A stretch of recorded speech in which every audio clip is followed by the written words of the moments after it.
being able to hang out with over 25,000 other people who share our passion for gaming. There's nothing else like it in the world. This year, you came to BlizzCon from all 50 states and from nearly 60 countries across 6 continents. We have attendees here from as far away as Japan, South Africa, Argentina, and Australia. In addition to all of you who are attending live, millions more around the world are joining us via 60 broadcast streams and in 17 languages. We have a ton to talk about. This is our 25th year making games. And next month will mark the 20th anniversary of Warcraft 2: Tides of Darkness. How many of you played Warcraft 2? We appreciate you sticking with us all these years, through thick and thin. Whether you've been playing Blizzard games for years or you just started recently, thank you so much. We could not continue doing what we do without your support. I'm very honored and grateful to have been part of this community from the beginning and to have watched it grow. This year, the Blizzard community is stronger than it's ever been. I have had a chance to speak with some of you, and what is most amazing to me is to hear about the friendships and strong connections that have grown out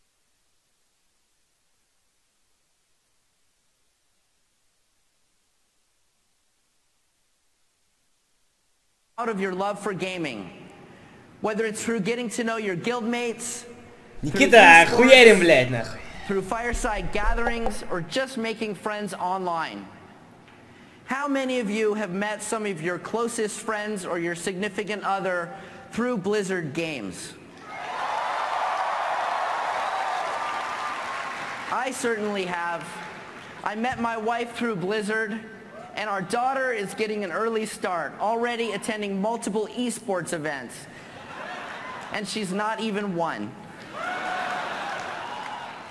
I know there are folks here today who met their life partner right here at BlizzCon.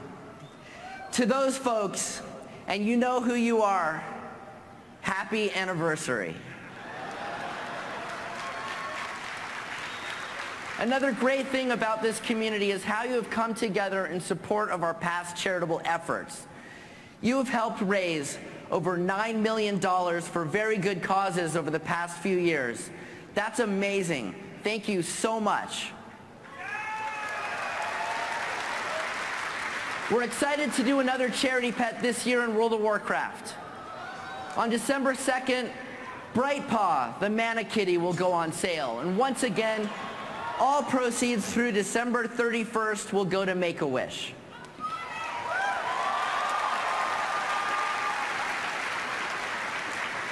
Since last BlizzCon, we've been very busy. We launched Warlords of Draenor, multiple expansions and adventures for Hearthstone, a new game called Heroes of the Storm. We released Hearthstone on phones. We broke new ground for esports with the Heroes of the Dorm on ESPN2. And when some people questioned whether esports should be on TV, and it should be everywhere, many of you jumped in and voiced your support. We added a ton of new content for Diablo 3, and we have another big update coming with patch 2.4. We finally brought Diablo 3 to China, and we just kicked off the beta test for Overwatch. Whether you love strategy games, card games, RPGs, or shooters, it's never been a better time to be a Blizzard gamer. Do we have any StarCraft 2 players here? Any Protoss players? In 4 days, on November 10th, the battle to reclaim Ire begins. We're so excited to release Legacy of the Void, and we can't wait for you all to play it. To get ready for what's about to come, take a look at this.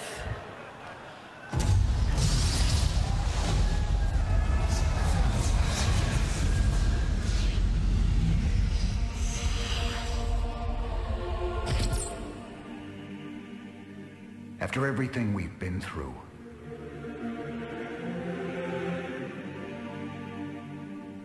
past all the fire and fury, our war's always been about saving lives. We just gotta finish what we begun.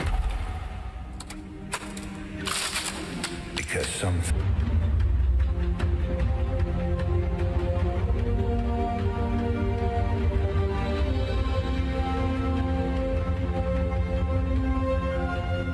These moments together, they will always be with me. Make no mistake. War is coming. Чё, блядь, да? В натуре заебись. Смотри, какой он, сука, черный, большой, блядь.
Legacy of the Void includes the Protoss chapter of the trilogy, but all of the races are getting new and updated units for multiplayer. And there is so much more.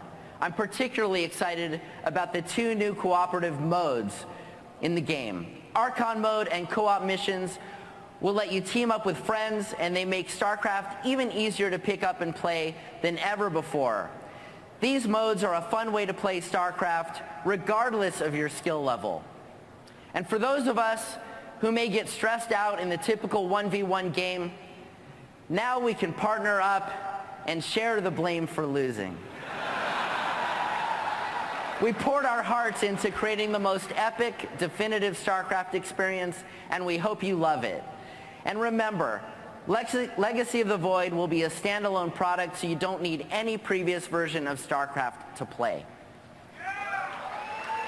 Okay, I know many of you are wondering what's next for StarCraft following Legacy of the Void. As you know, when Blizzard releases a game, it's only the beginning. We play our games and we listen to your feedback. And we keep refining and adding new experiences. We love these games, and we want them to be the best that they can be. That will be no different with StarCraft 2. I'm pleased to announce that in addition to our ongoing support for the game, we plan to create StarCraft 2 mission packs that offer new stories and experiences in the StarCraft universe. Let's take a look at a little teaser for the first one.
You can learn more about our plans in the StarCraft 2 panel at 12:30 in Hall A.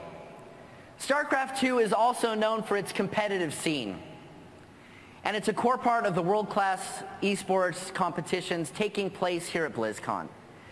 Esports has been an important part of BlizzCon going all the way back to the first one, where many of you were watching the best StarCraft and Warcraft 3 players in the world compete.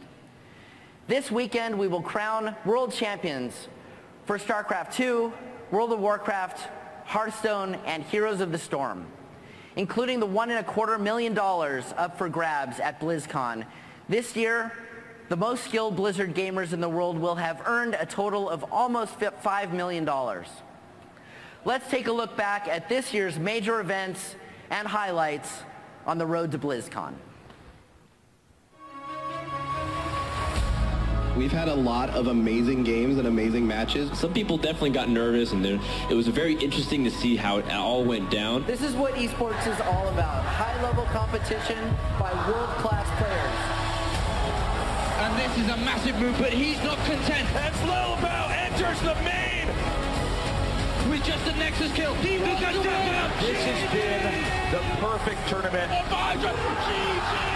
An unbelievable performance by Paul. Nice force field, pinning those roaches. GG! He knows it. He knows it's good. GG!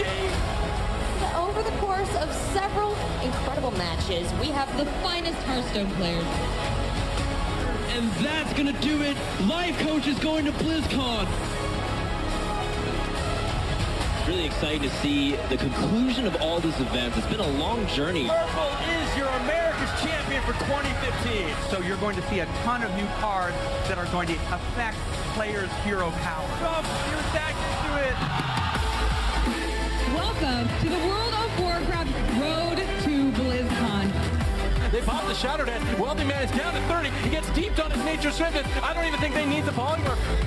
I am so excited for BlizzCon now with all these great teams qualifying. That was an amazing game. What a great series. He's going to get executed. They brought their A game. Solari Blue winning this series. Excellent job. This is the moment. This is for the prize. They are the best. We're here at the finals. These games, they were so epic. They are looking strong. Tempo Storm's core is going down. Wow, what a fantastic series. Those teams qualifying, I feel like they are two of the teams to shine at BlizzCon against the other regions. We are here for the European road to BlizzCon. It looks like this could be it. They're going to right onto the core. Is this Stubby taking the clean sweep as they finish? We always want to find out who really is the best at the end of the day. We look forward to seeing you at BlizzCon.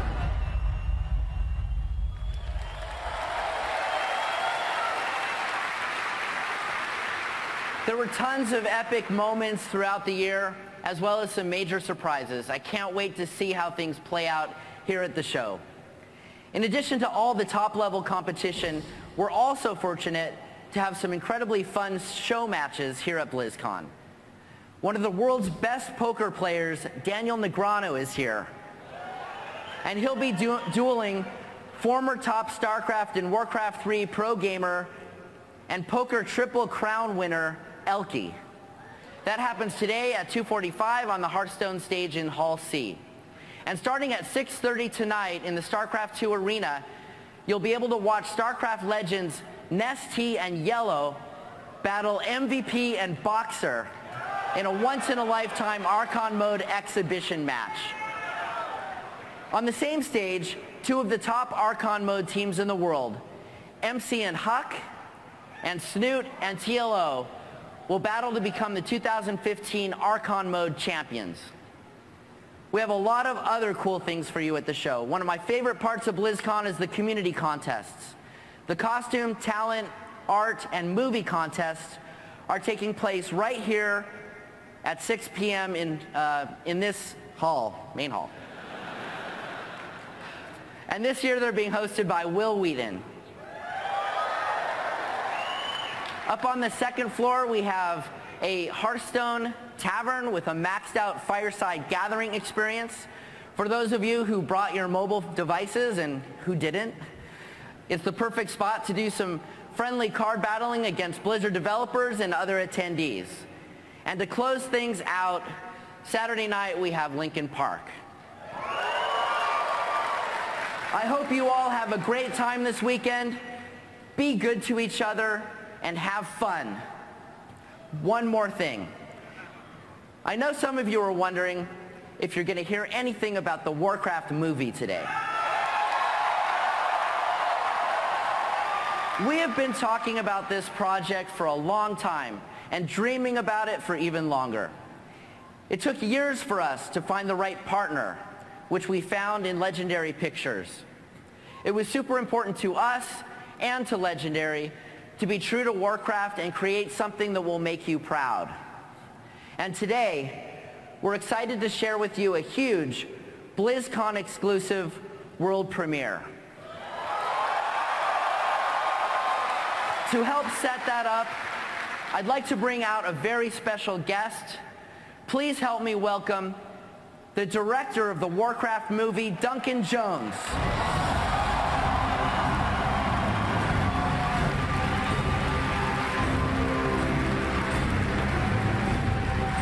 Hey, Duncan. How's it going? Really good. It's amazing. Finally. Welcome to BlizzCon. Thank you. Hi, everyone. We're all very excited to have you. As you can see, we're a little bit of nervous wrecks, but we're excited too. So I understand you brought some guests with you today. I did. We brought some of the cast who were able to come out here today, who really wanted to be here. So if I can introduce Toby Kebbell, Duratan.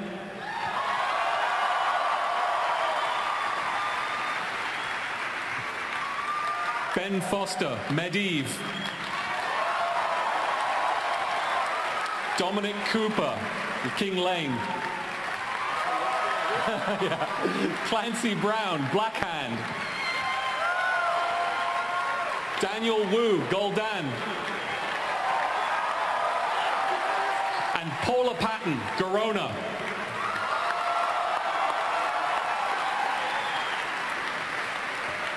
Thank you all so much for coming to BlizzCon. As you can see, we're all very excited about the movie. So, Duncan, what are you going to show us today? Well, before we start, I just want to say thanks to you, Mike, and also to Chris Metzen, Nick Carpenter, and all of you as well for giving us the opportunity to make this movie. A lot of you who follow me online know that I've been a fan of Warcraft for 20 years. I played the Lost Vikings, I played Orcs and Humans, and all of the RTSs, and I was playing right up until vanilla World of Warcraft when my work started getting in the way a little bit. But I really hope that you enjoy this. This is the trailer for Warcraft.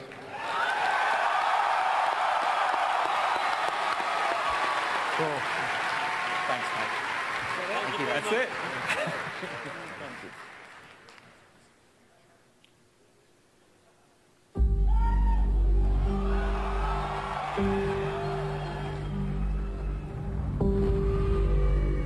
For years, our world has been at peace.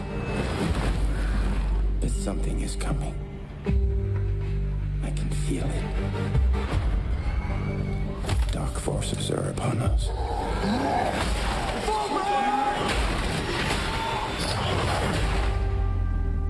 Find these beasts, or whatever they are. Our world is dying. There is nothing to go back to. If our people are to survive, we must make a home here. Whatever happens. Whatever happens. If we do not unite, our world will perish. This doesn't need to happen. There is one who may help us. For orcs, there is no other life but war. No, but with the humans' help, there could be. Why are you here? To save our people. Can we trust him? They're beasts. They should all be destroyed. Are you sure about that? We'll protect the kingdom, you and I. You'd side with the humans against your own kind. This is suicide. We have no choice. We should attack with full force. Whatever you plan to do it now!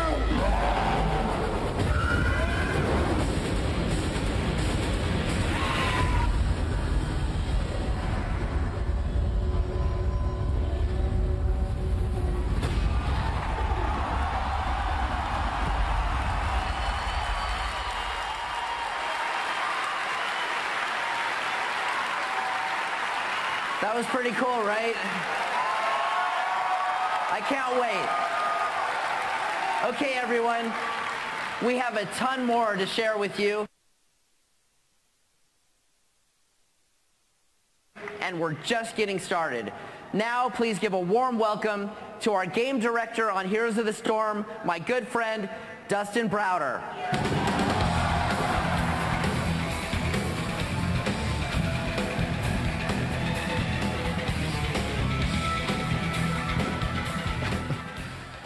BlizzCon.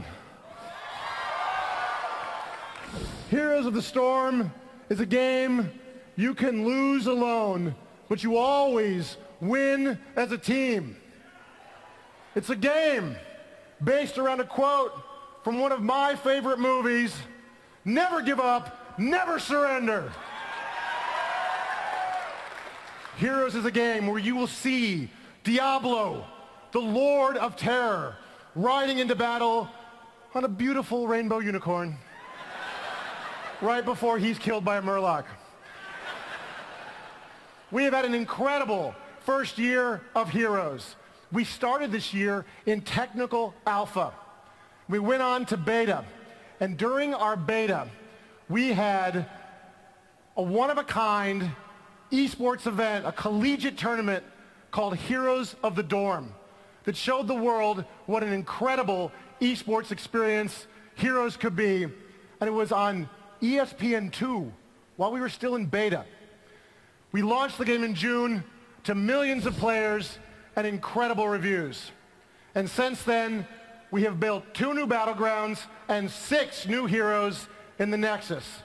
And we've got more to show you here today.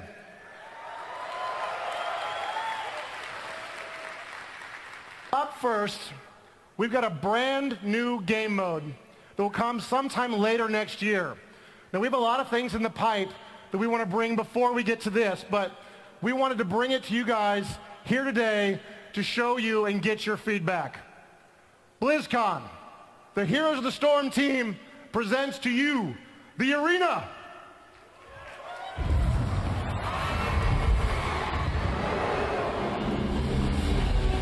The Nexus is a realm of endless conflict. A crucible for heroes ripped from countless worlds. In this new battleground, fate will decide their allies and their enemies. Now, they face a greater trial. Here, anything can happen.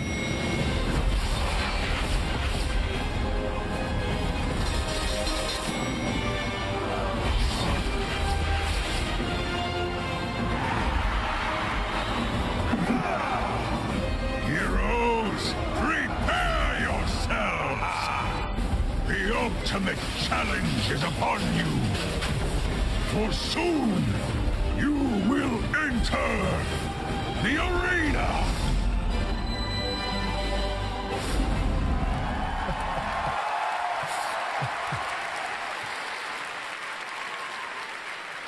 The arena is going to challenge how you think about this game. This is a mode with not a lot of game rules. You could all be the same hero. You can pick the same hero on each other's teams. You're going to be given 3 randomly selected heroes to choose from. You're going to choose a single hero, a single heroic ability, and jump right into battle on a small, dangerous, single objective battleground. I've been making games for 20 years. I don't think I've ever seen a game development team take to a new game mode like the Heroes team has really loved and enjoyed the arena. You can play it here today, and I hope you guys love it as much as we do.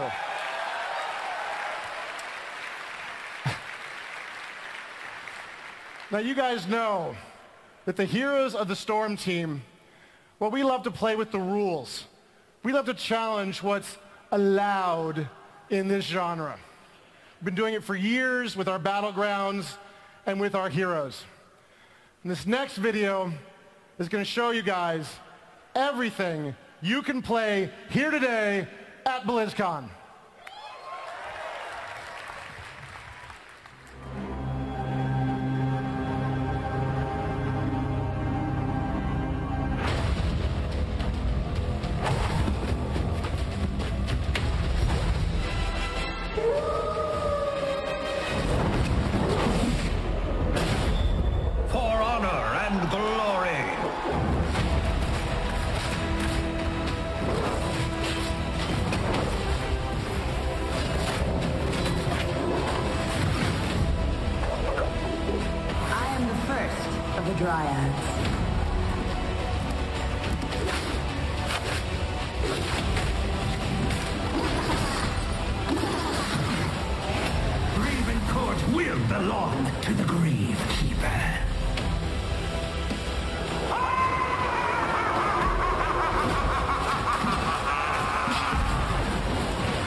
Prepare for the arena.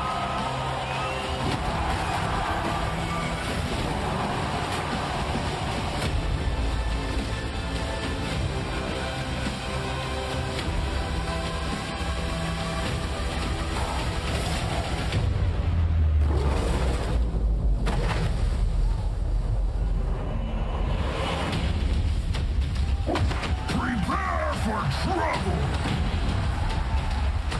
Make it double.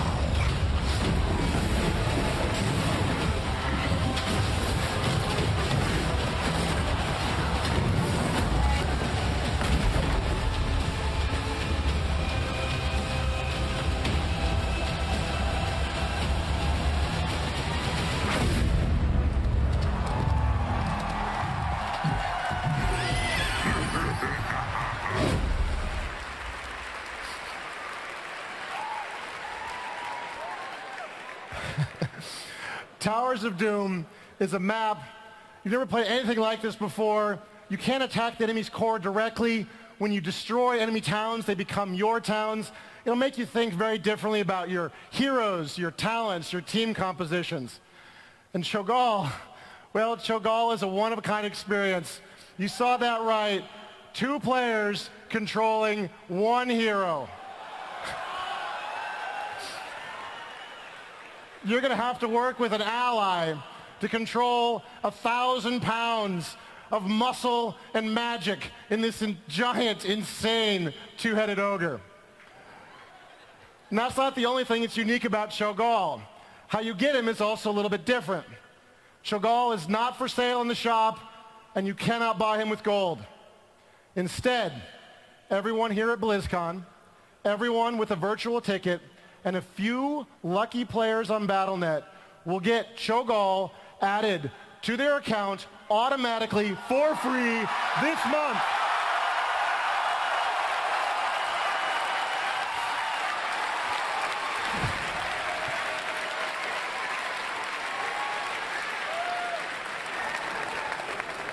Now, everybody else out there who wants Cho'Gall, they're going to have to go on a quest to get him.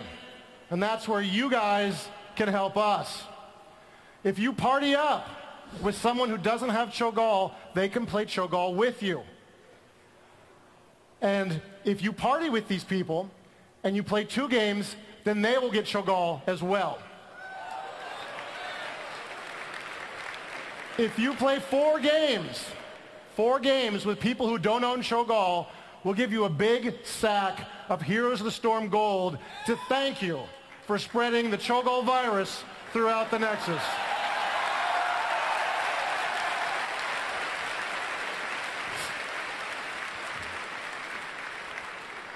We have an incredible BlizzCon for you this year. We've got the arena. We've got Lunara. We've got Greymane. We've got Cho'Gall. We have got 3 panels this weekend where you can ask our game developers all of your questions. We've also got the very first Heroes of the Storm World Championship this weekend.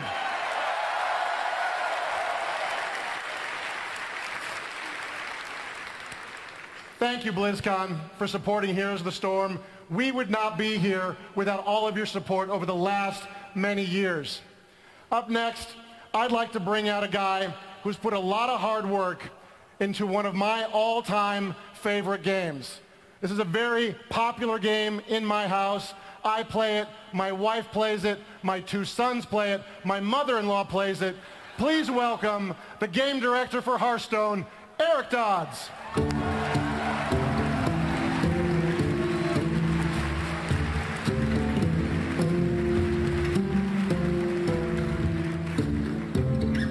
That was awesome. I love hearing Dustin talk about Heroes of the Storm. It's a game I've been playing a lot recently, and gotta say I'm super geeked up about playing Cho'Gall. That sounds kind of awesome. So one of the cool things about being here is that we have the very best Hearthstone players in the world competing here in the Hearthstone World Championship.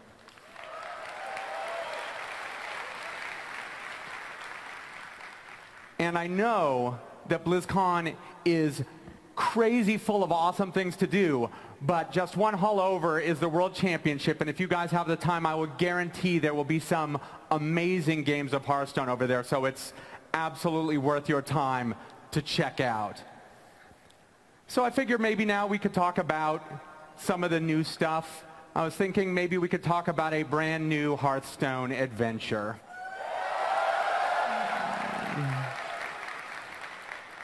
And this adventure is going to be a little bit different than you guys might be expecting. There might be some surprises there, but it really speaks to the heart of what it means to go on an adventure and be an adventurer. So if you like exploration and danger and ruined temples and a whole bunch of new cool solo missions and a bunch of awesome new cards, then I'm pretty sure you are going to like this.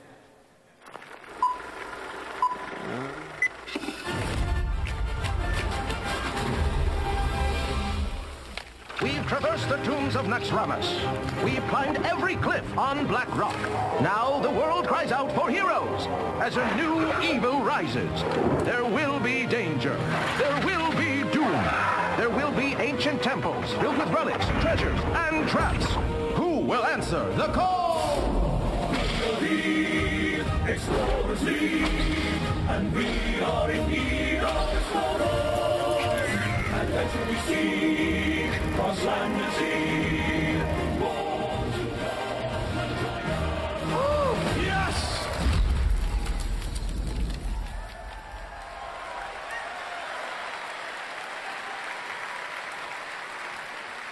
So you're going to get to travel with the League of Explorers across all of Azeroth in search for an artifact, the Staff of Origination.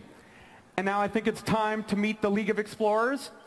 On the left you see Bran Bronzebeard. Now Bran is the founder of the League of Explorers, and he's someone you might have met if you've traveled through World of Warcraft.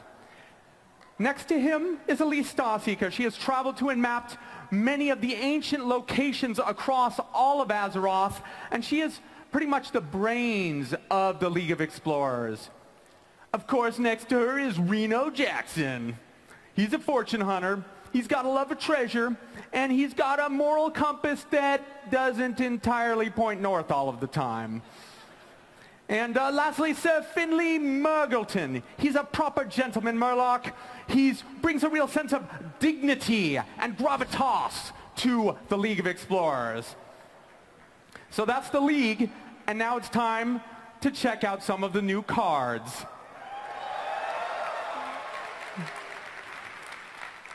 And of course, you couldn't go exploring without a proper explorer's hat.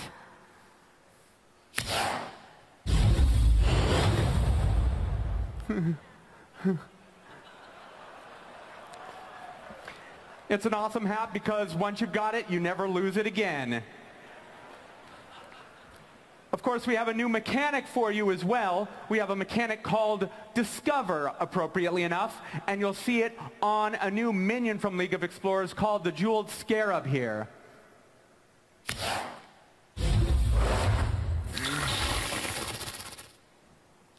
And what Discover means is it means that when you play a card with Discover, it's going to present you 3 random cards to pick from that are valid cards given whatever deck you're currently playing. So they're not from your existing deck, but they are valid for that type of deck, and you get to pick one of them. And it's a pretty cool mechanic because it combines a sense of randomness on one hand with, on the other hand, a lot of strategical thinking and choice as far as making the proper choice when this comes up.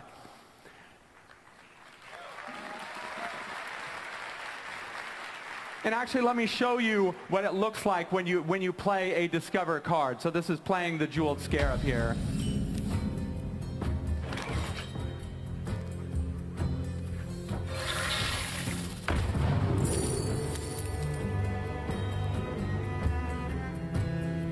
So you see all the difficult choices you're going to make when this pops up. What card am I going to choose that's just right for this moment in time? Job's done.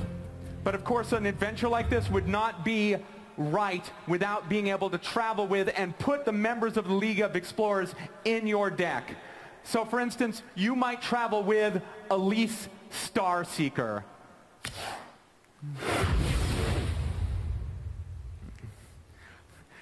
So of course a moment where you're not quite sure what she does, but before we talk about that, I can show you how she comes into play, because she does come into play in true League of Explorers style. And she comes into play a lot like this. Do you have the artifact?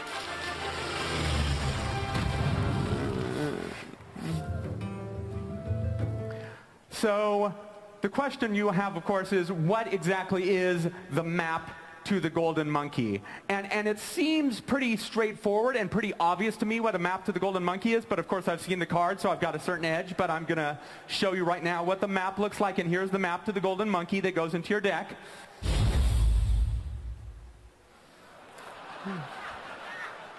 See, pretty obvious. Okay, so I'll actually now show you the Golden Monkey, and it had to have a little build-up because the Golden Monkey is pretty amazing. Here is the Golden Monkey.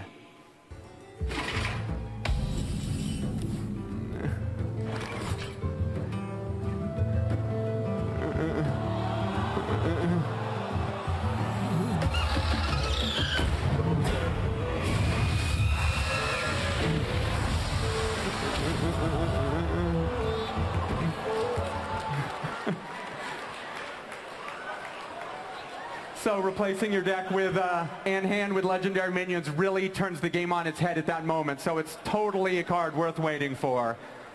So of course that's just the start of all of the new cards that are coming with League of Explorers. And if you want to know more about the cards and all of the other parts of the League, right here today at 3:30, the one and only Ben Brode will be here explaining everything you want to know about League of Explorers.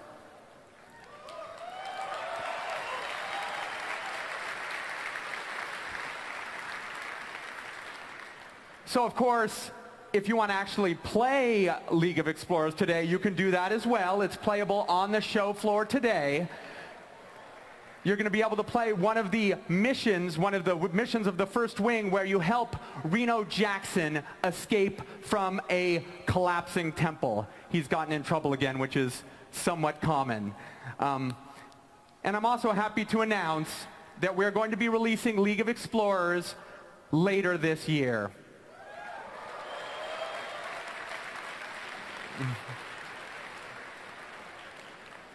And I guess since this month is technically part of later this year, I should probably be more specific and say we're actually launching League of Explorers later this month.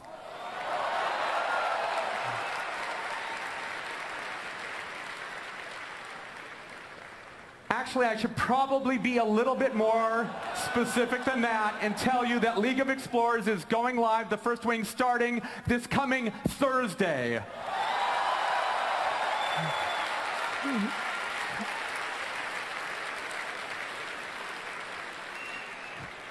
That's going to be awesome. And we're totally looking to see how you guys dig into the League of Explorers and the combos you find coming next week. So now I want to stop and talk for a moment about a friend of mine who has always given me design advice when I've asked him for it, who's played a whole lot, or done a whole lot of raiding in World of Warcraft with me, many, many years of that. And whenever I ask him for wisdom, he absolutely always has wisdom for me. He also happens to be the game director of Overwatch, and I think he has a few things to say to you. Let me introduce Jeff Kaplan.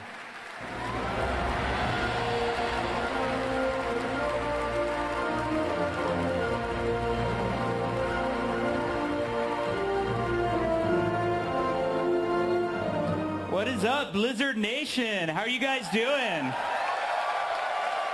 I want to thank my good friend Eric Dodds for the awesome introduction. I thought Duncan Jones was introducing all the good-looking people, but Eric did an awesome job, so thank you. Quick question before I begin. Is there anybody in the hall who does not have access to the internet? This guy right there. Okay.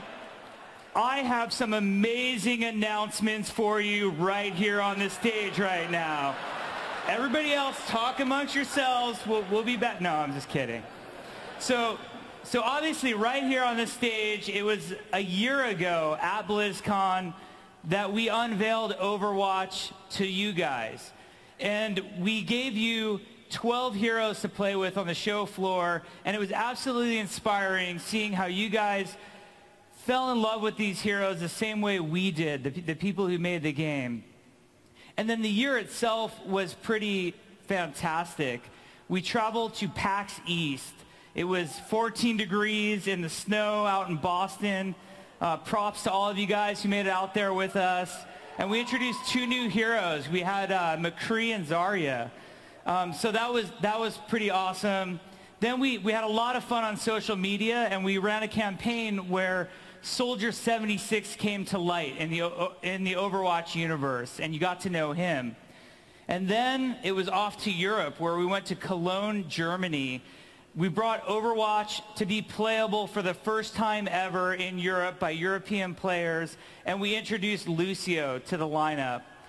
And certainly, last but not least, was our latest reveal of the Junkers, the comical Junkrat and Roadhog who entered the lineup. So there's obviously a huge diverse cast of characters that we spent the year introducing you guys to, but we are not done. And here we are at BlizzCon right now. So not only are we going to introduce you to 3 new heroes right now,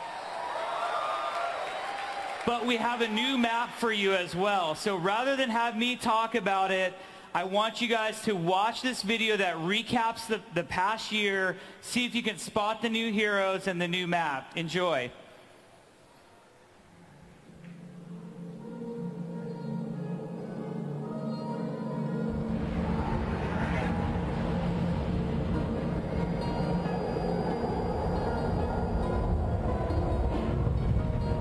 Никита, привет! Overwatch, сучка!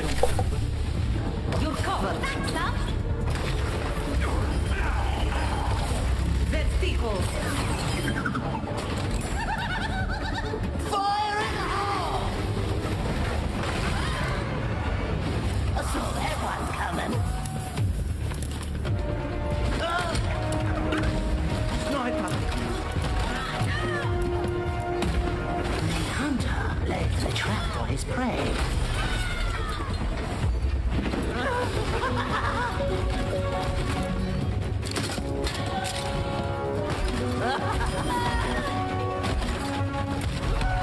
You didn't make the cut.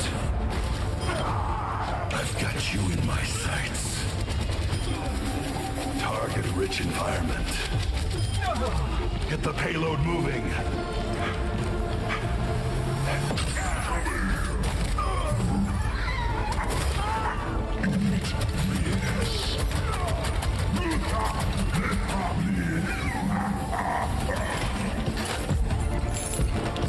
It's high noon.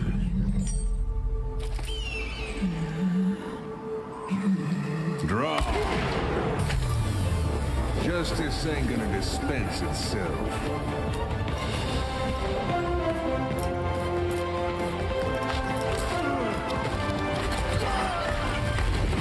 Pardon me. Y'all had it coming.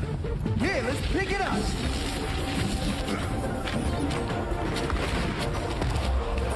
Oh, let's break it. Damn! Get back.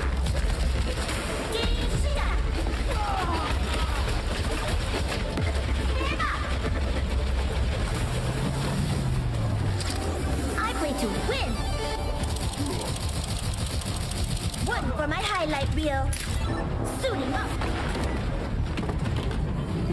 Boosters engaged. Let's fight for a better world. Freeze! Don't move.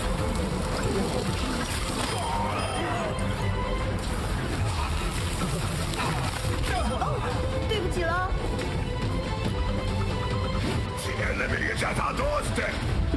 This will stop them.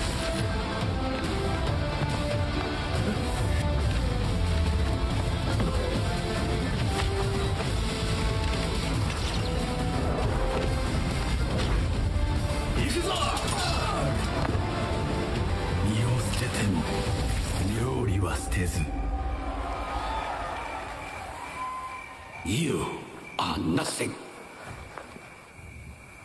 We shall see, brother.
So welcome to the family, to Diva, Genji, and Mei. So the internet was referring to Genji as Green Robot Ninja Dude, and we thought it was an awesome name, but we went with Genji instead. So these new heroes, they're all playable for you guys today, right in Hall C.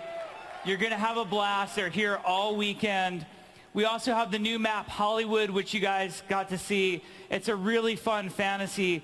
Today at 4:45, there will be a panel right here on the main stage that will go into great detail into what each of these three new heroes do and some of the cool highlights of Hollywood as well.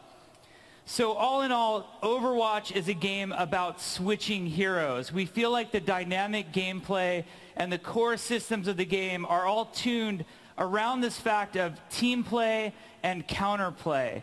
Switching heroes is a part of this game. We see your threads when you say on the internet, I think you should lock into heroes, and our answer to that is not what Overwatch is about.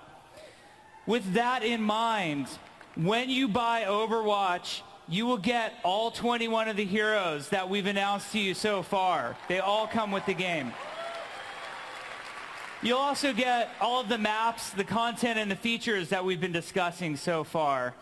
So we think this is awesome. There's a great base version of the game.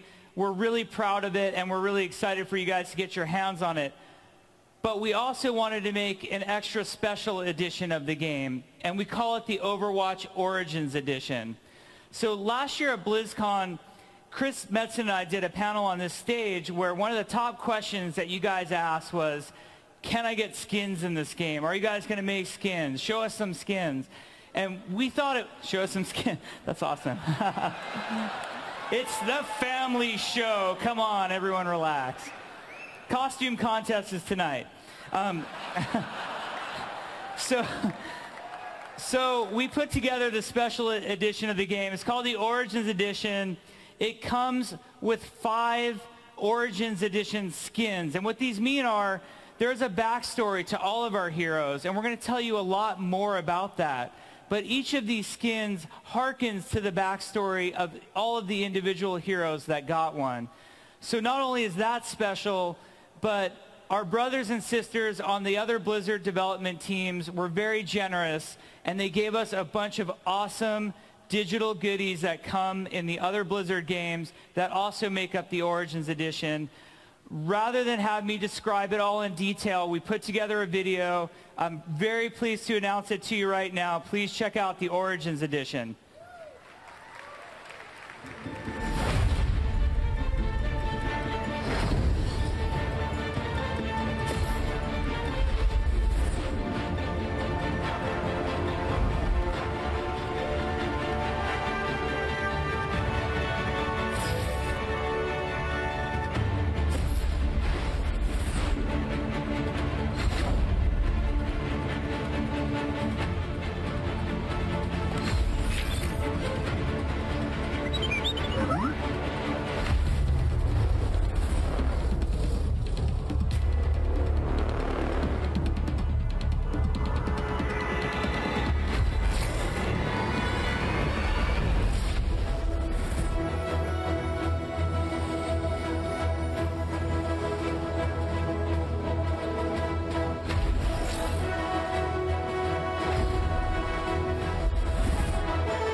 So like I mentioned, there's a lot of goodness in the Origins Edition. We've got the 5 skins and all of the digital goodies that you'll get in the other Blizzard games. But the coolest part about the Origins Edition, and the part that I'm the most excited about, is that we'll be bringing the Origins Edition to the Xbox One and the PlayStation 4 for all of you console fans. We were so pleased with the reception that Reaper of Souls got on the consoles, and we know how many Blizzard gamers love playing games on the Xbox One and the PlayStation 4, so we're very proud to bring Overwatch simultaneously at release to all 3 platforms. So let's go over the 3 ways you'll be able to get the game. There's the base PC edition, like I mentioned, includes all 21 heroes. There is the Origins Edition that comes with the skins and the goodies, like I talked about, that's available on PC, Xbox One, and PlayStation 4. And we're also pleased to announce an amazing collector's edition of the game that will be available on all 3 platforms. It comes with a really awesome Soldier 76 bronze statue. It also comes with a source book, an amazing soundtrack, and everything that you get in the Origins Edition as well. So 3 ways to get the game. You're wondering now where to get the game. You can go to buyoverwatch.com. You'll get a pre-purchase skin, which is Noir Widowmaker. It's absolutely gorgeous. I can't wait for you guys to see this in person. And the final question you're probably wondering is, well, when? When does this all happen? We are beta. Beta was fall 10th, guys. Come on, we've covered this already. We are very pleased to announce that Overwatch will be launching in the spring of 2016. So it's very close. We're almost there, guys. And I promise no spring 10th jokes. Or that's the last one. So anyway, there's a lot of great Overwatch stuff for you guys to check out at the show. Everything's playable in Hall C, so go check it out. Wait in line as many times as you can. We also will have a great panel here on the main stage that will cover the new heroes. That's at 4:45 today. Tomorrow at 11:30 a.m., there's another panel on the stage. I think it's very special. One of the top questions we got asked last BlizzCon was, I want to know more about storytelling in Overwatch and the lore and the background. We have a great panel lined up for you tomorrow with some very exclusive content and special announcements, so please come and check it out. With all that said, I'm very happy to bring my brother in arms out, my partner in crime, the inspiration, the heart and soul of Blizzard, Mr. Chris Metzen. Take care, guys.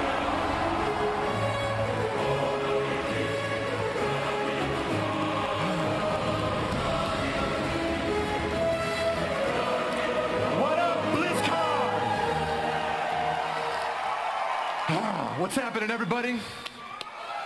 You are looking particularly handsome and peppy this morning. Fantastic. Thank you all for being here, guys. As we always say, BlizzCon's such an amazing weekend for us. We are so glad that you are here to share it with us. In many ways, looking at the presentation this morning, 2016 is going to be a really amazing year for Blizzard Entertainment. Just with the slate of games we have coming out. I don't know, what'd you guys think of the trailer we showed earlier?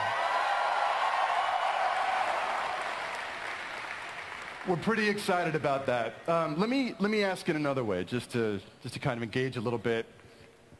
Horde, what did you think about the trailer?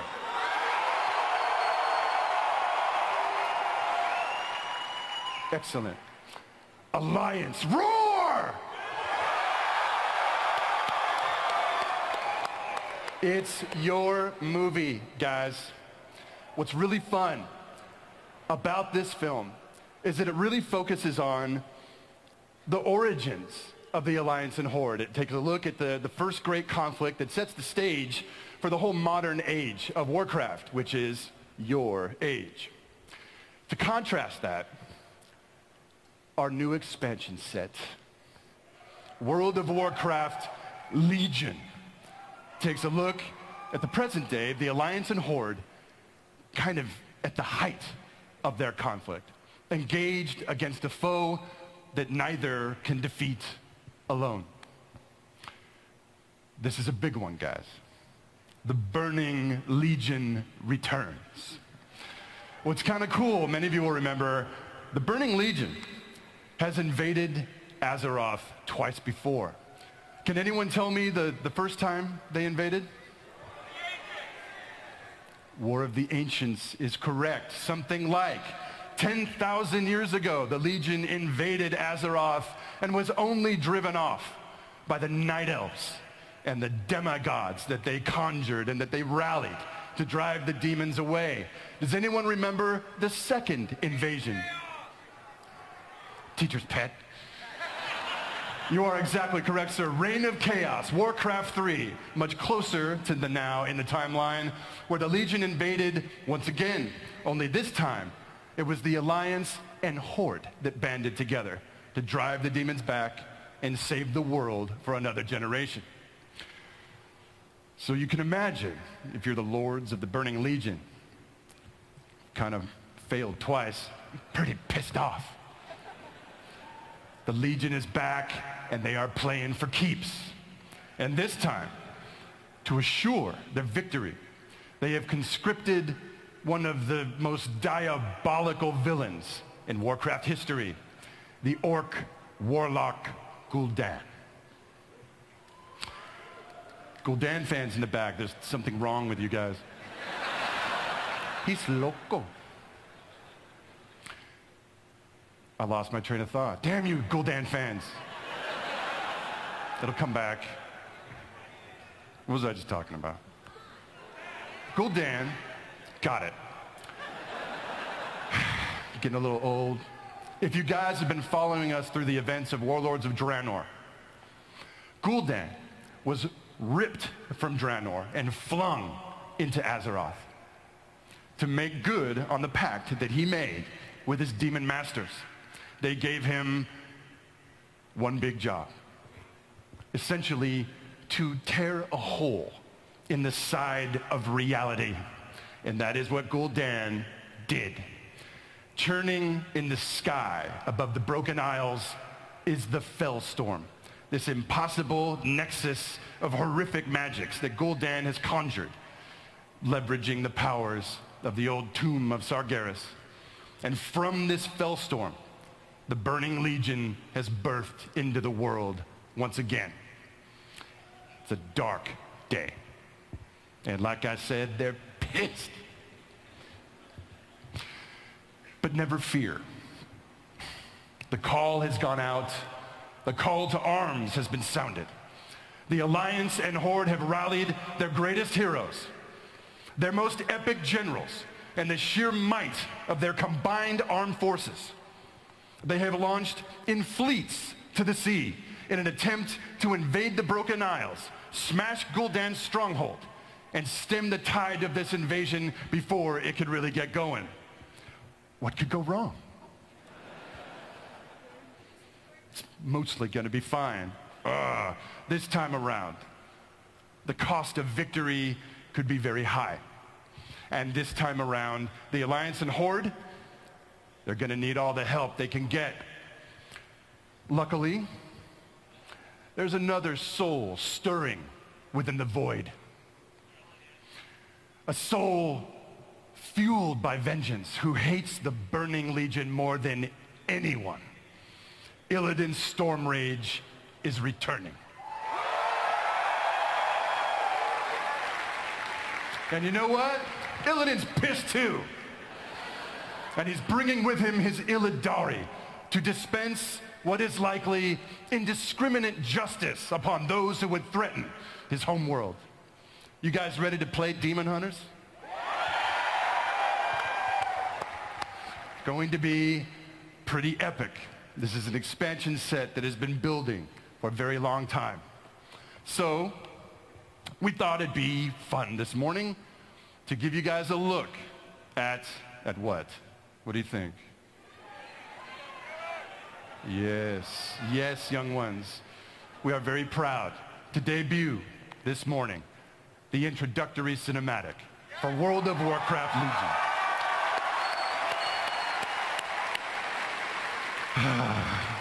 All right, guys. Well, what may well wind up being the end of the world begins right now.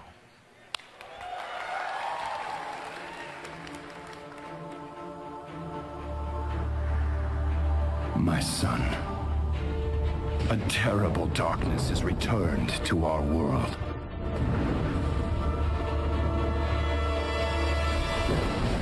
As before, it seeks to annihilate everything that we hold dear. I go to face it, knowing I may not return.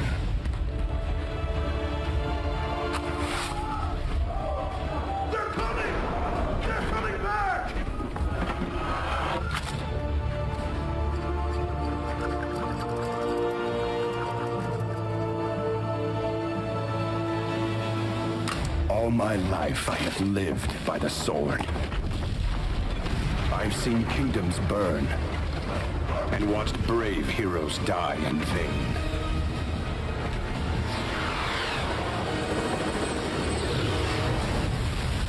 It's been difficult for me to trust after losing so much.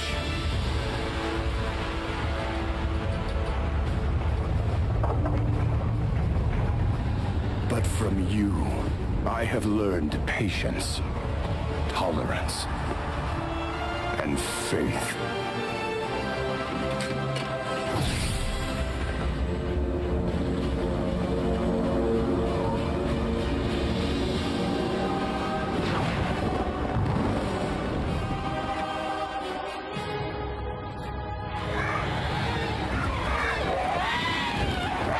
Open fire!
Anduin, I now believe, as you do, that peace is the noblest aspiration. But to preserve it, you must be willing to fight.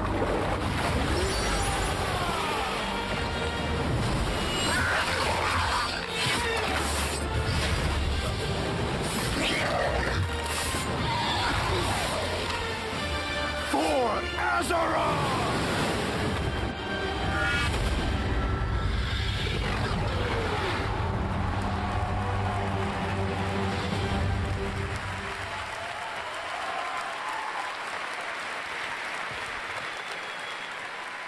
Say it with me. For Azeroth! For Azeroth! Hell yeah. Guys, the Legion is coming.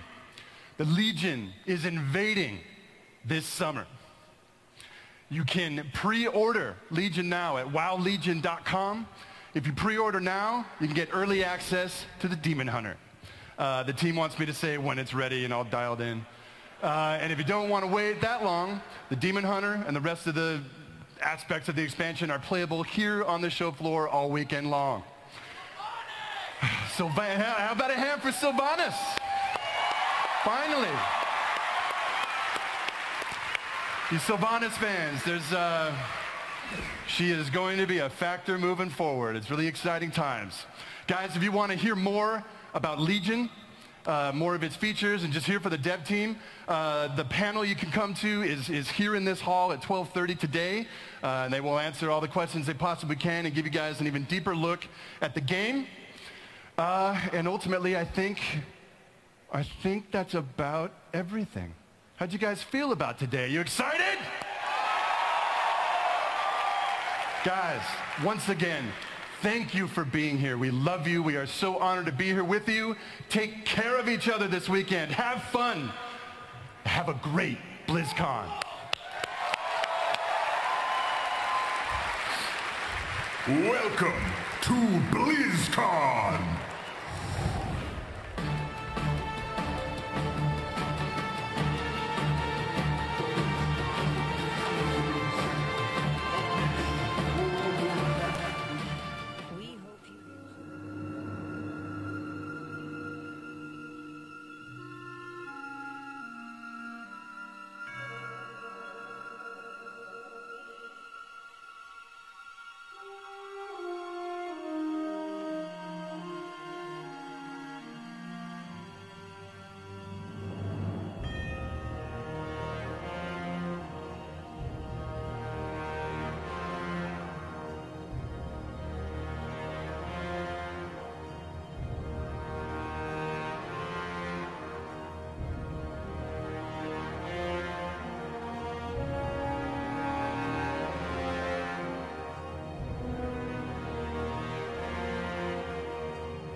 Ladies and gentlemen, it is my absolute pleasure to welcome you to the World Championship Series Grand Finals, Day 1. How you doing, BlizzCon?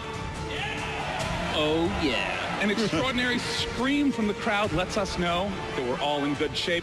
I'm Day 9, joined by Jeffrey In Control Robinson, Dario Tialo Wunsch, and Dan Basically Tasteless, but actually Artosa Stemkoski, the 3 smartest men in the history of StarCraft 2.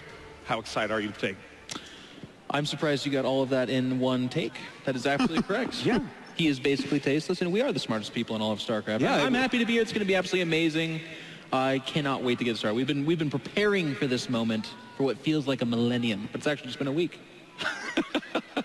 I mean, the thing that's really exciting is that there's been all these people playing Legacy of the Void. There's a whole bunch of buzz about new build orders, new units. But this tournament, Heart of the Swarm, the last Heart of the Swarm tournament, and all these players have been training so damn hard. It's absolutely incredible because we don't only have some of the best players here, but actually the best players of probably Heart of the Swarm history, because after this, there's no more Heart of the Swarm tournaments, so nobody can actually practice more than these guys ever.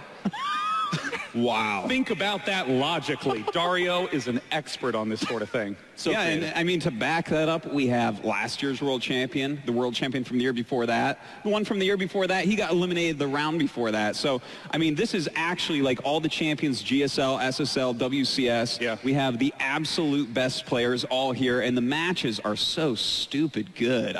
Oh my God. Do not turn off this stream. Now, for any of you who are just tuning into WCS for the first time ever and might not be knowing what we're talking about, don't worry. Let's find out what the structure of WCS has been and what we're looking forward to today. The World Championship Series, or WCS, is the heart of competitive StarCraft 2. The best players in the world compete in multi-season competition to win their share of $1.6 million in prize money, as well as WCS points. The points are the backbone of the WCS that represent each player's performance throughout the year. This leads into the Global Finals, the World Championship of StarCraft 2. The WCS Premier League hosts the best players living outside of Korea.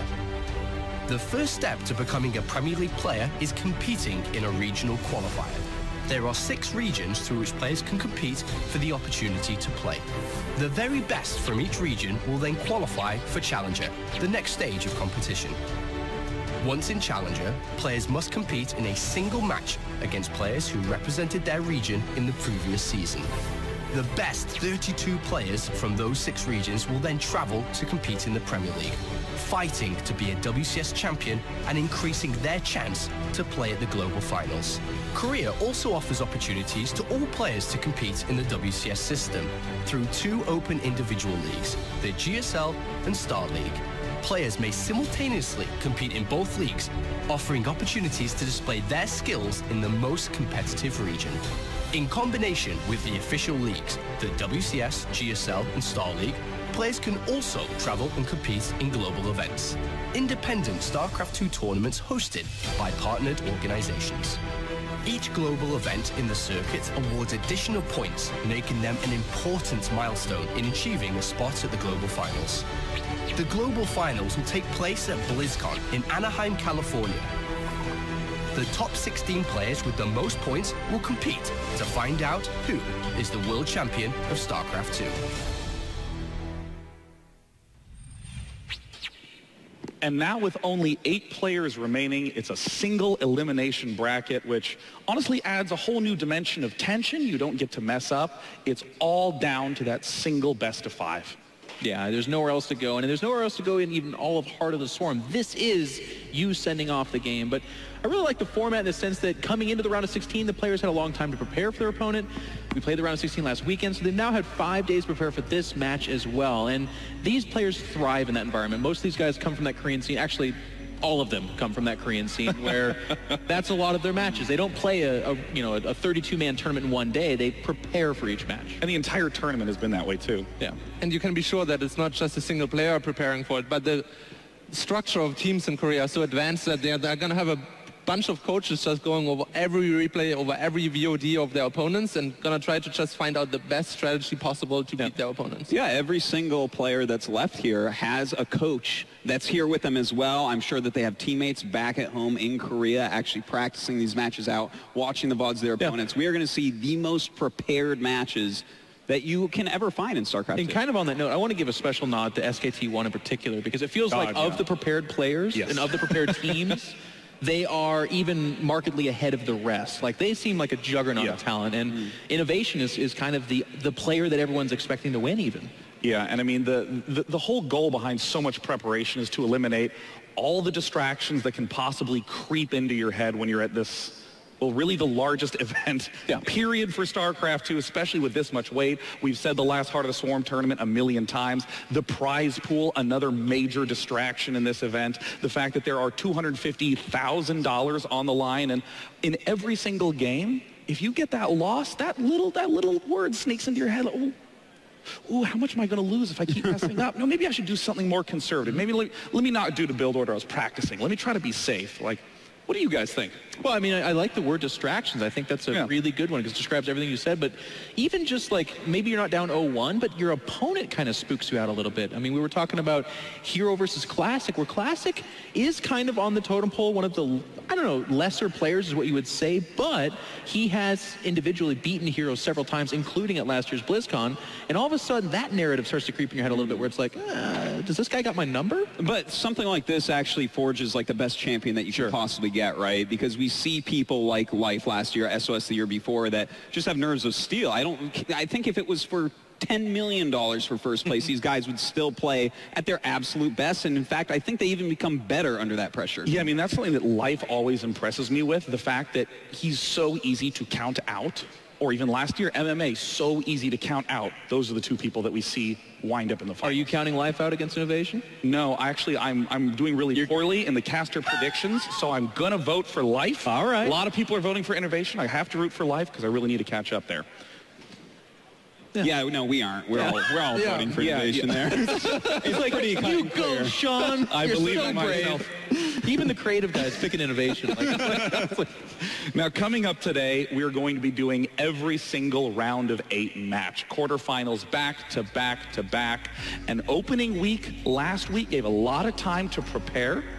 But after you win that match today, you just get to think about what you want to do on the final championship that will occur on Saturday.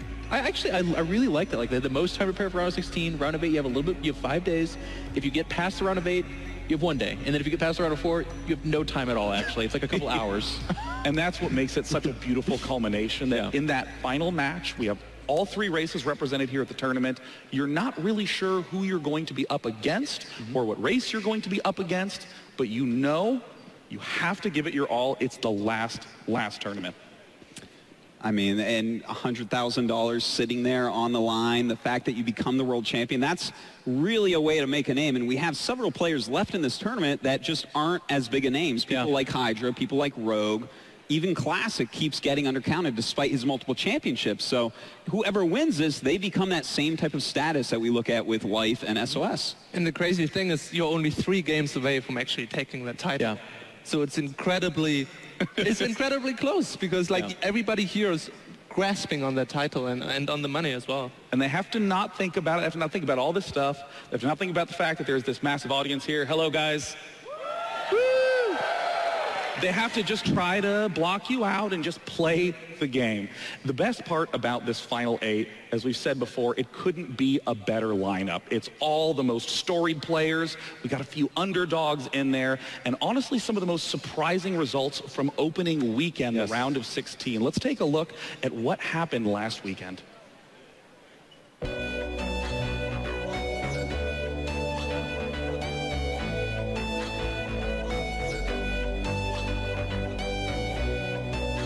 welcome to the 2015 World Championship Series Global Finals. As we get into our first game here in this best of 5, every single series counts, every single map counts. There is no double elimination. This is all single. One of these guys will already be going home. This is really well set up. He drew out the entire position, and the Protoss has very hard time of being able to transition between these locations. He gets it. There's no room for fantasy to move around here, and Hero is ripping it apart. GG, he takes the series 3-1, and he advances to the round of 8 here at the Global Finals. It's going to be one hell of a PvZ. Classic definitely a very good record in the past against Build. Classic continues to push forward. The aggressive blink, blinding cloud right on top of all those stalkers as they're fumbled. A second fumble is going to hit. It's 190 supply against 115. Bjorn, the successful Zerg, maybe the most successful Zerg in 2015, is going to tap out over here. GG. That's right, our Intel Extreme Masters world champion here of the most recent season goes up against Innovation. You might get the mothership course. In the main, the mothership course is going to die. Oh my god. What is going on here? They're going to end up getting destroyed here, and AC just goes down towards the natural. There you go, GG. Innovation takes it 3-0. But all the foreign hopes ride on that man's shoulders on Lilbo. The 4 workers, 3-2-1, and that is GG. Life continues to completely destroy Lilbo here. The Roach is coming out. It's only sentries left for Lilbo. He has nothing left here. And with that, that is GG. And Life will take the series 3-0. Bolt hasn't been playing against Protoss like Rain in forever. And I think just because of that, I'm already leaning towards Rain. Bolt pushes in towards that crucial 5th base of Rain. He needs this to survive. He needs this. Phenomenal decision-making from Rain in the face of danger to get aggressive without any Colossi and secure victory. GG, Rain advances. I actually just couldn't be more excited for a PvP account. No, it's going to be very, very fun. SOS is trying to make it work. The Stalker's blinking the red sides. There's 2 Colossi versus 2. He's on the 3rd base. War Prism continuing to reinforce. I guess he gets, free flight at the end. GG, SOS eliminates Parting and advances on to the round of 8. One of the best matchups here in StarCraft 2 as Dream and Hydra face off against one another. Can the Banelings do anything? They were being focused down by the units in that bunker. They haven't been able to get through to the SCVs just yet, but they actually blow up a few of them. 14 workers have already gone down. He can't repair it. It's surrounded by Zerglings. This is great pressure here. GG! Hydra is able to take the series. He takes it 3-2. The next game coming up is going to be Maru versus Rogue. Oh my goodness, he breaks the bunker down and he just runs right in. Maru caught in the worst humanly possible position. Real quick down. GG, Rogue 3-0s Maru. We will crown the world champion of 2015. We'll see you at BlizzCon. Now, of course, every tournament has some upsets, but the way in which those panned out in the round of 16 kind of surprised me. I mean, Rogue 3-0ing Morrow, the last one that we just saw there, still surprises me. I would still vote for Morrow if I could. Yeah, I mean, I think Rogue even winning is surprising, but the fact that he 3-0'd him in very dominant fashion, like we saw that last game highlight there, it was like, yeah, 30,000 roaches just kind of ran him over, and it was not close. It was very surprising. I mean, Innovation, I mean, a lot of people expected him to be advancing. A lot of people think he's the favorite for the tournament. Crushed 3-0 Life. I don't even know how good his form is. He just won 3-0 so fast. There's like so much unknown going into the round of 8. Yeah, and I mean, even with Classic against Bjorn, that was like a big surprise as well, right? 3-0. Bjorn has been so good lately. And of course, the top 8, champion after champion, Hero, Classic, Innovation, Life, Rain, SOS, Rogue, and Hydra. Dario, we can't emphasize what you said enough. This is probably the best possible lineup when you look back at the history of Heart of the Swarm. It is absolutely incredible. And one thing I'm actually very happy about is that we still have one WCS player, even though he's also Korean, but he's been practicing in America. And it shows that even if you live in America and not in Korea, you can make it to the finals. And Hydra, that player, went second and then first and then round of 8 in WCS. I mean, that is very hard to do consistently. And I'm really impressed at the consistency of both Hydra and Rogue. Rogue, who really has not done anything massive. He hasn't gotten a gigantic win. Got to the round of 8 every single tournament he played in. And that's what I like, going back to Dan's point earlier, too. Like, that's what BlizzCon is so awesome about. Like, Rogue could make his name here. He goes into this tournament, a lot of people are like, oh, yeah, a consistent Korean player is very good. But if you win BlizzCon, all of a sudden you become that legend. And there's a couple guys like that. I think Classic falls into that category as well, where his results are even better than that. But I feel like for some reason, people just kind of skip over him. And then even Hydra, like you said, his storyline, leaving Korea. But then if he could best this field, then it's kind of one of those cool things where it's like, you're actually something special because you left the best gaming environment on planet Earth and you still won. That would truly be amazing. And I mean, he has Rogue in that first round, who you said, Sean, made it to the round of 8. This is the round of 8. Uh-oh. He hasn't been past the round of 8, right? So this is pretty tough. Wait. Real chance here for Hydra. Dan, who do you pick to win that match? Uh-oh. Dan, be careful. With great power I did choose Rogue to win that match. Oh my God, what a tragic end to his journey in the pregame show.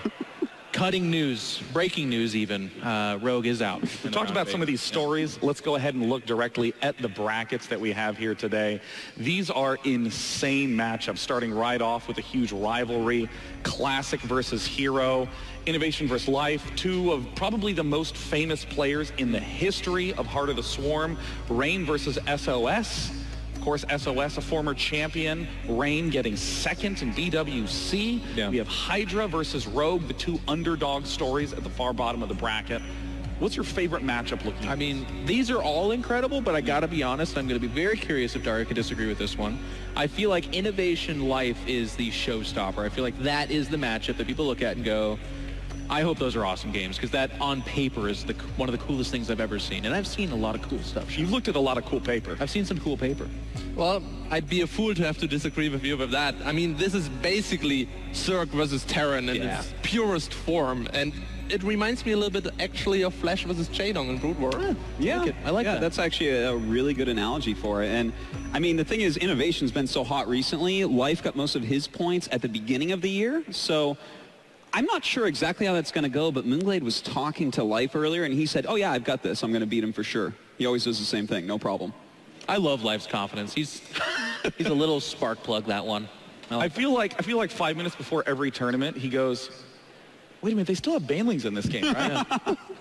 Can I build banelings? Okay, cool. Yeah, I would love the speed is still only 100 gas, right? I can still get the speed in the Zergling. Okay, well, I would love the 2014 championship, no problem. And really, that's the thing that I love so much about Life as a player is a lot of Zergs focus on playing reactively. They focus on looking for all the signs of what the opponent's doing first, and then they make a choice. But Life is the opposite. He finds that decisive moment where he goes, he's going to be weak in about 2.5 minutes. And I mean, I analyzed the 2014 championship so much, and in every one of those games, it was an all-in, but a different all-in with a different signal. And it's that sort of really just decisiveness where he's like, I'm going for it, that is so stressful to play against. Even beyond that, Sean, like what I like about Life is that when I watch StarCraft, a lot of what really pulls me in and gets me excited is seeing people do things that I could never do in a million years. And I'm a pretty good StarCraft player, but these guys on the stage are another level. And Life, I feel like what he does with Zerg is so fun because you're like, oh, I'm watching a talent. I'm watching something special. And it's actually transpired over time. Like, Life has remained one of the absolute best Zergs for years now, and he's a young guy. So we're going to get this show underway in just a moment, but it's time to find out how awesome we are. Predictions, Artosis, go. Yes. For the whole tournament? For the whole tournament. Who's going to win? All right. SOS is going to take down Innovation in the finals, I think. Oh. Dario. As much as I would like it. As much as I would like to see Life take it, because he's by far my favorite player of all time, I think Innovation got it. Jeff. Dario and I have been agreeing so much. I do have to say, I think Innovation's the favorite, and if there was money on the line or something, I'd say Innovation. But my heart will go on. I think I would love a Hydra Innovation final or something like that. That'd be... I got to go with CJ Entis Hero. I keep counting him out in all the tournaments. He keeps winning them. It's time to find out if we have any correct answers at all. Ladies and gentlemen, let's kick off WCS 2015 Grand Finals.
This is a moment of prestige.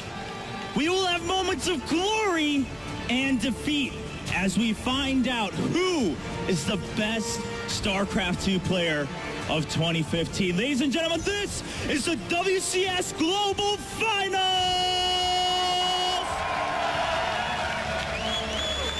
It's time to start knocking players out one by one until we're left with the last Heart of the Swarm champion as we wrap the careers of Heart of the Swarm up and move on to Legacy of the Void. And to kick off the quarterfinals, we have one of the best Protoss players, but no matter what he does, no matter how much he's achieved, still hasn't left a mark in StarCraft 2 history. What's it gonna take for him? If he wins BlizzCon, are we gonna hear everyone chant his name? Ladies and gentlemen, please welcome SKT T1's Classic.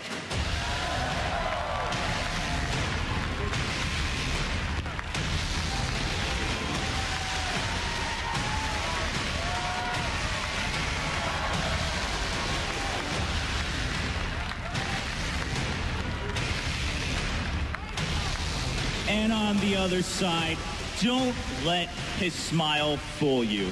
He's got the most adorable smile, but just like that, he's also the most ruthless commander you might see as soon as he takes his seat. Representing CJ Entis, please welcome Hero!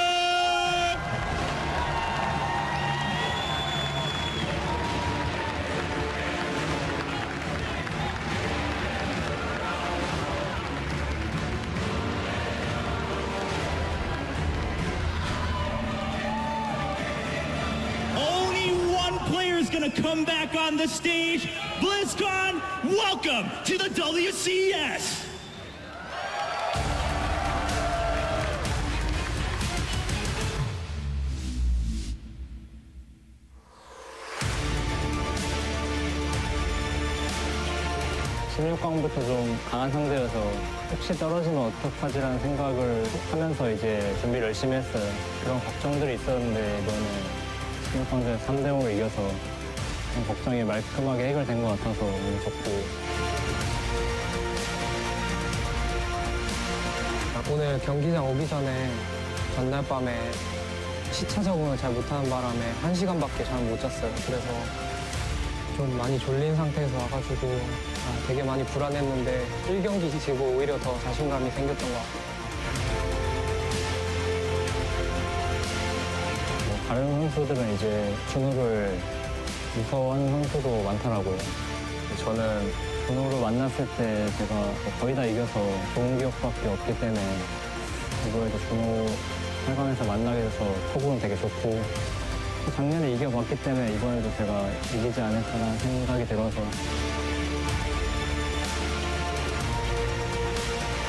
작년 블리즈컨에서 8강에서 도우용한테 떨어졌어요. 그래가지고 진짜 여기 오니까 또 새록새록 떠올라가지고 복수심이 지금 활활 타오르고 있는데 준호가 작년에 저치고 멘탈이 나갔는지 바로 호텔로 가더라고요. 사실 이번에도 그럴 것 같아서 벌써부터 미안해져요. 제가 이겨서 준호가 또 우울해질까 봐. That's a whole new special kind of trash talk for that match. I'm worried about how sad he might be. I'm just worried about his feelings in this match, but I'm going to make him cry. I mean, love it. Honestly, it's kind of an understatement. When you look at the stats, Classic always beats Hero. It's 3-0. It's going to be 4-0? Yeah. I think so. Well, I mean, that's the thing we're talking about, with, like, distractions. And we have seen one-sided matches. That's kind of the thing, too. I come from kind of a... Well, I'm a StarCraft nerd, but I also followed sports well. I mean, a lot of Super Bowls are really bad because one team comes super prepared, the momentum starts getting going, and the other guy's just like, well, okay, it's over. That can happen, and it's kind of not great for us as observers, but what's really awesome is when it goes 2-2, and it goes that final game, and it's like, all right, who's got the nerves of steel? And both these guys can deliver there. Hero did look quite shaky in the round of 16, while Classic was just performing he's a monster. Incredibly well. So going into BlizzCon now here, the round of 8, where the pressure is even higher, it might be a little bit hard for Hero to actually, you know, find his literally stride. higher, too, because that stage is like 700 feet tall. Those guys are playing higher than they've ever played in their entire climbing life. inside of Voltron. Well, I don't know the elevation of here compared to Seoul, but you might be right about that.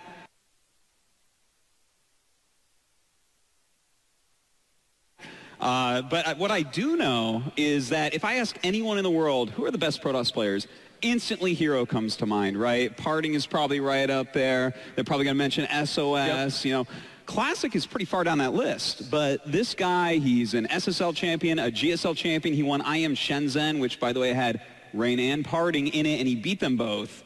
I mean, and Hero as well, even in that tournament. Yeah. When are we going to stop calling him the chin toss and start calling him the win toss? Oh, my goodness. Probably never. Was that on the spot? That was incredible. No, he's been planning that one for like 2 weeks. Yeah. But I've had that one in my back pocket since the beginning of the year. Yeah, so here's the thing. You talked about how so many people underrate Classic.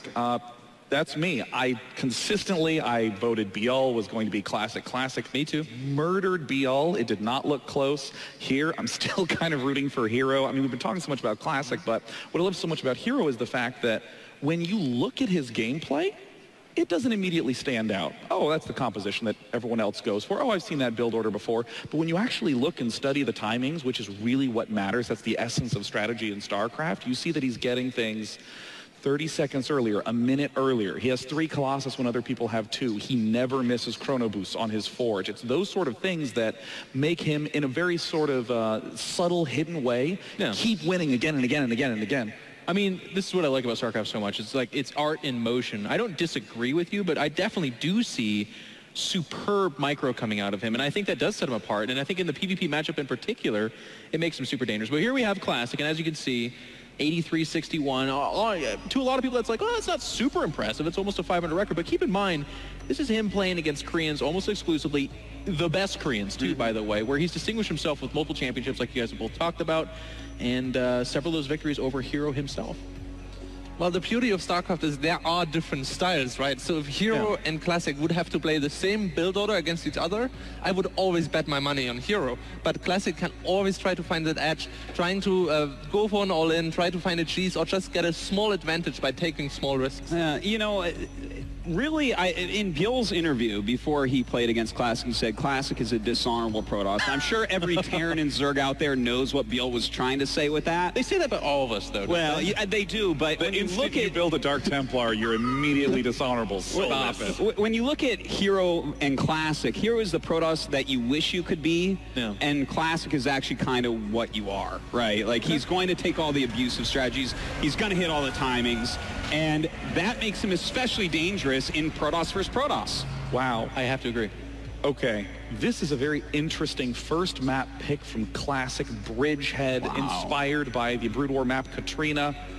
Give it to Day 9 to force a Brood War reference into there. I'm right there behind you, bud. Yeah, I mean, Bridgehead is an unusual map 2-player where you start with your natural hidden behind you. And it's got the back rocks, which can be kind of tricky there as well. Sorry, what were you saying, Dan? Well, I mean, that map, it's the weird map that's left here. There's 3 maps that are quote-unquote weird compared to what we're used to. 2 of them were banned out in Dash and Terminal and Moonlight Madness. But to have Bridgehead here as the last kind of weird map, you know, I feel like they want to get that out of the way. I don't think it's that weird in PvP, though, because the back rocks don't play as much as a part as in other matchups. Sure. It feels like it will operate more like a cliff for playing Stalkers, rather than that somebody's just going to go for an extremely fast all-in to break down those rocks. I mean, it's either an all-in or it's the mid-game stuff, right? When you're at 3 bases, and then it all becomes about that big fight in Protoss versus Protoss. If you lose that big fight, you are almost certainly dead. And if you can actually kind of sneak up and get those back rocks and get the position where you're killing that third, but also you have the full concave against their kind of attempt to stop you from doing that, that's a game-winning move potentially. And we've talked so much about the fact that in a best of 5, often you'll prepare something a little special for the first match. Protoss versus Protoss, such a volatile matchup, so unstable. I mean, what's going to be the first play? And Classic's the build order guy, right? Like, I think we can all agree on that. Hero's kind of the more... Obviously, he's got prepared builds, but he's kind of like the more performance guy. I would like to see, I don't know, something Stargate-based. We saw a lot of Phoenix play. In fact, that was, I can't remember which Protoss it was, but that was their winning move to get into the round of 8. You know, I like, Sean, that you bring up the fact that a lot of times that first match is very important with the chosen build order and everything, and I do want to double underline, highlight, you know, italicize everything. The fact that Classic is on SKT1. This is the championship team. This is the best StarCraft 2 team in the world. And you know what? Heroes on CJ Entis, who just lost their head coach. Coach Park just left this past week, and you can't tell me that's not going to make a big difference here. It could. It absolutely could. They do have another coach here, too, so they're still preparing. But SKT1, this is like, I would say, is Classic the mini-boss before Innovation, do you think? Or is he, where would you put him in the tier of gaming world? I think that Classic is absolutely one of the very best players here, has a decent shot to win the whole tournament. I think that he's not a mini-boss, you're saying? No, I think he's a big boss. He's like the second to last boss in the game. All right, I like it. I feel like he's the first boss you fight against in Dark Souls. You're like, this is the first boss. He should be easy. And then it takes you 8 hours. Well, I mean, that would throw our schedule for a pretty big one. Yes, as much as I like close StarCraft matches. That metaphor, it almost got there. Okay, so these players have almost 400 on-stage matches together this year. They're some of the most prolific players throughout the entire year. Artosis, you are an expert on predictions. Who is going to pull out the win in this best of 5? I truly think Classic is going to take down Hero here. I think it'll be close, but I think Classic's got him. Well, I believe in the end that Hero is actually going to take it because he's just so solid. Yeah, I changed my mind. You know, you're allowed that. This is America. You can do whatever you want, man. Yeah, so I believe Hero is going to take it. I know we talked a lot that Classic is going to take it from my perspective, but really coming to what made you switch though? Because yeah, we're saying Classic. Yeah, yesterday you were just Classic. Yeah. I'm the only Hero guy up here. Well, I believe he's coming here so solid that even if Classic is going to win game number 1 or game number 2, Hero's just going to pull it back and realize how he can counter him. Okay. We were talking about preparation, but pulling through a best of 5 only with preparation is not going to be enough. One of the interesting things for me, Sean, is that in the WCS, we kind of watch these players all year long. And I think if this tournament was held in March, Hero would be my guy the whole way through. But it's not March. It's probably November. I haven't checked in a while. And I think actually Classic is playing the better StarCraft right now. Round of 16, he looks super dominant. We saw a little bit tripping up from Hero. And I think Classic is the guy that at this BlizzCon wants to really make a name for himself. Well, that really is the question. Hero, the player that who so many have said for so long is the #1 most stable, solid Protoss out there. Classic sometimes shows up 4th and 5th on that list. Who's going to be able to pull it off? I'm putting my vote in with Hero. But the players themselves will show us what the outcome's going to be. Ladies and gentlemen, it's time to get that first match underway. Casters, take it away. The #1 WCS player for 2015, about to go up against a player that has beaten him in the last 3 Premier tournaments. StarCraft fans around the world, BlizzCon, are you ready? They should be, Maynard. These are some of the very best, if not the very best StarCraft 2 players that we have in the world here today, ready to play in California, here in Anaheim at BlizzCon. And this is the start. This is the start to find out who is going to be the champion for 2015. The global finals unfolding right before our very eyes. Game 1 has begun, guys. Let's get into it. Here on Bridgehead. In the leftmost spawn, from CJ Entis, this is Hero!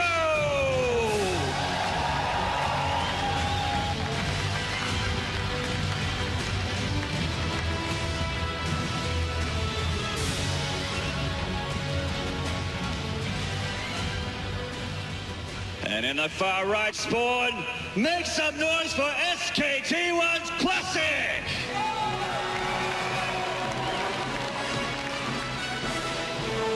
They played on this stage, in this arena, last year at this very stage of the tournament in the quarterfinals, and it was Classic who denied Hero a place in the semi-finals. Will we see history repeat itself again in 2015? Hero mentioned it in the videos before they were ready on stage that he remembers that. He wants to get his revenge, and obviously this is the perfect setting to do so. The revenge flame burning in his eyes. I know what that feels like, Apollo. I'm sure you do as well. And it is such a powerful emotion. And it's not just 2014's BlizzCon that Classic gave him a spot of bother.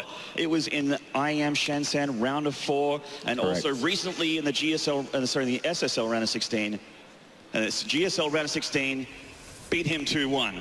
It's such a close series as well. 2-1, 3-2, 3-2 again. It's a great mental advantage to have over your opponents who have beaten them in the last 3 major tournaments that you've played in. We're going to start to see the build orders take shape as Hero moves out with his probe in the center of the map to find out what his opponent's up to, and likewise Classic And momentarily here, we will start to see the strategies that both players do choose to go for. Yeah, like ships passing the night, the two probes going for their scouts here.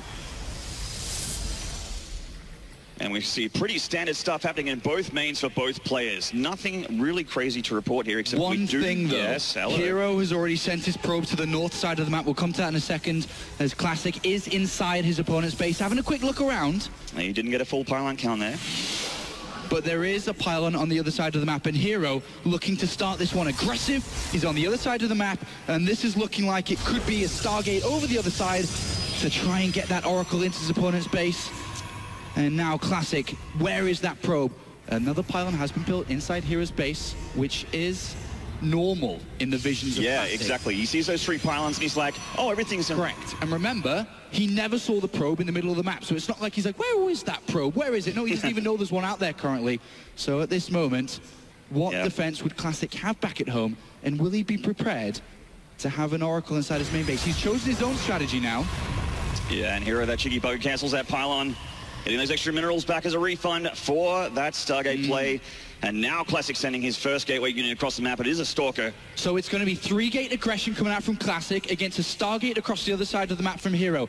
Usually in this scenario, because Classic is going to have a lot of gateway units, the Mothership Core is key. It has the photon overcharge. It's going to be able to protect himself a lot, but it's on the other side of the map trying to figure out what exactly Classic's doing. This Mothership Core, is it going to recall? Is it going to fly back? If it recalls, it has no energy for a defense back at home. While on the other side, Classic does have his around, which means he's going to be able to defend against the Oracle. This is becoming a bit of a difficult spot. He forces the recall out. And a photon overcharge. It kind of works both ways for both players here, doesn't it? The photon overcharge has been used already here by Classic, so the Oracle can go in when there is not a photon overcharge to defend. But what does Hero have to defend? You're absolutely right. Just two Stalkers here with double the amount coming up the ramp here, with a fifth one under the back there, and a very aggressive pylon going up by a Classic. And he is already touching the front. One Stalker goes down. You're already pulling probes, taking this very seriously here. Absolutely. He's running too close at the front. He's going to lose it instantly. And that goes down. And Classic is starting this one with a bang. Absolutely, probe damage going through, and the Oracle has been deflected on the other side of the map. Classic in charge of this game already, and it is looking dire for Hero. Unfortunately for Hero, he does not have any defense on the other side of the map. His Oracle gets into the middle line doing damage, but does he have enough Stalkers to fight against the army that Classic has built up with just 3 Stalkers and a simple sentry? I don't think he does here, Maynard. I don't think so either, Apollo. Classic really chose the right thing in this map. The Oracle did nothing. Nice force fields blocking out half the Stalkers here. A great slice in half. They are still doing the damage, though. One Stalker goes down. The sentries are touching up these other Stalkers. The rest will join the fight here. Hero desperately trying to warp in any units he can to defend against this attack. As he continues to lose probes, the Stalkers march up the ramp. What is Hero's answer here? Is just trying his hardest, but starting to lose all of the critical units and probes every second as this game goes on. Catches a couple of these Stalkers. Remember, Classic is not mining ideally back at home because that Oracle has been floating around, but it looks like Classic does have enough to defend, and that is it. Game 1 goes to Classic. GG. And the series will continue into game number 2. Will Hero tie it up? Or will Classic get into this nerd's head and cause a bit of mischief? And that is such a good confidence boost here for Classic. Oh, yeah. And now he says, I beat you the last 3 big times we played. I've taken map number 1 against you here today. And the memories of everything that happened last year must be flooding back to Hero. He decided to take a risk, placing a Stargate on the other side of the map with sending his Mothership Core out to scout his opponent. So his build, his strategy is great aggressively. It's fantastic. But he doesn't have any defense, and the key unit for defending was always going to be that Mothership Core, but it had no energy, it couldn't do its job, and Classic takes that map number 1. And it's not too bad of a rush distance on Bridgehead. You can get across there with that just the 3-gate aggression, and he was not afraid. He was very confident with that attack, that pylon right by the ramp, and up he went. Even with beautiful force fields, Hero slicing those Stalkers completely in half. Still did not have enough. Yeah, an action-packed beginning here. Terraform going to be our second map of the day in this series. And it's a must-win. It's a must-win for Hero. You cannot be going down 0-2 against a player who's building momentum and has done for the last 12 months against you. So an incredibly important game here for Hero. And it all comes down to decisions, especially in this Protoss versus Protoss game. What build, what strategy is going to get me that 1-1 against Classic? Well, he has a lot to choose from. I mean, PvP, a very diverse matchup, lots to choose from. And looks like we're going to get into a replay here of game number 1. So this is the forced photon overcharge that comes out from Classic. Well, not so forced, but more of a defensive one, which pushes Hero's Mothership Core to go home. Now it's lost its energy, it goes to the other side of the map, and there's just nothing to defend. When you invest in a Stargate and an Oracle on the other side of the map, your gateways are late. You don't have enough money to build the same amount of units that Classic has, who doesn't have that Stargate, who doesn't have that Oracle. And losing this Mothership Core, even if he bought time to get energy, the Mothership Core's gone in itself. And this was just a dream start here for Classic. Yeah, and he made it look so simple, but really, these are the 2 of the best Protosses in the entire world here. They deserve to be here in the round of 8. Yeah. And at this moment, the Oracle comes in and does a little bit of damage, stopping Classic's income for a slight bit, but eventually the Oracle was going to run out of energy itself and just couldn't keep up that harassment. And that's the way the cookie crumbles sometimes. When the Oracle comes in, it doesn't work out. The photon overcharge still there, ruining your day, and, well, Classic just did the rest. He did the rest, and he did exactly what he needed to do. And, you know, you can't help but feel that Hero did play into his hands a little bit there with the 2 builds that we saw shape up.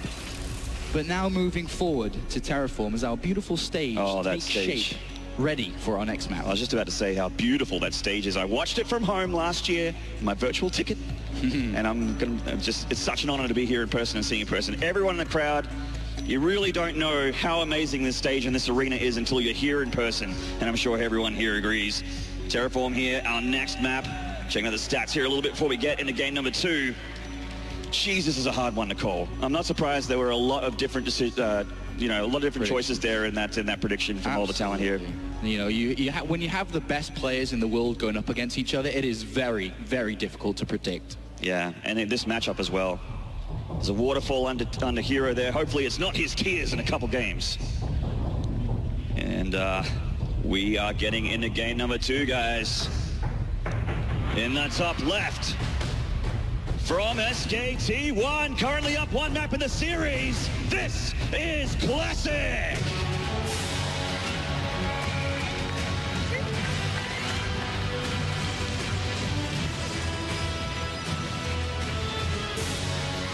And in the bottom right, can he tie it up from CJ Entis, the smiling assassin Hero?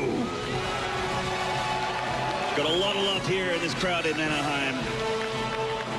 Hero, one of the most likable personalities in esports, not just StarCraft.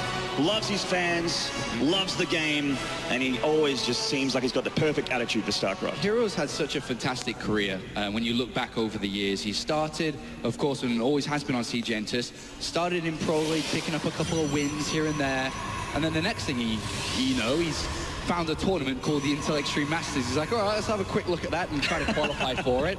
And then the next thing you know, he's playing at the Intel Extreme Masters. He won it 3 times and is the only player to do so.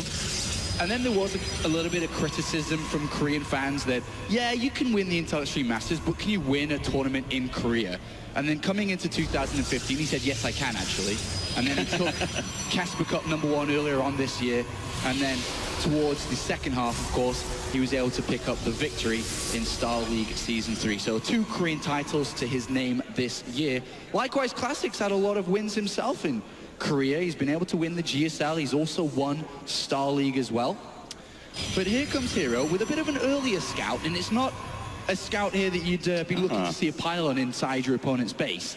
It's more so to find out what exactly his opponent's up to, and he's willing to send the probe early to find out what's going on incredibly fast. He cannot risk a crazy strategy coming out from Classic, which could put him down 2-0. And it is quite a risk. With lots of paths here on Terraform, and it actually is reasonably simple to drop a proxy and have it go undetected, because you just don't have enough time to scout all of these paths here on this map. And Classic, it was actually a little bit sneaky as he came down the ramp with that probe, avoiding Hero's probe, getting it around there. And we'll see what both players' plan is as the game unfolds. Very standard so far, but we just really don't know until that extra pylon goes down. Exactly. Chronobo's coming into the Stalker here from Classic to be able to push his opponent's probe out so he can now choose his choice of strategy. But we are waiting to find out what is going to happen. Both have seen a lot, and now they both go into the dark. They don't really know what's the follow-up from both. just a quick reminder for some of you at home as well, if you do want to vote on who you think is going to win this series, do include the hashtag classic and hashtag hero with hashtag WCS, and you can feature in the show. It truly is that simple, Apollo, to get your name up here on the screen. And we can see that a Stargate is going down for Classic. Now, Classic actually loves Stargate play. He actually does it. I think 50% of his PvPs, he drops that Stargate. And Hero is trying to get back into his opponent's main base here, but there is a Stalker protecting and will deny the scout here. So Classic remains, Hero, remains in the dark with this Stargate down. And on the other side, Hero has chosen a very fast robotics facility. He was going to make a Twilight Council. You could see the shadow there, and then he changed his mind, dropped the Robo instead. So perhaps being a little bit more defensive. Yeah, I mean, it's a very safe build, right? The robotics facility offers observers. Great for any Dark Templar builds if there's come out. He can build Immortals eventually for any, blink attacks or gateway attacks, offering him great protection. And then even 2 gateways, which offer him even more unit production. And then you can probably safely expand off the back of all these key structures together. On the other side, though, Classic, with this Stargate, the Oracle has been made, and he's obviously going to be looking to do a bit of damage. And dropping a Twilight Council as well for Classic, going very tech-heavy here as a decision. Right, so the Oracle, let's give an example, gets into the mineral line, kills 15 workers, and cuts Hero's economy in half, and then he can follow up with a blink attack or something along those lines. That's what he's planning, but obviously he's got to get damage done first. 3 Stalkers come straight off that ramp. Good reaction time here from Hero as he tries to shoo away that flying pesky Oracle here from Hero. Gets 3 probe kills. He could have used Photon Overcharge on that Mothership core, but chose to save the energy. I like that. And I think that was a good choice. He probably could have killed the Oracle, to be honest. But he really wants to play this fully safe in case this is going to be a big attack. Oh, wow. Hero going all the way across the map and dropping a proxy Stargate. It's incredibly risky. 7-minute mark. And he's going to see it. Is he? Oh, no. It is risky. Oh, wow.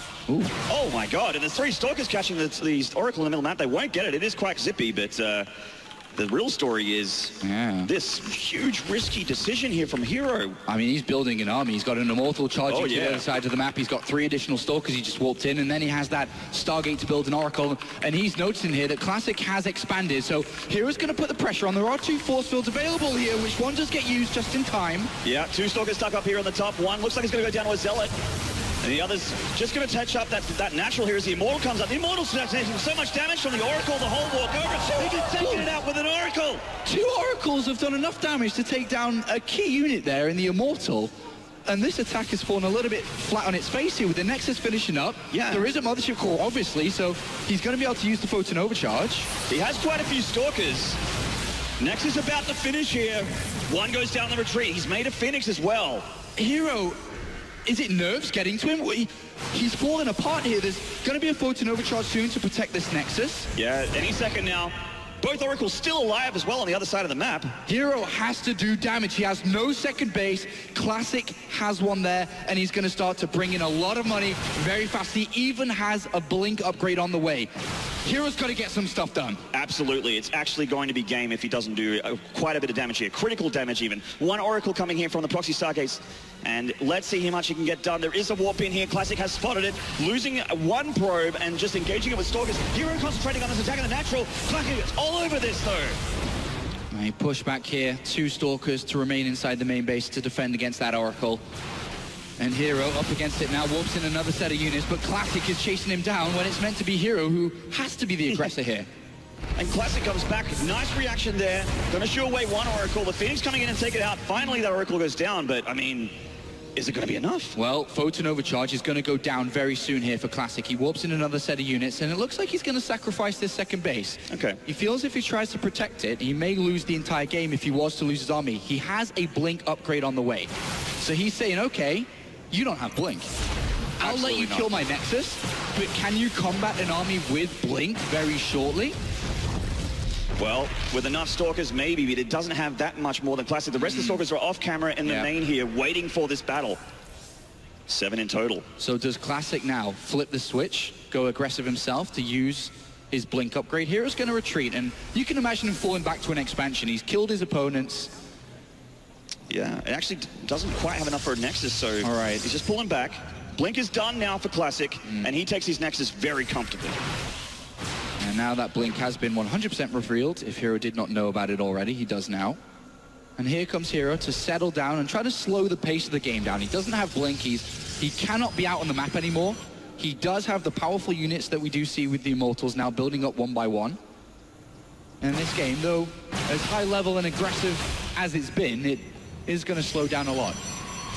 Is indeed. So both players licking each other's wounds, just going to reset their jaws and get things back in action here and really settle down and think about their next game plan. What is the mid to late game in PvP for them on Terraform? Correct. And at this stage of StarCraft, when it has slowed down at this level, the things you've got to take notice are how many workers does each player have after the aggression's finished? It's 24 for Hero, 33 for Classic. The Nexus, the second Nexus, they're both very similar in its time at the moment when it's about to complete. So Hero is going to be behind when it comes to his economy simply because Classic has 10 workers more than him. Upgrade starting a little bit earlier for Classic on top of that as well, as Hero's Forge is only just halfway through. But the army sizes is a little bit in favor of Hero, right? Because he has been the aggressor throughout. So there's that 12 army difference between the two of them. He has those extra stalkers. But as you can see in the production tab, with Classic's extra income, this is an economy-based game. He can afford things, Forge upgrades. Yes. The robotics facility going down, the robotics bay going down for the Colossus upgrades. Yeah, well, with money, you can buy things, With money, right? you can buy things. Yeah, you can buy things. A lot of people have nicer cars than we do. That's right. And, you know, the robotics bay coming in now, Hero is also doing that, but he's not building units at the same time. He's fallen a little bit behind in this game, and looks like he is going to ask for a quick pause here as the mid-game of this map number 2 is starting to develop. And it's a tense game between these two. It's a great PvP. We obviously started up, if you're just tuning in, with a very risky strategy from Hero in game number 1, which Classic defended and then went on to win. And now Hero fights not to fall 0-2 behind here in this best of 5. Yeah, this one a fair bit closer, a bit more scrappy than the first one. The first one was kind of a knockdown and towards the end there, and it happens when you get the better choice, the build order, or the better timing. So Classic in a better econ advantage, Hero with a better army advantage, but both of them going back home. What does this mean when you're the econ advantage guy? Well, he's going to have obviously a lot more money. He's going to be faster with his upgrades, faster with his key units such as the Colossus. He's going to start to be thinking, do I use this advantage for an attack? Do I look to use my advantage to take a third base? Remember, he also has this blink upgrade that Hero doesn't have. So there's a lot of small edges right now that we do see in favor. And here is the replay from a little bit earlier on. Yeah, this isn't the actual game, guys. Just a replay here from earlier. Yeah, and this is where the heat of the battle really started to take shape as Hero was on the other side of the map needing to do damage here. And to be honest, he didn't do enough. This was a key moment, though. This was amazing. Getting that immortal so damaged with those oracles, like that's the stalker killer right there, and he's already dead without doing anything. If the stalkers were protecting the immortal would have offered a lot of damage output to continue the aggression that he had planned, but it's an expensive unit, and it's not just the unit cost, right? It's the robotics facility that you need to build the unit from, and it just didn't work out so well for Hero. But if you were Classic at the moment, this is a great start to Friday at BlizzCon. It's a great start. It's a bloody good Friday, It's a bloody good Friday for him so far. It is, and I love my Fridays. All right. I know you do. Oh, yes. And in the top left here, so we're going back in the game. This is the live feed now. Robotics play done now for Classic. He can take up, and Hero sees all of it here with his observer. Yeah, so he sees that, you know, his opponent started Colossus production already. He's going to go down to the natural with his observer, the second base, and see that his pro camp's a lot higher as well. So he's not going to be feeling too good. The observer comes from Classic here to block out any more vision granted to Hero. And look the way that Classic's used his mobility through the blink upgrade. And also the fact that he's just in a lead. He said, well, you can't really attack me at this moment. I'll take this third base to further his economy and technology even more. Yeah, and he's like, yeah, okay, you have blink, but you are not cracking this walnut. He has 2 immortals at the back there and a lot of stalkers. And remember that Hero hadn't saw that third base, but he has just now with a hallucinated Phoenix that hovered over the third. Hero knows exactly what's going on now. He knows his opponent got a little bit of a lead in the early game. He's also now seen that this third base has gone down. The question comes for Hero, how does he tackle it? Well, he has to, because Classic is his choice as the econ advantage player is to try and push that advantage even further by expanding again and just getting more income. I'm looking at Classic, though. Classic, has shown this third, which for everyone says, okay, yeah, he's going to take his advantage in this third base right now, but he's also got a lot of gateways coming in, and is starting to power up his army a little bit, especially with the Templar Archives coming in, to drop his gas into Archons, really buffering up the army. Archons at the front obviously going to tank a lot of damage and allow the Colossus and other units at the back to continue to stay alive and do more damage. It's an excellent endgame army. I mean, you're missing the Tempest, but the Archons are really the second to last sort of ingredient you want there in the just head-to-head fights here. What we're looking at is Classic potentially looking to strike when his +2 attack completes. He's 4 Zealots, 2 Templar, 4 an Archon. He's stopped worker production, and he knows at this moment, in a StarCraft game, when you're behind, you're trying to be greedy, try to find a way to get the same economy that your opponent has. And while Hero is trying to do that, it looks like Classic could attempt a strike into Hero, which could work well with this +2 attack upgrade that Hero doesn't have. Exactly. Hitting timings is how you get a lot of your wins in StarCraft, and +2 is definitely a good time to do it. So just about to finish here for Classic. Heroes has only just started. He's not really in position to start any kind of attack, though. Both have a very similar army size. You can see at the bottom here, 72 to 70. It is very similar. Hero out in the middle of the map. He's going to walk into a +2 attack upgraded army, so this isn't ideal for Hero. Timing here for Hero. He really wants his third Nexus, but there is just too much Classic here. Go home, Hero. Yeah, he walks up, he's like, oh, I actually can't fight into that. And is going to have to back out. He didn't use recall, so he didn't escape immediately. So he does still have a Photon Overcharge available, a Time Warp available from this. But look at the supply. 156 to 116. 30 army supply advantage now for Classic. He's ahead in every single way in this game right now. Hero really needs to pull something out here. 8 gateways to 6 as well, so there's an additional 2 warp-ins available for Classic over Hero, who's trying to muster together these 2 additional gateways to equal up with Classic, and Hero's in trouble. He is in big trouble. He's got to get this +2 attack upgrade, Maynard. I mean, I answered that before you could ask the question, but he's got to get +2 attack. He's got to be in a defensive position. I was literally about to ask you, what does Hero do at this point? Because I honestly do not know. He is quite in a detriment here. We see the votes coming in here. Thank you all you guys on the social networking, hashtagging Classic and Hero with WCS. Looks like 52% people are going to be looking pretty good as this second game continues. Okay, big moment about to happen. Hero must defend up on his third base. He doesn't know exactly where Classic is at this moment, but he will find out soon. If he does not, he finds out now. The Phoenix shows it. If he does not defend this, he loses his third and essentially loses map number 2 and goes down 0-2 in a best-of-5. This is it. This is a huge moment for Hero. He's got the Archons. He's warping in here. The meat and potatoes of his army is back there, and he loses 2 Zealots immediately.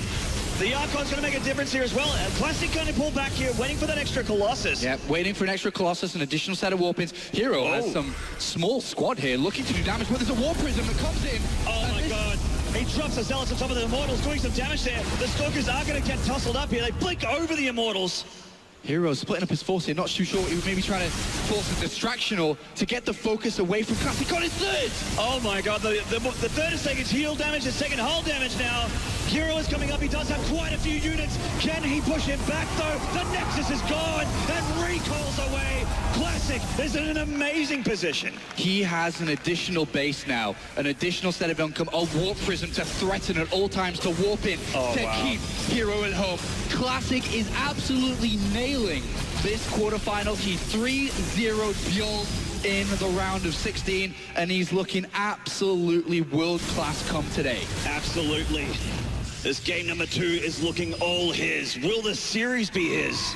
Hero desperately trying to retake his third Nexus, clutching at straws here. But look at the differences in the income. Look at the differences in the army supply. It's just... For every minute that goes by, that's an additional 30 minerals to Classic, an additional 200 gas. It's a fantastic position to be in now. And Hero is really forced in a difficult spot. Notice how Classic says, okay, you do have quite a few Colossus like me, but I'm going to move my tech further because of the amount of money that I have. I'm going to build a Stargate, an additional one that is. I'm going to add the Fleet Beacon. I'm going to get to the Tempests, and they will soon start to one-shot, Colossus down over and over and over. And that is the real damage dealer from Hero's army. He's making the right decisions here. I mean, a great man here in the venue today that we'll be hearing from soon. did say that when you're ahead, get further ahead. And Classic is doing exactly that right now. He's nailing it, Maynard. He's playing absolutely wonderful today. And the Hero is in trouble, and he really needs to find some magic to turn this game around. And I don't know what that is. Yeah, honestly, we aren't that good at Protoss, Apollo. We just can't make this decision. Hero's going to have to make it for all of us here today. There's just a little hit squad here. Blinkstalker's picking away a very expensive unit there. Just small little things like that. Classic just getting that more and more of an edge as the second game continues. Of course, mistakes can happen in StarCraft. Yeah. So Classic can still mess this up. Absolutely. He can, throw away his army, throw away this lead. One wrong decision, one bad positioning in a fight. And things can change. So maybe Hero needs to rely on his opponent making a mistake, but as you can see, the Tempest count, he's about to have 6 in the next 30 seconds. 3 at a time coming out, and that is the death knell for a Colossus heavy army right there. And a 4th base as well. Hero now sees it. So he's now seen what he's up against, and you can only think to imagine him up on stage now in that booth with a bit of a sigh, knowing that he's up against the wall at this moment. And what does he do? Like another movie attempts. That's 800 minerals. Completely countered here by Classic. Three cannons and just the same amount of Zealots walked in to shut this down. All right, Hero moves south. He's got Zealots at the north. And his key armies at the south here. He's going to try a bit of a sneaky move, but there are 2 Zealots to spot. It looks like he was trying to gun to kill this 4th and get out. That's a nice move if he can pull this off. Yeah, Classic is just going to walk down there. Doesn't want to recall or anything like that. Yeah. Imagine... Oh, there he goes. Oh, hello. Hello, mate. Recalls into this Nexus, and he's going to take a fight directly. Hero cannot fight this army yet. And there's a bit of a run by with the Zealots here. Classic's army is distracted here at the 4th. And moves like this is how you try and get back into the game when you're pretty far behind. He gets 1 Stargate. And he's trying to do critical damage. He hasn't done it just yet, though. You can start to imagine that the Hero fans are getting a bit of feeling back for this, because he pulls Classic's army south and then attacks with a bunch of Zealots into the second base and the natural now, destroying the Stargate and just forcing a reaction of a defense here. That's right. Well, he's trying to build up to his own Tempest count, or Void Rays. He's choosing Void Rays. He's going to try and completely overpower this. Okay.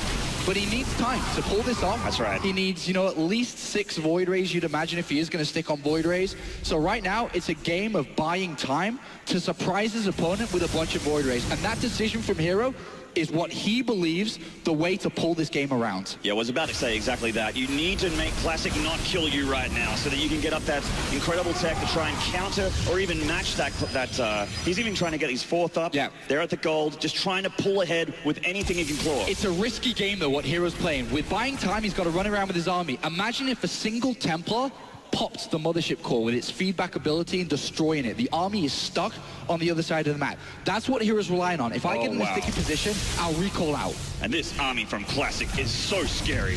Okay, Hero's going to move in. Here he goes. Hero's going to hit the natural. Classic's through the middle of the map.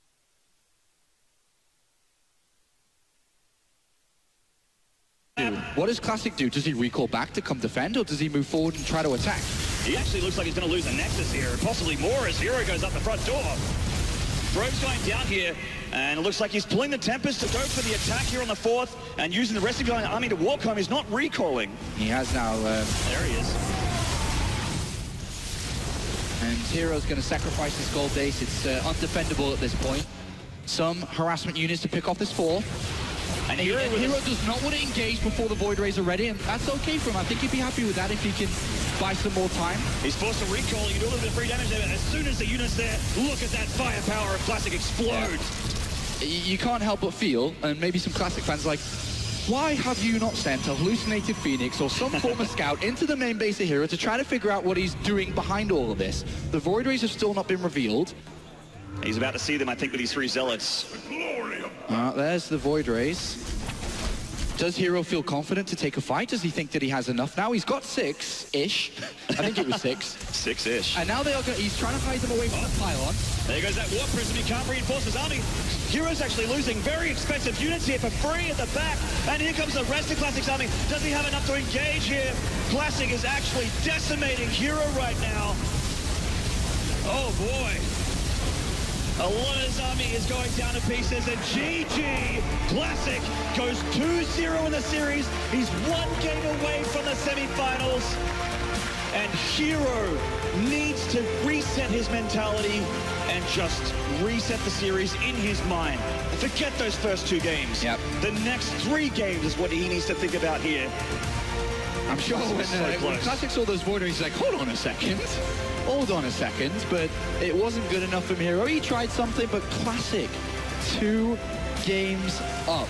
He defeated, as we've already mentioned once today, defeated Hero in the quarterfinals at this very stage of the tournament last year at the global finals here at BlizzCon. He then went on to meet Hero again in the Intel Extreme Masters semi-finals in Shenzhen during the summer of this year, where he defeated him for the 2nd time. And then they even met in the round of 16 of GSL, where Classic defeated him for the 3rd time in 12 months. And this is now an exact rematch from that game they played 12 months ago, and Classic is doing everything right. Well, we're going to get into Cactus Valley for our 3rd map, and I'll tell you what, Apollo, one thing that all those series had in common, the Classic one, were that they were very, very close. Can Hero tie this up to 2 apiece? I'm sure a lot of Heroes fans out there in Twitch chat and here in the venue today would love to see that. I would love to see that, because more games of StarCraft, the better, if you ask me. Absolutely, who doesn't want to see Hero do a cartwheel on stage? But the thing is, when looking at Classic, is he is such a good player. Here's the start of the game once again, where it started in such an aggressive manner. Yeah, very scrappy. And of course, this replay provided to us by Windows 10 with our DVR function. I didn't even know that exists before it came here. That's really, really cool to see. And we see more attacks here. So the scrappy game, everyone had to lick their wounds and come back here and then start hitting each other and making the decisions, going around the map, circumventing each other's armies, trying to get free damage wherever they could. And here was a great move from Classic, dumping right on top of those Immortals. And just a little bit of a blink juke there. Great action-packed game number 2. And it got into the very, very late game. Plenty of Tempest coming out for Classic, and this was a critical moment here. Getting this 3rd Nexus made him pull so far ahead at that point of the game. Yeah, it was a great play from Classic, and unfortunately for Classic, throughout his career, Maynard, is if he wins a GSL, if he wins a Star League, people still don't look at him as a player that could win this tournament. There obviously are a couple of people out there who do believe in him. Classic believers. The vast majority of players would have said Hero was the favorite for this series, but Classic again continues to scream and shout at his fans worldwide, or at fans of StarCraft worldwide, notice me, I am God tier. You're my hero. There you are. Oh, this crowd is beautiful. The stadium is beautiful. And my God, I cannot wait for Game of 3, and we're about to get into it. Oh, yes. I mean, we're having a lot of fun here, and it's always good to be back at BlizzCon. And, you know, it's the build-up of each year. You know, every single StarCraft fan worldwide at the start of the year, if not as soon as the old BlizzCon finishes, it's the road to BlizzCon. And that's what we always look forward to, and we're all happy to be here at the global finals once again, where we will crown another world champion. We could crown the first 2-time world champion this weekend, with both Life and SOS still in the tournament. Wow, so many returning champions here. Just goes to show you how stacked this tournament is. Yeah, and we're going to have back-to-back games all day long, of course. We have 4 best-of-5s to give to you today. Our next one, after this current one is over, is going to be the highlight game of the day that everybody is looking forward to. It will be, of course, the current best player in the world, Innovation, against the reigning world champion of 2014, Life. Everyone's looking forward to that one. I am absolutely going to be going bananas backstage when I'm watching that game. Yep. It is so hyped for me. And look at that trophy. That is what it's all about here, being the world champion. And you were talking a little bit about Classic's obscurity. If he wins that trophy here this weekend, oh man, it is gone. He's gonna cry. He's gonna cry. He's gonna cry happy tears. Everyone wants their hands on that trophy. Of course, throughout the year, you've got your 3 GSL seasons, you've got your 3 WCS seasons, you've got your 3 Star League seasons, of course, multiple global events throughout the year, but it is all about this, to play in front of this crowd, to play on that stage. This is a dream for every StarCraft player worldwide. It is absolutely a dream, and it is so good to watch it unfold. It is always the highest level StarCraft consistently every year here at BlizzCon, and it gets better and better. And this road isn't just the end of 2015, it's the end of Heart of the Swarm. And we take a new path in the Legacy of the Void, a very, very important moment in the history of StarCraft 2. There is that wonderful trophy. Yeah, and a couch. We had to trim a little bit of fat off it. As you may notice, Life couldn't quite pick it up last year, but this year we're making it nerd friendly, so that they can pick it up. If you're a easily. skinny nerd that doesn't really lift, but you're amazing on ladder, that trophy is just right for you. It's just right for you. So Classic did pop to the bathroom. He is back inside his booth now, as I can see behind me, so we will get game number 3 underway in a second. It's actually, funny enough, even though it was Classic who stepped away from his computer, it's Hero who still is not in the game lobby, and that already tells me that he's thinking, he's talking with his coach, and he has to, as you said, reset everything. He's got to calm down. But if you look back to the round of 16, he did lose game number 1 against Fantasy 2 and did go down there, but managed to turn it around 3 games in a row. This is obviously a little bit different. A little bit. A little bit different. So yeah, I mean, he has that team and that infrastructure, and the important people here for him today are looking after their very, very important player. And you were talking about him, talking to his coach and coming down. Speaking of staff and teams, SKT1, let's talk about them. Every single player, well, 2 players currently still in the tournament, Innovation and Classic, are probably the most prepared players for this tournament. They have a world-class team, a world-class set of coaches. And extremely successful. It would be a literal dream to be on that team. It would. As your little pro gamer heart would just blossom with glee as you get that SKT1 letter in the mail. And we are getting into Cactus Valley here, our 3rd map. Hopefully not the final map for Hero fans. It's a dangerous map, though. It's a 4-player spawn. You can hide pylons anywhere. You can put proxy structures all over the map. This is a dangerous map for Hero. Yeah, especially in this matchup. So let's get into it, guys.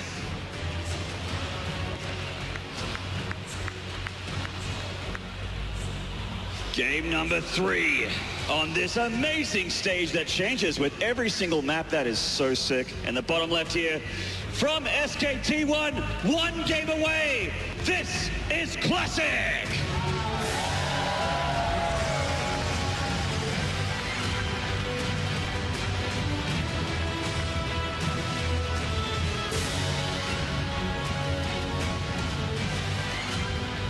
And in the top right corner spawn from CJ Entis. If you want him to tie this up, make some noise for Hero.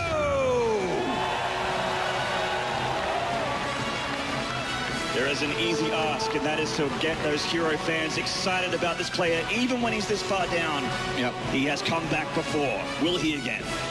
Well, he is playing an absolute beast of a Protoss player in Classic who continued to impress. His dominance in the round of 16 when he went up against Bjol was marvelous to watch. An easy 3-0, which really not that many people thought would happen, especially considering the form that Bjol has been in the last 9 months. But Classic 3-0'd him. Absolutely mind-blowing. And he's come into this one undefeated, going 2-0 so far against Hero. And he's having the tournament that you'd cross your fingers on the aeroplane ride over here that you could have. Please let me play my best. There's a lot of money on the line. There's a lot of prestige to play at the global finals. And he's riding that wave. He is absolutely. A lot of feelings. It's a very, very mental game here. And let's talk about this map a little bit. Both players are the furthest they could possibly be from each other here. The cross spawns here on Cactus Valley. Yeah, so it's a nice big map, and if it gets to the mid-late game, we could see a long, drawn-out game, and a very similar army composition to what we saw in the previous one, but obviously not with a landslide of an advantage in favor of Classic. But at the same side, it is easy to proxy structures in the early game, which we are currently in. But will that be the case? Because it doesn't seem so far. Yeah, he's just going for the scout here with the probe, not dropping anything proxy. I mean, Hero did put the pile on the very, very edge of his main here, but that's not for anything in particular. Yeah, Classic's going to enter the main base now with Hero, and we'll have a look around and see a very regular setup. Down to the pylons that are inside the main base, if you even care to look, but he knows that this is just a pretty standard opening coming out from Hero, and he's going to retreat out. This is the chance now for Classic to throw something down if he wanted to. It would be a little bit late and also a little bit predictable, knowing that the probe is somewhere just outside Hero's base. Yeah, we didn't go directly home, so we'll see what that probe is up to, but Hero, he's a man who likes his blink upgrade, Apollo, and he's dropping that Twilight Council very, very early. Yeah, he's got that blink pin on his chest from the Star League victory. Yeah. So we'll more than likely see that upgrade. Of course, he could go Dark Templar, but blink is usually the way that we see players branch out. But Classic, double gateways coming down, very similar to how we played in game number 1. But the probe has been spotted. This is a nice find for Hero when a player is planning an aggressive tactic like we'd see out of Classic. Oh. And Classic 1 for 1 there. Doesn't want to let that probe escape, really. Not really, no. But there are a couple of Stalkers out in the middle of the map here for Classic to protect it. Oh, actually, yeah, the probe may live. No, one more shot from death. 4 hit points remaining. And already you start to worry for Hero because his Mothership Core's on the other side of the map again, scouting in a very similar way to the previous game. Will he have enough defense at home? He has the blink upgrade on its way. And he's trying to get a robotics facility as well. Just in case it goes mass Stalker here. We're going to see pressure come out from Classic. Hero gone back home. Another probe coming out here is definitely going to be picked away from the Stalkers. Does see that he's up against 2 so far. I mean, Hero's Mothership Core is going to scout, and that's all it's going to do. There's a Photon Overcharge available here for Classic to push this out, like we saw previously. It goes in. It's going to do a little bit of damage, if any. It's a pure scout, and he sees 3 gateways and robotics facilities, so he doesn't know what he's up against. And Classic just goes home. Doesn't make his proxy pylon. Yeah. And Hero, as a result, looking like he's about to take his natural. Indeed he does. So Classic doesn't be too, he's not going to be too aggressive here. He hasn't continued to warp in units. He does have quite a lot of Stalkers, quite a lot of units overall. But he does not know exactly what Hero's up to, which is the key factor here in his probably decision to turn around. And it is going to be an expansion from Hero then. So things coming down in the early game here. Very dangerous early game. If Classic decided to commit to an aggressive 3-gate pressure, he could have... He could have done some damage for sure, but his 2s are up. He's not going to run any risks. He didn't really know exactly what he's playing against. He's fallen back to his robotics facility. He's got the Observer out. He's got Immortals beginning production before his Nexus is even planted down. He's very safe, very secure. That's right, he's got those sentries to make expanding a little bit easier for him, and the Immortals obviously going to make him feel a lot better against Blink Stalkers, which I'm sure he knows Hero loves. And there's Hero dropping a proxy pylon. Yeah, so, I mean, the proxy pylon used for multiple different scenarios here. If he wants to launch an attack randomly at Classic here, or more so planned from Hero, but randomly in Classic's eyes, it could be for scouting purposes, obviously, so can't read too much into it. Just spot it nice and early on. That's right, hallucinated Oracle here from Classic, getting across the map for a little bit of a look-see, and he's an observer as well. And both players just being passive, just sitting back pretty with their heavy-hitting units. The force field's very, very important when you're expanding and trying to stay alive. Yeah. Blink was revealed there to the Oracle and to Classic's eyes. That's right. Forge going down here to get those upgrades up, and also the robotics bay right away there from Hero. Yeah, and the way that Classic has played this quite safe. Obviously, he had a larger army supply for a much longer time in this game. He wasn't able to get things as fast as Hero has. With the Forge down now, he's going to start that +1 attack very shortly. Robotics bay, a little bit faster as well here. So the way that Classic has played safe has kind of hurt his mid-game a little bit. Not too much, but he's a little bit slower than Hero in some ways. Upgrade-wise, technology-wise. That's absolutely right. Still, just both players powering ahead, but we are starting to see what their game plan is. And it looks like, I love the idea here to get that War Prism out for Hero. He's so good with it. His multitask is incredible. Absolutely. Going for harassment while powering up, or even trying to stay home. I mean, think about it. Idea. Classic doesn't have Blink, doesn't have a Stargate. It's kind of difficult to deal with a War Prism bringing in units to your opponent's main base. The key part of this game now, in every Protoss versus Protoss, and to be honest, the other matchups as well, at this point of the game, don't get tunnel vision. Scout, figure out, know what your opponent's up to, and if you do, it makes decisions so much easier. And you can say that from ground level up to the highest and the best pro gamer in the world. And right now, Classic has spotted that third base. Good scout from him. Hero can use for hallucinated Phoenixes of his own, which he's got just one scaping there, which saw the third Nexus. It goes into the natural. Both players getting vision on exactly what their opponent's up to. That's right, and it's both going up to 3 Nexus, really hitting that mid-game and just leaving each other alone for now. But that said, War Prism out did make it across the map. It went past the vision of Classic's Observer.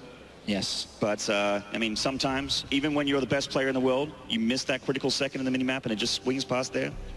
The War Prism could do a lot. It could. It could. Obviously, we'll have to wait and see how Hero plans to use it.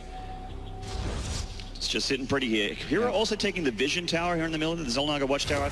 Weaves blink upgraded stalkers, heading across the map, seeing whatever he can get done here, perhaps multi-pronging with the warp prism as well. Yeah, he's going to have a look where his opponent's army is. Obviously, this isn't an attack with just 4 stalkers. He sees the army out the front there. He's trying to perhaps allow his stalkers into the main base, but he is just going to have a look around. Sees additional gateways finishing up here. Yep, taking it easy, not making, because he knows a critical mistake here means the end of his tournament life. It is that serious. Absolutely. And imagine if Classic was to move into the middle of the map. That warp prism could warp in a lot of zealots, and he could end up killing the Nexus. That's the kind of threat that this warp prism will provide, but we'll see. 5 more gateways going down for Hero. Looks like he's going to change gears here a little bit and start making some of those stalkers and getting the important ground units out as well. Yeah, he's going to go to 8 gateways. So imagine 8 zealots being warped in and maybe a second round. He could destroy this Nexus. A quick poke here from Hero. Yeah, just with 4 stalkers, not a Nexus killing amount of stalkers, but they do cause Classic to move his army up to that 3rd. Yeah, a little victory killing a pylon.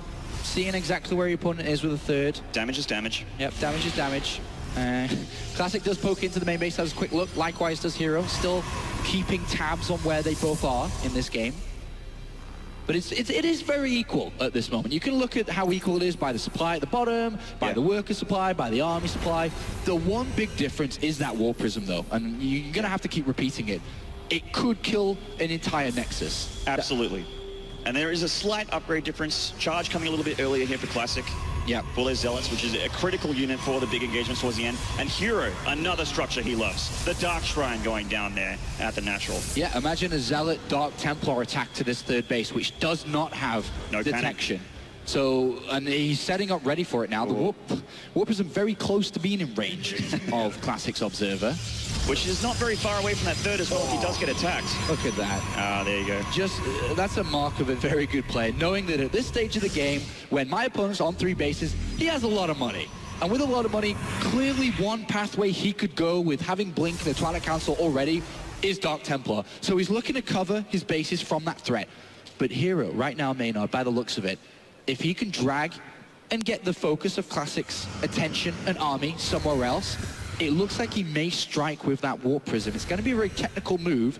Yeah. We'll see if he can pull this off. He needs to time it just right here. The Mothership Core full of energy, can recall if things get dicey. Absolutely. So I'd be expecting a warp-in coming soon. There it is. The warp-in is coming down at the 3rd with that warp prism. Pokes down, gets that pylon. Classic has a nice concave here between the 3rd and the natural, which is deflecting the ground army of Hero. But the harassment units and the warp prism are coming in. Yeah, he doesn't go for the 3rd. He's going to drop into the natural here. Sees the cannon. That's a pretty solid defense. Yeah, I mean, he had cannons. He has his units not too far away, and that is solid. That is nice from Classic. That's the fortress of Classic, completely deflecting that attack there. Hero has 1 Blink Stalker in the main, but he's just looking around. He loses it to a Zealot. And at this point, Hero's like, well, that could have been amazing, but it wasn't. So never mind, let's go to my next plan. That was kind of my thing. So he's thrown down his 4th Nexus and gone into Stargate, so he's going to go up towards the Fleet Beacon, towards his Tempest production. Likewise, Classic, and 2 giants butting heads at this moment. Neither can find weakness. That's right. They are both so very strong and still so very close here, as neither has really had that big critical engagement or done critical damage. It's just been a scrape here and there, a little bit, a poke at best. Hero going to try something else. There is an Observer here, though, so this shouldn't work at all. I mean, it gives enough time for Classic to get back in position. He already sees the army, so... He's perfectly aware. Yeah, perfectly aware. Peekaboo. So another warp prism here from Hero. Will this one be slightly more effective? It's loaded up with Zealots. Can warp in Dark Templar as well if he wanted to, but... I mean, he does have the structure. Dark Templar haven't really come to play here, but hold that thought. Engagement does go down. He recalls before losing too much, but he did lose a chunk of his gateway. He did lose a chunk there. He did indeed. He lost about, 20 supply almost. But here comes the warp prism. And he's going to get the robotics facility, Apollo. The Colossus doesn't make it out either. He can get the Templar Archives as well. These are actually critical structures being taken out here by Hero. And the robotics base just to the left-hand side as well. They are lined up very nicely for these 4 DTs. And after 18 minutes of these 2 players not doing too much, finally, Hero strikes weakness with 4 Dark Templar. Will he get the Forge as well? That's the +3 upgrade, Apollo. And it does go down. A great pick up there from Hero. And he's going to get the Nexus with the Zealots as well.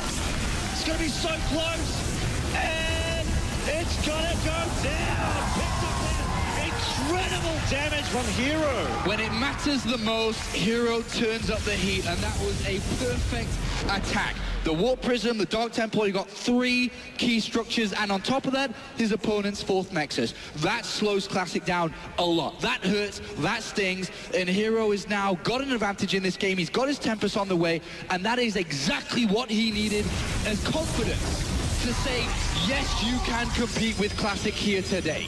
And it looks like Hero has a fortress of his own, deflecting Classic on the back here. Look at the army supply difference.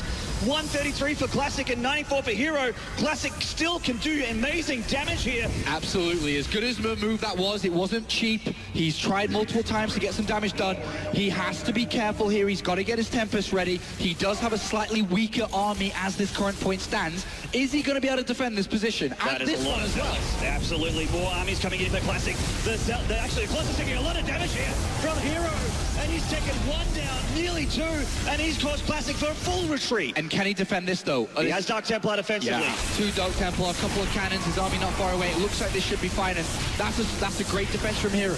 Making the right decisions here. Looks like he's starting to shut out his first 2 games as he's moving across the map.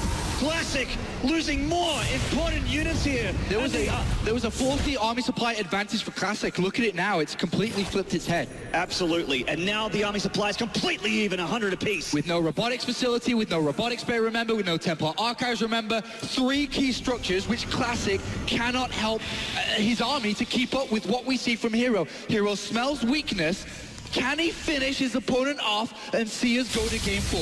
Oh, we would love to see that as Hero comes through. He loses the Militia Core, so he has to commit to a bit of an attack here. The Tempest coming through. He's got his sights on the 3rd. The Militia Core of Classic is down. No more for it on overcharge. So he just has to take it easy.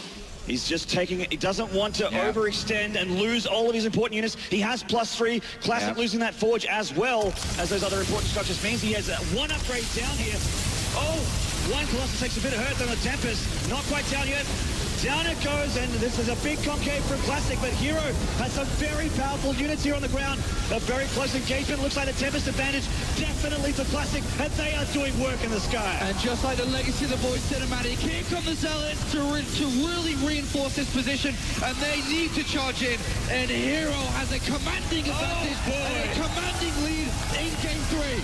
It looks like he's done it, Apollo. He has shredded apart Classic's ground army. The Tempest still alive in the sky. They are going to push him back for now. And the army supply is still very even here, even with the upgrade advantage for Hero. Yes, indeed. He's losing a couple of trailing units, but this is a nice advantage now for Hero.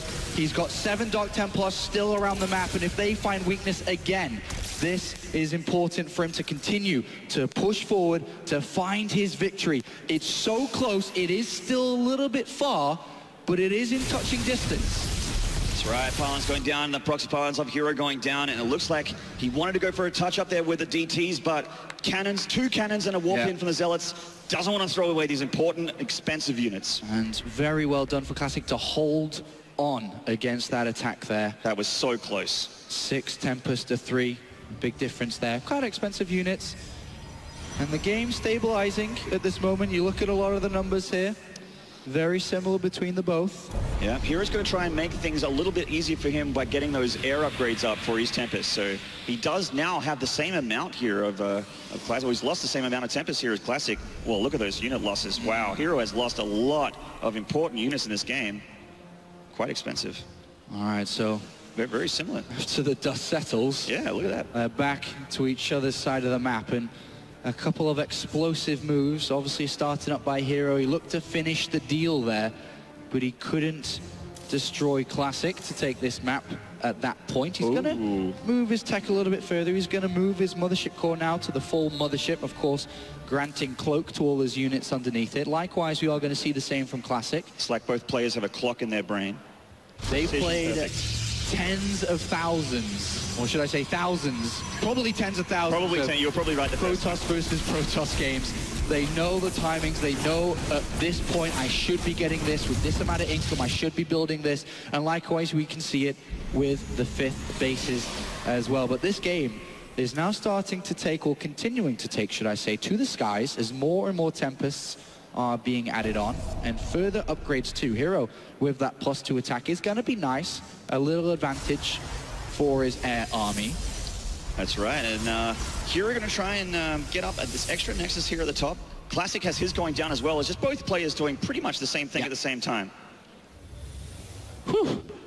Great start to the global finals, Maynard. Absolutely. Great start to we actually have to take a breather as well as the players because it is so action-packed. It has been, and right now just looking, obviously always looking for weaknesses, holes, an area to get in, and obviously both looking to protect the same weaknesses that they're looking to exploit. Cannons added on to the fifth bases, protection from a pylon naturally that can warp in additional units as well. At this point, warp prisms are very, very deadly. I mean, they always are deadly, but I would like to see one come into play here again.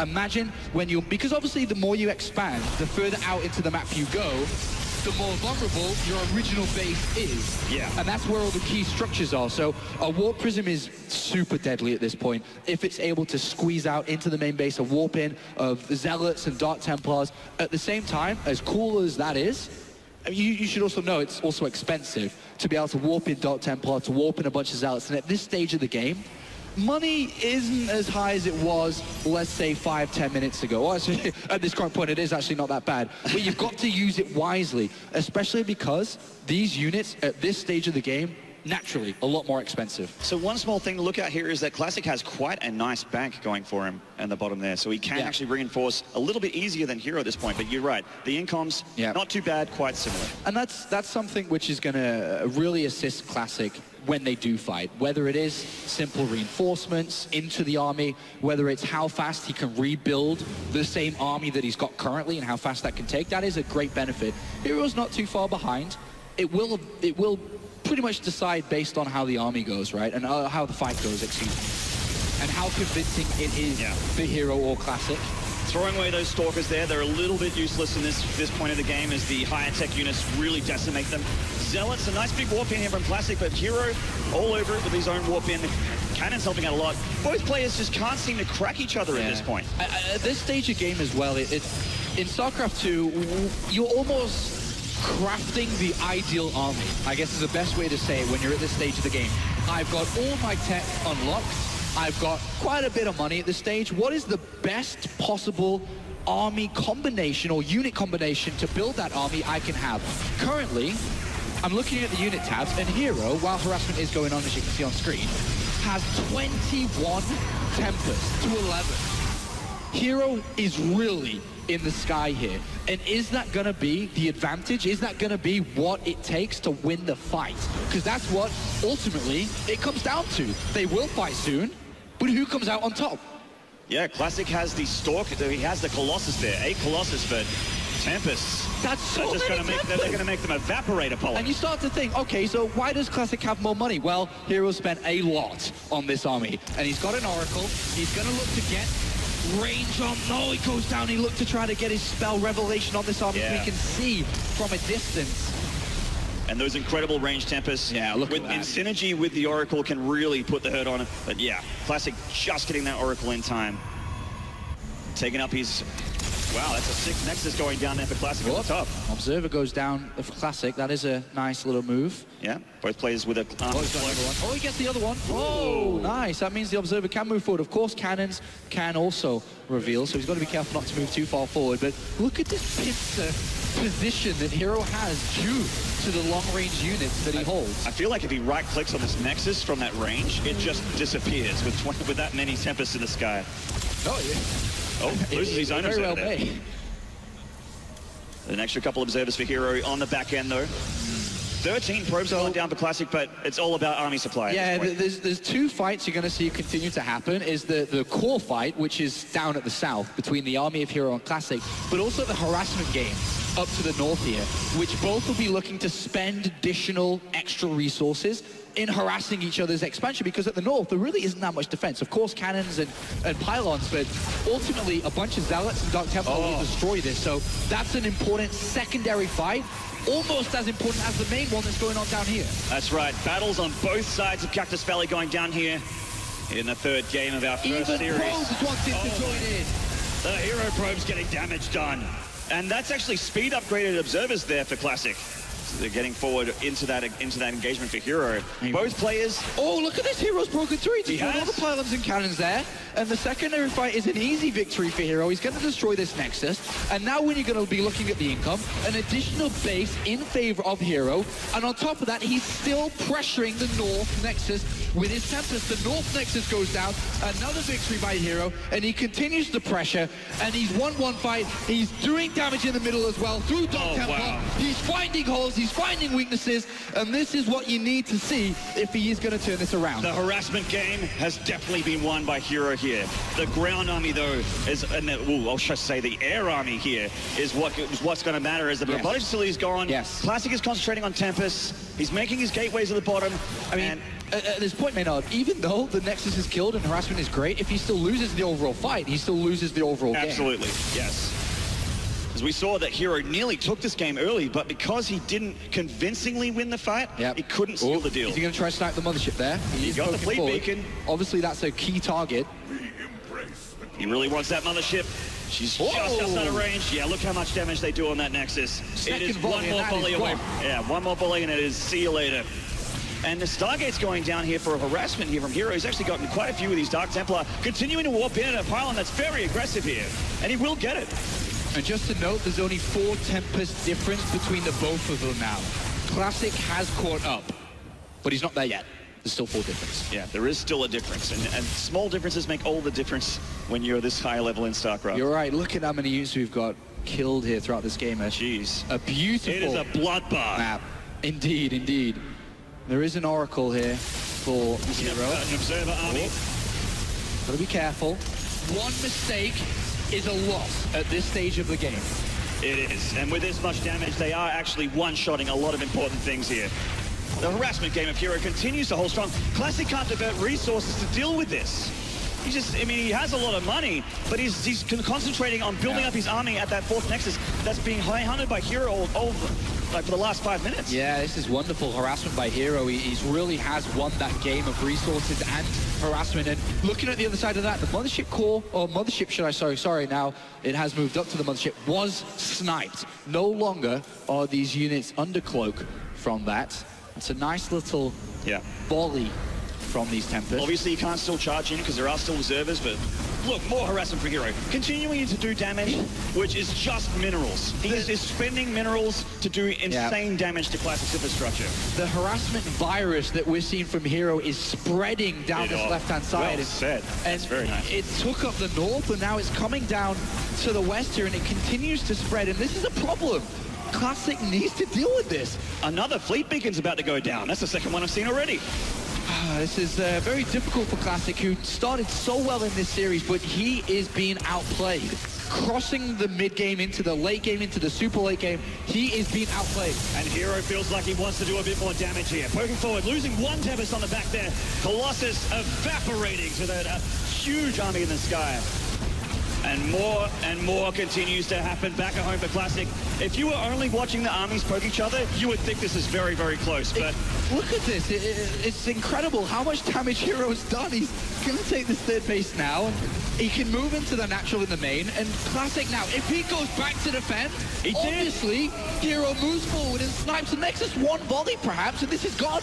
Maybe 2. It's going to be close. There's that volley. And that Nexus is going to go down. Big pick off there for Hero. And yes, the army supplies are similar, but Classic can't continue to reinforce it if his bank disappears. Look at this, another warp in from Hero going towards the 2nd base. And Classic, as much as he's got money, right, he will run out back. Yeah, because he's not getting that important. And he's losing structures to build these important units. This is becoming a disaster for Classic, and a masterclass from Hero of harassment, securing more expansions, keeping his income high, keeping his bank count, and he's been able to support the constant harassment and warping of units because of all of this. He's got more money, he's got more income. Oh wow, no income except for 80 gas, 96, a little bit of gas income there for Classic, and he tries to remake Nexus, no cancel, it is gone. Easily picked up there by Hero. An absolutely beautiful stranglehold position here from Hero down at the south, taking down that Nexus once again. And you just have to look and admire. You just have to look and admire. This is showing us why for most of 2015 we were saying Hero is, without a doubt, the greatest Protoss in StarCraft 2 at this point for this year. Absolutely. He's the #1 points holder for a very good reason. Games like this. Hit a wall here, Maynard, really has. And a couple of pros being thrown forward here just to clear up some supplies so he can continue to build up his army to increase, ready for a final strike here. I mean, again, like the Legacy of the Void cinematic, the Protoss do not have a home to go home. They have nothing to go home to here for Classic. Probe versus Probe's going down. Game 3 has everything. It does. It really does. Hero moves forward once again with his army and is going to deny that expansion for the 20th time. It feels like it. Game. And Classic is just, he's bleeding out here. Look at his bank. Remember what I said about that bank? It is gone. And he's got no income. None of it is coming back. He is in a death animation right now. He really is. He really is. And I can't help but feel this series started with so much adrenaline and excitement as we saw game #1 start and end so fast. Game 2 slowed down a little bit as both players found their footing in this series. And game 3 has gone the distance.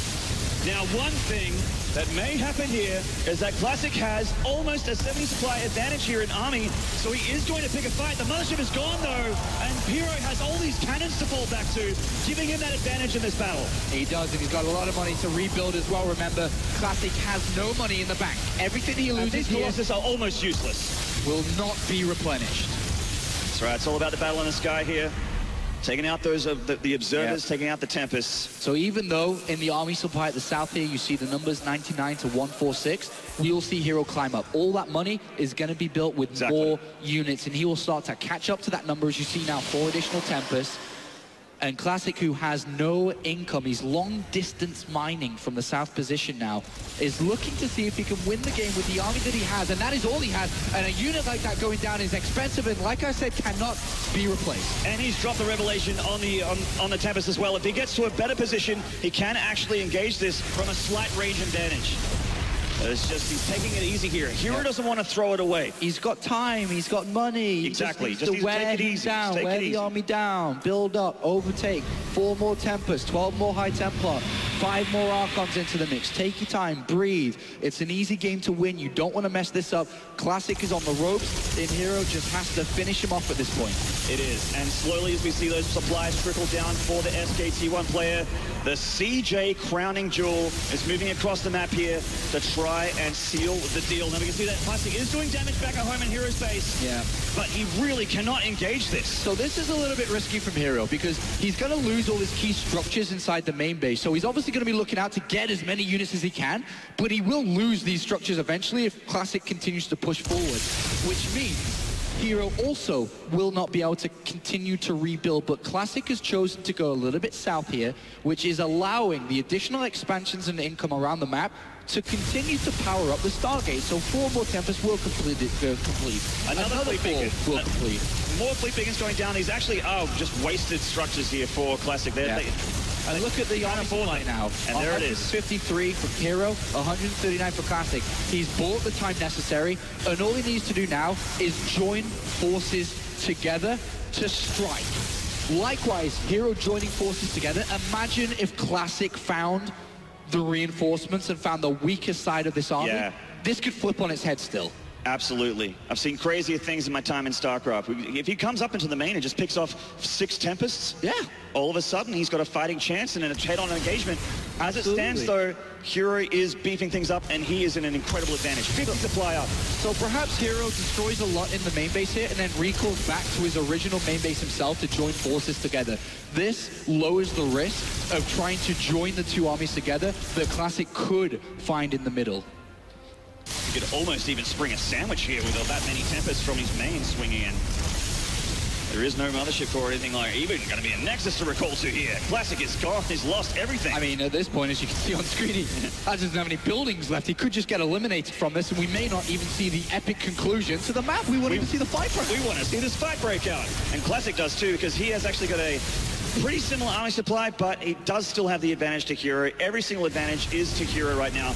10 Tempests difference. There's no probes. There's no probes for Classic, so his entire structure... He can't base race. He can't base race. He has to defend this here, otherwise he simply will be eliminated. So he's going to have to go back to defend, and it looks like Hero bringing the units together is going to push the issue. I'm struggling to find a way that Classic wins this game right now, because if he takes the fight against Hero's army, it looks like he's going to lose. He may just lose before that. Exactly. These are his last remaining structures, Apollo. And he dropped the Envision there. It looks like Hero is just going to eliminate Classic. The fight is coming down. Classic is forced to try and make something happen here. While he's going down, Hero's actually going to recall. He's taking it so carefully. Oh, shaky hands there from Hero. He's like, if I go for these structures, I may not get them and may lose my entire army and then may lose the entire game. So he says, whatever, let me get out. Let me find my entire army together. As you can see, 28 Tempest to 19. Join your army together, and you're going to win the fight. I think and it still comes down to Classic for the fight, right, in the middle, if he still finds it. Definitely the correct decision there from Hero, I feel. Just to take, like, you know, we all wanted to see that engagement, but Hero wants to see himself get 2-2, and that one Archon. That does not look consensual. Oh, these fat guys are stuck in there. Bit of a problem. I don't think Hero realizes either. No, not just yet. Sad. But fortunately, he has so many Tempests that it probably doesn't even matter. He probably doesn't even need those Archons. Yeah, I don't think he does, to be honest. I don't think he does. But Hero's got his army together, and it looks like Classic is going to walk into this one a little bit, if you don't mind me saying. Yeah. And this is the epic conclusion, but I feel like we've already read the last page of the book here. We have, and the engagement, even this engagement starts beautifully for Hero as the volleys go up, taking out the Tempest, and the Mothership does go down, but he's like, hello, here's the rest of my army, and Classic is not going to take this series right now, right here.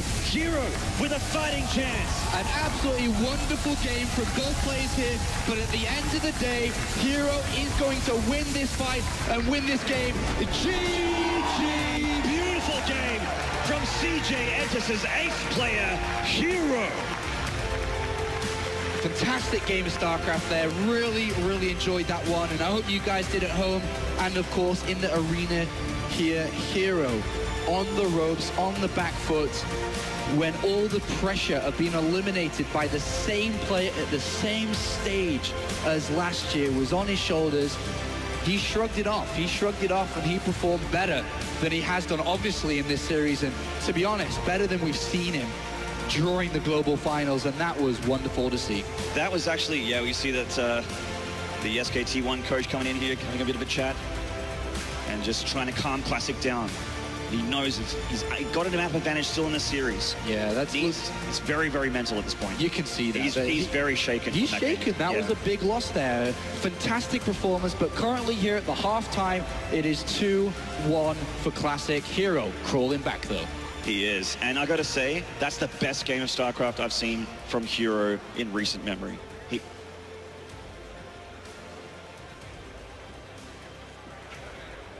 Absolutely insane game 3 after probably the shortest game 1 that you could possibly expect to start this tournament off. I mean, it very clearly looked like Classic was going to crush 3-0, and I was about to be really embarrassed because I called Hero to win the whole tournament. But that last game, I feel like that's the sort of loss that can put Hero back on the map. That is so exhausting to lose for 45 minutes in a row. And we saw him in there with his coach, right? And it didn't look good. He looked very upset by it. And, you know, especially when you look at that game and the fact that there was a pylon, like, in his base for the whole game. And because probes were attacking the building and said, we may as well build stuff. I mean, it's actually, what I love about that game so much is that at one point Classic literally had like a 40 supply army advantage. And in PvP, that's usually lights out. But if Hero was able to fight back with elimination behind him, that's it. If he loses that game, he's absolutely out. He was able to fight back, and it was through his army control and his just kind of a map presence. I mean, that pylon was huge, but at the end of the day, if you don't win the big fight in a PvP, you're not going to win the game. And he was able to do that multiple times and play it patiently. It was incredible, given that he was on the verge of losing the entire tournament. I mean, this was the key moment as we look at the Windows 10 game DVR. These 4 Hero DTs, normally supposed to kill probes, get the robo. the Templar Archives, the Robo Facility, the Forge right before +3 begins. I mean, you just have to re-tech everything again. Yeah, and, you know, that was a huge deal. Like, the harassment, Classic just didn't deal with well. He was moving around his army in a ball. Against things like this, you're supposed to get a Dark Shrine so DTs can clean everything up for you because your opponent can't send observers with his little harassment. So, or at least if, like, you spring a leak and Harass is doing a good job against you, plug that hole. Like build a couple of cannons, have that Dark Shrine like you talked about. Like, sometimes it'll happen to PvP where you're like, oh shoot, I forgot a Dark Shrine. Well, you should realize that as the harass is happening, probably. What I really liked about the way Hero played in the end is that he was in control the whole game and then did not force the fight, because that's a really easy way to throw away the game. If you're winning for 30 minutes, but then you lose that one big deathball fight in PvP, you lose anyway. So it was a very smart play, very patient, and also psychologically winning, as you said, for 45 minutes in a row. It's just going to do something. Well, okay, so here's what I'm curious about, is that certainly there was a period when I was watching and I was like, good job, Hero, don't engage, play patient, hang on. But there came a point where I was like, oh, okay, Hero, play patiently. Why are you giving up all your bases? You don't have to do that, just attack, just engage now. You know, do you think that this is Hero's fear? No, I completely disagree. There was absolutely no reason for him to defend those bases because he still had 2 more bases mining. He had his infrastructure running. Why, if you mess up one little fight, you lose everything that you worked for the past 30 minutes. And Hero had a lot of supply, but actually the army value itself was still pretty close, even though there were a lot of Colossus for Classic in there that didn't matter. The PvP final battles are gigantic. There have been so many times where, like, you have 6 more Colossus, you have 5 more Tempest, but because you engage incorrectly, you get wiped out. Like, it's so swingy, and I really like that Hero did have that patience, because I have to agree, those bases in the grand scheme of things were okay to lose. Yeah, I gotta say, though, like, Hero was really clever killing off his own Colossi, but not suiciding them. Because you know when you see someone throwing units into you like probes or stalkers that we normally see, you're like, oh, okay, he's freeing up supply for more air units. He killed off his own Colossi, which was very sneaky, and he kept seeing Classic's Colossi. I think, like, I'm always the one saying, hey, stay in that game, don't attack, wait for him to leave, you know, run him dry. But when he got, like, 10 more Tempests, he should have just gone. He knew there were 6 Colossi and there was no chance to lose an air war. Yeah. I mean, there was so much to talk about in that game number 3, but games 1 and 2 were pretty gruesome in the opening stages. I mean, obviously game 1 was, I didn't see game 1 because I briefly went to the restroom and got back and it was like, GG! And I was like, oh my God, what happened? And then game number 2, the Oracle killing the Immortal that could have just won the game. That's so painful to see. It was clinical. I mean, it looked like Classic was the guy we were kind of talking about that was going to come in refined, calm, and with purpose. And that's probably part of the reason why we're spending some time on game 3, because it feels like that's where Hero's emerging. Like the first 2 games, he was getting smothered under Classic's just supreme play, but in game 3, it was Hero that had the better engagement, the better army control, and the better harass, which is a huge part of PvP, by the way. And it was in games 1 and 2, but it was just so Classic doing the better job, I guess. As long as Hero manages to get in the later stages of the game, 4 and 5, I am feeling pretty good about him. But Classic, he can get the build order advantage once again, and Hero looked a little bit shaky in the early game, being afraid of just, you know, it's so easy to lose a PvP in the early game. There's a lot of variance, and Classic looked a little bit more self-confident there. This is going to be a very scary matchup going forward for Hero, because if he can win the next game, of course, he's got to feel like he has a chance. But in PvP, there are so many situations where it's like, I'm doing this thing, and then you're like, oh, no, you did that thing. Uh-oh. And that can happen. He's got 2 more games for that to happen in Classic's favor. And I got to say, I mean, Coda and Iron Fortress are really scary maps because there's so much high-low ground alternation through there. I mean, if you have a much flatter center, as you do on Cactus Valley, you at least have a little bit more comfort there, but it's so easy to just run your army straight up and lose all of everything immediately. You know, I'm just wondering if Classic can hold up his mentality, because he outplayed Hero Game 1, he outplayed Hero Game 2, he outplayed Hero Game 3 and then lost.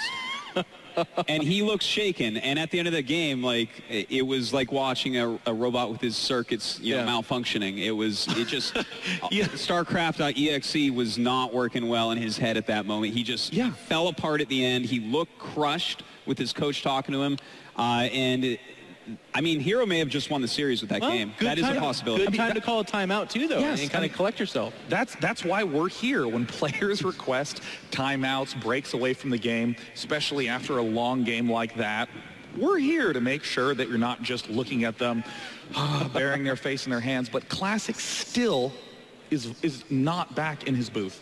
He is taking his time. He is taking a long time away to really mentally recoup, because, I mean, I cannot stress how difficult it is to win after you have been losing in a game for 45 minutes where it felt hopeless, and it's exhausting. Well, you say that, but that's not technically true, right? Like, I think we agree he was leading at least half the game, and then...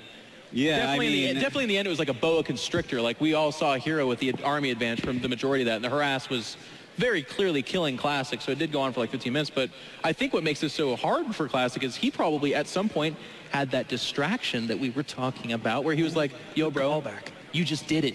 You 3-0'd Hero. Yeah. You just won like $100,000 probably. And he allowed that into his head, and then Hero punched back, and now all of a sudden he's like, I need a 20-minute break because I'm going to go punch some walls. Yeah. I mean, I think all of us have had that moment where we go, I did it. I won. And I've never won when I think that. I've never won. Yeah, here we go. I had a few of those. Sean. Yeah, here and there. I mean, how do you recoup now? So, I mean, that's like the big question that I think if we were able to answer that in truth, we wouldn't be sitting on this couch. But for a lot of those guys, it is like a break like this where they go and they just say, get it all out of your head. We had a plan for Coda. We had a plan for Iron Fortress. Yeah. And that's Classic too, by the way. That's what he does. Like, the first two games were very build order advantage and then hold and win. And even in game 3, it was build order advantage and hold, but the hold part was what shook up. So I still feel like you got to feel good for Classic, but the fact that he isn't back, the fact that this was such a nerve-wracking loss, you got to factor it in. It's BlizzCon, for Pete's sakes. There's no bigger stage. I think it's okay for Classic because at least the next map is Coda, which is very normal. So he won the first two-player maps, which are more standard. Sure. Maybe Pritchard is a little bit odd, but he lost on the big map Cactus. And if we would follow up with Iron Fortress again, which can to some part play out very similar to Cactus, it might be a little bit harder for mentally, but Coda, he can just get a quick victory once again, maybe. I think that's a very good point. I do want to jump in and also add that SKT1 has 4 players here, as well as both of their top 2 coaches. So he definitely has the people behind him to get him calmed down in this short amount of time. If he can calm down, these are the people to help him with it. Now, it is kind of funny, though, in StarCraft, though, like, 3 of those people that want him to calm down are also competitors in the tournament. So they're like, man, what a bad loss that was, wasn't it? Aren't you nervous now? And he's like, get away from me, innovation. I got to focus, you know. Like. Now, are any of you changing your predictions for this? Oh, Dario is. No, I'm sticking with my prediction. No, man. That's not how it works either. We can't change our predictions, actually. Wow. I'm not a coward, Day 9.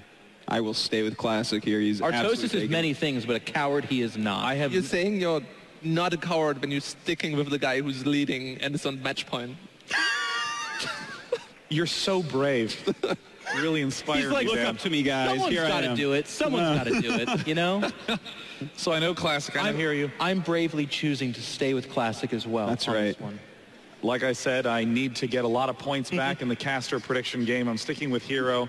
Again, my favorite to win the whole tournament. And, you know, in game number 2, which I think we've talked about the least, I felt like that really showed how when Hero gets into those late game circumstances, he gets better and better and better. He was quite far behind and managed to look okay. He started to do a lot of very difficult to judge multi-pronged attacks. It was really the final engagement where he faltered most. But if he can get to that mid-late game, clearly that's where Hero shines. I mean, one of the ways to look at it is I feel like Hero got stronger as the matchup went on, right? Game 1 was his least impressive. Game 2 got a little bit better. Game 3 was obviously his win and perhaps his best display yet. So who knows if Game 4 gets even better. Wow. Look, I actually think that, like, if he wins Game 4, I think Classic needs to finish it off here because, like Dario was saying, you know, even if Hero loses Game 1, Game 2, he can still fight back because he gets better as series go. You just mentioned that as well. Yeah. The fact that we saw him, his mentality already starting to break. We're going into Game 4, and then Game 5 is a big 4-player map again. A lot harder to kill your opponent early on there. So I think that Classic really needs to shut him out here on Coda. An essential match for game number 4. And we've all been in this situation. If you are ever down in a best of X series and everything is resting on that one next match, and if you win, everything is resting on the next match, it is so easy to fall apart in that circumstance. Game number 4 underway. It's Classic versus Hero. Take it away, Apollo and Maynard.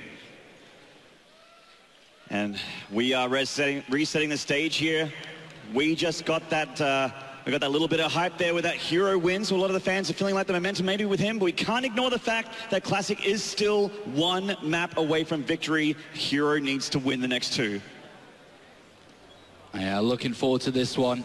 It's time to get into this one. Who's going to take it? Will Classic close it out or not? Yeah, it's hard to say, man. I think even the prediction, I'm glad that everyone's brave and sticking with their predictions there. I actually tipped Classic as well myself, but it is so tough when Hero looks that good on Cactus Valley. Getting in Dakota in the top left here. One map away from the round of 4. It is SKT1's Classic.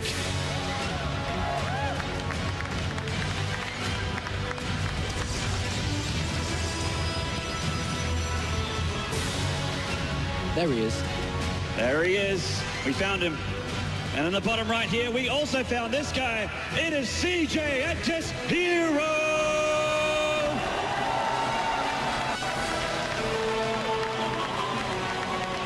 The sound system and the thunder of the crowd, you can hear there are a lot of fans for these players here today.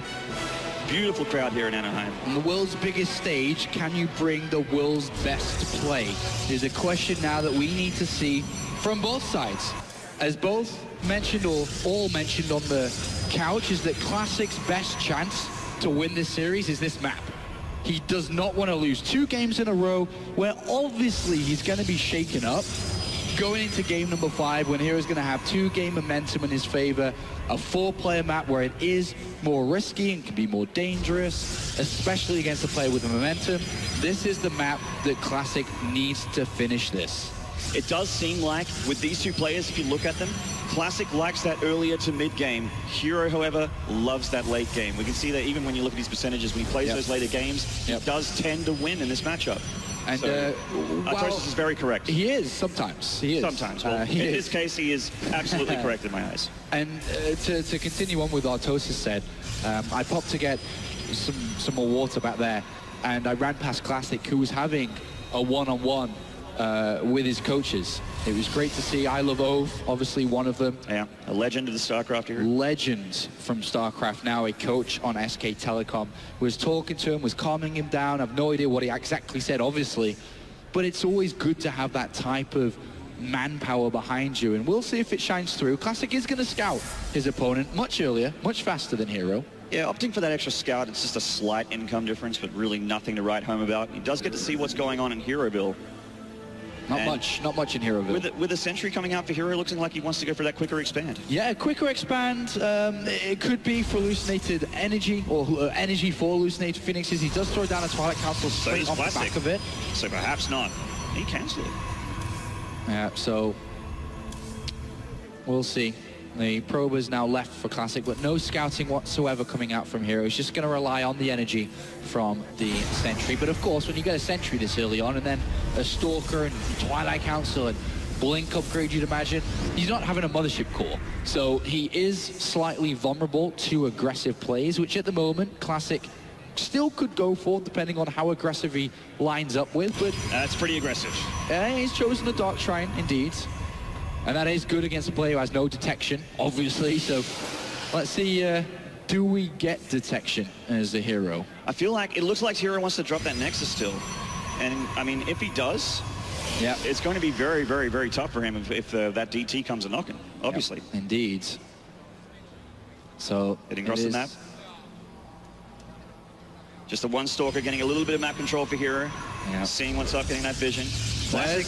The finisher, as we can call it, the finisher could be the Dark Templar. We've seen games end instantly. At this moment, Hero, 0 detection. He's got 3 gateways, Twilight Council and Blink. This could be over in a very anticlimactic way as he goes in. And the earliest Sentry, the early energy, and he spots it. The robotics facility is down immediately. he would probably want to warp in another sentry so that he can force field the ramp, knowing that this is very close to finishing, but he should be fine. This is not going to end instantly. Yeah, he is getting a bit of breathing room here. Obviously, a very well-timed here scout for Hero. Denying this probe, just going to get a little kill there, and the 2 TTs are coming. Obviously, the robotics facility isn't done, but he can force field them and keep that time up that he sorely needs. Yeah, he's got to buy a bit of time here. We should not be seeing these enter the main base. As you can see, Hero eyes on the ramp. The Nexus will get cancelled, but that's okay. It's a big investment from Dark Templar for 2 of them, and Classic is able to get his expansion up behind this. Yeah, there's obviously no way Hero is going to be over there doing the damage. That second force field, not sure if necessary. I think they do 2 Dark Templar. No, there he is. Second force field not necessary, which means he's going to have to warp in another one, or at least block the ramp for a little bit. He doesn't actually have one just yet. No force field just yet. Oops, Stalker getting hurt a little bit. Does have to let that one in, but the Observer is out, so he can pick the fight. Blink there, keeping that one Stalker alive from Hero. And now he is going to expand himself. Yeah, can safely do that now, so gearing up into that 2-base territory. Really nice micro from Hero there to not take too much damage. Yeah, much faster Nexus coming out from Classic. He's also got his Immortals down, so it by no means was a failure at all, this Dark Templar opening. You can go as far as head to say that that was rather good for Classic. He only lost 1 Dark Templar, he cancelled his opponent's Nexus, he forced in 3 sentries in total, which you don't really want to get at this stage of the game. You'd like to be just on 1, but that's 200 gas used in an area which you don't really want to use at this point, because you should be saving up for tech structures and more expensive other units. So it's okay, it's a good start. So Hero's going to go up for a Forge here and try and get a little bit further ahead, not in tech, but just in upgrades. So he does have quite a few Stalkers, and he's heading across the map. He's keeping that map vision away from Classic and just sort of taking the middle of the map away from him. I think back at home. We have the Warp Prism coming out now for Classic, which he can load a Dark Templar in very easily. And likewise from Hero too, both of them. So Hero, obviously he has a robotics facility, he has the Observers, and Classic, he's making Immortals back at home, so he knows what Hero loves to do, and that is blink. He obviously showed his hand a little bit earlier with that defense against the DTs. And both players are really looking hard to touch here. I mean, obviously the Warp Prism, like you mentioned, can get into the main, can drop those DTs and do damage. But it just feels like Hero's not far away from defending it if it does happen. Well, if he does take damage, you'd be starting to criticize him a little bit, saying that, you know, he does have a lot of tools to defend this, and 2 Dark Templars, both of them, no. 1 walk, 1 drop, but 3 Stalkers. And does he notice the ripple? Is he that good of a StarCraft player? Apparently, yes. Oh, yes. Oh, yes, he is. Very, very nice star sense there from Hero. But single DT will come in, but I mean, there is a mothership core, there is sentries, there is no detection on the natural. Yeah, he actually does have it in the main, so he's going to get 2 probes for this Dark Templar here, and he's going to warp in and obviously bring it down. The Classic's not done here. He's going to split up his damage. Another Dark Templar going into the main. This one is in detection though. 4 probes down and more to go down. This is great from Classic. 7, and he may even get more than that. It is going to stop at 7, but that is a nice move coming out. Well done from Classic, stretching the supply lead 10 in his favor while getting his upgrades while building Colossus. Another nice victory here for Classic, or small victory at the start of this game. And we saw the harassment master from that last game. Hero hasn't done any just yet. He's been worrying about not taking too much damage from Classic, which unfortunately happened. So he could even lose a Stalker here. It is on hold position. There we go. That would be a bit sloppy there if he was to lose that. But so far, definitely Classic in a lead again. That's right, and with these Immortals, it really is going to be tough for these Stalkers to do insane damage to him. He just brings the Immortals down, the army going up to deal with the Warp Prism drop, a Colossus even in the main, and just the Immortals are tanking it there in the natural. They're getting the job done. Very good defense, very good defense. Great split of units. He stayed calm, he stayed composed, split his unit side in the exact split that you'd want at this stage. Nothing there for Hero. He found a couple of loose probes, but that was nice. And another warp in here from Classic. His Warp Prism has come in, I mean, Hero is obviously aware of it. His Colossus is chasing it down, decides against that warp in. See that he's getting up to the +2 attack upgrade. So the one thing Hero has going for him is he does have the stronger gateway units, but only for a little bit. I mean, Classic is doing a great job with these DTs. Yeah, he's doing a fantastic job. He's going to get a pylon over here, very frustrating. Small wins. Another one coming in. Classic really playing this nicely. Still no cannon here or anything like that. Oh, nice force field there. He does see the ripple. Pick up and get out. Lots of small skirmishes in this game. Nothing too big, but lots of small skirmishes. Most of them have gone in favor of Classic, stretching his army lead, worker lead, speed of the Nexus. No, excuse me, it is a little bit faster here for Hero. So just a couple of the first things I mentioned. Got that DT that was hiding away there, waiting for a probe transfer. Didn't quite go to plan there. And really, it's just chip damage here. And Classic's been doing damage to Hero. Hero hasn't really done damage to Classic as a counter-attack yet. Any kind of attack that he's thrown has been quite handily deflected. I mean, that's also how the beginning of Game 3 kind of looks. So anything could happen here in Game number 4. Absolutely. The upgrade is nice, though. +2 attack for Hero, much further ahead than his opponents. That's always a nice advantage to have. That's right. Extra gateways going down, and the hallucinated Phoenix here of Hero just keeping Classic's armor in check, keeping him honest, finding out where everything is so he knows he has the breathing room to be able to power forward. He does have quite a nice, healthy supply lead in workers, though. 61 probes to 52. Yeah, he does. He does. But Classic has 2 Immortals in his army, which I do favor. Yeah. It's a great buffer to have. His army is looking very good, actually. And I do like that he has thrown a lot of concentration on powering up his army size while continuing to harass here. Game pause. It looks like another pause from Hero, second one in the series so far. Yeah. Of course, very, very tense moment for both players. Both of them have a guaranteed $7,500 for being at this stage of the tournament, but it is double moving into the semifinals, where they would have 15, and then it is a $50,000 finish for second, and of course first place takes home the 6 figures, 100K. Right. The big 100K, that is a $250,000 prize pool. Insane money, but the kind of money you'd expect at a tournament this prestigious. Absolutely, absolutely. It's the World Championship after all. That's right. Doesn't get better than this. Classic is using this break to also get a little bit of talk here from his coach. One of his coaches, I should say. I think that's the admin, actually. Oh, okay. Yeah, I think that's the admin. Just probably making sure everything's okay. And probably, usually when pauses like this happen, the admin comes over as well and says, oh, by the way, he paused because of this. We'll start the game in a couple of seconds. Yeah. So obviously Hero, with these pauses, maybe a little bit frustrating, but he is, you know, he doesn't want to concede anything here. He's taking this very, very seriously. This is his tournament life that he's quite literally playing for. Yeah. Single elim. It's, of course, very, very tense here in the arena. You could probably hear a penny drop at this moment, as both players looking to find their way to the semi-finals. Hero currently down in this series, trailing 2-1 if you're just tuning in. That's right. If you're holding breath at home, please don't hold it for too long. Yeah. Prefer you to be conscious so that you can see this game number 4 go down. And it is going to be it's going to be restarting again very, very shortly. And let's talk about what we sort of left the stage at here. So Hero with the upgrade advantage. Sure, he's got an upgrade advantage for sure, but it is a slight overall advantage for Classic. A little bit of a better army, and that's where his advantage really lies. If they were to fight right now, we force them to fight.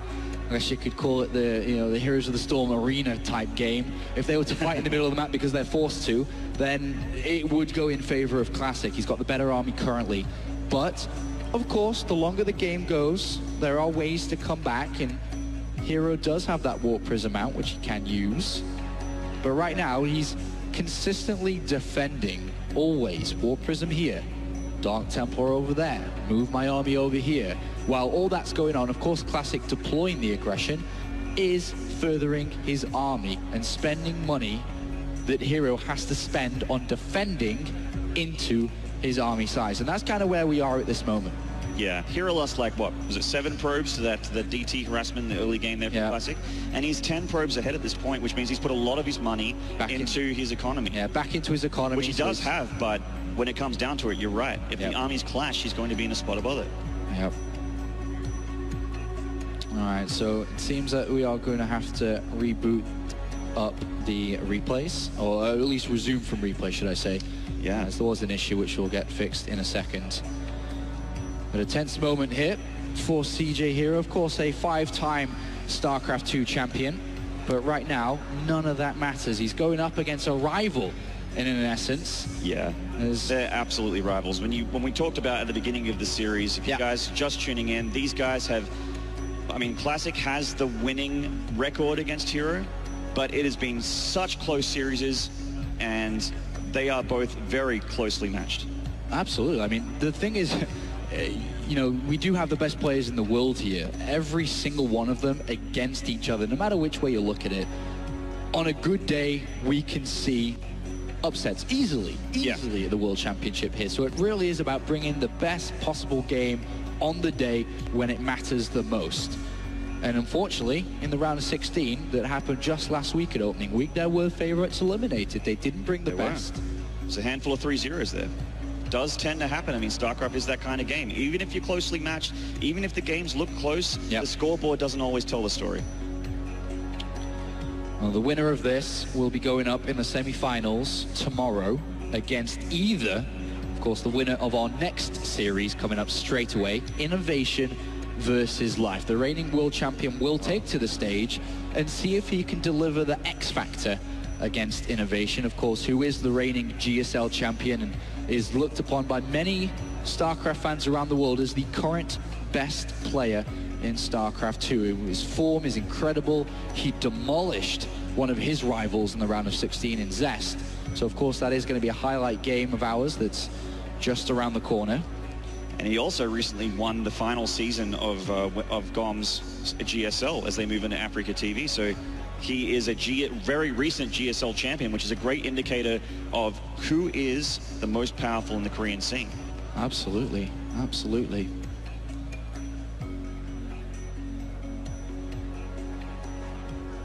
Gonna get into the replays here pretty shortly, guys. Appreciate the ambiance. Yeah, the beautiful stage, the beautiful venue. Yeah, it's a nice time to take a bit of a breather, and that's exactly what the players are going to be doing as well at this point. Is, okay, where are we? All right, we're in this game right now. This has been going on. This is what I need to do, and it's a time to refresh.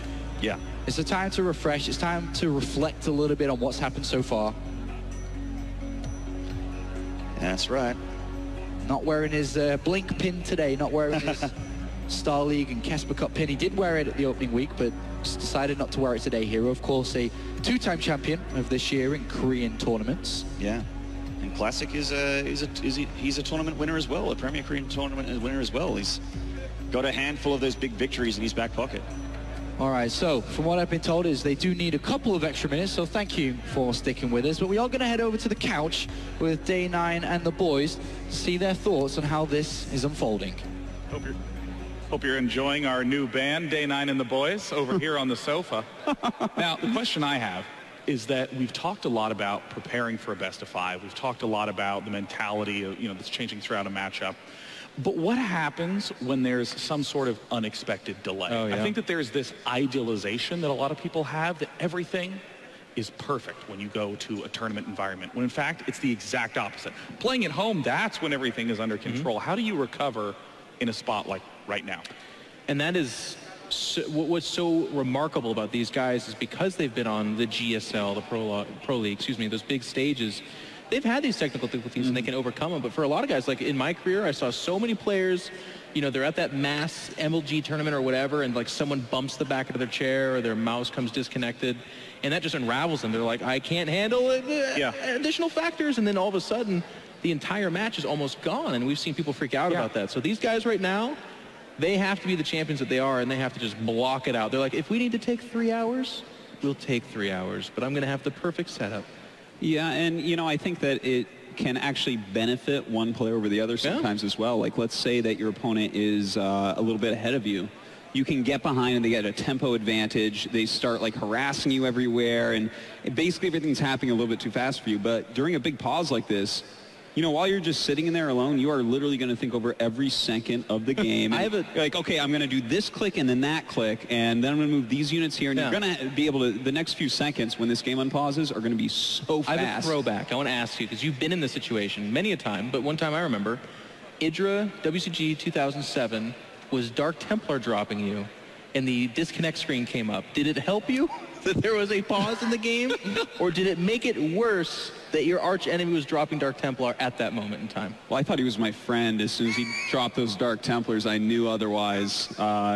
No, it didn't have any impact. People drop me all the time, so it's like whatever. That's actually the play against Dan. Yeah. Switch to drop. That's what he did. You know, I like that comment you make about all the little moves that you're going to check, because we glorify, obviously, build orders. Ooh, what's the next big transition he's going to do? When is he going to stop building stalkers? But there's also, did I check all my geysers? Do I have 4? There's 3 in each of my 4 geysers. Did I build all the pylons that I need to? Wait, have I checked for proxy pylons? Protoss vs. Protoss is probably the most easy to mess up basic list of things, because if you drop one of those, dead. You missed the proxy pylon, you forgot to hallucinated Phoenix Scout, a Dark Shrine. I mean, we saw it in game 3, that pylon that was literally between his natural and third. He had an observer, he sent a zealot, he saw it, and all of us at home are basic enough to be like, kill the pylon. But he was just so convoluted with everything else that was going on, he never came around to it. So, I mean, he could be thinking about that right now, could be racking his brain. The kind of stressful time, too, is when you, like, just throw a hallucinated Phoenix through the base and you just see the Dark Shrine, and then the game's paused for, like, 20 minutes, and you're like, Because sometimes you ask that question, like, did he actually see it? But in this case, you're like, yeah, he totally stopped. Yeah, I guess I would. Oh, gosh. Oh, like, this is the one that you were just talking about earlier, Dan. It's like, look at that pylon. Yeah. Tell me he doesn't see that. You know the thing that probably happened there? He's flying over it right now. He probably thought it was his pylon. Yeah, I have had that happen to me before. I have seen, like, I think I saw Huck do this once in a tournament where he just put it in the opponent's base near his other pylons and never saw it. Yeah. It's like, this can happen to even the best pro gamers, and you know, everything's moving so fast. But you're right, if we had a pause there, he'd be thinking, like, where are all these zealots coming from? And he'd probably look at it. It has to be somewhere close, because I feel like they're here all the time. He might actually have moments where he tried to warp in units, and then was wondering where his reinforcements are coming from. Like trying to defend the drops that were actually happening from that pylon. Yeah. I've never done that, but that would be an incredible moment in time where you're like, nothing's coming. So at this point in time, like, the Dark Templar opening freaked me out, because that is literally the saddest way to lose the final game that eliminates you from a tournament. That hurts. Barely spots it in time. We see, again, a little bit of shakiness, an extra force field that's needed, but at the state the game is in, where that ramp is happening, where they're starting to get a bunch of Colossus and upgrades in a third base. I mean, what are the big trip-ups that can happen? Well, I almost wonder if this is where Classic's having that, like, freak-out moment again, where he's like, gosh, it was going so well, games 1 and 2, and all of a sudden, Hero's slowing it down again. We're getting to that late game. And even the Dark Templar defense here was really, really strong. Like, look at the double force field behind this. He sees it instantly. None get in. Buys time for himself. And later, by the way, too, I don't know if we have it pictured here, but the Dark Templar get dropped off in both the main and natural, and again are expertly defended. Like, sometimes these kind of openings happen, and then you lose 5, 6, 10 probes as the game goes on, and those 5, 6, 10 can be the difference between winning and losing. Yeah, totally. But I mean, I think this Dark Templar opening did enough, despite the fact that it got canceled. You know, it's not like he wanted to build 3 sentries this early on. Right. He had to cancel, you know, his Nexus there. The Nexus gets up quicker for Classic, but does this throw Classic off? Because you know he's like, can I just maybe get this win by sneaking a DT up? Can I disappoint the fans with this win right now? And that's what I was talking about. There's so many moments in PvP where it's just like, yeah, I was going observerless blink stalker, a DT shows up, GG, over, 100%. And that's exactly, I think, what Classic was going for. There's a lot of builds where that can happen. Even an Oracle or Phoenix opening, if the Oracle's across the map and doing something and a DT shows up in your main, that can be game-ending damage. But none of that happened. Hero is peering into his, like, little crystal ball, and he's starting to get into that late game again. I think we shouldn't necessarily count out Classic, because it's like all we want to talk about is how much better Hero played in the late game. But Classic was still there too, even ahead at some points. You know, I think the hardest transition in late game PvP is the Tempest transition. Yeah. That results in some of the most embarrassing, dumbest moments in PvP I have ever had, where my Tempests are at 70% and then I die. Or I build way too many Tempests and he actually didn't build any and just kills me with Stalkers. Oh, man. So you have to be so careful. I think 3 sentries which is the amount that Hero has right now, is just the right amount throughout the game to continue to scout, to continue to check, to make sure you have a Guardian Shield for that big fight, and not to overcommit down one tech path. It's very easy to overmake Colossus or overmake Tempest. I mean, that final transition, I think most Protosses don't have a lot of experience. It's a super unique matchup where literally there's going to be a point in the game where you kind of like fold your arms and look and go, I have an Immortal still. I need to get rid of him. And then it's like, also these 4 Stalkers are exactly enough to one-shot probes. I'll send them out. You know, like there's no TVT where they're like, 7 tanks or 6. I'm going to go with 6. 6 is the right number. Like, you don't really do that, but in PvP, it literally comes down to each individual unit. And we saw that in that game number 3. Like the 5 or 6 Colossus, you were saying this the whole time we were talking about it. Like, no, they don't have anything to shoot, so they're just dead space. And looking at the units of Hero, I'm actually liking his position because he opened up with a lot of observers to deal with the Dark Templars, and he also has the sentries to make hallucinated Phoenix. So he has complete vision control of the map, as long as he manages to survive. For example, Classic, on the other hand, has 2 more Immortals we were talking about that can definitely help swing the tide in a battle. So as long as Hero survives for the next 5 minutes, I feel he's in a really good spot. Yeah, and I think at this point in the game, he only has 2 Blink Stalkers, I believe. Yeah. Which is, it's a little unusual to 2 Blink Stalkers is like a Phoenix, right? It's like, well, what does this do? Yeah, well, the funny thing is guys show up to the office, they're like, what is it that you do? I work with my friend to pick off probes twice a game. Kinda. But we can kill observers. I think my favorite part of what you said, Jeff, was the really strict analysis you do in the late game. Yeah. I mean, even heard Apollo and Maynard talking about this, where they're like, there's a Zealot counterattack, and if we count the Zealots, that's 28 supply. If we look at the probes, it means that this is happening. That might not be good. It's killing a Nexus right there. They're not spaceships. Yeah, I mean, it cannot be stressed enough that in PvP, the big final fight is it. Everything is so focused on that big final fight. You know, TVZ, we've seen games where the players are whittling each other away all game long. Main armies clash constantly, but PvP, it's the one fight. And it ends it. Yeah, and it becomes, it's like everything gets hyper-focused and weird too. We saw the Mothership itself get picked off twice. And that is a gigantic deal specifically with their army compositions, because you do not want Tempest with Mothership. Well, if you have that, you do, engaging just Tempest, because they'll be whiffing on shots, they'll be focusing a single volley into the Mothership itself, and then that's several volleys into the Tempest, and all of a sudden you're up 8 or 9 Tempest. Like, it gets really weird and hyper-focused, and that's what's so cool and beautiful about this matchup, too, is sometimes it's just the critical error of, like, I took all my Tempest and shot into one thing, whereas, like, the really skilled players splits them up on 6 and 6, and they each one-shot something. It gets crazy, not even on the, just on the unit composition level, but also on the micro level, and that's where I feel like if Hero can get there, as Dario said, it starts to become a little bit of, wow, game 5 maybe. I hope we go to a game 5 so you can sweat and you can sweat and I can high-five Dario. I like sweating. I want you to sweat. Dan, sweating's great. We'll sweat together. All right, that sounds fantastic. But I want to remind you guys is if this goes to the late game, one of the biggest problems of the last game for Classic is he didn't have a Dark Shrine. Yeah. But he DT rushed this game. I tell you what, he has a Dark Shrine. And you're sending 20 Zealots late game against him, I guarantee you he will warp in some DTs this time to deal with that and not lose all his buildings twice. That reminds me of how great the building placement was by Hero. I mean, just perfect walls. And it's that efficiency of buildings where they weren't extra pylons or extra gateways. They're the gateways and the pylons that he was going to be building anyways. And that army of Zealots ran straight into the DTs, which easily defended. And it's just that hyper efficiency that's just so elegant. That is Hero. Tis. Dario, what's your favorite part about Protoss? My favorite part about Protoss is that in Legacy of the Void, force fields are not as important anymore. Okay. So you're saying force fields are your favorite part about Protoss? I think actually that's I've never heard a Zerg say that before. That is so interesting. Quill, let's call David. And bring back force fields in Legacy of the Void. Thank you. Make them larger. Just covers a natural expansion. You don't have to move there. Still 50 energy, but destructible. Force fields actually become destructible rocks. It's just They have health, but they stay there until they're destroyed. So like you can show up to a Protoss base and there's just like a screen-wide size of just force fields. You're like, well, this is going to be annoying. Now, to ensure that Dario cannot defend himself and cannot claim that he, in fact, doesn't like playing against force field Zerg, Let's throw it on over to our casters as we have Game 4 continuing right now.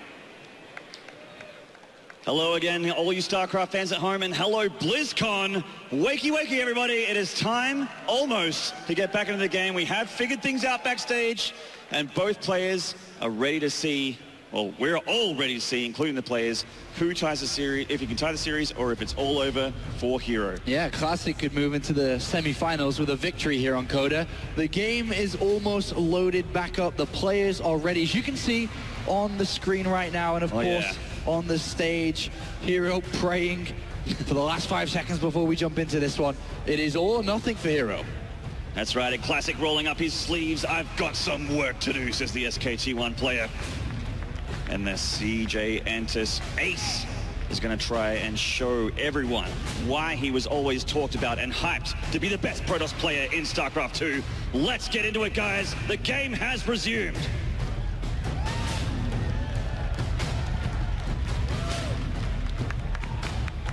We see Classic moving across through the map here, going for a bit of a roundabout walk here.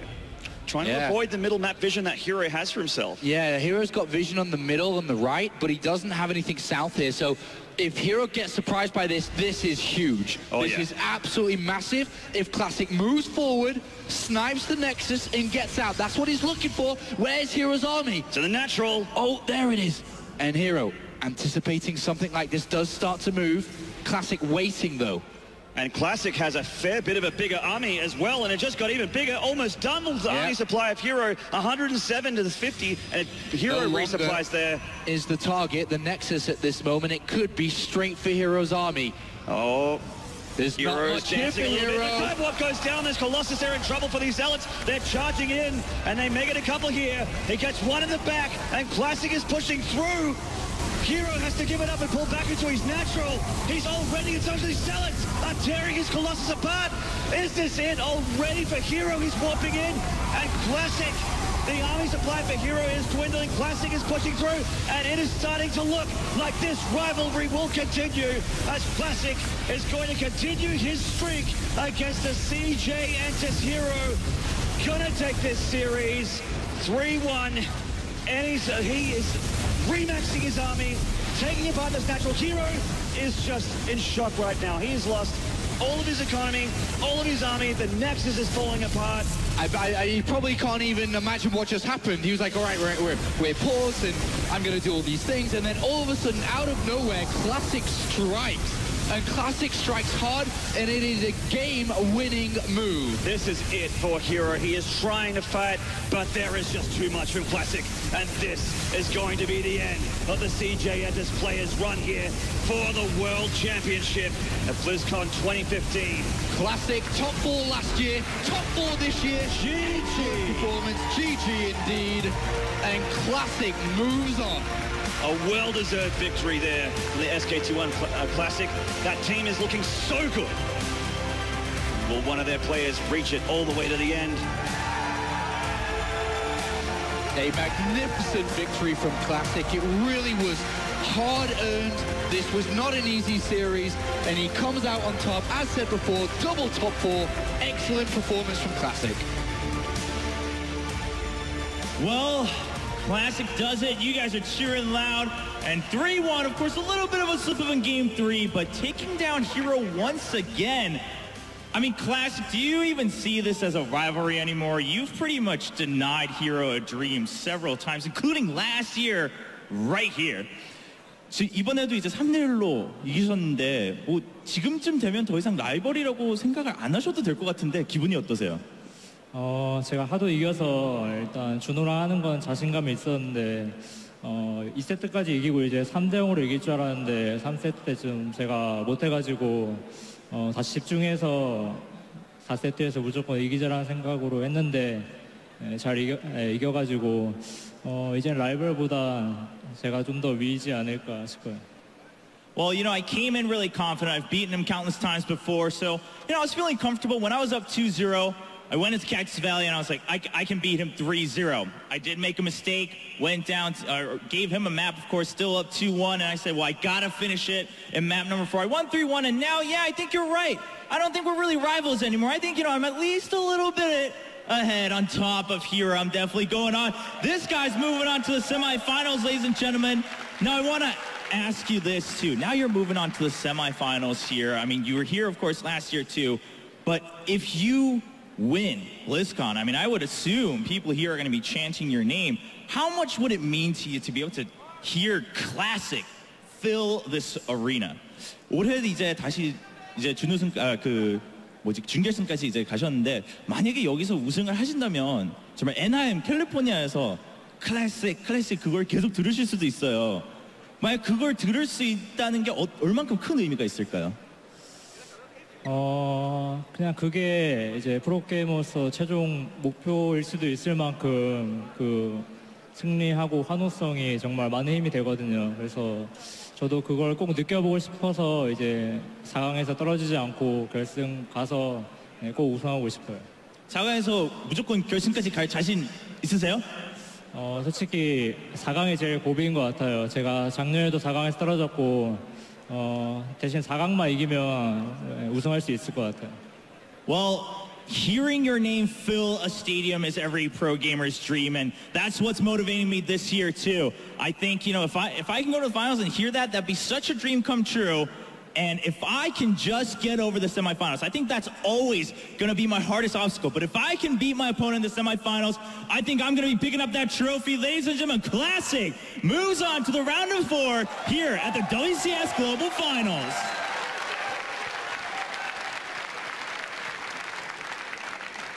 What a convincing win. We were up here talking nonstop about what could happen in Game 4, and it comes back, bam, instantly done, over in less than a minute. I mean, damn, Jeff, you were right. Classic is that player who I always want to count out. I know about Hero's timings, but I mean, getting 50 supply ahead that quickly is stunning. Look, he is the win toss. 2 top 4s in BlizzCon 2 years in a row here. GSL champion, SSL champion, 1 IM Shenzhen that was completely stacked as well. Always so strong in Pro League for SKT1. The kid just keeps winning. No one's paying attention. And he is a real threat here to take down this tournament. And I just have one question, Jari. Do you want to change your prediction now?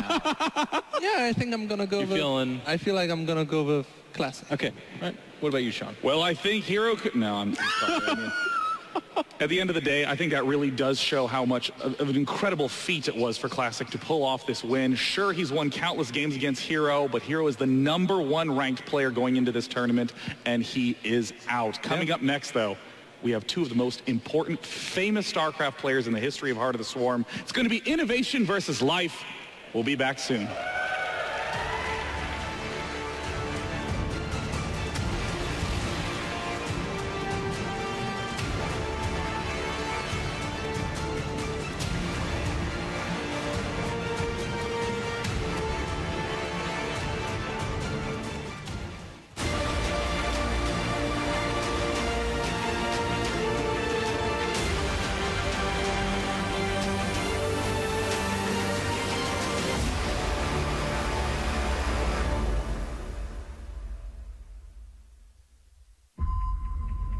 Let's end this thing, once and for all.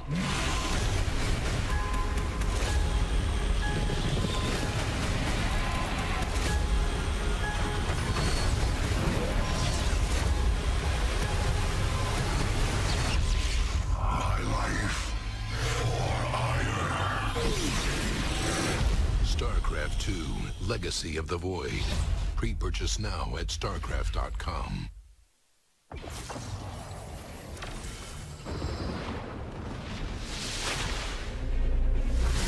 Experience has taught the Protoss that when we do not fight together, we die alone. But we shall not see defeat this day.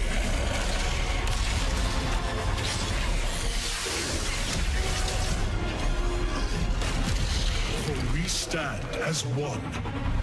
Our differences will not divide us, but make us stronger. Together, we will defend the Nexus with honor and earn our glory.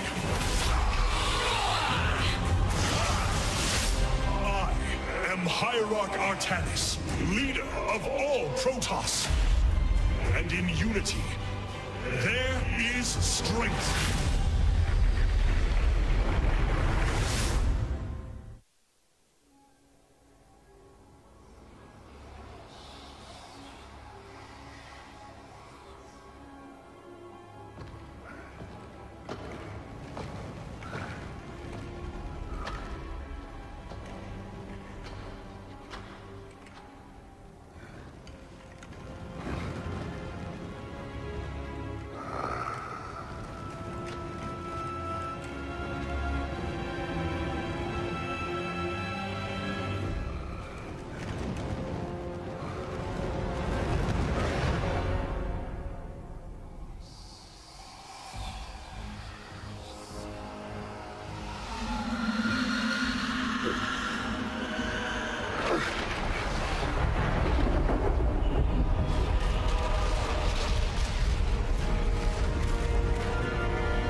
2015 World Championship. Our next matchup.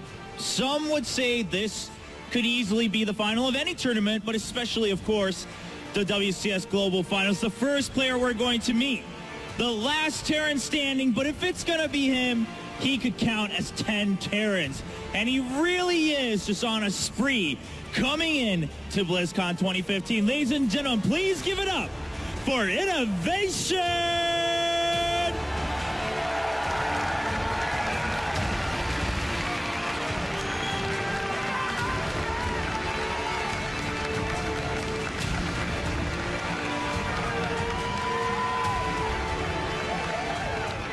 And his opponent, the man who was last standing right here 1 year ago, lifting up that trophy, claiming the title of StarCraft 2 champion of 2014. If anything, one thing always finds a way. Give it up for Life!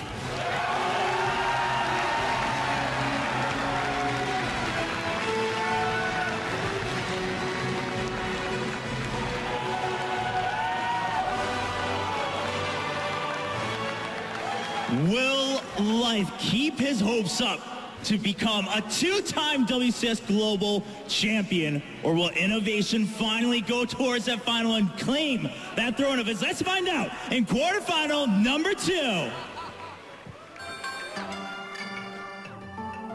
일단은 8강에 올라와서 되게 좋고, 이제 너무 강한 상대를 만나서 질 것 같다는 생각을 했었는데 예상과는 다르게 또 이렇게 3대0으로 이겨가지고 되게 좋고, 이번에 그래도 생각했던 대로 16강을 쉽게 올라가서 좀 기쁘고, 이제 8강부터 다시 시작이라 생각하고, 솔직히 예상했던 만큼 좀 쉽게 이겨서 홀가분하기도 하고. 상대가 좀 강한 선수고 또 최근에 이겨보기는 했는데 많이 졌던 상대여가지고 그래서 되게 긴장을 많이 하고 있었거든요. 첫 번째 게임만 준비했고요. 빌드는 다른 건 다 즉흥적으로 했는데 잘 됐던 것 같아요. 최근에 조금 기세가 안 좋다고 생각을 했는데 이진영 선수가 요즘 기세가 좀 탔긴 했는데 저한테 지면 기세가 갑자기 내려가더라고요, 이후에. 그래서 제가 꼭 이겨서 기세를 좀 꺾도록 하겠습니다. 작년에 우승해서 꼭 웬만해서 우승해야 한다고 생각하고 좀 빨리 떨어지면 좀 많이 슬플 것 같은데. 1년 만에 블리즈컨에 왔는데 작년이랑 재작년에는 솔직히 너무 많이 경기력도 아쉬웠고 또 기대하시는 만큼의 성적을 못 냈었는데 이번에는 많이 잘 올라갈 수 있을 것 같아가지고 기대가 많이 되고. 일본 선수를 꺾었으니까 당연히 미안하기도 하고 제가 그래도 최선을 다해서 꼭 우승하는 모습 보여서 잘하는 선수인 걸로 보이도록 하겠습니다.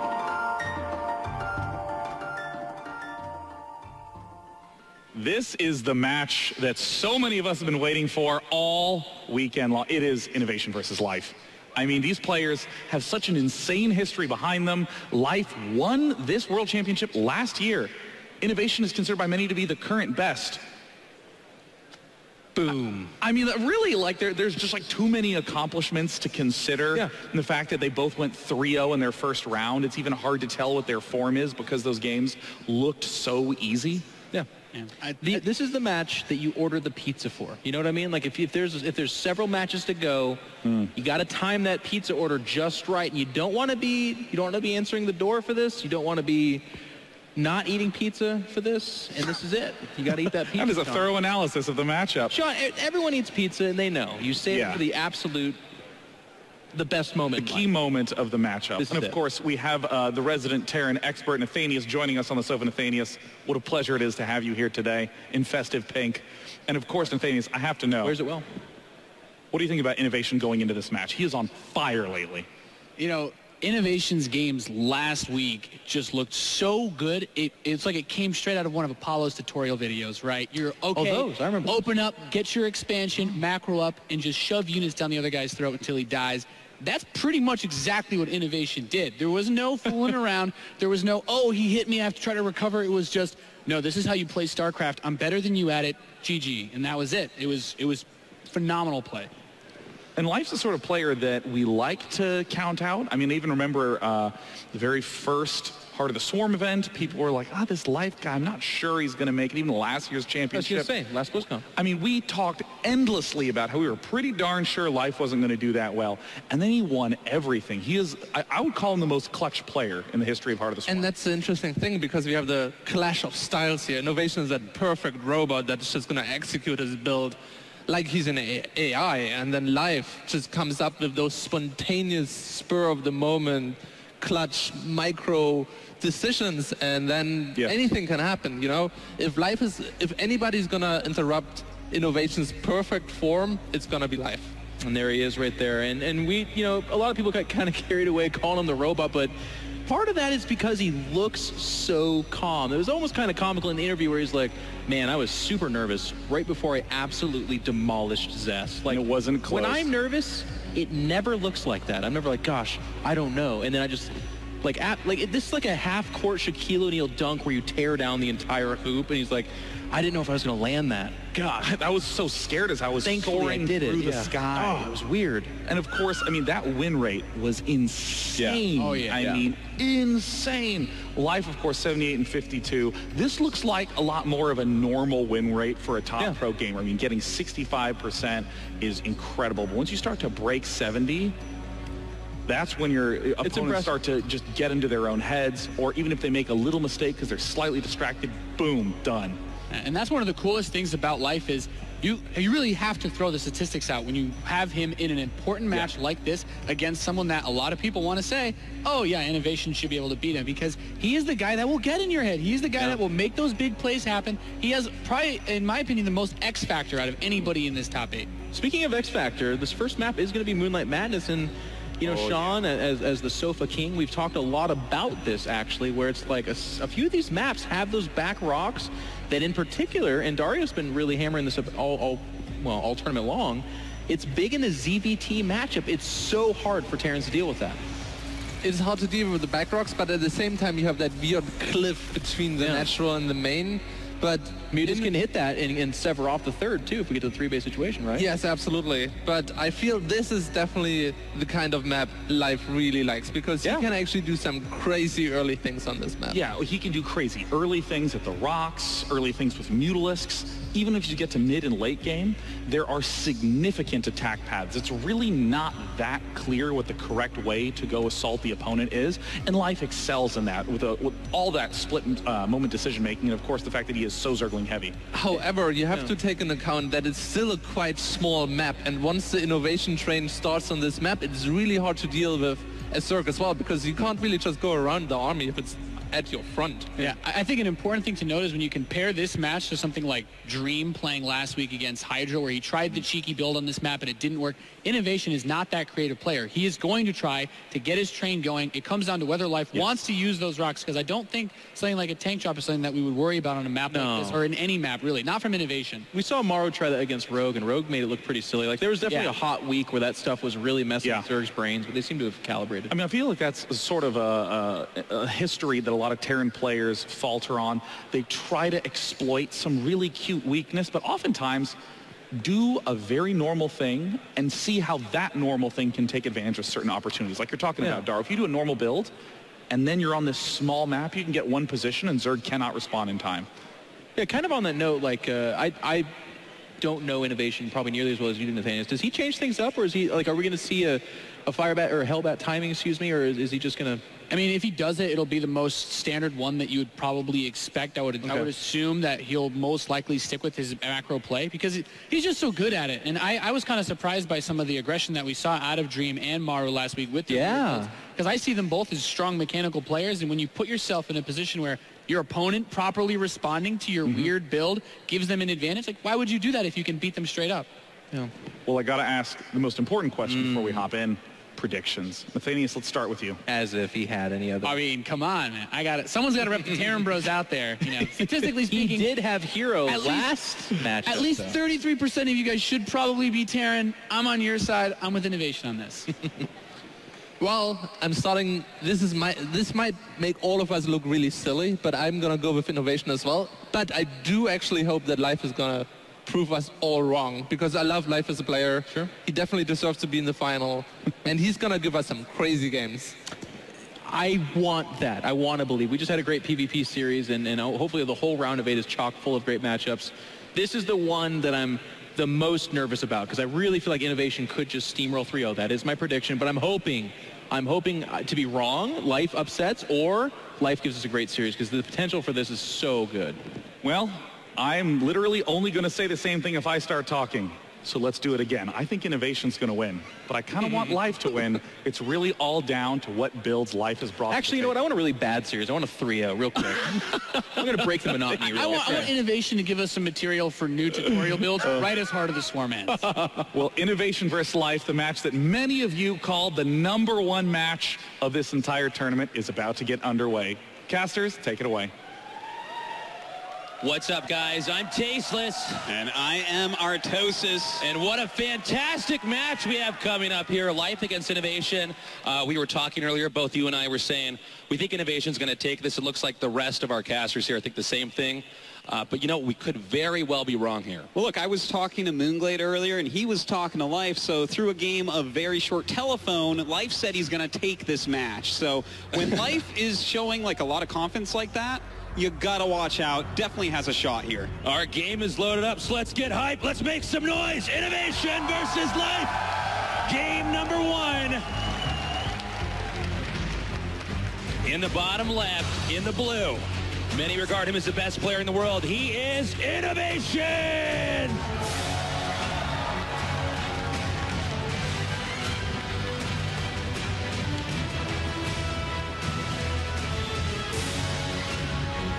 In the red, our Zerg player, the champion of BlizzCon 2014.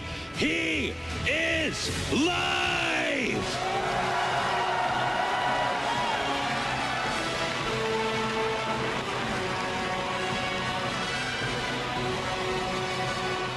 Guys, before we get into this beautiful series, get out there, hashtag WCS, spread the word on Facebook, Reddit, what have you. Let people know to tune in, because this could be the best match of BlizzCon.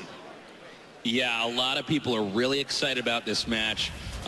Again, you know, going back to those predictions earlier, I really thought there were going to be some other casters who were saying that maybe Life would take it, but yeah, it was quite one-sided. Kind of funny considering that Life did win this last year, but Innovation has been so phenomenal, especially this year, but in years before. It is a tough call, right? I think a lot of people out there probably also gunning for Innovation. I'm sure Life has a lot of support. But look, I would love to be proven wrong here and see Life actually take this. Well, I mean, Life's story is just so crazy. Remember, last year, we didn't think Life was going to win. We didn't think he was going to get far at all. I think we predicted him to lose like 3 rounds in a row, and then he ended up winning the thing. So, yeah, you know, when Life comes ready to play, every time he can win the tournament. And remember, he had that streak after BlizzCon last year where he won almost every tournament for a few months. You got to remember, too, the two very different play styles, which is also what makes this matchup so interesting. So, Innovation, he's so perfect in his play, his production. It almost looks like a supercomputer or something. Like it was like that supercomputer Deep Blue in chess. It's so perfect. But Life is very good at throwing off another player's tempo. He's really good at attacking at the right moment, interrupting, you know, builds, harassing. And at times, a player like Life can definitely exploit that and get Innovation out of sync and punish him accordingly. Well, I tell you, this is truly what a rivalry this really is. You know, this is really like our modern-day StarCraft 2 Flash versus Jaedong match. So should be good no matter what happens. In the meantime, oh, just barely saving this drone from that Reaper. And so far, yeah, no drone been taken out just yet. Another one goes on the extractor. We have one wounded drone circling down around the south. Reaper coming down, drone then moving through. Zerglings come out, and the Reaper is then driven back.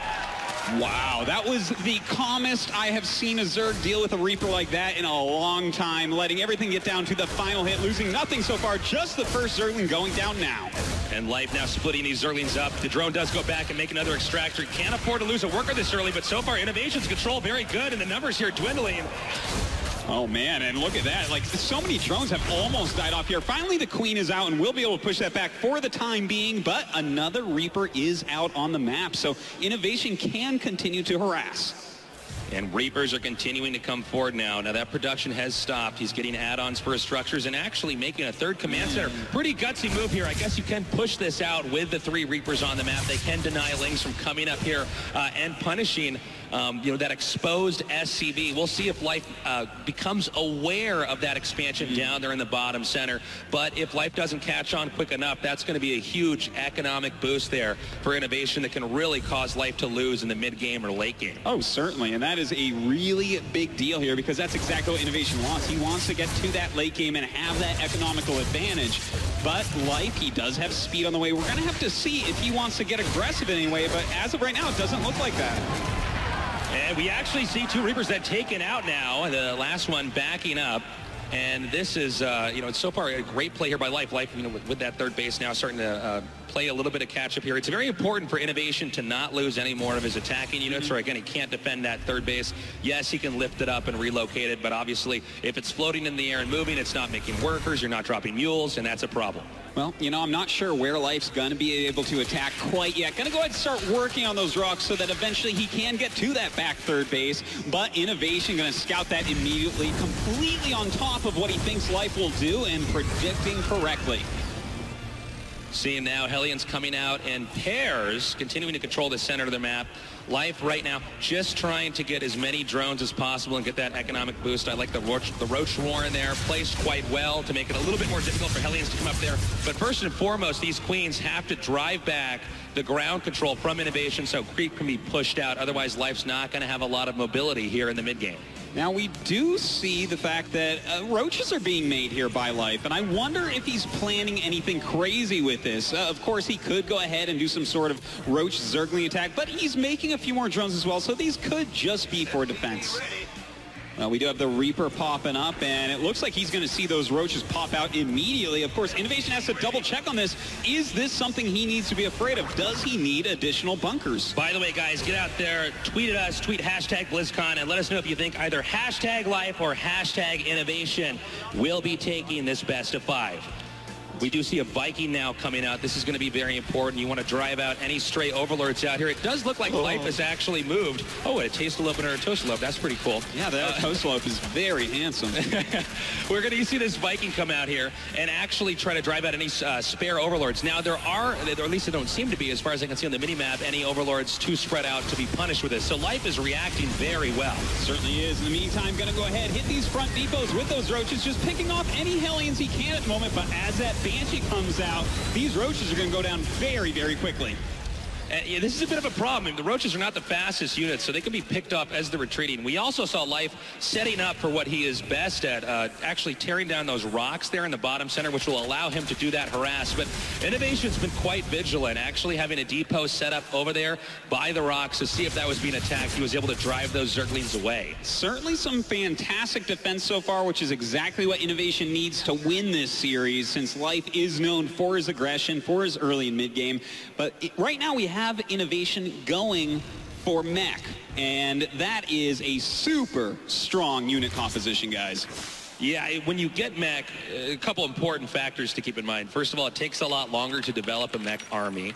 But when you do develop that mech army, the damage output is much stronger. You have a lot more ranged attacks dealing a ton of damage before that Zerg army can even get up there to throw out the first hit on their side. So it can be tough for Zerg. Now, Life may be able to exploit this as he's developing the mech army. It's also possible if we do get into late game that what Life will do will try to attack where the mech army is not and try to win a positional game. Yeah, generally speaking, a mech army is very slow moving, and the Zerg can really run circles around it, but it's very hard against those top mech players. And in fact, about a year ago, we saw that after BlizzCon, really the only way to beat Life was mech, but since then he's become much better. But is he good enough to beat Innovation's mech here today?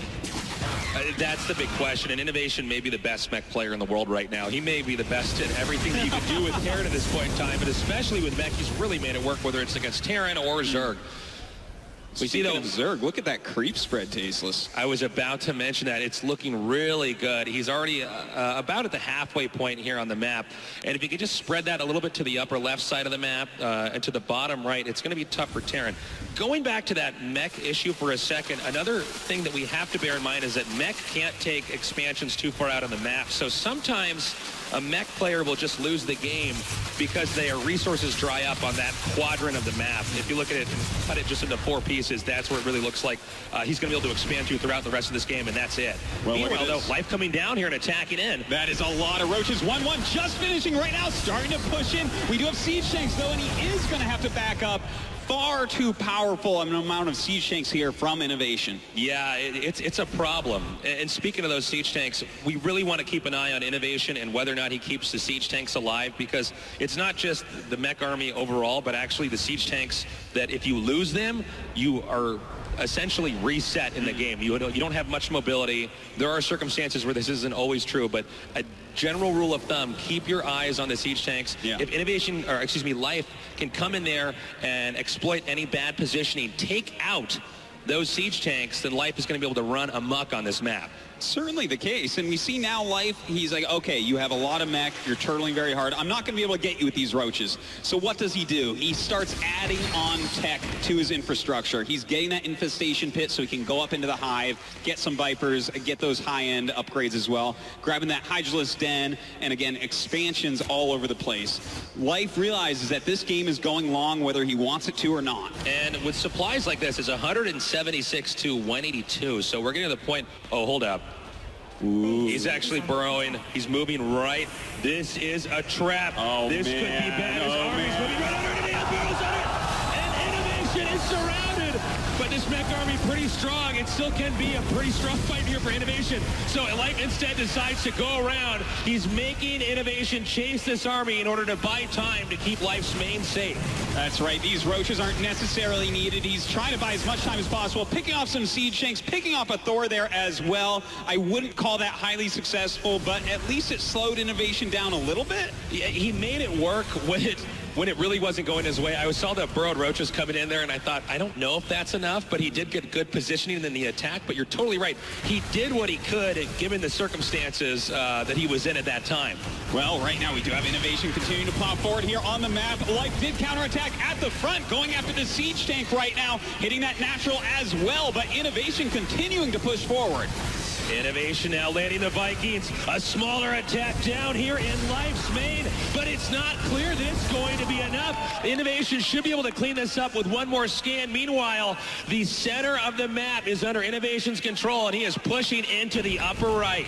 And you know what? This is a powerful attack, but I don't know if this is where Innovation should be. He is going for the throat right now, but does he have enough units? If Life kills off that army, he will be in a lead. You're absolutely right. There's a chance this could be an overextension.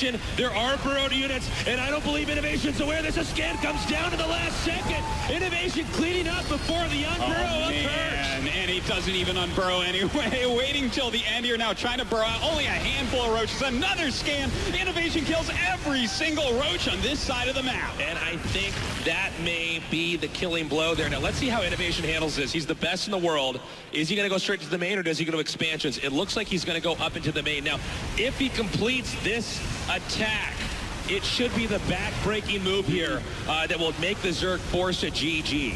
You know, Life, he's lost a lot of roaches. Going to go ahead and unburrow what he's got left here. A scan just as they unburrow. A few more siege tanks do get picked off, but again, every single roach falls. More Innovation units marching across the map to reinforce, and this is not looking good for Life. He's trading about 7 roaches for each tank he kills, and that's it. GG! Innovation wins game number 1. Some beautiful play coming out of Innovation here, hitting that timing attack. It was a little bit scary. I felt like Life might have been able to break it, but at the end of the day, Innovation completely on top of those roaches hatching and moving towards them underground. I got to say, that was a really convincing game there by Innovation. You could see the idea behind what Life was trying to do. So it was pretty smart, but when it came to the application of it, it just was not. Yeah. It was not working. Life was bouncing off Innovation at every step. Yeah, you know, Life put Innovation in a situation where if he could kill that one army that was attacking him one time, he would have won the game. You know, this didn't work out as well as he had hoped. Picked off a couple units, but there were SCVs repairing. There was a lot of damage output there by the mech. But, you know, that counterattack was the really interesting thing, where Life hit the front and he hit the back at once, and Innovation's like, I'm just going to go try to kill you off here. That's where Life made Innovation make the choice, and Innovation's choice was correct. Life definitely playing like Life here, doing as much as he can to harass. I mean, using the burrowed roaches here. Now, if you notice in these attacks, he's actually unburrowing exactly where he wants to unburrow when it actually does come up, and for instance, especially in the first battle, but it is not enough. Mathematically, his army is just inferior, so it's almost not a matter of how he engages, it's just who produced better, and that is Innovation exhibiting his strength and using that to win, at least for game number 1 in this best of 5. Yeah, Life just a little bit off there. But you know what? Showing that he definitely can play at this level where the win is going to be possible against Innovation. Something we haven't seen lately from anyone else in the world. So great to see that. And it looks like our next map going to be Terraform. Terraform's an interesting map, and we'll get more to that in just a little bit. But guys, get out there, tell your friends to tune in, and let's make some noise. Game number 2, Life against Innovation, has loaded up on the map Terraform.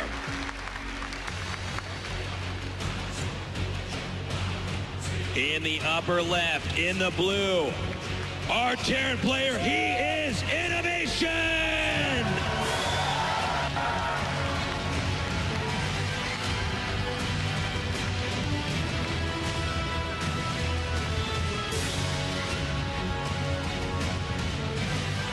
In the bottom right, the champion from BlizzCon 2014.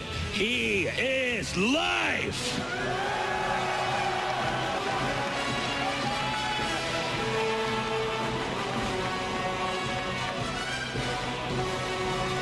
All right, very interesting to see this game. Does Innovation go for mech here? We definitely do see it a lot on this map, but again, Innovation, his mechanics are so strong, his macro is so strong. He can go ahead and play just straight up old Marine Marauder medevac if that's what he wants to do. Yeah, very true. Also, one thing important to note about this map is that Life can actually do a lot of counterattacking.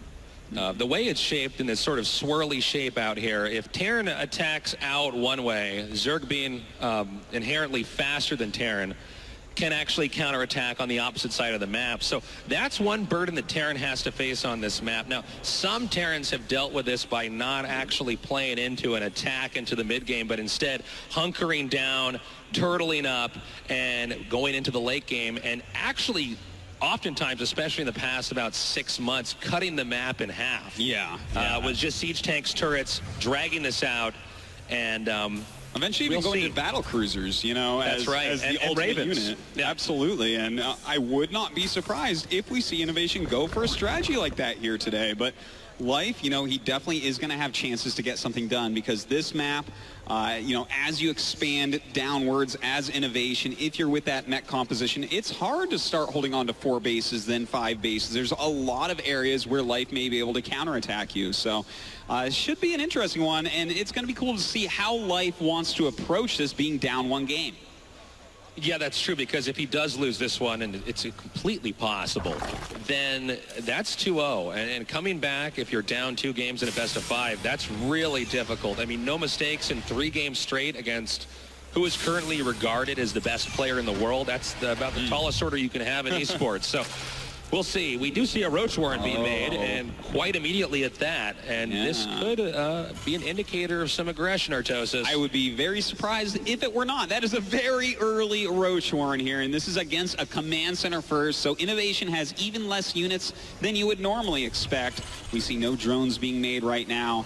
It really does look like he wants to go ahead and do an early push here. Zerg Rush, man. Let's take a look at the Terran's expansion and the distance between the command center and where the workers are mining and where the bunker is being made. This is really important.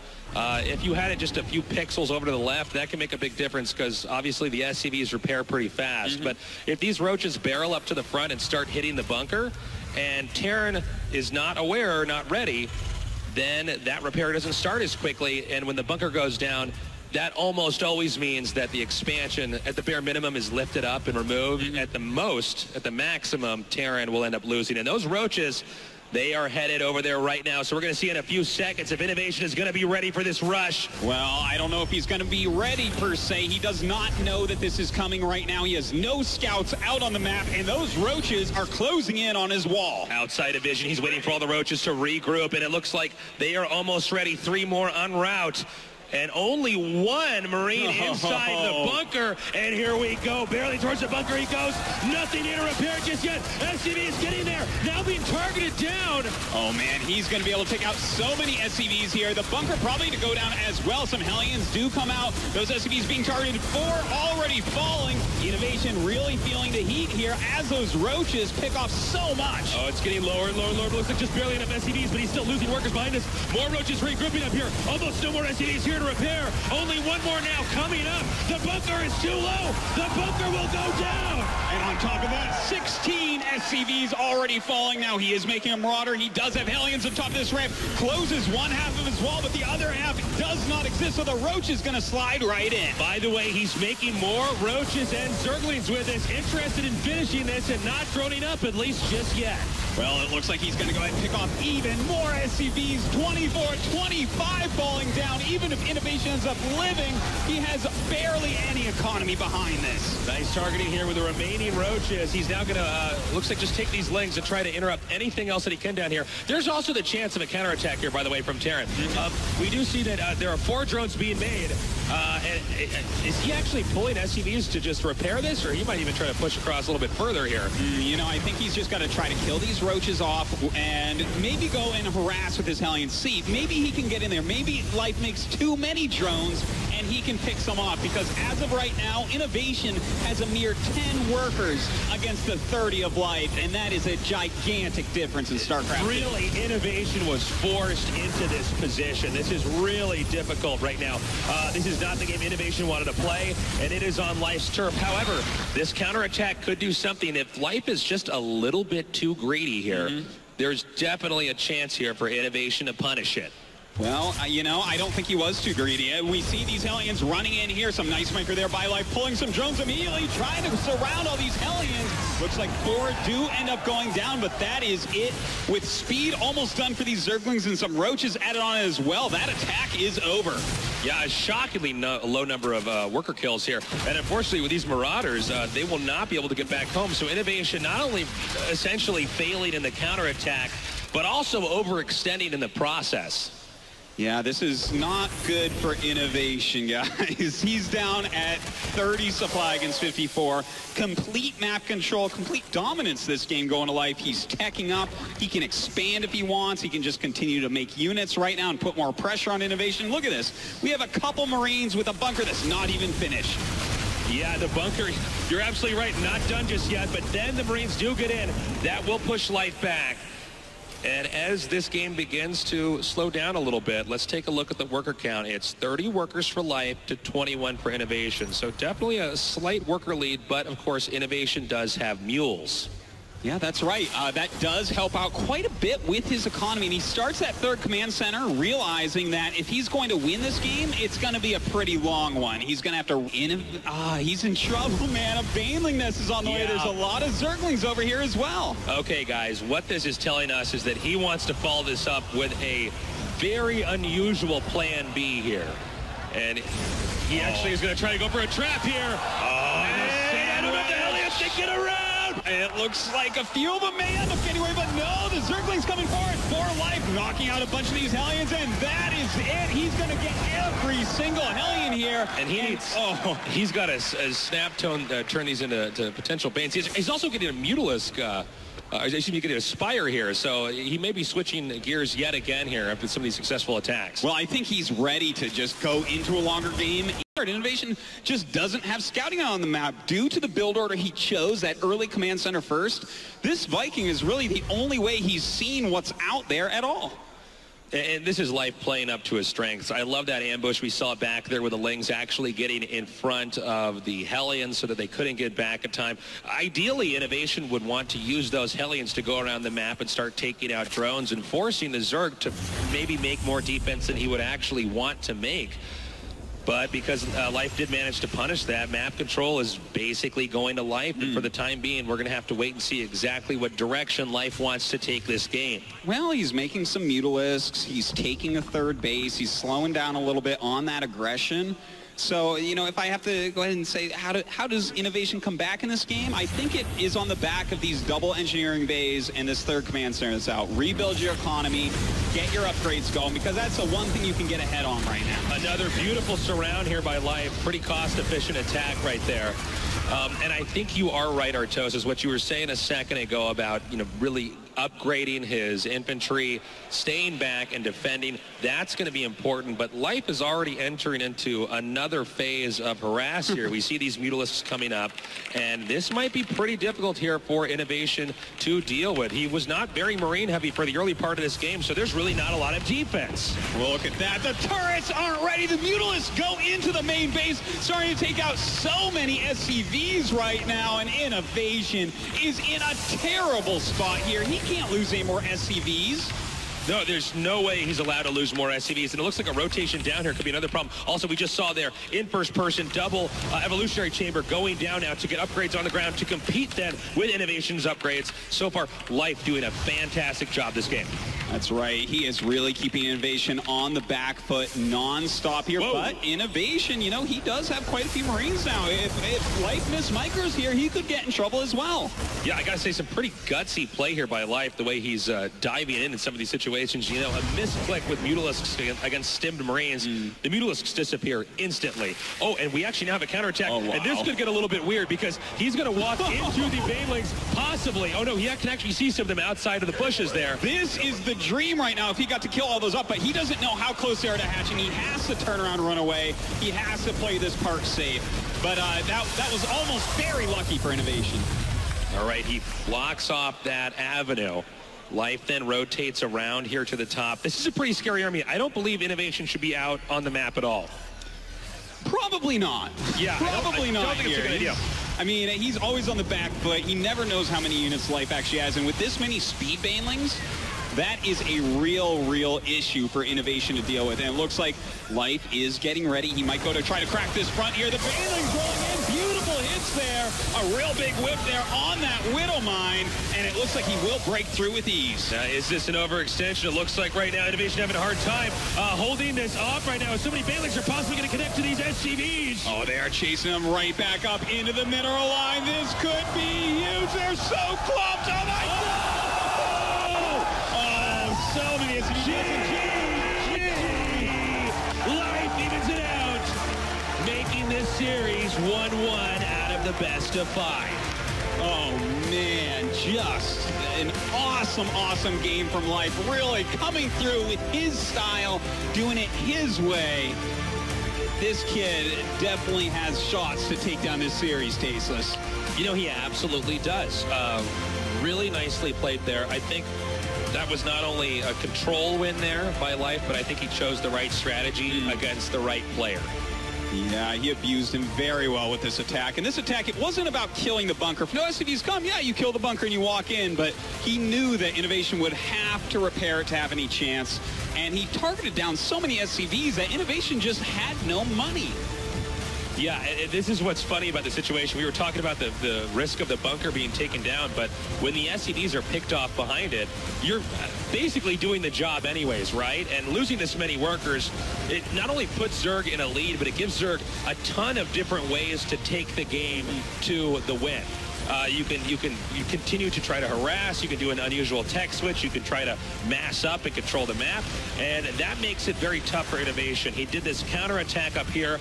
That was really a forced play. It did not go terribly well. It didn't go horribly either, but it certainly didn't do the damage that it needed to do to balance out the game. And, you know, a very important part of this is that Life made a bunch of Zerglings and caught these Hellions right here. Because this was the one point in the game where Innovation may have been able to take back map control and make something happen, but he never had the chance. Life was all over him, always had units when he needed them, and you know, this kind of goes back to what Life was saying earlier. You know, Innovation can be a little bit predictable. Yeah, he can be a bit robotic, as some other pro gamers have said. Innovation is not exactly a player, and then we saw that killing blow there, not exactly a player that people regard as the poker player or, you know, the risk taker or somebody who's going to bluff. Not that really at all. So Life is able to, at times, like we saw in that last game, predict the build, and then respond accordingly. Yeah. And, you know, that's the magic of life right there. He is someone that kind of plays by the seat of his pants. He plays by feel rather than by build order. And he's going to win a lot of times with his decisive aggression and with just kind of getting inside of your head. And we are now going into game number 3. Ladies and gentlemen, it is tied up 1-1. This is game number 3, Innovation versus Life. Let's get hype as we are closer and closer to closing this best of 5. In the bottom left, in the blue, our Terran player. Give it up for Innovation.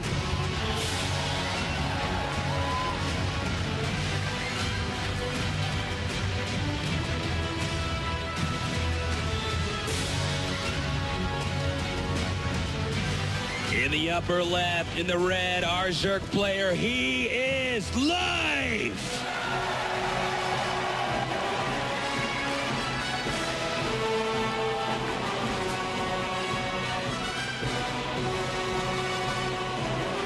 Well, the map that we have here, I mean, it has a big Zerg symbol in the center of the map, Tasis. Do you think that's going to affect this at all? It's a sign. The drone goes right through that center, reaffirms. Innovation's going to be really worried when he scouts that and sees that symbol there. Also, speaking of that watchtower, by the way, on a serious note, kind of a funny spot for that watchtower. You can't always see very much in these spawns with both players hugging the left side of the map. What's coming at you? So we'll see how much of a role that plays here. But they are both hugging the left, so Zerg generally in these positions wants to, given Zerg's in the upper right, wants to expand, or in the upper left, excuse me, wants to expand towards the upper right. That's right. Kind of interesting that he opens up with scouting across the map, but sometimes we do see Terrans go for proxy barracks builds on this map. They want to get this map over with quickly because a lot of times it's considered a little bit Zerg favored. It's very wide open. It's hard to push down little alleys and stuff, and Zerg just kind of, with their high mobility, can kind of run laps around the Terran, especially if they want to go mech here. Very true. Do you actually think we'll see Innovation go mech here? I don't think so. I think he's going to go for bio again on this map. That's like what we I'm saw thinking previously. too. I think he'll probably go for a pretty strong push here in the mid game. Yeah, I think you're right. Something and just like try to close it out. See if he can maybe get life. Because again, you know, those spaces are a little bit far away. It's like, how does Innovation take a 5th base on this map? It becomes very difficult. You know what? That's very true. Are all over we're seeing those bases right here, right? Innovation can take both of those. But if we go just to the right of this, you can see that's not really an easy location for Terran to defend, even though it's close. Terran, you have to go down a ramp, up another ramp. Yeah, up so a ramp far away. And Zerg can hit you from a lot of different sides. And that's actually the way that Terran has always been, all the way back even before Brood War and vanilla StarCraft.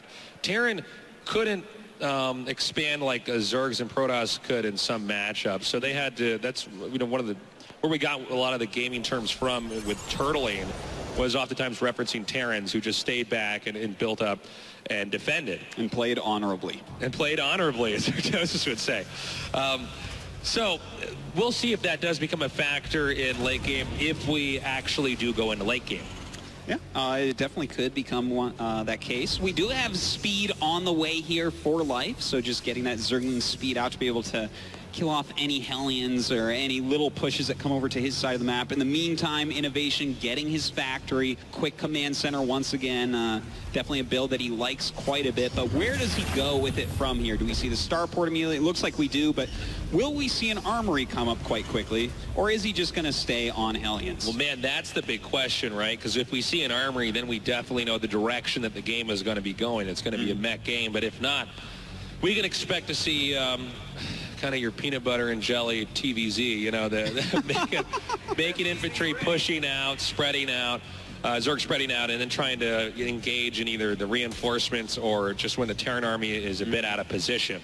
Well, it looks right now like it's probably going to be Hellion Banshee, which, of course, that's a very old strategy for Terran versus Zerg in StarCraft 2, a very powerful one as well. Oh, maybe not, actually. Not grabbing the tech lab for that starport, but in fact, just getting stim right off the bat, so we can tell this is not going to be mech, and that's not really a big surprise, considering Iron Fortress is very difficult for that unit composition. Yeah, and that, I think... Yeah, I mean, that's not too shocking at all, really. The Hellions now going to push up a little bit. And the game for the Zerg right now is to try to keep the creep going as far as possible, whereas the Terran wants to just deny that, because when you get into the mid-game, it's so important that the Terran has the ability to connect and push forward and micro the Marines, specifically against Banelings, properly in that engagement. And the more creep there is, the more difficult that is for Terran to push off, pull off, excuse me. Now, we got to mention here, we have 4 barracks on the way and no third command center, and he's making a lot of infrastructure to just macro up at the moment, whereas, and he's hiding part of it, by the way, whereas Life is actually going Roaches, Lings, and a Baneling Nest. These are two guys that want to kill each other very early on this map.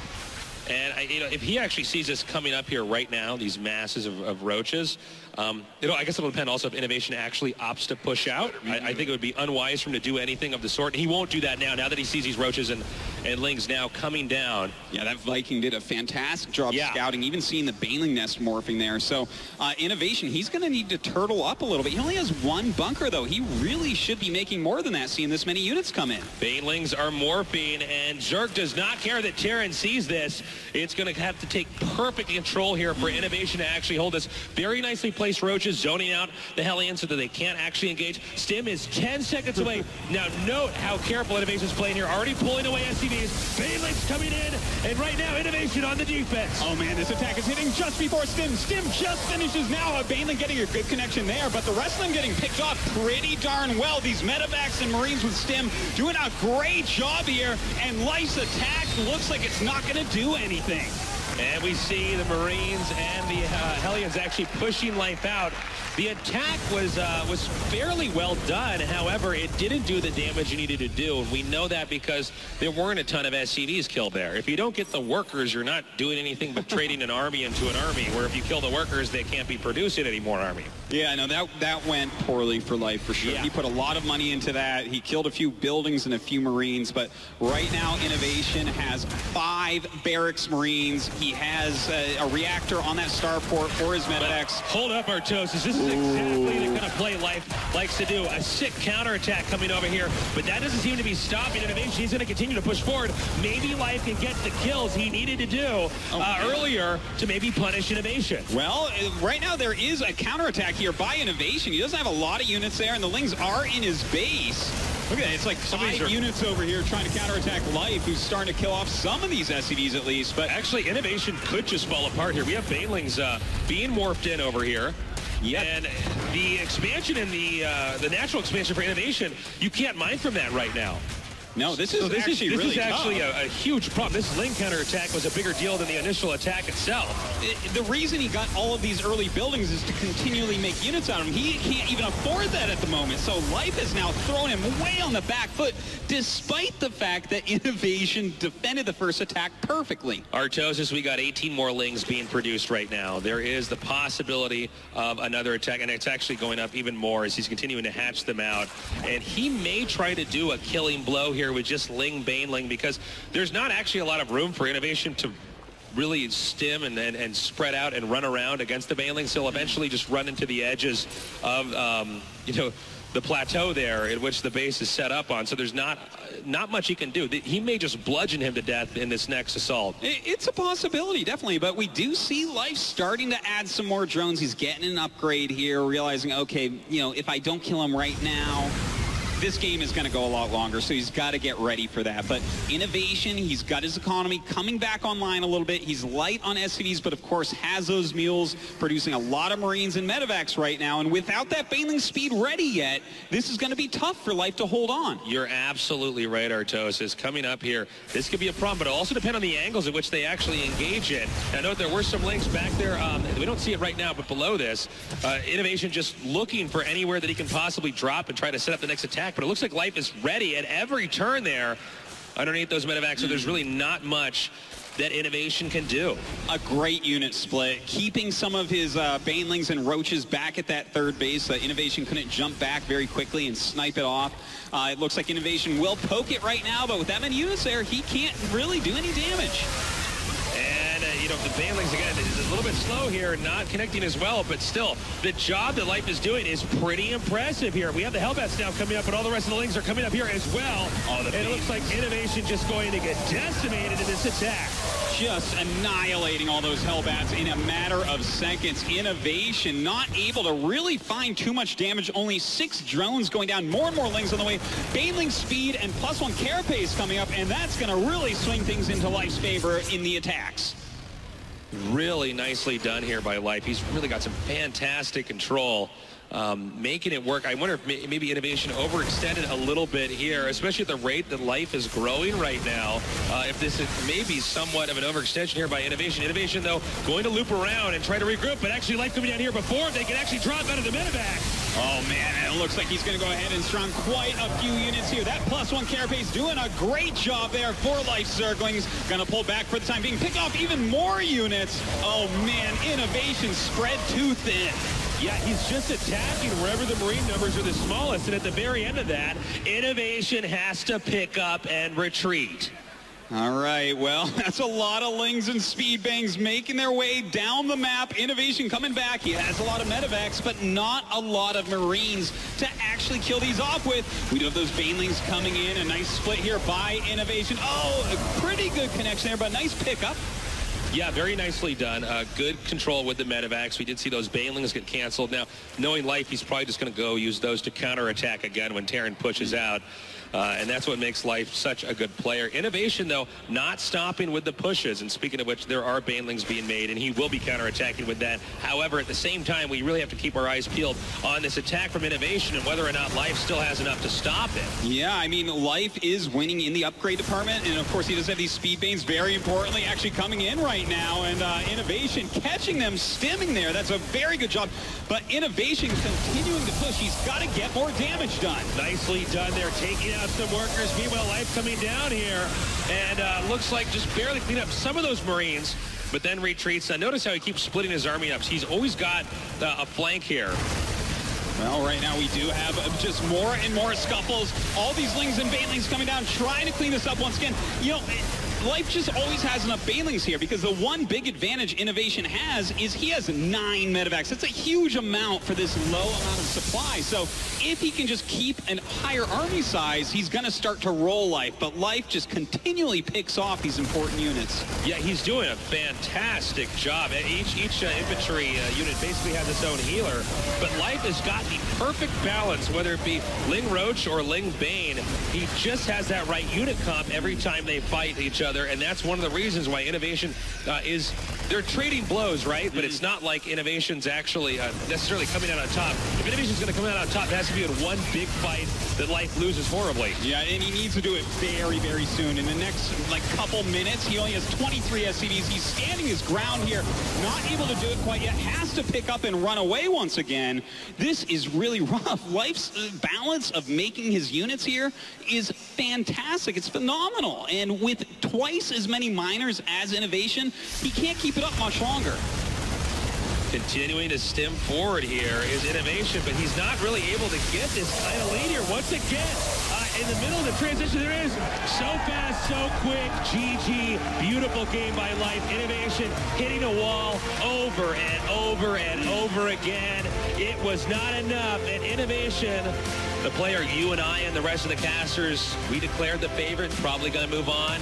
Well, Life is currently up in a 2-0 lead, and the pressure is really on here for Innovation. Dude, I feel like we're watching Life's transformation continue. We always knew him as a super decisive Zerg who could attack at will to kill people. Then he started to really get into the macro part of things, and now we're seeing him always making units at the right time, and that is the hardest thing to do with Zerg, and this series he has done it flawlessly.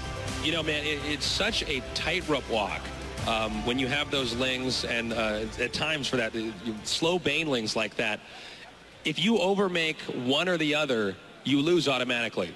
So that was a really, really tough situation for Life. But you know, at the end there, it was like the last 5 engagements, Innovation really didn't have anything other than a bunch of medevacs because there was no way for Life to actually attack them, but he just didn't have the army. Yeah, There's nothing he could do. More medevacs than you need, and he just didn't have any units to heal with them. It was masterfully done by Life. Yeah, really beautifully done. Were we wrong for thinking Innovation was going to win this? Life really seems like he knows how to win, or at least he knows how to adjust going into this best of 5, which is really important to keep in mind because one thing in a best of 5 is you can see your opponent play one way at the start, but then if you notice what he's doing in game 1, you can mix it up, right, in game 2 and game 3. So that's something that we're seeing a little bit here. I don't know, man. You know, let's go ahead and throw it over to the couch with Day 9 and the boys and see what they're thinking about this match so far, this series so far here with Life and Innovation. Thank you so much, Nick. I got to say, this matchup is proving everything that you ever thought about Life and Innovation. Innovation has been so solid, stuck to such extraordinarily well-executed builds. Life with these really elegantly timed all-ins, but I mean, Dario, that defense in the last game, that is so easy to mess up. Innovation played the right build order, so he had a lot of units, but at the same time his micro was impeccable. He split every Marine perfectly, he focus fired every Baneling he could, and he barely took any damage. And the even more impressive thing about that is that Life managed to come back from that. Yes. Usually if you mess up that attack, that is it. Yeah, I mean, the moment that we're about to see here in this Windows 10 game DVR, this attack gets crushed. Right before this attack came in, all the SCVs pulled back out, and as usual, it's the follow-up, the thing that is not part of the plan, the response where Life shines. Sean, it killed one SCV, and in the words of Maynard, that's nothing. That is absolutely nothing. And Zergs are supposed to die after this. They really should, but I feel like what was kind of amazing is after all of that hold, Innovation gets tunnel vision on, okay, mere mortal Zerg, you are supposed to be dead. I have medevacs, you have no anti-air, I have stim, you have slow banelings, I'm just gonna rock your world. But Life split his units, he had Spore Claws dinking and donking on his medevacs, he was doing what he could and defending immortally. Like, this is a superb performance. And I think this is a supreme case, as you mentioned, is tunnel visioning by the Terran player. 99% of the time, you hold a big push like that in the early game, your first thought is always, okay, I want to counterattack. Pushing with bio was the whole focus of this build. Without upgrades, without a third command center, Innovation never intended to take this to a 3-base plus game, but really, it wasn't covering his tracks from the counterattack that Life, because it just set him up in this poor place where normally you can make that push off 3 barracks, have a little bit of extra cash, and that's either your third or upgrades. Oh, yeah. But he never rebuilt the SCVs. He just went for the attack, and I think he got a bit greedy with what he thought he could do with that counterattack. Yeah, I mean, there's that feeling that you always get where you're like, okay, and I win now. All right, I didn't win, but okay, I win now. All right, we're still in the game, but this is really where I should win. It was all these very tiny decisions from Life. I mean, constantly peeling around to go where the medevacs were least concentrated. And that's, I mean, medevacs are very fast, right? Especially with the boost. So being able to read that situation, pick off not just reinforcements, but when the medevacs would pull back to the reinforcements, immediately going back to the front. And that is so easy to lose as a Zerg in that position. Yeah, I thought it was incredible too, because for a while there, they were fighting on creep, and I think that was the height of the tunnel vision from Innovation, where you're just like, just get out of the game, you're done.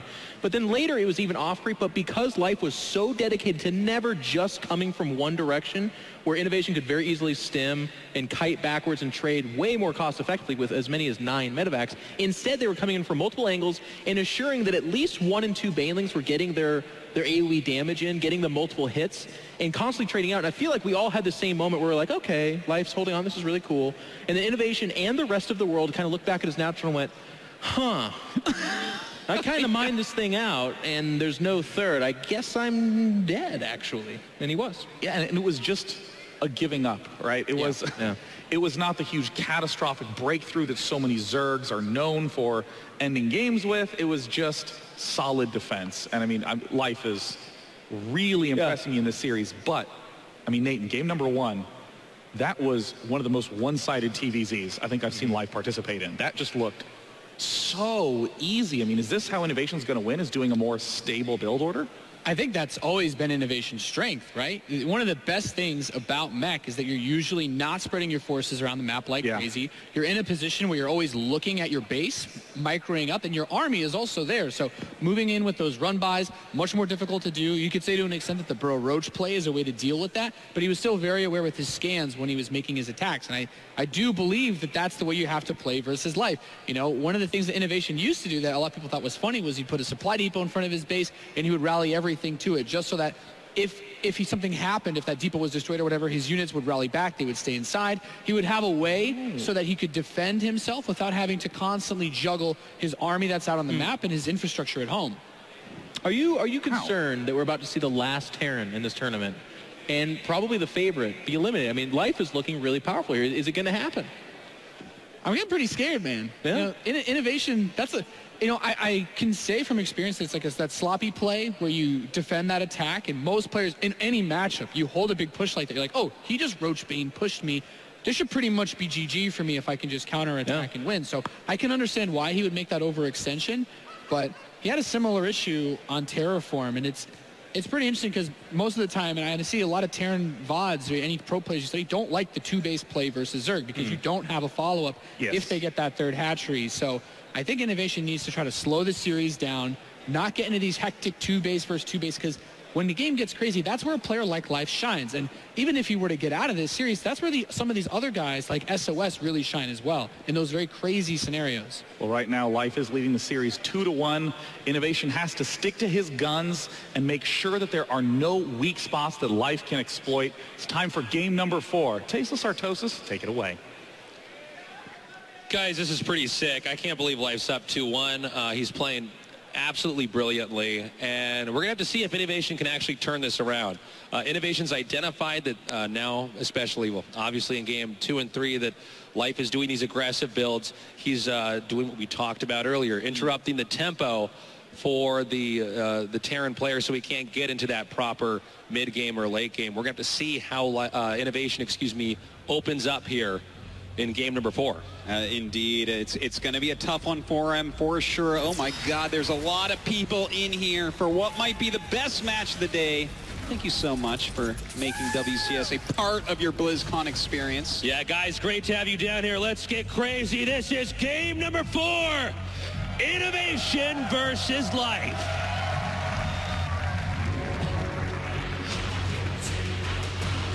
In the upper left, in the blue, he needs a comeback. He is Innovation!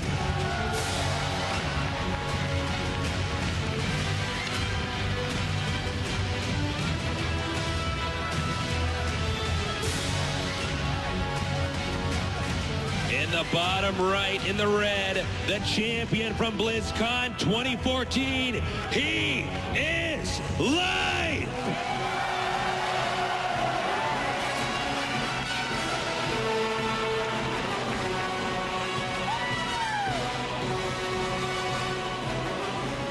So this is it. This is Life on match point for the rest of this match. If he wins here, he's up to that round of 4.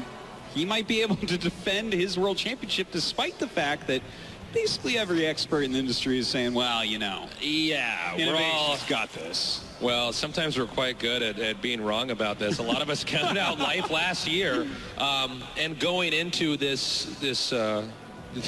going in here at BlizzCon, we were all talking about the fact that Innovation should be taking this. Now, if he loses today, we have to rethink everything about this tournament because the makeup and the landscape is completely different. If Life is ready to beat Innovation, he's ready to win the World Championships again. So, suddenly he has to be on everyone's radar. But looking at this right now, we do have the command center first from Innovation, but we have just a pool first from Life. Let's take a look at how many Zerglings he wants to make. Is Overlord going to go ahead and scout and realize, oh, this is command center first? There is a possibility to get some damage done here.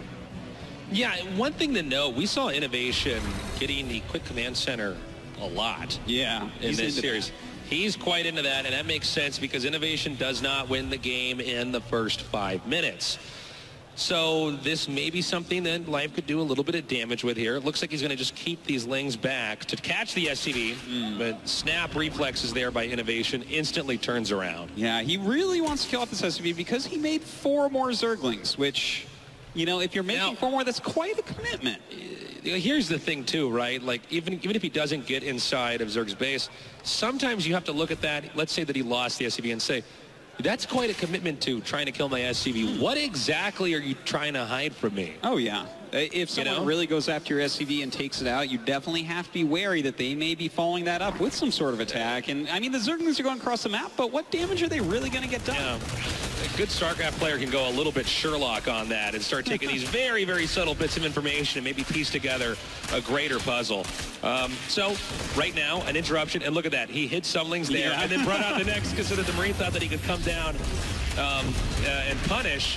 And this is actually causing, keep in mind, not a lot of SCVs being killed here, but we see SCVs moving back and forth between the second base and the first base, and they're not mining in that amount of time. And when you have what a lot of people would argue is the 2 best players in the world losing just a few quarters of a second on income, you know, every moment that they're not mining is a problem. Yes, it certainly is. And the fact that he has now lost, you know, a couple SCVs, the fact that that command center was not building SCVs, it had to lift up, go back in the main base. He's still only seen 4 Zerglings.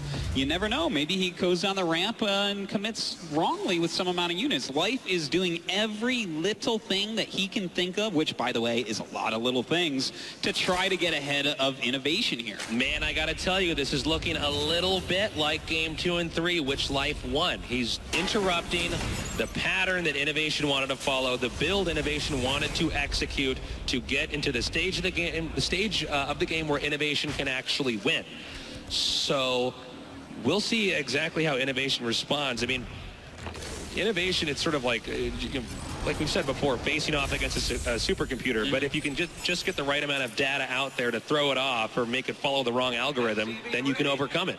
Well, he is elite hacker, this Zerg, so maybe he'll be able to take down the machine. This is 80s hacker, man. He might be able to take out that big bad supercomputer. We got the Hellions coming up here, and he's poking in here right now. He needs to see how far along that hatchery is. Obviously, Innovation has to be a bit conservative with the Hellions, because losing anything more now is going to give Life a greater edge. Yeah, and look how careful Innovation's being right now. Of course, he is going up to this mech-type composition, already making a Thor right now, which is kind of interesting. You might be thinking, oh, this could be a quick mutalist build or something, but, I mean, I'm not really sure why he's getting this Thor so fast. Artosis, I don't know why he's getting this Thor at all. This is... Thor drops her back, Tasteless. Yeah, Thor drops her back. That's right. We're going back to 2011, man. So that's curious. One Thor. Now, this is not a build we see Innovation really do. And he actually is going to Thor drop. He might. I mean, Thor does a lot of damage. Okay, here we go. The Thor. We're going back 4 years, 5 years, guys. The Thor is in fetal position and moving out now. All right, well, the Thor can help you pick off Queens very quickly with those Hellions there as well to hit Zerglings. It might be able to work out, especially considering they can turn into Hellbats. Nice surround here with the Zerglings, though. A great catch on these Hellions. Oh, he saw the Thor nearby there. I can assume that he saw. Oh, man. He probably gathered that. Now, you know, in early StarCraft, all right, this is going to be kind of funny looking. So he spotted there. Wow. Okay, so let's go. Innovation. This is not a game. I have not casted a game like this in so long. Normally, when people do drops, it's early on in RTS games, and it's because it can't be expected. But as RTS games develop further and further, it's the fact that they can be timed out and anticipated and therefore prevented. And so I mean, if he loses this, and this is not looking like a good direction to bring this game, and this is a horrible way to lose. Yeah, let me say something here.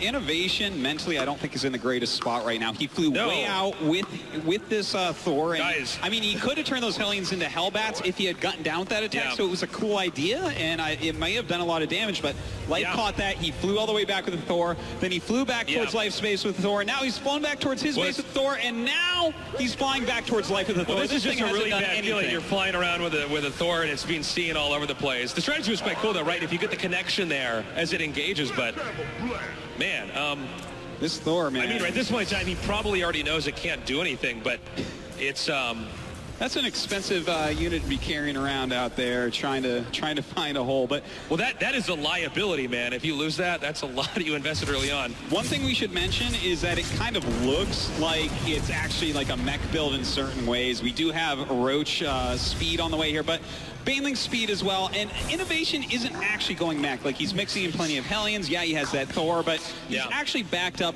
into regular bioplay. Look, he can definitely recover from this. Innovation, I mean, this is clearly a build that he had kind of hammered together here for a very special moment on this map. But yeah, I mean, he's regrouping. He did keep Zerg back, right? Zerg was running around trying to defend, and we'll see if this is actually going to be enough. He's regrouped. He's pushing forward. Let's find out if Life is ready. 141 supply to 126. Well, we almost have Baneling speed. Oh, a nice surround coming up right now. Those Banelings walking in, taking out all the Hellbats in a matter of seconds. The Thor falls as well. The least impactful unit I've seen in a long time, but the Stim Marauders do chase everything back. Yeah, nicely done. You can see just barely Innovation was spread out so far that was about to break, but you know, without the Banelings being fast enough there, you can fork out, you can spread, and you can punish that since the splash damage can't be utilized properly. Well, right now... Oh, he's actually going to go around for a Ling attack while this attack's coming up here. This might intercept these Marines. Let's see if this actually happens here. You know, I think that he's very smart to be doing this right now, realizing that Innovation's trying to rally through the center of the map, goes ahead, catches some Marauders, catches some Aliens as well. Look at the supplies. I mean, Life is getting ahead in every way. But hold up, big drop coming up over here. Does look like Life is prepared, though. And I don't believe this is going to last for very long at all here for Innovation. No, certainly not. Does come up with all of these Roaches, all these Banelings as well. Innovation has to lift and tuck tail and get out of there. Innovation, once again, sitting on 2 bases in this game. What is the follow-up? What does he do against Life, who has a wonderful ground army on 3 bases? The prospect of a 3rd base here for Innovation is low. And there's a high risk here for Innovation every time he's moving out with his army, because life supply is so high, he can basically clobber Innovation if Innovation's in the wrong spot. Like I think we're about to see right here. Well, and you know, at least he doesn't have much that hits air, so the medevacs can help him to get out of there. But in the meantime, we do have a counterattack here with these Roaches. There are some Marauders here. Innovation kind of like just almost sitting here, not really microing too heavily, just kind of waiting for these Roaches to die while he moves his army around in the center of the map. Life then pulling those Roaches through into this expansion. Buying a little bit of time here, although it does seem like Innovation might, let's see, I'm not sure where the Zerg's army is positioned here from this attack, but, you know, with Life doing a lot of counterattacks, rather, he's got to be careful, because if you counterattack too much, you might actually reduce the number that you have to actually defend, and then things just fall apart. Yeah, I mean, Innovation actually has passed him in supply at this point. He picked off all those Roaches. That counterattack wasn't very good. He's doing another one here. Will end up picking off some units, but in the meantime, we still have Innovation building his base army very well. Now dropping down over here, we see, by the way, ground carapace about to finish as well as melee attack. But this attack may be coming here just seconds before that can get done here. Oh, man, it looks like he will have to, too. That is a big deal. That's a huge upgrade advantage right now. Rolling in with these Banelings. Some good splitting by Innovation. Still some Baneling connections, but these Roaches pushing forward strongly on the Marauders. And it seems like the infantry army is just getting thinned too out. The Roaches can attack whatever which way, and it's just not enough here. As once again, Innovation backing up, lifting up, pulling out. Well, it looks like he will go ahead and regroup a little bit further back. 3 Infestors being made right now for Life. I really like him adding that on. I really like these Queens as well, even getting that +1 missile attacks. But, you know, the fact that Life has 2-2 right now against just +1 attack, that is a huge deal. If that wasn't the case, Innovation might have won right there. And he's going to go and take out the spawning pool. Small victory there, but is that going to be enough? Already, Life just beginning to regroup now, continuing to just attack up here. These Infestors are going to be a problem, Artos. Yeah. This is going to really reduce. If he can, for instance, catch medevacs here with Fungal, that's going to be a problem. Yeah, I mean, anything he catches with Fungal will just end up dying. He has a lot of speed Roaches, speed Banes, speed Lings all there, and really the way that Innovation needs to win is by kiting. And it looks like the second medevac will be taken out here. Nicely done. As the only thing that remains now for Innovation is an attack over here, moving towards the 3rd, and this attack has to win. Or Innovation has almost no hope of recovering in this game. Well, we have 3 infestors here. Fungal Growth should be ready. Down one goes. Not the best Fungal Growth, to be honest. He is going to try to go ahead and hit another one here. The Lings and Banes come in. A Fungal on the side. Not the best again. That one okay, but is this really enough from him? You can see right now reinforcements are pushing down right now. The Roaches here on the high ground. It looks like the Roaches going to have to pull back just a little bit, recreate the concave. More Roaches, though, coming here to reinforce right now for life. It looks like Innovation slowly getting surrounded. More Fungals going down. These Queens starting to really push in. And it looks Life has done it. Life taking that series 3-1. Just some beautiful, beautiful play. Really impressive stuff. I gotta say, Life really figured out Innovation's play style, adjusted, and overcame. Awesome, awesome play from our defending world champion here. Definitely someone who can take down this tournament. Just can't wait to see what he does in the next round. Chobra, how's Life doing now that he's beaten Innovation? Well, let's ask the man himself. Before we move on to some bigger questions, I just want to ask, when you saw that Thor kind of just like not knowing what to do with itself on the medevac, were you just smiling to yourself thinking like, oh, that's really cute Innovation, but it's not going to work? 저희 이제 다른 질문 드리기 전에 마지막 맵에서 토르로 계속 어떻게 구멍을 찾아보려고 이신영 선수가 노력을 했잖아요. 그거를 봤을 때 그냥 좀 웃기다 그냥 그렇게 생각하셨나요? 별로 신경도 안 쓰셨나요? 제가 생각하기에는 제가 올인인 줄 알고 그런 식으로 준비한 것 같은데 제가 딱 심리전이 성공해서 쉽게 이겼던 것 같아요. Yeah, I think he was trying to get a read on me, thinking maybe I was going to go for an all-in, but the mind games were too strong on that one. I took that win, and of course, Life now moves on to the semifinal. The hope for back-to-back championship is alive for Life. I mean, is everyone excited about that? He could be lifting that trophy up again. Life, how much do you relive that memory of being the champion here at BlizzCon 2014? 그 작년에 이제 우승자로서 혹시 올해도 꾸준히 다시 가서 이겨야겠다 그런 생각을 하시면서 이렇게 작년의 추억을 좀 되살리시면서 계속 노력을 하셨나요? 아니요, 그냥 요즘 다시 게임이 잘 되기 시작해서 또 우승할 타이밍이 온 것 같아요. 그런 것 같아요. No, it's not like I kept thinking back to it, but I just started playing well again. Maybe it's time to win again this time here at BlizzCon 2015 for the WCS Global Finals. Who wants to see Life go all the way to the finals? Well, Life, are you going to go all the way to finals? Do you think you can just beat Classic in the semis? 그럼 이제 이 팬들이 다들 환호하는 이유가 다시 이제 이승현 선수를 결승전에서 보고 싶다. 그런 이유인데 김도우 선수 상대로 쉽게 이기고 다시 우승까지 노력할 수 있나요? 네, 쉽게 이기고 우승까지 가도록 하겠습니다. Yeah, I'll take Classic down easy, and I'll take that trophy. Ladies and gentlemen, Life moves on to the semifinals to face Classic here at the WCS Global Finals. Wow. Life in that last game, it was clear. I mean, Nate, Life got into Innovation's head. That build order didn't really do it for me. I don't know what that was, Sean.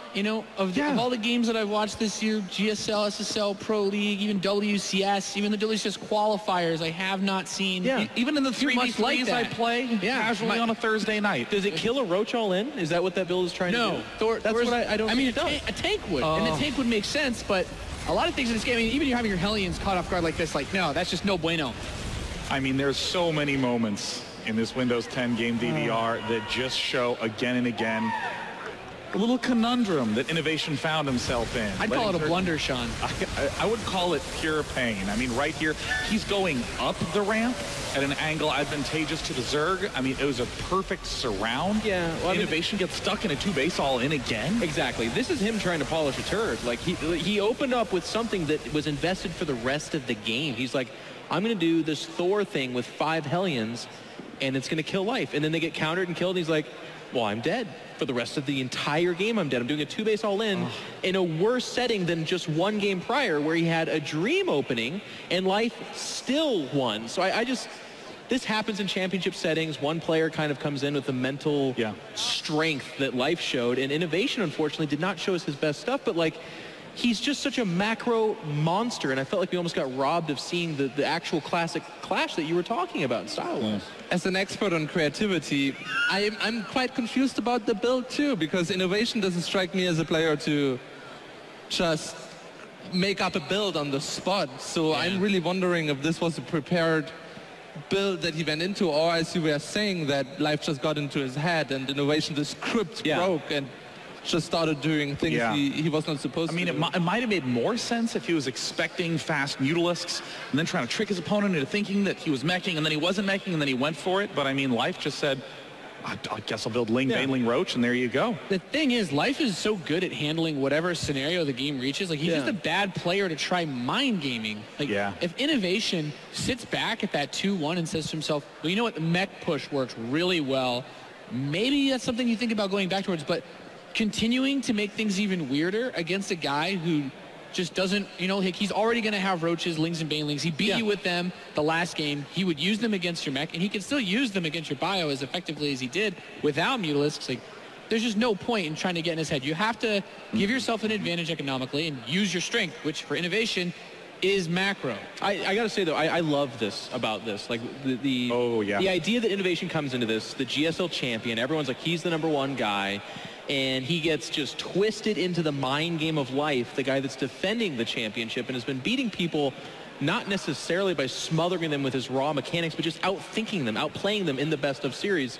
And once again, we see that here. And I feel like that's a lot of what BlizzCon's about. And I kind of am already getting on that hype train of like Classic versus Life, because the last time we saw Classic against a Zerg, we were all like, guys, listen, Viola is the best Zerg on planet Earth right now. It's done. And then he got made to look like one of the worst Zergs, because that was a beating and a half. And it really goes to show the importance of mental fortitude. If we look at the brackets now, many of the most mechanically sound players are out. Hero is gone, Innovation is gone, and at the top, two players that are very easy to not count as championship caliber despite all their, past performances. Classic versus Life will be the first semi-final for tomorrow. And I really like that you mentioned that the players that are more known for their mechanical fortitude are the ones that have fallen, because you look at Rain SOS, and you have that guy, Rain should be the innovation of this match, and SOS is the wild card. He's the guy that brings out the madness, and suddenly now you have no idea. You're like, well, I think Rain, has had better results. Well, guess what? It's a $100,000 tournament, and it's also the guy that can do those mind games. Oh, yes. I mean, if we get SOS, Life, Classic, and Rogue in the top 4, it would be like such a perfect 4 final for the semifinal. But I mean, Dario, Classic versus Life is the first semifinal. I can hardly think of a more interesting semifinal match. It'll be sick. I mean, it's just going to be sick, because Life is that kind of player that plays different from any other Zerg player. So I'm really excited to see him in another matchup as well now. Not just CVT, but CVP, where there's arguably more room for strange things to happen on top of that. And, I think Life is just going to go with his momentum again and dictate the game. And Classic might do something similar, and that seems to be the story of this BlizzCon, not to react to what your opponent is doing, but trying to be the person that actually decides what's going on in the game. So with one more Protoss versus Protoss ahead of us, it's time to find out who will be the next player to approach the semifinals. It's Rain versus SLS, Standard versus Creative, when we come back.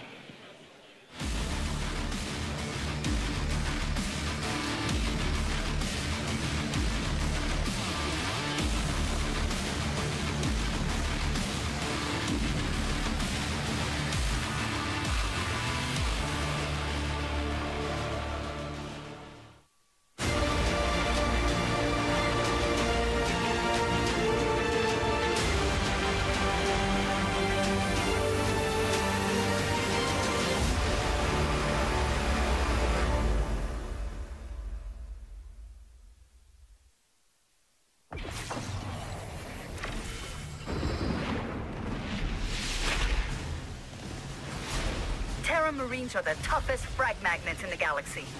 But when they're in trouble, guess who they call? Winning a battle is more than just shooting enemy soldiers. It's about saving your own. I protect every member of my squad with my life.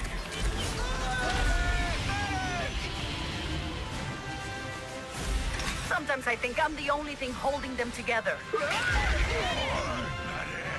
Who am I? I'm Lieutenant Morales. I'm your man. I'm gonna need a lot of bandages.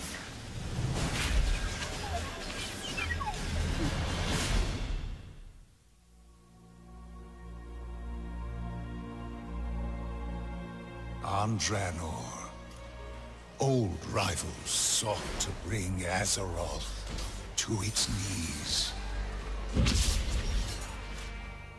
And while the Iron Tide was quelled, they were but servants of a more ancient foe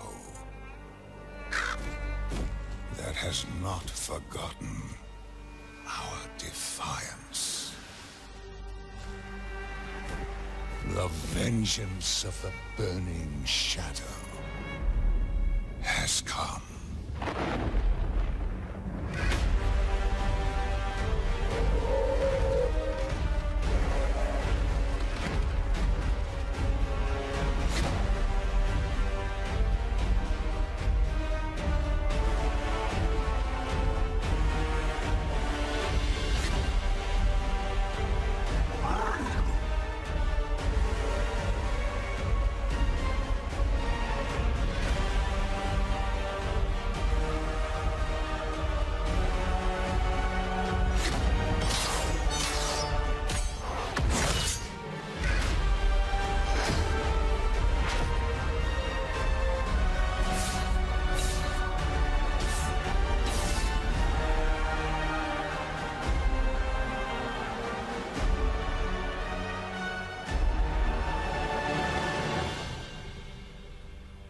And in our most desperate hour, we must wield the power of the enemy against them.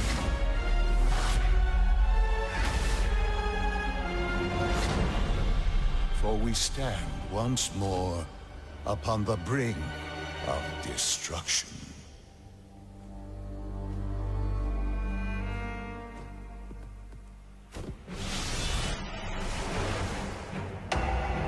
The Burning Legion has returned.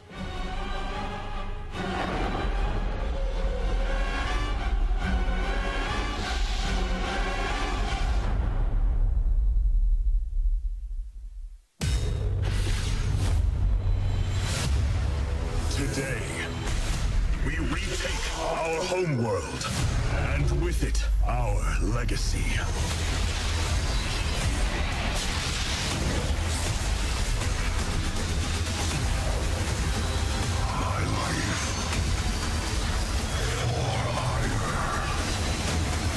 StarCraft 2, Legacy of the Void. Pre-purchase now at StarCraft.com.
The 2015 World Championship Series Global Finals is brought to you in part by Intel, Windows 10, MasterCard, and T-Mobile.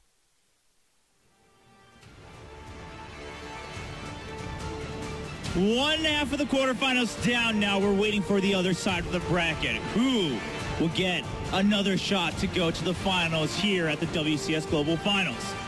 We kick off the bottom half of the bracket once again with another PvP, but perhaps a very different flavor. Our first player, he's a legend. He's won countless titles. He's set nicknames for himself, and he seems to always find a way to be relevant. But the way to lock that down would be to win a title here at the Global Finals happening at BlizzCon 2015. Ladies and gentlemen, welcome with me to the stage. It is Rain!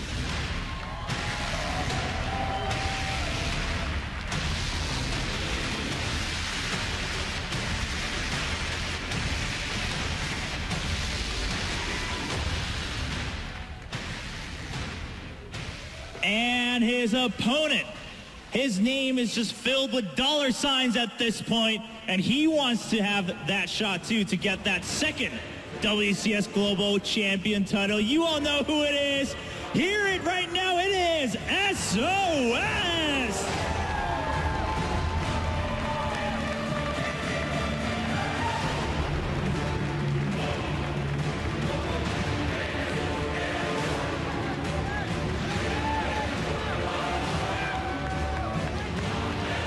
Does the prize pool really fuel SOS, or will Rain prove us all wrong by taking him down here in the quarterfinals? It's time to find out in the round of 8, match number 3.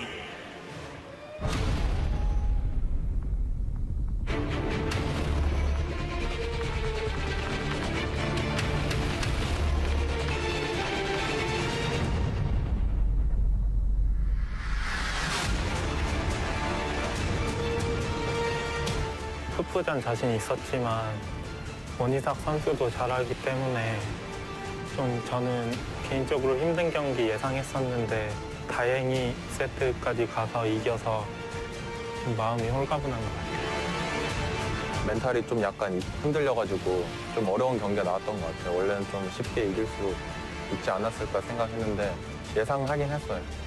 3대2 정도로 이기고.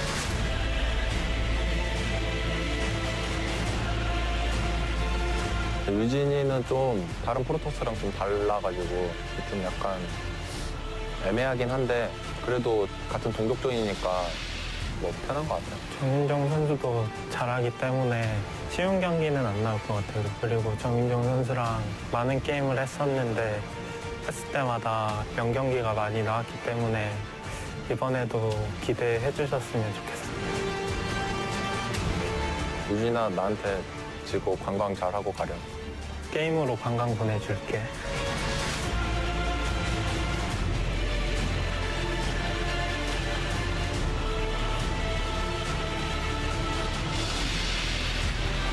(8강부터는) 다 열심히 해가지고 멋진 경기 보여드릴 수 있도록 하겠습니다. 프로게이머 하면서 다른 수많은 무대 서봤는데 블리즈컨 무대는 처음이라서 팬들도 저한테 기대하는 만큼 좋은 경기력으로 보여드리도록 하겠습니다.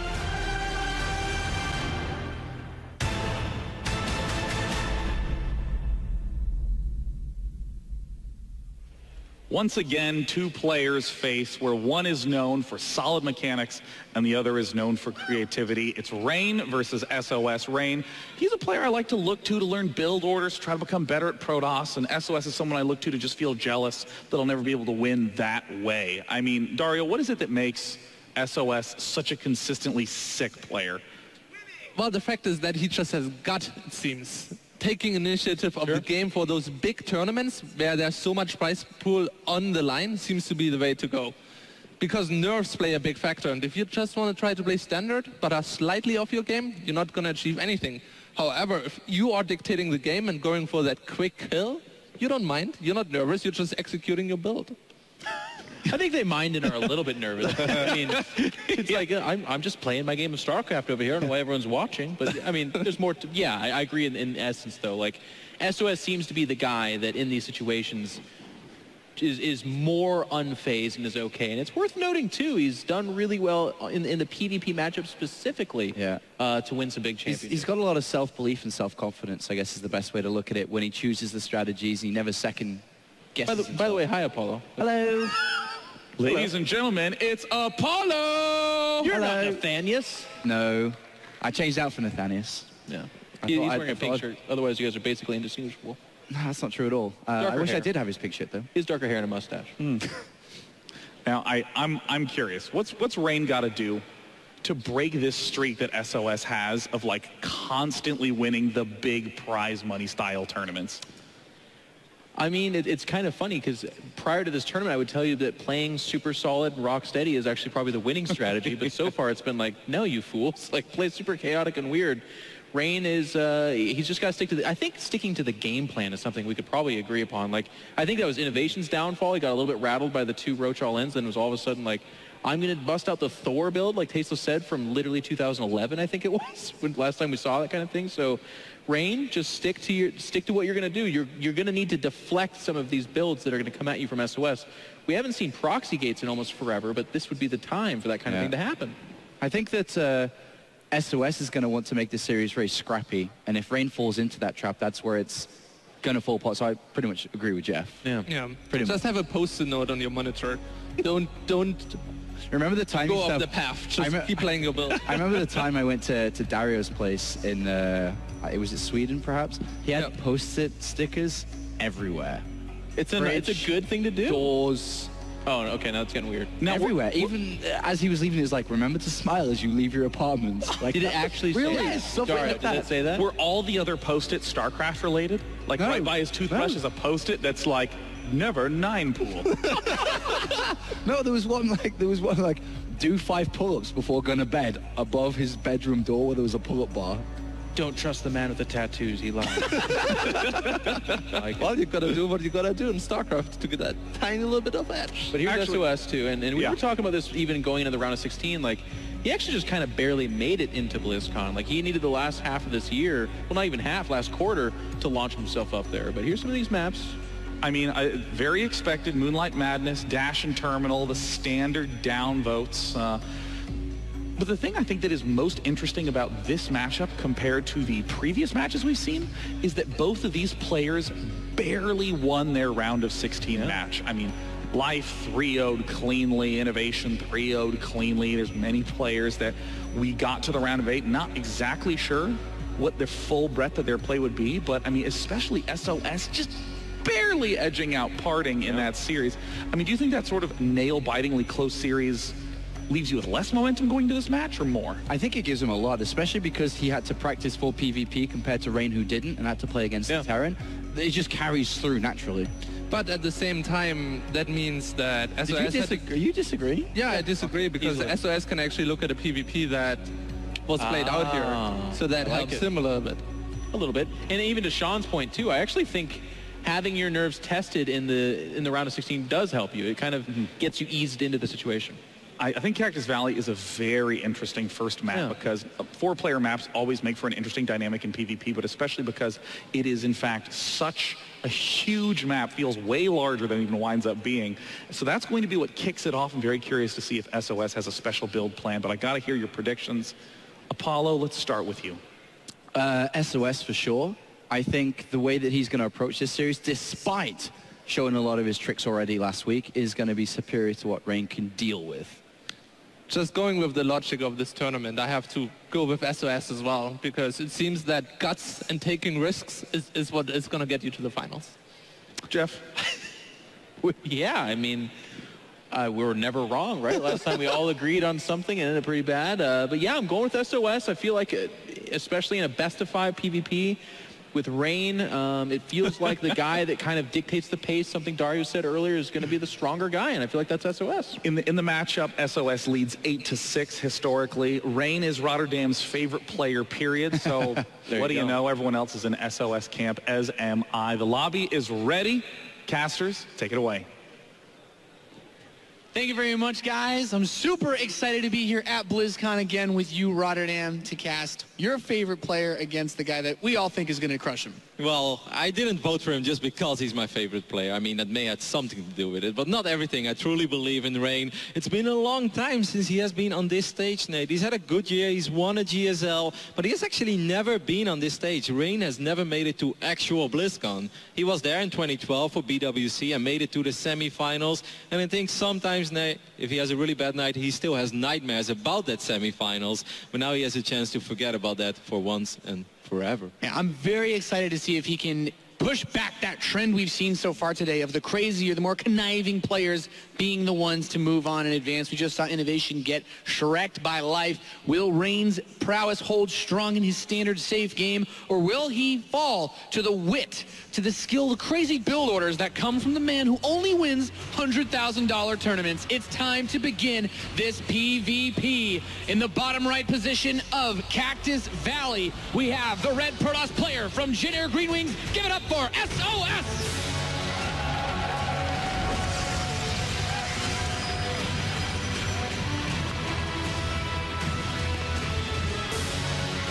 He is, of course, the champion of 2013 BlizzCon, and he wants to do it all over again. On the left top side of Cactus Valley, we're looking at the main base of the Protoss that's representing my insanity. Give it up for Rain!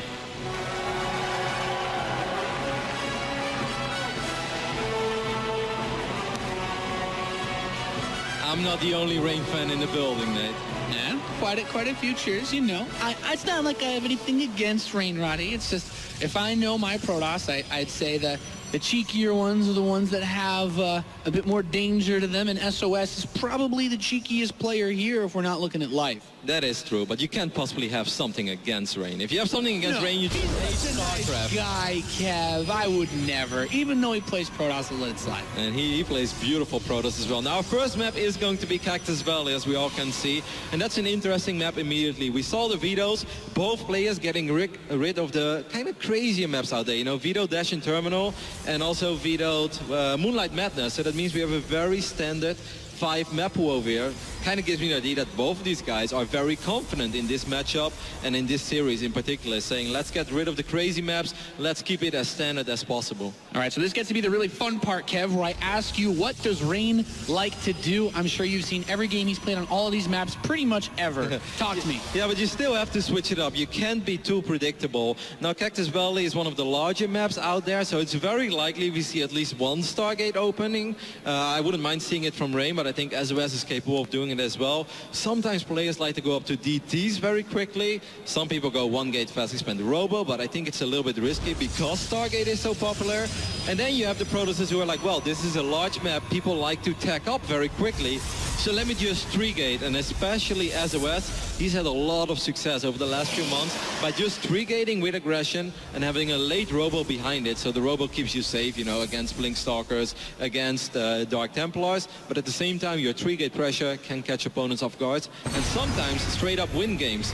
Now we already see the Sentry, so that could be a 1-gate fast expand for SOS. It could also be a Sentry to go into a Stargate, but most of the time this means 1-gate fast expand. Yeah, having that early force field allows you to push away early pressure, even following up with a second Sentry immediately afterwards. Does the map play into this as much? It's cross spawns on Cactus Valley, one of the largest rush distances you have between 2 bases in the map pool.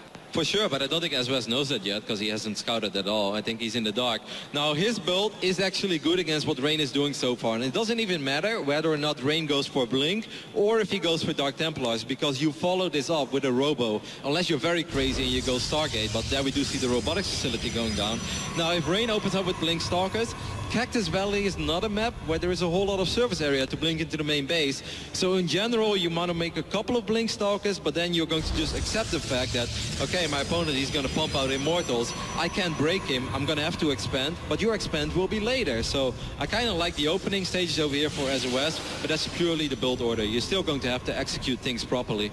Yeah, so following it up very quickly with robotics facility for Rain, I'd imagine that this could possibly be related to, as you mentioned, the lack of information due to these very late scouts. He's not entirely sure what he's up against, and of course, you don't want to be caught with your pants down against Dark Templar. You need detection, or it's an insta-loss. No, you're spot on. Like, we know what's going on, but right now, if you're in the shoes of Rain, you're still worried about an Oracle swinging in. You're worried about quick Dark Templars. You're worried about maybe this guy went absolutely crazy, you know, Blink Stalk attack, or he's going to 3-gate pressure me right now, and I need to be careful with my photon overcharge. By the time, okay, Rain is dropping an expand already, so I'm very happy to see that, because that means that he's not going to be stubborn, he's not going to try to win with one base blink, which is borderline impossible when you also get that safety robo, and your opponent already has a robotic facility up and access to photon overcharge. Yeah, I think having the Nexus done is the most important part for SOS this early on. Yep. That photon overcharge this early makes it very difficult to break off one base production. Absolutely. So what does this mean? Well, it means that SOS is slightly ahead when it comes to the economy, slightly even 5-6 workers. That's pretty significant in this phase in PvP. But of course, Rain, he's going to have some map control, right? He's going to be walking around with his blink stalkers, making plays happen. Once again, very difficult on Cactus Valley. But as long as you're out on the map, that does give you the opportunity to keep your opponent in the dark. Maybe you can go up to 3 bases before him. Maybe somehow you can swing in with stalkers, you know, the good old 4-stalker hit squad, because that's all you need to one-shot probes, and then get out of there again. So SOS slightly ahead, but Rain has the opportunity to make plays. And SOS finally gets that main base scout with the hallucinated Phoenix. 3 stalkers are going to poke here. He does have blink, so he shouldn't lose anything. And he gets an idea. He's like, okay, I stole maybe a garden shield from you. Maybe I can still pick something off here. And whoa, a hidden Nexus from SOS trying to hide some cheeky economy here, Roddy. Yeah, well, the boys at the couch already said it. You know, SOS definitely the crazier of these two. If Rain could snipe that observer, that would be massive. The observers are so close to each other. Losing the ops would be very, very painful for Rain in this phase in the game. He spots the observer. SOS is going to get it. He will lose it. That means no scouting of the main base. These 5 stalkers can still put pressure on, but with the Immortal and that photon overcharge, it's nothing doing for now.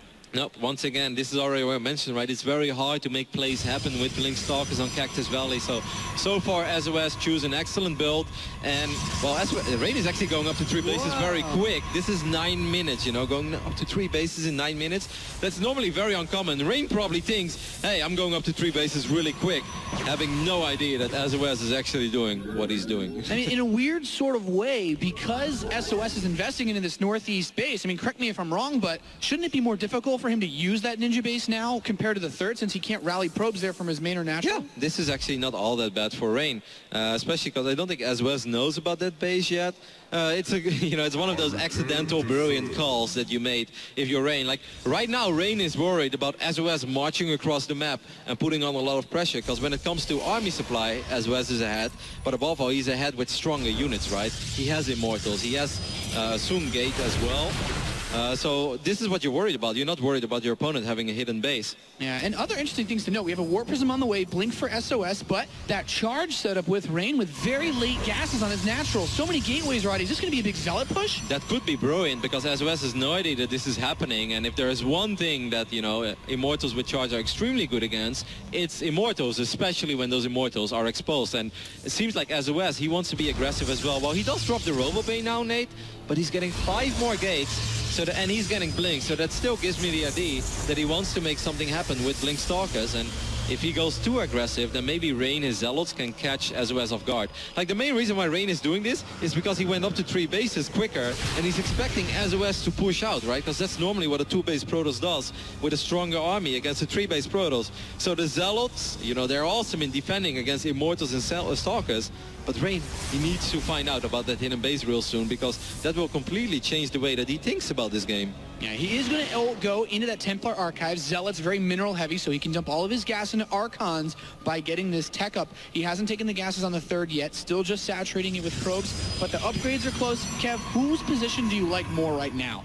I think I like Rain's position more, but probably for different reasons than Rain likes his position more. Like SOS, he's going to try to see what's going on over here. He has to be very careful. He's not bringing his Mothership Core over here. If Rain would have a pylon in the middle of the map right now, and he would warp in 8 Zealots with charge, that would be the end of this army. Rain is probably looking at his army, and if I was Rain, I'd start bringing my Zealots, man. There's no Mothership Core here. This is your moment. No ability to recall means if he gets caught by those charged Zealots, they can clean up and catch that gap. They can close the gap so fast, he'll kill everything. I do love this by SOS, though, because he's giving Rain that exact idea, right? I'm going to attack you now. It's about time that I'm going to attack you, as 2 Zealots are unloaded in the natural mineral line. Yeah, Warp Prism is spotted. It will make its way back towards that 3rd mineral line. Not picked off just yet. Templar Archives is about to finish for SOS. Yeah, so Rain is going to have one problem soon, though. There is 1 Colossus out, and the 2nd one is on the way. And these Colossus are phenomenal against every single unit that Rain currently has.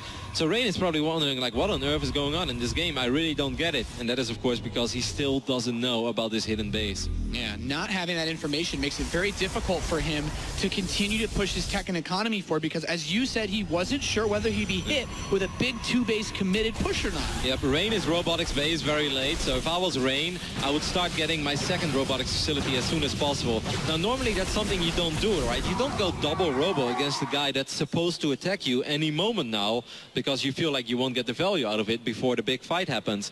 That is because Rain is just being confused. If Rain knew what we knew, he'd be dropping a second robo now, because he has to catch up in the Colossus count for sure. It's a very tense moment. Rain is moving into a Warp Prism so that he can utilize that Charged Zealot upgrade, but still, at what point does that lack of Colossi tech, or that delay in Colossi tech, make this game irrecoverable for him? Well, I don't think it's going to be irrecoverable anytime soon, but it is very important that he always finds himself in a good position, right? SOS has 3 Colossus now. If Rain warps in Zealots from the right position, as this one Warp Prism almost dragged the other Warp Prism towards the hidden base, like, Rain starts his first Colossus now, and that is something that he's probably quite pleased with.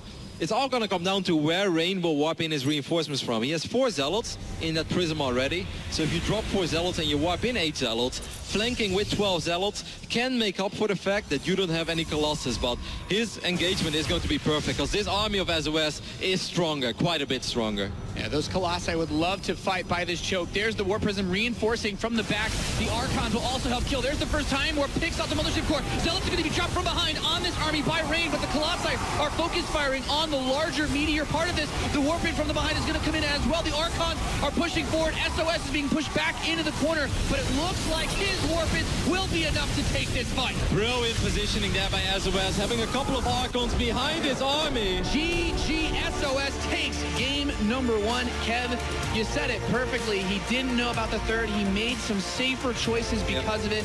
And, well, he lost because of it. Yep, very well done there by SOS in that final fight. Because sometimes as Protoss players, we make the mistake of, like, having the Colossus in the back of our army, you know. You want to make sure that they are well protected, they won't get sniped. But then if you get flanked, that's when it gets very difficult, because your Colossus have to walk forward. This time he never had to run with his Colossus. He was shooting because he left a couple Zealots behind his army, had 2 Archons as well. So, you know, the unload of the Warp Prism and the additional 6-7 Zealots that Rain warped in, they achieved absolutely nothing. They didn't, you know, mess with the AI. Very well done by SOS. And this is that moment where, if you're Rain, you're just wondering what happened in this game, and then you check the resource score and you're like, what? I thought I was on 3 bases, and then it all makes sense. It's like, oh my god, he had a hidden base. Yeah, and you know, it just sets himself up to be able to afford that tech as well, to make a big push like this. He had no idea this was coming. I really liked the Warp Prism play in the back, but it just wasn't enough. He did a great job of noticing that all those Colossi still fired on the meat of the army on the top side. Yep, and he left a couple Zealots behind, even blink forward as well with the Stalker, so he took care of the Prism. He's going to be like, all right, you'll warp in behind my army, but that is only going to happen one time, and that's just going to be it. SOS with, you know, he did have a build order advantage. Yeah, I think it's important, you know, especially on a map that big. I guess if you can't go for the cheeky, you know, proxy based on the fact that it's a 2-player map, you can try to take advantage of a large map like that, since you're much less likely to scout those corner bases later on when it is cross-spawn. And I just thought, really great way to utilize the map. Terraform will be the place for map number 2. It is a 2-player map. Does SOS break out the gates, Roddy? It's possible. The money gates. Yeah, he's definitely not afraid. It's actually funny, because the last time that these 2 players played against each other was a couple months ago in the GSL round of 16. And back then, Rain was the one proxying SOS, and SOS handled it very well and was able to win the series 2-1 because of that game back then on Overgrowth. Different map, different scenario. It is possible that SOS returns the favor, but, you know, he just played a pretty damn solid game number 1. Once again, the 1-gate fast expand followed up by Robo is very good against the Blink Stalker opening, especially as safe as Rain played it. So if I was Rain, I wouldn't freak out too much, and, you know, going for the same build if you're Rain is not even a bad decision, because that build just works so much better on Terraform. Okay, so SOS up 1-0 in this series. Hot topic, Kev, that the crazier the more, you know, conniving players have had success. SOS wins the first game off the back of a crazy play that Otherwise, a fast third is something that Rain scouts very easily. Does he need to make plays like this in order to beat Rain? I'm not sure. I think this is just SOS in a nutshell, right? Like, it doesn't matter whether he has to do it or not. I mean, if SOS goes up against you, like, does he have to proxy Stargate you? No, but he's SOS, so he's going to do it anyway. Right. That's just what SOS does. And that's how he will always approach. I don't think it really matters who he plays. Like, SOS is one of the best Protoss players in history, period. And, you know, it goes to show. He's here. He's playing here at BlizzCon, at the World Championship Series Global Finals. And that's not a feat that many other Protoss are able to say this year. But this is his opportunity, having already taken a Global Finals championship, to make it back to the semis and, of course, possibly moving onward to another championship title. Yep, and like Jeff mentioned as well in the pregame analysis, it wasn't easy for SOS. He had to go to a couple of tournaments in the later stages of the year to secure his spot for BlizzCon. And this is something that Todd has mentioned multiple times throughout the season. You know, SOS missed out on BlizzCon in 2014. He wasn't able to defend his title. He had the option to go to a tournament, but he declined back then. And looking back at it, SOS has always said, I really regret not giving everything I had on making it to BlizzCon again. So this year, you know, he said, make no mistake, I will go wherever I have to go to make sure I get enough points to make it. And well, he did it again. Yeah, it's been so awesome to follow his path, because aside from that World Championship, of course, the $100,000 winner-take-all tournament that SOS was able to win, and it really just shows that when everything is on the line in such a big way, he is one of those guys that just performs. And it's funny when you try to compare to other players, because we've seen guys like Innovation kind of flop out a bit, but then players like Life, who aren't actually wrecking it all year long, show up and says, yo, this is the biggest tournament. Okay, well, this is the one that I'm going to actually really prepare for, or just play my best. It's one of these things that we can't really explain, and whenever we talk about it, we often mention the X factor, and you know, like, what is it really in StarCraft 2? Well, we don't know, but some players, they just turn it up in these big tournaments. SOS is one of them, Live is absolutely one of them, and slowly but steady, Classic is really becoming one of those guys as well. Yeah, I guess that's, for me, the most interesting part of this PvP series, is that Rain is not a player that I would say has to rely on an X factor to make insane plays randomly. He shut down Pult in stellar fashion, but it, you know, for the most part, wasn't off the back of craziness. He had that weird Void Ray build on Terraform, but aside from that, he handled the very medevac aggression, drop-heavy play that Pult brings to the table, where the majority of Protosses in the world just crumble.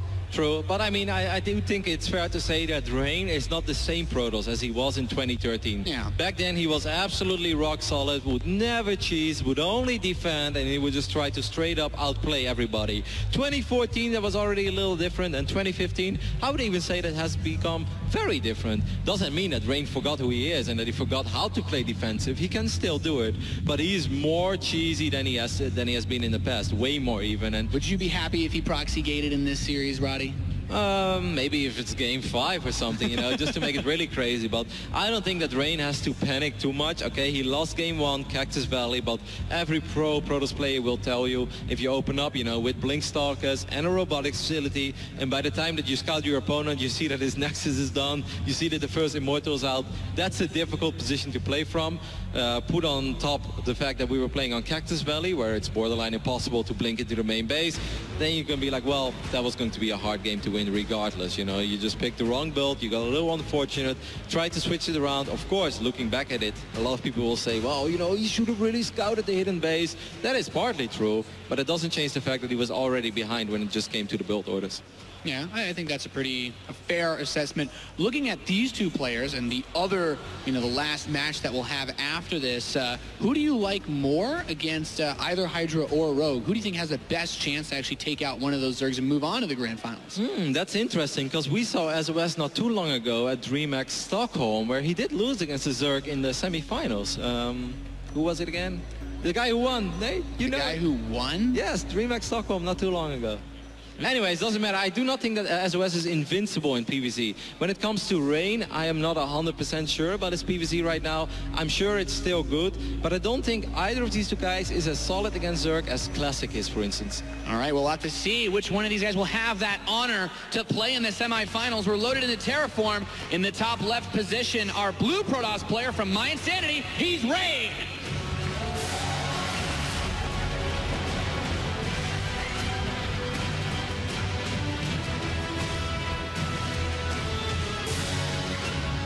And And on the right bottom side of Terraform, we're looking at the main base of the world champion of 2013. Give it up for SOS.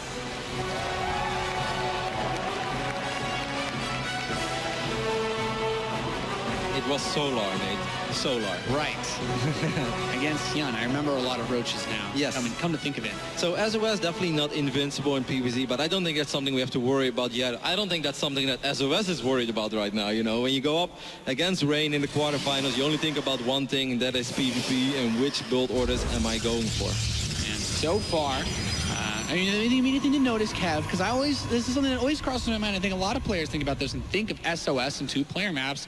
All of his buildings are on his own side of the map. So where does the madness start? Is this a map where, realistically speaking, SOS could actually try to hide a base, or does he have to do something else if he wants to maintain the current level of madness? Yeah, I don't think he's going to hide a base again in this series. That would just be weird. Like, Rain is good enough to look at the resource core of that previous game and immediately figure out what went on and, you know, what actually went wrong in that game. Is like, okay, you have mined way more resources than I thought you did. You obviously had it in a base. I'm not going to fall for that again. Now, I've seen quite a few games from SOS on Terraform, and a lot of Protoss players like to open up with a Stargate, you know, Rain being one of them. Sometimes Quick Twilight, sometimes Stargate. I wouldn't say he does in two different. That is kind of a Stargate pylon indeed, as our observer was showing us. But SOS, he loves to go for the 3-gate pressure here, and 3-gate pressure can be very, very successful against quick Stargate openings. So looking at is it the distance of the map? Is it the way that the bases are laid out? What makes that gateway aggression so successful? It's also one of the main reasons, I personally think, is because photon overcharge doesn't reach the ramp. So if you put on 3 gateway pressure, you can often get a pylon up into the main base, and then you can just wait with your stalkers there on the high ground, so you won't give ramp control away. And I think that is very, very useful. This is very interesting. It's a sentry, but also a second gateway. Yeah, so I mean, I've only ever seen this in some weird defensive setups. That's usually what the early sentry is for, but at this second gate, is it possible he goes into stalkers after this sentry, or do you think he's worried? I'm not exactly sure where he goes with the sentry first. It could, actually, it could be sentry, stalker, and he follows up with a twilight. So he just uses, there we go, twilight going down.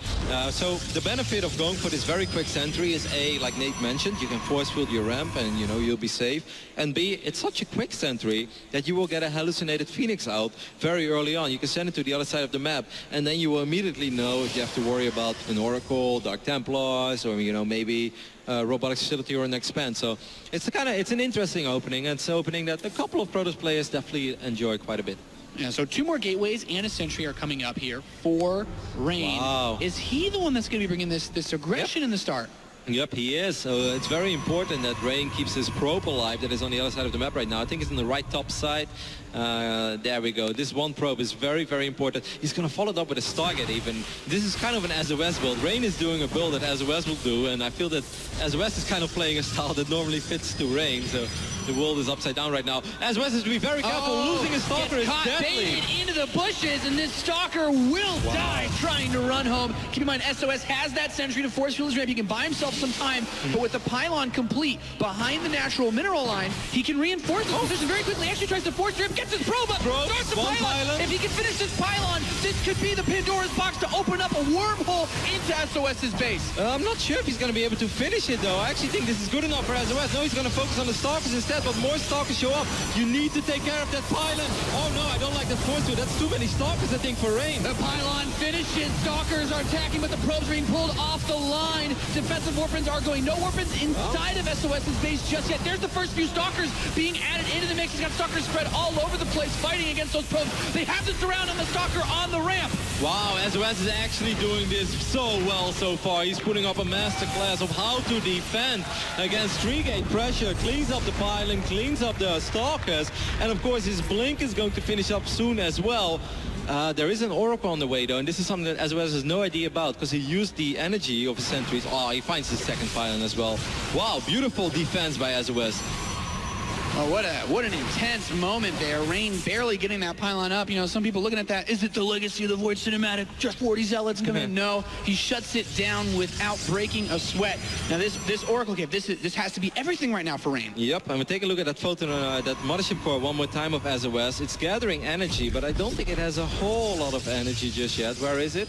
Okay, I actually don't think that's going to be in time. This is very good. So Rain might be able to do a lot of damage with his Oracle, and he can kind of buy time for himself here with his Photon Overcharge, and he will need to, because we're going to fight Blink Stalkers against non-Blink Stalkers. Yeah, Rain following this up with a Void Ray. That Oracle is going to run in a Stalker and 2 sentries. He's just focusing down probes so far. Only 2 dying as that Stalker blinks out, so he shows that he has the blink done, but can he actually win a fight here? He's going to fight 4v4, but he's got that blink. Yep, I don't like this fight at all for Rain. It's very risky to step this far out of your base when your opponent has Blink Stalkers and you don't. SOS very far ahead right now in this game, I feel. Yeah, this is a really good spot, I'd imagine, as that Nexus is done. He has the robotics facility. There's that single Void Ray for Rain, but does that really add too much here against this Blink Stalker composition? No, it's pretty easy to out-micro Void Rays, actually. I feel this is more like a desperation Void Ray, but it's, you know, SOS right now, if I'm SOS, I make nothing but Blink Stalkers. This is not a moment where I'm going to queue up my first Immortal or something. It's like, no, I want to put pressure on you, and I think SOS really regrets canceling that pylon he had on the other side of the map, because he has no way to reinforce his army right now, and it's almost like Rain knows that. Because normally if you have 7, 8, 9 Blink Stalkers, it's very easy to out-micro a Void Ray. Yeah, the targeting time on that bad boy does need to charge up on you with that prismatic alignment, so it's not very easy to just pick off Stalkers quickly. This Oracle's going to go in for round 2, though. Photon Overcharge pushes it back. And SOS is playing on fire so far. I love reaction time. I love everything he's doing. He is actually just running behind enemy lines right now. There is a Photon Overcharge available, but of course not in the natural just yet. So these probes are kind of exposed. He gets 3 workers. He was already ahead when it came to the worker department. 4, and he's probably just going to blink out of here. That's so well done. Yeah, forces the overcharge and just gets right out. A phenomenal play by SOS to scoop up some damage, get some scouting, and continue to stick, you know, just so much pressure right on Rain. SOS is dominating so far in this series, Nate. Up 12 workers now. Still has way more micro potential than Rain currently has. Oh, man, these 2 Stalkers are the hunted right now. Rain, run away, guys, go! You gotta just jump right on top of him. First one gets killed. Second one hiding in the bushes. There's that Void Ray. Managing to kill 2 of the Stalkers, so not the worst trade ever, but, you know, every unit is so valuable right now for Rain. And even this defensive photon cannon's going up for SOS. Yep, and Photon Overcharge as well. I mean, SOS is convinced right now that he's very far ahead economically, and he's right. Where is Rain, his reinforcement pylon? This is so risky.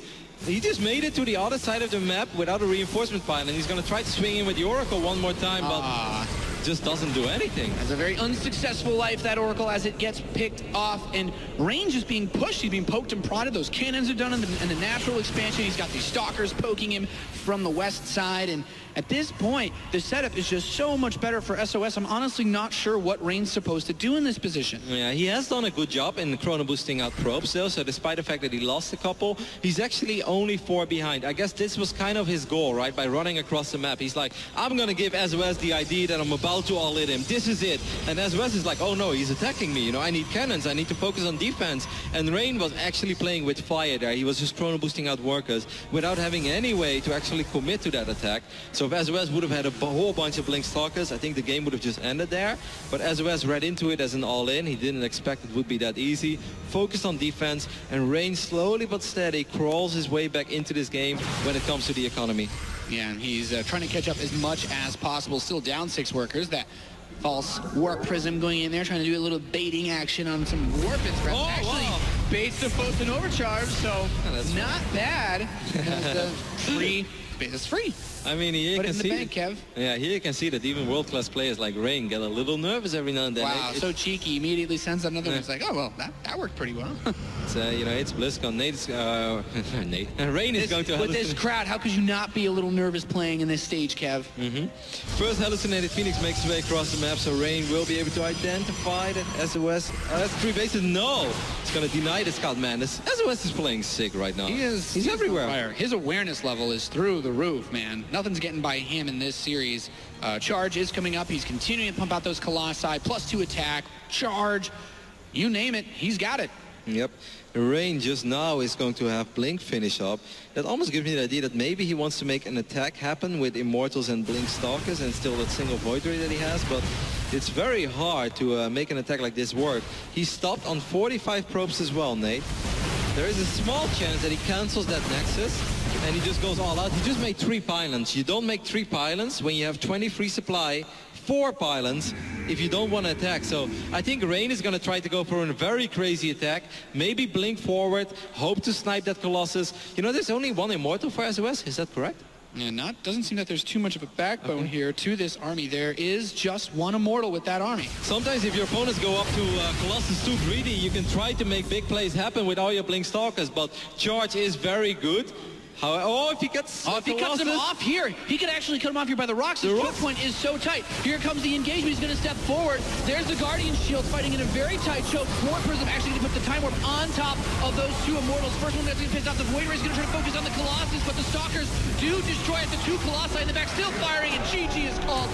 SOS not to be destroyed by that positional flank from Rain. Those Zealots did some serious work there for SOS in game number 2 towards the end. It looked a little risky, because sometimes when your opponents have a lot of Stalkers and you only have 1 Immortal, things can get dicey, but he had a lot of Zealots. He had plenty of Zealots with Charge, and those are phenomenal against Stalkers. And Rain, I think he fought too far away from a reinforcement pylon, but it doesn't really matter, because what does matter is that SOS played phenomenal the first 12, 13, 14 minutes in this game. Actually played awesome throughout the entirety of this game. Really didn't make any mistakes. His awareness all series long with using his blinks to catch those forces has been top notch. And down 0-2, Rain has to start. He has to mount his comeback on Bridgehead. And this is a map that, you know, at the beginning of the season, we thought a lot of cheeky things were going to happen here. Kev, PvP, is there something that Rain can do, or perhaps SOS can do to get some style points finishing this series? Well, this is one of the more popular proxy maps out there as we take a look at a couple of the highlights. This was very key, by the way, and I almost feel that maybe he should have tried to build 2 pylons as quick as possible. I know that's a big investment, but then at least you know you never have to worry about your pylon dying. SOS, he focused the pylon, then he went for the Stalkers. He got a couple of free shots off there. I think a moment like this, Rain should always put a low HP Stalker towards the back, but he just wants to get up there, and he's like, all right, my pylon's still alive, I can start warping in units, but I think SOS pulled the perfect amount of probes. Not too few, not too many, because he was still mining, you know, during all of this. Just excellent focus fire, gets this around as well. I mean, you can't defend any better. Yeah, I think this Windows 10 game DVR shows us everything we need to see, Kev. He did not have the necessary forces, and here these 2 Colossi just even in this choke of a position. He has the spread, but there's just too much. And you said it, the Zealots with Charge, they get right on top of those Immortals and just rip them apart. Yep, on top of the Immortals, on top of the Stalkers and Zealots, they're actually very tanky units. If there is no Archon in the mix, or there are no 3-4 Colossus zapping away at them, if it's just Stalkers and Immortals, you know, Zealots survive surprisingly long. And we are setting up as the map takes over our wonderful stage here at BlizzCon 2015. SOS and Rain. Rain is down 0-2. He needs to win 3 maps in a row to keep his BlizzCon dreams alive. And that comeback has to start on Bridgehead. Yeah, against the Protoss that just doesn't lose a whole lot in the last few months. He's been on fire ever since he won the MSI in Seattle. He made top 4 at DreamHack, and it kind of looked like he was going to win DreamHack until Solar upset him, but SOS has been an absolute monster throughout the last few months of StarCraft, and it seems like nothing is stopping him, Nate. It has to be very, very tough comeback for this gentleman on the east side of Bridgehead. Give a cheer if you want to see him come back. It's My Insanity's Rain!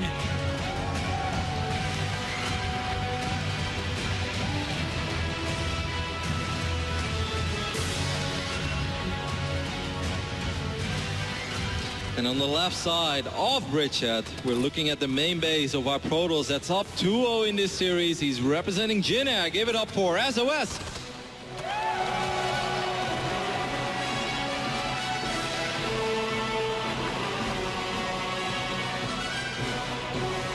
And he is playing so well. I mean, maybe I was wrong, Nate, you know. I'm not afraid to admit it. None of us have been an absolute star this tournament in predicting who is going to win. I think that really shows the theme of this tournament, though. It has been the madness. It's been the unexpected, surprising the players that are known for being the most solid, the most standard, on point. And that's just you know, I think it's very fitting. It's the Wild West out here finishing up Heart of the Swarm. Yep, and how crazy would it be after we just saw Live made it to the semifinals if another previous BlizzCon champion makes it into the semifinals?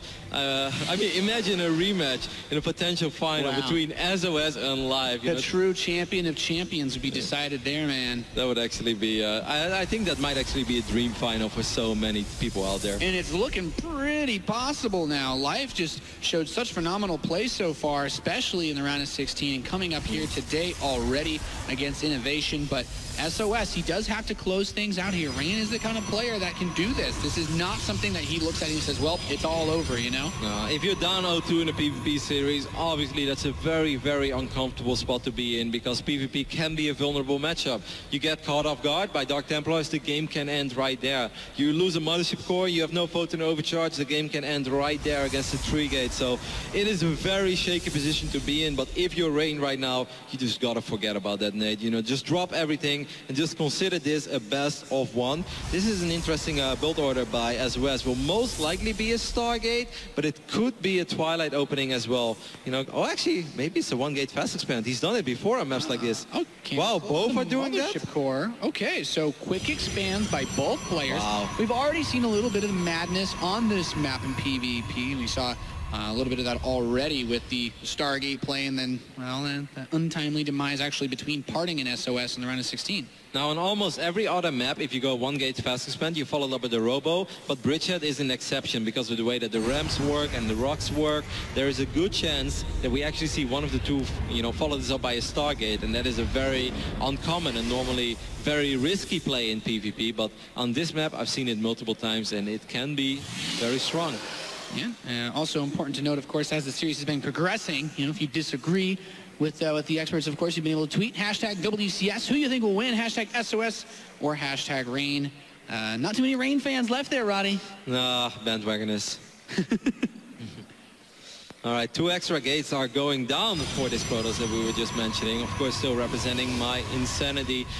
So it's a 1-gate expand into 3-gate. SOS is doing the exact same thing. Neither player has scouted their opponent, but they are playing a mirror image PvP so far, which I find kind of bizarre, because this is not even the most common build on Bridgehead. You know, it's solid, and this is one of those maps where you can get away with this super quick expand without being too risky about, you know, let's say a Stargate opening, or maybe even the super quickest possible 3-gate or super quick blink.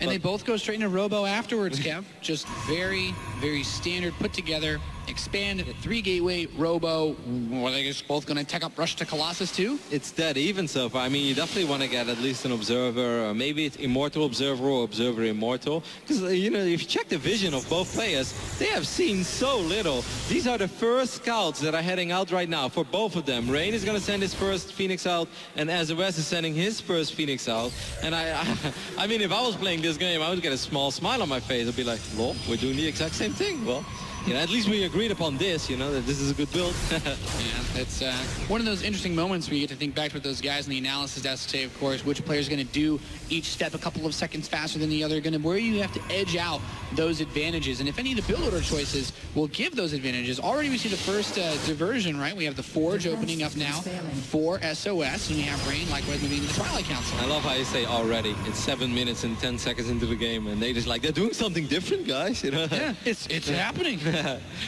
So this could mean that SOS is setting himself up very defensively. He wants to focus on the upgrades, while Rain on the other end most likely wants to get Blink Stalkers out and start being a little active. A very early Warp Prism there by SOS. Now, Blink Stalkers are excellent in shutting that down.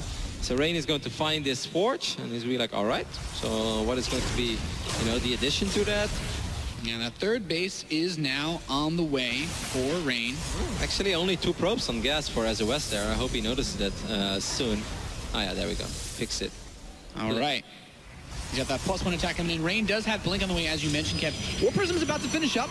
The Robotics Bay is coming in. Do you feel does this Warp Prism have a place here? That pylon spreading by Rain actually looks pretty good on the south side. I mean, there's always a place for a Warp Prism in PvP. You can always make something happen with it. He's going to pick up 3 Zealots. Now, there is one trend, and that has been going on throughout this entire series. SOS drops his Robotics Bay way before Rain. And I don't think the same logic applies that we always believed in Wings of Liberty. You know, the guy guy with the quicker and more Colossus always wins in PvP. That's not necessarily true anymore. But if you don't have quicker Colossus, the ball is in your corner. You need to make plays, and this is an excellent play. That War Prism gets caught immediately, and it will go down. A huge investment lost. These Zealots, likewise, will also die as Rain, well, you could say this is the first break he's going to catch in this series. Yep, he's going to be ahead in army supply. He's going to be ahead in map presence. As the West even cancels his Nexus. Didn't he drop it already? Yeah, it was on the way, man. It's gone now. He went straight into a War Prism, straight into Colossus. He doesn't have Immortal, so it's a very safe play. Maybe it's the right one. I guess it is, because Rain is going to have so much micro potential with his Blink Stalkers that SOS wouldn't have. Now he restarts it before Blink is even... Okay. I don't know, Nate. Take it away. This game's getting funky, Roddy. That's all I can say. He's got the Big Daddy Colossus out, but it's still quite vulnerable to Blink play. Yeah. Rain is way ahead on workers. The only advantage he's going to have is his +1 attack that's done for a little while longer. If I'm Rain, I wouldn't mind starting to poke here a little bit with my Blink Stalkers. Dark Shrine going down for SOS as well. Oh, he does! He goes right in for it. He actually gets the Colossus. The Force Fields actually trap all the Zealots and Sentries in here with the Stalkers at the same time. He's going to pick everything off. He has the Blink. All he needs to do is micro. Yep, he ends up losing a couple Stalkers here, but I still like this very much for Rain. The 2 Sentries there as well. That's Zealot. You can't go there. Another forward Blink. He's going to get another Stalker, and he should be able to get another cancel on this base. And Nate, that is so massive. Yeah, I don't know what SOS is supposed to do now. The only thing he has on the way is that War Prism and that Dark Shrine. Okay, yeah, those units were not fighting for a while. Pylon going down now as well. SOS will most likely cancel this Nexus again. You don't want to let a Nexus finish up that's this low on HP. He's buying time though. These units are all on this side of the map. That War Prism, you mentioned it, it's making its way to the other side of the map. Cannons are going down for Rain, but how many observers do we have? That Dark Shrine is going to be done very soon.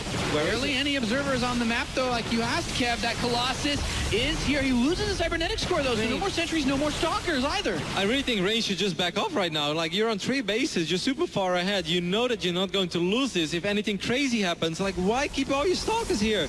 Well, like, this is the only way you can still lose. Oh, my God. He doesn't see it yet. Let's see what happens. 3 Dark Templars stroll into the main base. He blinks into the main of his opponent and grabs the Colossus again, just trading his army here against this Nexus, against these forces. At the same time, those DTs actually caught up on the robotics facility. He's going to snipe it. The probes are on the run because there is a photon cannon there. He just needs to block it. He needs to protect this cannon. You know, this is one of the SC2 master missions. You know, hold position with your probes. Protect that cannon at all costs. He's trying to snipe the main. Dark Templars will take care of 1 base at least. So, you know, they're going to be even in bases. Rain is still ahead in workers, but not by a whole lot. Where's the observer? Didn't he have 1? Yeah, but it's on the other side. It's coming back right now, but it's too late. Okay, loses the main base, and these DTs are going to run away. Going to work on that Twilight Council now. And let's not forget, he also lost his robotics facility, so he has to rebuild it. He's rebuilding it right next to 2 cannons. But is that enough for SOS? He's still just on 2 bases. It's something, though. Okay. I don't know if it's enough, but he's definitely doing some serious damage with this. Look at all this lost mining time, sniping the robotics facility. He bought a lot of time for himself there. Yeah, so he gets himself a moment to breathe here, perhaps before his last breath, as we have Rain once again trying to step out onto the map. I mean, you could even say maybe it's more than just buying time. He has 2 Colossus, Nate. Charge is on the way, and how amazing those Blink Stalkers were previously. If these Zealots get charged and there are 2 Colossus, all these Blink Stalkers of Rain, they are not going to be all that amazing anymore. So Rain is going to try to force a fight right now, perhaps when the Colossus count is still low. Very risky. Could work out if he gets a good flank off. I think this army positioning is pretty risky as well. If Rain moves in quickly enough, he might be able to just get a lot of damage in on this Nexus before those Colossi are even there. Yeah, charge is not done yet. Maybe a forward Blink now. That would be way too risky. Not even Rain is that crazy. 3 Colossus though? There's a lot of firepower behind this army. Will he commit?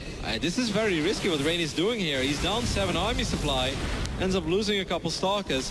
I think the best thing that Rain could do is just double Robo Colossus. Yeah, that War Prism is still on the other side of the map as well, looking for an opportunity to jump in. He's going to take a fight in the center of this map with his Zealots without charge, so the Colossi get a couple of shots off him. He's mostly trading on Zealots, not that expensive. Those Dark Templars completely turned this game upside down. Suddenly, SOS. Oh, okay, that is a very big warpin. That's 10 Zealots, man. He warps into DT and 2 Zealots to actually block that. That's actually a really nice usage of his warpins to prevent the Zealots from pathing into that mineral line. The Warpins is going to try to adjust that spacing. He He needs that charge so badly. Everything is going well for SOS. So that was a brilliant block with his Dark Templar. That was 7, 8, 9, 10 zealots for Rain, and they achieved... That was a high-level warp-in, man. Yeah. He blocked it off perfectly. So many more zealots being warped in. I guess he's getting ready to defend now, but... SOS, you're right. He's flipped this game on its head. Yep. Now the only problem for SOS here, he has a lot of army supplies still on his side of the map. He has to be a little bit careful. Maybe this is Rain's He's going to walk right into the ramp. He walks right into the army. The Zealots do have charge, so he gets those first hits off. And the next wave of reinforcements is on the left side as well. 4 Colossus against 0, Nate. I don't think it matters who you are. You're not supposed to win that anymore. He's got the ZTs and the Zealots in the main base. Once again, the Stalkers are going to try to run up and blink onto these Colossi. They've run safely tucked behind those Zealots as they clean house, even with the DT getting the assists in here. The Stalkers blink up, they grab one of the Colossi, they grab the second Colossi, there's one left, but the army's gone! GG! SOS takes the 3-0 in a fantastic turnaround to sweep the series against Rain. Phenomenal performance by SOS, absolutely. From game 1, game 2, he was absolutely flawless, I think, on Terraform. And here, game number 3, he showed us, even when he's behind a little bit, even when things don't go his way early on, he has the skills to bring it back. Dark Templars, you know, Nate, it never gets old. When behind, Dark Shrine, the dream is always alive. Showing that championship caliber play once again to move on to the semifinals. And SOS does it. He goes to the semifinals. The $100,000 man standing right here on stage takes down his opponent. Let's talk about the match a little bit, though. It was quicker than the other ones, but I remember in game 2, I'm sitting backstage with the commentators, and we were all freaking out because you let that pylon finish in your base, and there's like extra stalkers coming. We're like, SOS, it's like, there's only 3 hits left, and you were just like, oh no, I'm just going to casually let him waste more minerals and then take everything away. Was that intentional? 저희 두 번째 맵에서 그 수정탑이 그냥 완성되게 놔뒀잖아요. 근데 완성된 후에 추적탑 들어온 것도 그냥 침착하게 보시고 그냥 그것까지 다 잘 막으셨는데 그걸 일부러 그냥 어떻게 조금 더 해보려고 완성되게 놔두신 건가요? 아니면 뭔가 그냥 또 곤란해가지고 놓치신 건가요? 저도 차원 관문이 빨라가지고 파수기도 있어가지고 충분히 막을 수 있을 병력이라서 그냥 냅두긴 했었는데 그래도 확실하게 막을 거였으면 깨는 게 더 나았던 것 같아요. 결과적으로는 잘 된 것 같아요. You know, I was pretty confident. I had my warp gate technology all finished, so I was like, all right, I think, you know, I've got my sentries. I should be able to block this. If I was going to guarantee a win, maybe I should have took it down, but hey, it worked out. So I win the game, I move on, and I go 3-0. And of course, I asked you this in the round of 16 too, but we have to wonder, I mean, the fashion in which you took Rain down, are you sure there's nothing about the prize pool that like motivates you a little bit more than other players when you come to these tournaments? 저 16강에서도 여쭤보기는 했는데 이런 경기를 보면 다시 여쭤볼 수밖에 없어요. 분명히 그 우승 상금이 정말 상관이 없나요? 우승 상금이 높을 때만 정말 누구도 기대하지 못했던 그런 경기력을 보여주시는 것 같아서 궁금하거든요. 상금이 적든 많든 한 경기 다 소중해서 열심히 하긴 하는데 큰 경기에서 더 잘 되는 것 같아요. So, you know, going into the match, I don't think about the prize pool. I'm still going to take it one map at a time. But, yeah, you know, you're right. I think I just feel a little better when there's a little bit more money on the line. I feel more comfortable when I enter that booth. Ladies and gentlemen, the $100,000 man, $, moves on to the semifinal here at the WCS Global Finals. It continues to be the players with the creative strategies who are known for their mental fortitude in tough positions that keep advancing on. I mean, Sean, that was just classic SOS. Hidden expansions, losing when way behind, or excuse me, winning when way behind. It was really kind of incredible to see the way that he picked Rain apart throughout the series. And I'd like to say I expected it, day 9. Oh, wow. I saw your prediction on the stage. Don't worry, Apollo. He played true to his recent form. I think everyone who's followed SOS in the last couple of months knew that coming into BlizzCon, we were going to see something special from him. His performances in team leagues, his performances in international tournaments. He traveled to America, won a tournament here. He traveled to DreamHack towards the end of his run this year and also performed very, very well there. And I think he performed like he should have and like anyone expected him to. Yeah. It's the sort of punches that he pulls out that I think are very unnerving because, so let me tell you a story. We're in the booth. You're trying to focus really hard. You have all your build orders planned out. Maybe you have a notebook. Maybe you have sticky notes. Yeah. Game number 1 happens. You lose, and it feels a little weird. And then you go look at the replay, and it's a hidden expansion. And you just feel so dumb in that game because you realize you just could have sent a probe up, and you just could have seen. But only after the game. And then that's where all the massive second guessing comes in, where you start to think, wow, I need to prepare for everything. And of course, there's no way to do that. You have to start dictating the game pace yourself. I think you make a really good point, Day9, and I think even actually going beyond that in the series itself, it felt like in each game, Rain did something that I feel like would normally work against just about everybody else, and is a pretty darn good move in PvP in particular. But SOS just kind of survived it, out-microed it, and even in this situation right here, like the pylon not dying is supposed to be the fatal flaw of this choice. The force field behind 4 Stalkers when you're kind of outgunned in that position, also supposed to be bad. But somehow SOS kind of finds a way, and that's why it's interesting, like 3-0 on paper, if people looked in on this and maybe they were off eating pizza or something like that, they'd look at it and be like, wow, he dominated him. Actually, in all 3 of the games, it felt like SOS like found a way to win, but was kind of behind or kind of struggling, and I think it was a really cool series that way. I wouldn't even say that he was struggling, though. I think the main problem for Rain was in the end that, yeah, he was doing okay, but he never managed to end up with really that end game PvP composition. Every single time SOS had the Colossus, Rain had this mobile army, but not really finding the fights in the open space, but in choke points. Very good point. I mean, throughout this Windows 10 game DVR, it's a stalker-heavy army across all 3 games, which are great when you're pulling moves like this. This was the moment where I thought, wow, Rain's going to win this game and do it in a very cute gateway-heavy fashion. I mean, 17 Blink Stalkers there, but Dark Templars are a good unit, and we talked about this at the start of the start of the day, that there's about 20 little things you got to keep track of in this matchup. I mean, but look at that game. Like, I guess we're gonna go past it, but even the photon cannon at Rain's natural is in a super weird position. It's not covering the mineral line. It's by itself. It's not even protected really. Like, you do want that photon cannon for those Dark Templar, but he didn't have one in the main. He had one weirdly placed in the natural. Like, he's gonna look back at those moments and be haunted by it. But SOS, he's just friends with Lady Luck right now. Like, that's the kind of stuff that Rain always has. If it's not an observer, it's that 12-minute photon cannon because Dark Templar become a thing in every PvP. But not this time. It's just very... I mean, in that last game, you pointed out really nicely, Blink Stalkers were actually the right call in that situation and were winning him the game. And that's when the DTs show up. And Rain had to have been like, Scooby-Doo, and you're, you know, just like so mad at that moment in time. I don't know what he would say. Probably not Scooby-Doo, but something explicit, not family-friendly. You know, it's interesting, everybody's saying how the money is probably motivating SOS, but maybe it's more the opposite, actually, that he can stay more calm. Do you disagree with Chobra now as well?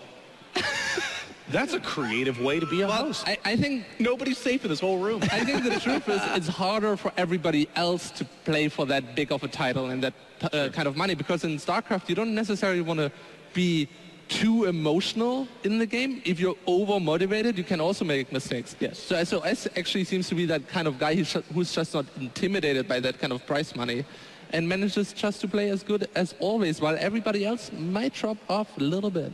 I mean, that creative edge that SOS uses, I mean, I've gotten the chance to look at a number of SOS replays. He doesn't nail every probe production. He misses some pylons. He forgets to macro sometimes.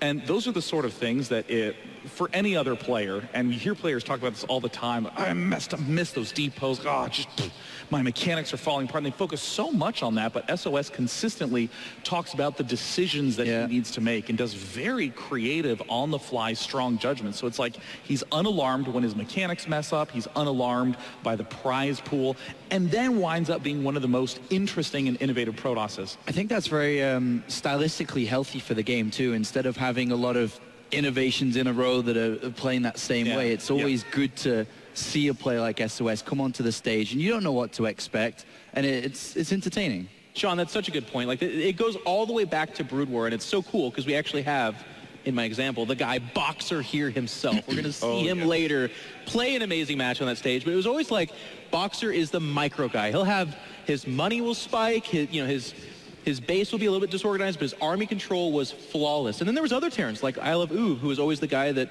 he had good micro, he was one of the best, but never, ever missed a macro step. And in StarCraft, you can really, you can be one or the other. And some guys, of course, I mean, everyone attempts to be both, but it's really cool to see the specialization. Well, right now we have Classic versus Life. 2 players in the first semifinal. We know that SOS is waiting in the second semifinal, which leaves 1 more quarterfinal match for us tonight. Coming up, it's going to be Rogue versus Hydra. See you soon.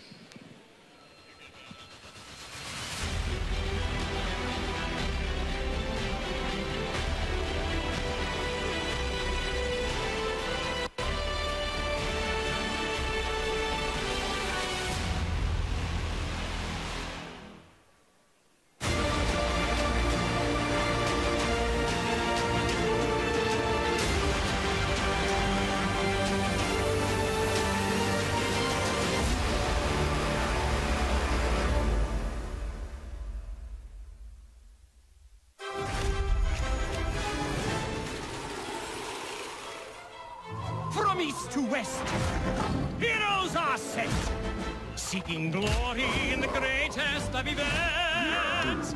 There are knights on noble steeds, those who will bring them to their knees. There are monsters to test their mettle at every turn. Legends will rise based on their merits. There's even pirates riding parrots.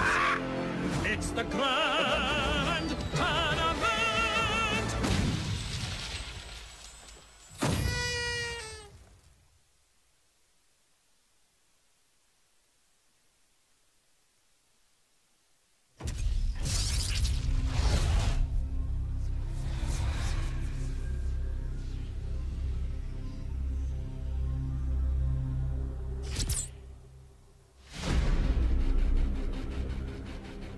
The swarm brought ruin to our world. Our proud people became refugees. And yet, they could not shatter our unity.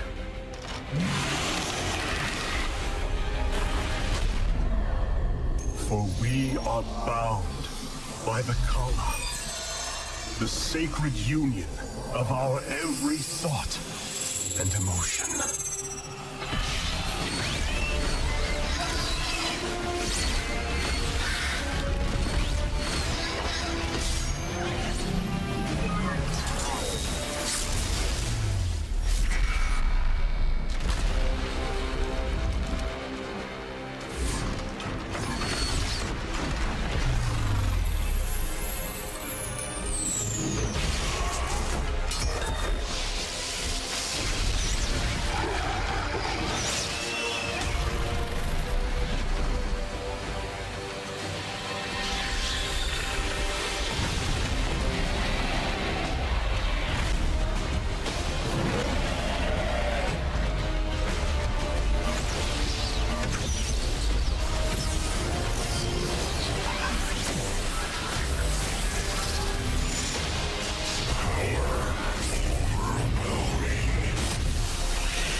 Today, we retake our homeworld, and with it, our legacy.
The 2015 World Championship Series Global Finals is brought to you in part by Intel, Windows 10, MasterCard, and T-Mobile.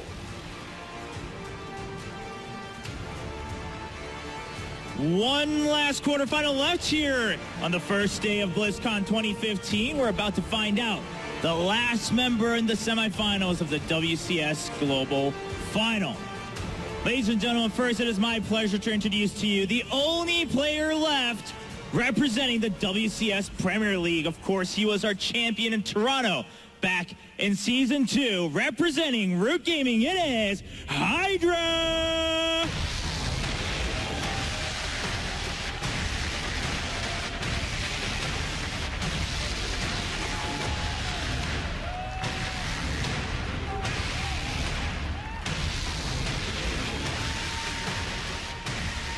And on the other side is a player where these two have met quite a few times, but the odds are stacked up greatly against our second player. He had to climb through a generic Green Wings team kill to come here and play in Anaheim, California. Please welcome to the stage, Rogue!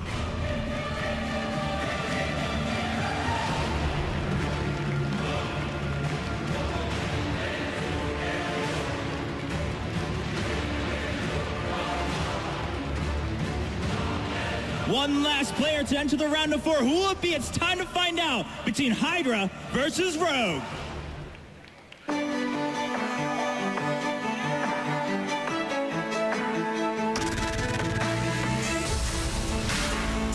I was really confident before the game.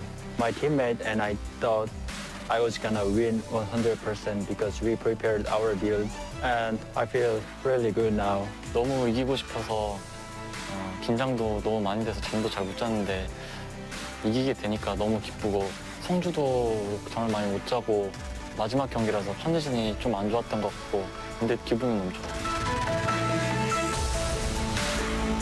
I think he is like so stylish Zerg recently. Like his style is so unique, I think. 저는 절대 평범하게는 하지 않는 저그고 빌드도 많이 알고 있으니까 제 경기 보시면 재미있으실 거예요. I have been winning against him since when I was in Casper team, so yeah, I'm really confident. 예전에 동원이 형이랑 상대 전적이 제가 엄청 밀리고 있는데 저는 제가 무난하게 또 이길 수 있을 것 같아요. I'm gonna win against you in round of 8 because you always lose in round of 8 in any tournaments. 제가 8강에서 만났던 선수 중에 형이 제일 쉬운 상대라고 생각하니까 항상 응원해 주시고 제 경기를 챙겨봐 주시는 우승까지 할 수 있도록 하겠습니다. I'm gonna show you guys that WCS champion can win the BlizzCon. The final quarterfinal match is one of two underdogs against one another. Rogue, a player who honestly, not a lot of people know very well, getting to 5 round of 8s in a row, but never getting to that championship stretch that would be burned into your memory. Hydra, on the other hand, second in WCS season North America, or in season 1 in WCS, and then first, and then in the round of 8. I mean, Dario, it's a Zerg versus Zerg, and Hydra's up 6-1. Are we just going to see him plow through and get 7-1 against Rogue? It's going to be tough because on one side Hydra has a good record, but he's up against somebody who's living in a Korean pro house, and he's going to get the most preparation, especially nowadays where it's a little bit harder to find Heart of the Swarm training. But CVC in the foreign scene is actually quite good. Out of all the matchups, that's probably the closest between Korea and that's our Europe. crown good in the jewel. Who's like the best German Zerg vs. Zerg player, for instance? It's a tie between Lambo and myself. Oh, okay. You're humble. I like that. That's humble. There's someone as good as I am. He's creatively better. Not better. I like what you said about underdogs. When you're talking about even going back to the round of 16, nobody's so hipster, not even Dario, not Kevin, and certainly not me, because I pick safe picks most of the time, was saying, you know what, BlizzCon, watch out for Rogue or watch out for that Hydra. But here they are battling each other, and it's after everyone discounted them in the round of 16, and now in the round of 8 too, it's almost kind of an afterthought. It's like, you know, you guys will lose to Innovation, right? Right? No. So this is kind of the I spoiled that for ourselves there really quick, but I like this tournament. This is the tournament of chaos. Either one of these guys, it's kind of an open field for them. Yeah, I have a really hard time looking at this series as well, because on one hand, you know, you have Hydra, we know him pretty well, and I do like what Dario says. In general, he's played a lot of series against guys like Snoot, who do have world-class CVZ. I mean, it may not be live good, but it's very close to it, so we know quite a bit about him. Then there is Rogue, and if you're, you know, that hipster that always stays up to watch Pro League, you know that he's a beast, but at the same time, you know, you don't really see this as a quarterfinal at BlizzCon, but here they are, and they both worked really hard for it and absolutely deserve to be here. They had hard matches in the round of 16. I mean, Hydra versus Dream, but then Rogue 3-0ing Maru. I'm 100% convinced it was Maru. That was the first pick I did. I was like, well, definitely Maru. All right, let's do these other 7 predictions. And I mean, Rogue made Maru look very, very weak in that series, which is kind of insane. So I'm really excited to see if Rogue can maybe pull off a similar kind of vibe here against Hydra. Yeah, this will be a fun mirror matchup. ZVZ, I mean, those were 2 ZVTs where Dario was saying this, and other Zerg and Terran experts will tell you, like, that's the matchup where the better player should win more often than not. And yet, for the most part, the people that were considered the underdogs did win. But in a ZVZ, it's got a little bit of that PvP spice and love in it. Dario, of course, the expert, so you can discount everything I'm saying here. But I do feel like in ZVZ, there is some room for tomfoolery. There's a little bit of room for sneaky stuff. I kind of agree with you. I'm going to take it. I like it. But that's better than I do, Jeff. in PvP, a build order is more significant. Sure. In CVC, even when the other guy technically has a build order that beats yours, there is a lot of room for skill, unlike in Protoss matchups. Okay. Well, wait, I got that jab in there at the end. All right, buddy, I see you. Boom. I mean, what's really cool about the Zerg vs. Zerg matchup is your build order will oftentimes be good at a couple of the possible ways where you can have an advantage. Maybe you'll have a stronger army, but you might be behind in the drone count. Or you have a timing attack, but you'll be behind in upgrades should that happen. Or you might have a stronger army, but it's slower than your opponent. And that's always what's so interesting about the matchup, is seeing which edge they go for. Both the backdoor rock maps are in this, by the way. We're starting off with Bridgehead, which has that critical back rocks as well. That's a big deal. I feel like that could be scary. It's in ZVZ, by the way. I feel like it's the other matchup where that really comes in. Am I wrong on that, or is that?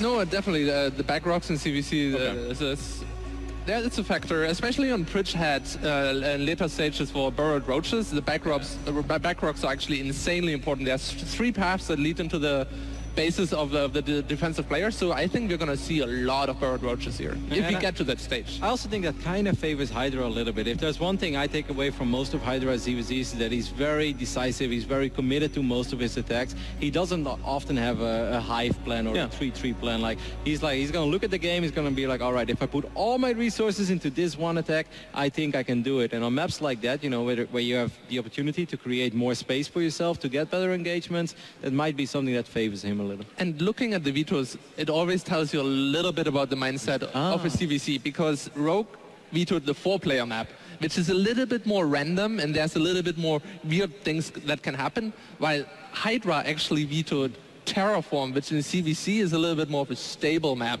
So Hydra doesn't mind to have the more weird maps on the table, trying to make up maybe for that little bit of skill difference that he perceives. Okay. Well, now I'm interested in what your predictions are going to be for this match. Again, it is underdog versus underdog story, which means that no matter what, we're going to have a very interesting round of 4. Roddy, let's begin with you. Yeah, I went with Rogue, but this is not one of those picks that I was very certain about. Then again, that's probably a good thing, because I've been more wrong than right, you know, so maybe this is the one, but I think this is a very close one.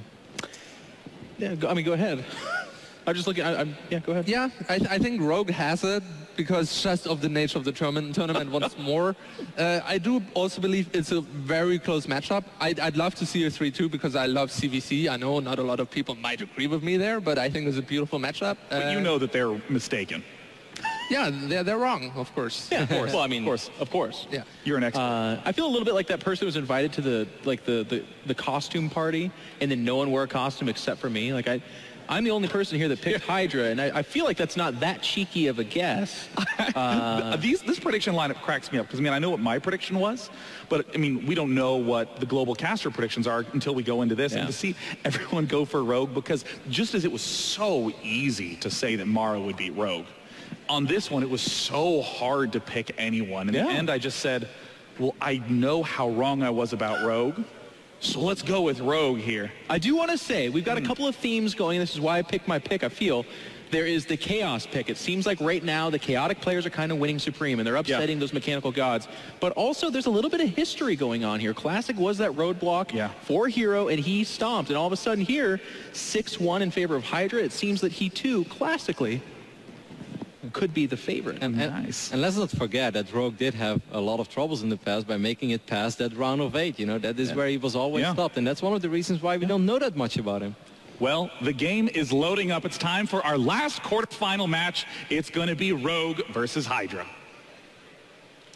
G'day, mates, and welcome. Welcome back. We have got our first and possibly only ZVZ here in the World Finals. It is going to be the last remaining WCS representative against the underdog Rogue. Now, Moonglade, we were talking, obviously, we've only been talking about StarCraft the past few days. That's right. You said Rogue is going to win BlizzCon. I did. Tell us all why right now. Well, there's a number of reasons why. Give all of them. Everyone kind of goes for Rogue for a reason, and, you know, he is the guy that lives in Korea. But I think the biggest thing no one kind of touched on the couch, and maybe they don't really know because they didn't really look at the Korean region as much, is this guy is so good at preparation. Well, that aside, let's introduce these players. On the left side, spawn here of Bridgehead from Root Gaming. This is Hydra!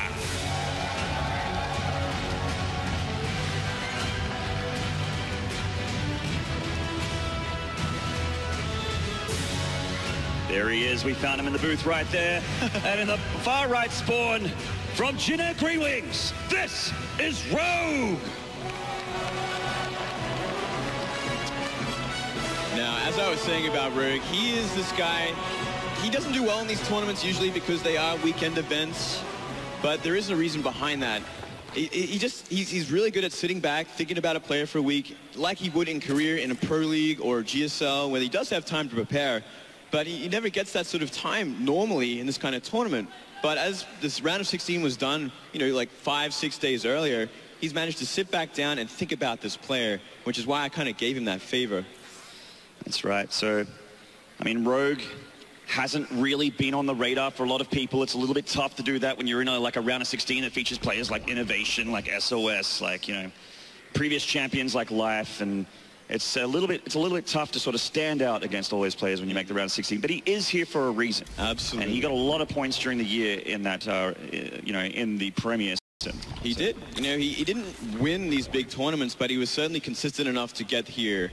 And, yeah, I mean, he went through his teammate Maru, who is arguably one of the best Terrans in the world right now. He's been playing so well overseas. Yeah. Having the infrastructure of a team like Jin Air is obviously going to be amazing for you. Absolutely. Well, as we look at the game unfold so far, we did see a pretty safe build from Rogue to begin things out here. Doesn't want to be getting cheesed out anytime soon. Wants to kind of make sure he's kind of immune to any sort of aggression early on. And it does make sense for Rogue as well. He's a very safe player. He likes his mechanics. If he can kind of get into that mid-game where he is going for roaches or mutas, he's in a very comfortable place.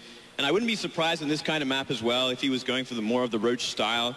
Does really favor it with that big back door. That a lot of roach run-bys is very common as well if it gets to that stage. That's right. You can get yourself that extra entrance into your base. It's not too bad for ZVZ, but can be bad for other matchups. And we see that small differences here, I guess, that, you know, with Rogue going pull first and Hydra going for hatch first. Only small differences that we've really seen so far. Although we do see speed being researched here by Rogue. So Hydra opting not to at this stage.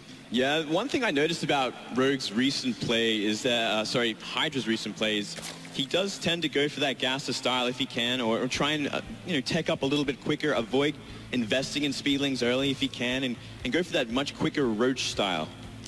Now we see a Baneling Nest going down here, Moonglade. Now, does this look like a defensive Baneling Nest to use? Are you just being a safe nerd?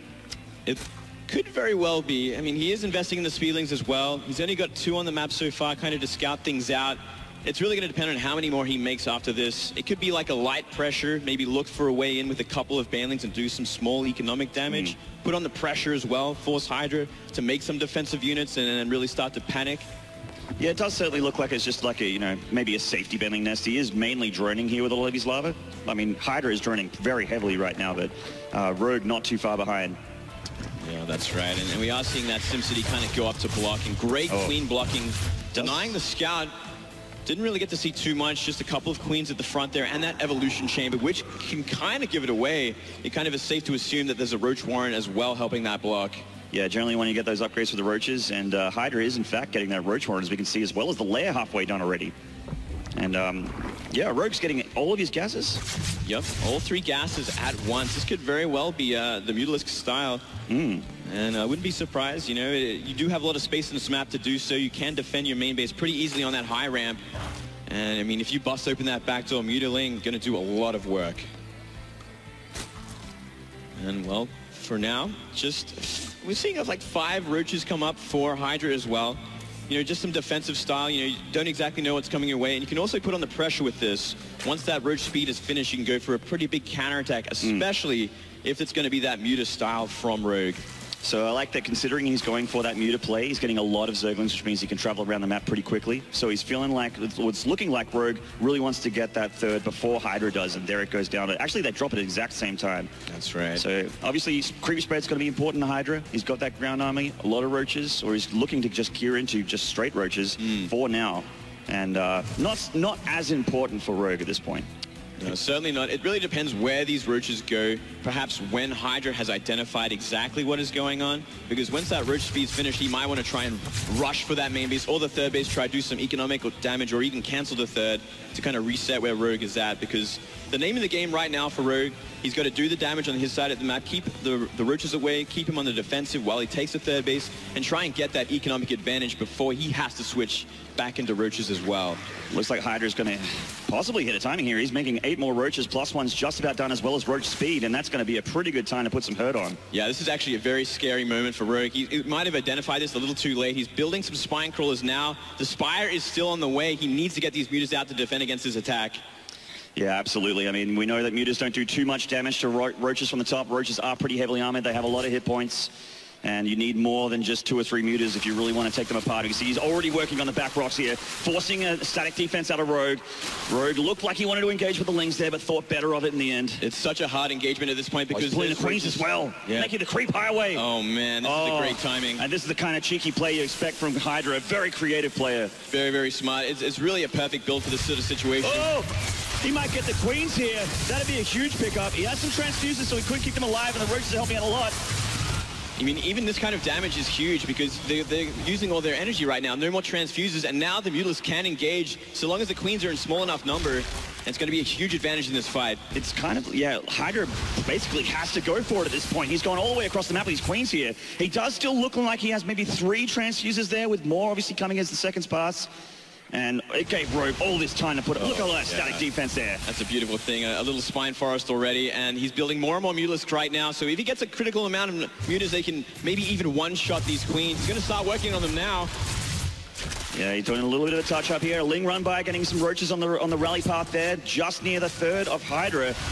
And Hydra really wants to come in. It just doesn't look like he has enough, but he has to try. He has to try. It's kind of such a tricky situation right now because they are +1 Roaches. They do 2-shot Lings. But this counterattack on the third's going to force him into a bad place. And the Mutas are going to come back along with the DPS of these Spine Crawlers. The Mutas combined will do a lot of damage here, probably make all the Roaches disappear. They are starting to get through the static defense slowly but surely. They are dwindling a number. With the Queens are helping so much here. The Mutas darting back and forth. Nice micro from Rogue. He hasn't lost too many of the Mutas yet. But they are starting to go down. He's decided he has to pull the drones. It looked like he had so much. But Hydra is powering through and doing a lot of damage here. He's getting the Roaches, he's getting the drones down. More Roaches reinforcing from the back. And all of a sudden, the Mutas need to give up the third. Hydra is all up in Rogue's face, Moonglade. He's in a lot of trouble right now. Only 3 queens are alive, though. No more transfusions. But with that Spore there, Muta's going to not go anywhere near. And with that hatchery down, he is in a pretty dire position economic-wise. I mean, Rogue looked like he had every tick, like every box ticked there. It looked like he did everything that he needed to do against his attack, but it still just looks like it may not be enough. Hydra still has so much of a ground army he's going through. I mean, the mutas are obviously going to help a lot because the queens are going to take a while to get over there. That's right. And down they go. He can kind of hold off these roaches for now, but he's only using lings and mutas, and with that spore there, it's going to be difficult. If he can clean that up with the lings, only a few roaches at the moment guarding it. This counterattack could do a lot because they can just simply ignore those That mutas. is a naked base right there, and the mutas need to decide if they want to help with his mutas, with the roaches, the queens, or if they want to help here. And it looks like they've decided to try and hold this little naked hatchery here. And Hydra, great decision from the root player, putting the herd on and taking more drones out. He's 12 more drones gone down. The hatcheries, if he targeted that down, almost certainly would have gone down as well. But deciding he's going to pull the roaches back. Oh, he's up against the corner here, but this is actually not too bad. He can efficiently trade with the lings. Yeah, nice trade out there. And he got the Spire. Oh, Dongwon. Yeah, there's a lot of trouble here for Rogue. He's really running out of options at this point, losing 13 drones like that on one base economy against two with an inferior composition, essentially. Those mutas, they can fly around most of the map. They won't be able to do any damage simply on the defensive the whole time. The mutas catching up, the few stragglers there, some Zerglings touching up the roaches, but just look how tanky they are. They're taking all the hits here. What the drones have only just returned, only to meet raw roach acid in the face. Well, down they go, and they're slowly droning up that base again, so he's nearly on 2-base economy, but as we see already, the Queen's on the way, Infestation Pit nearly done. He's going to have the perfect sort of composition to deal with what Rogue is kind of stuck on for a while longer.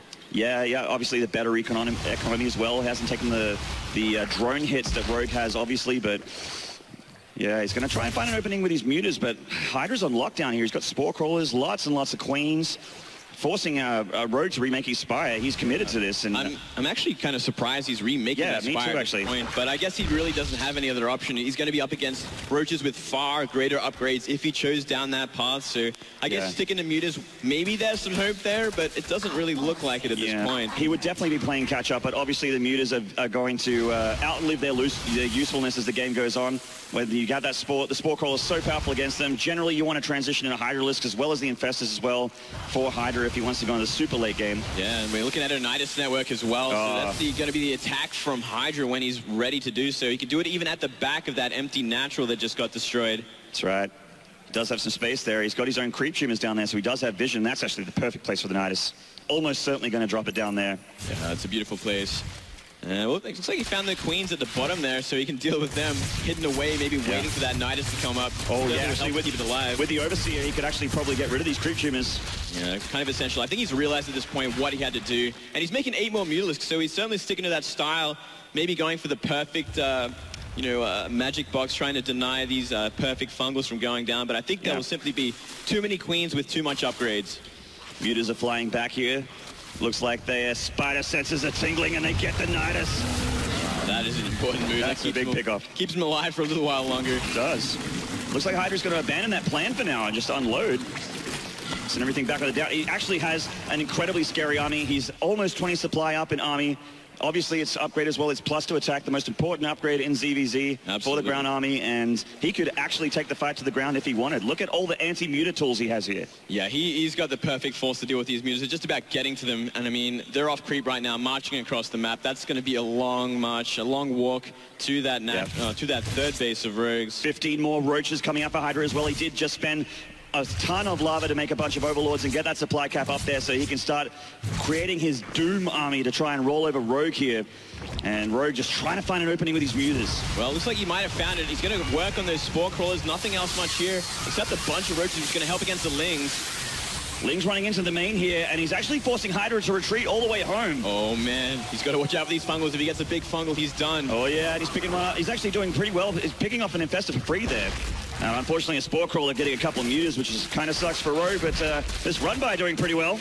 Yep, here we go, though. All the roaches and queens have nearly made their way across. A bunch of queens out in the middle of nowhere, but mutas cannot go near them. No, and this Nidus looks like it's going to get up pretty much unadulterated here, getting a hatchery as well to start his death march. Really only one base left over to deal with, and that is the main base. If he can crush that, there is simply no going back for Rogue. Even at this point, you know, he's got one more mining base now just going up. Still, I mean, what can he do? How can he fight this army?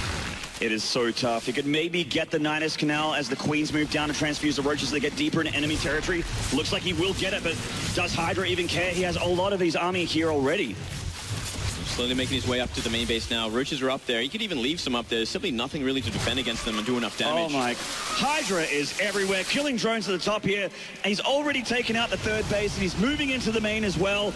And 24-25, more drones keep going down in the main, and it is looking like Hydra is going to take first game here, Moonglade. It is hard to argue otherwise. It's certainly so. He's like he's going for a counterattack at the main base of Hydra, but what can he really do? He's going to be fighting up against a lot of Spore Crawlers. Yeah, 3 Spore Crawlers here. Doesn't even need to transfuse them, really. His unit numbers are dwindling. He can't really remake them. Well, kind of a base rate at this point. Drones do get across the map, though, for Rogue, so maybe there is some hope if he can deal enough damage to these buildings. If he can actually avoid fighting this army altogether, that would be certainly his way of winning this game, maybe his only chance. But look at that. Beautiful Spore Forest. Yeah, and as soon as he sees it, GG. Rogue has to concede game number 1 to Root Gaming's Hydra. The last remaining WCS representative, a Korean that has adopted and adored the US lifestyle since moving here. Absolutely, he did a great job there. Really great build for the map. You know, maybe he expected Rogue to go for that Muta style, and he had everything in place to do the counterattack, do the damage he needed to do, and really solidify that mid-game. Yeah. Important to bring up, and I wish I did it earlier, is that, in case you guys didn't know at home, Hydra is actually 6-1 versus Rogue. Yeah, that's right. That's a huge, pretty huge mental edge. Obviously, speaking of mental edges, he is feeling very confident because he has been winning. He has been a finalist a couple times already this year. Obviously, won in Toronto as well.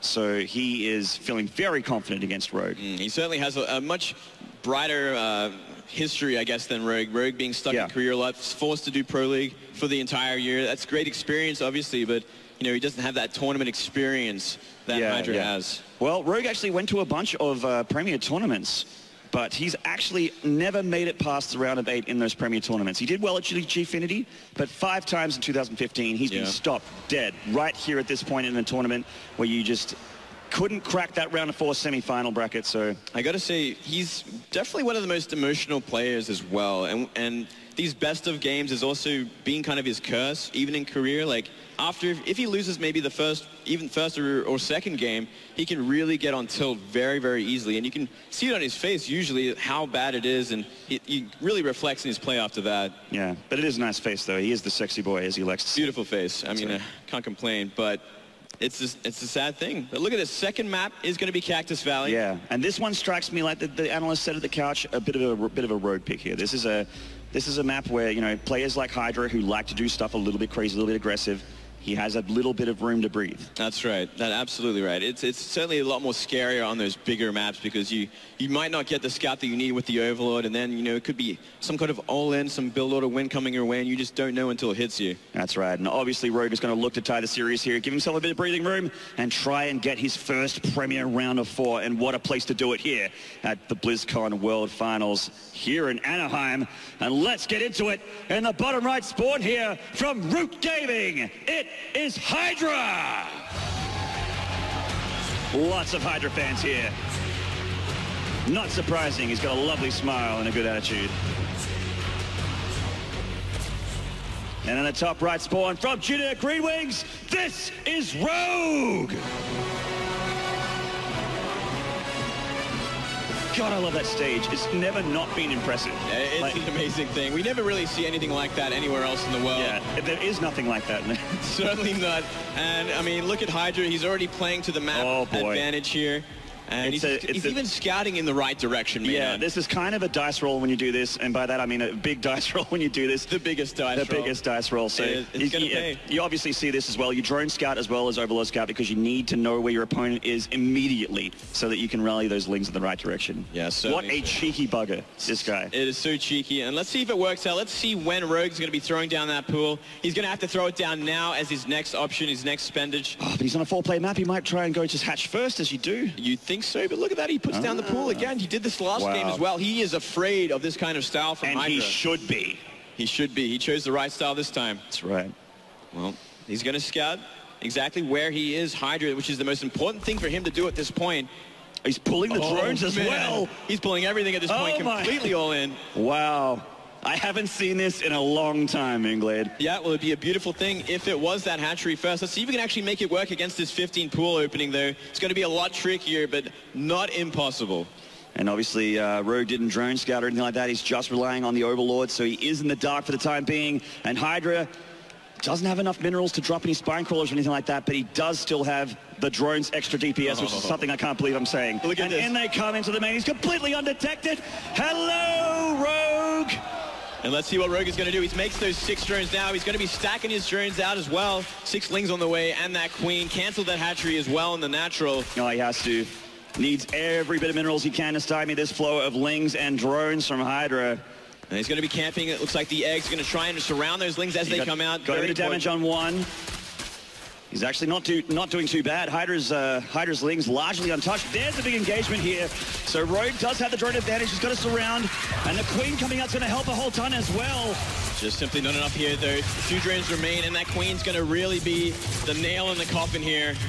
And man, we got some loot. What a game. Oh, GG, and Hydra tried to play the advantage there and go, it's a 4-plane map. You're going to be greedy, or you're going to have that extra space and think you're safe, and I'm going to try and trick you. But Rogue, that 15 pull saved him. If that was a hatch first, he would be dead. He knew he had to be careful against this player. He knew what he was up against. He has experience, as you said, a big history with this player as well. Likes those early pulls, and busting it out of a map like that is a pretty smart move in general, because you would think, as you said earlier, it would be a hatchery first, but not always is the case. Indeed. ZVZ is such a mental matchup. PvP as well. Actually, a lot of mirror matchups are, but, like Dario said, TLO said, it is one of those matchups where you can clutch a win if you choose the incorrect build order. Yep. If you get, build order wins do exist, but you can claw back from it. Yeah, it can be very build order win sort of oriented early on in the match. Really comes down to, is that early pool versus that early hatchery, or is it going to be like the gentleman's agreement sort of macro match? The gentleman's agreement 15 hatchery that used to exist back where we come from, man. Oh yeah, the handshake. It is the electronic handshake to just 15 hatch. You want to get the roaches if that's the case. Yeah, I respect that. You respect it. I bet you do. Won a few ZVZ tournaments in your time, Inglade. Yeah, I've been around the block, and I mean, only Zergs in Australia, so what can I do? Win! Dash and Terminal going to be the 3rd map there. And this is probably the one time we will see this map in this tournament, because no one really wants to play it. I assume you will only ever see it in a mirror that's a best of 7, so maybe if there's a mirror in the final, we may see Dash and Terminal again. If it gets there, yeah. Yeah, if we get there. But obviously in ZVZ it doesn't matter too much, and even if it wasn't a mirror, this is a very decent Zerg map. Has the extra sort of rush distance on the ground, very scrap stationy, and a very short air distance. So muta link play very strong. Absolutely. And let's get into the game, guys. Who is going to take the advantage here in this series? They're both tied up, 1 apiece. In the right spawn here from Brute Gaming, this is Hydra.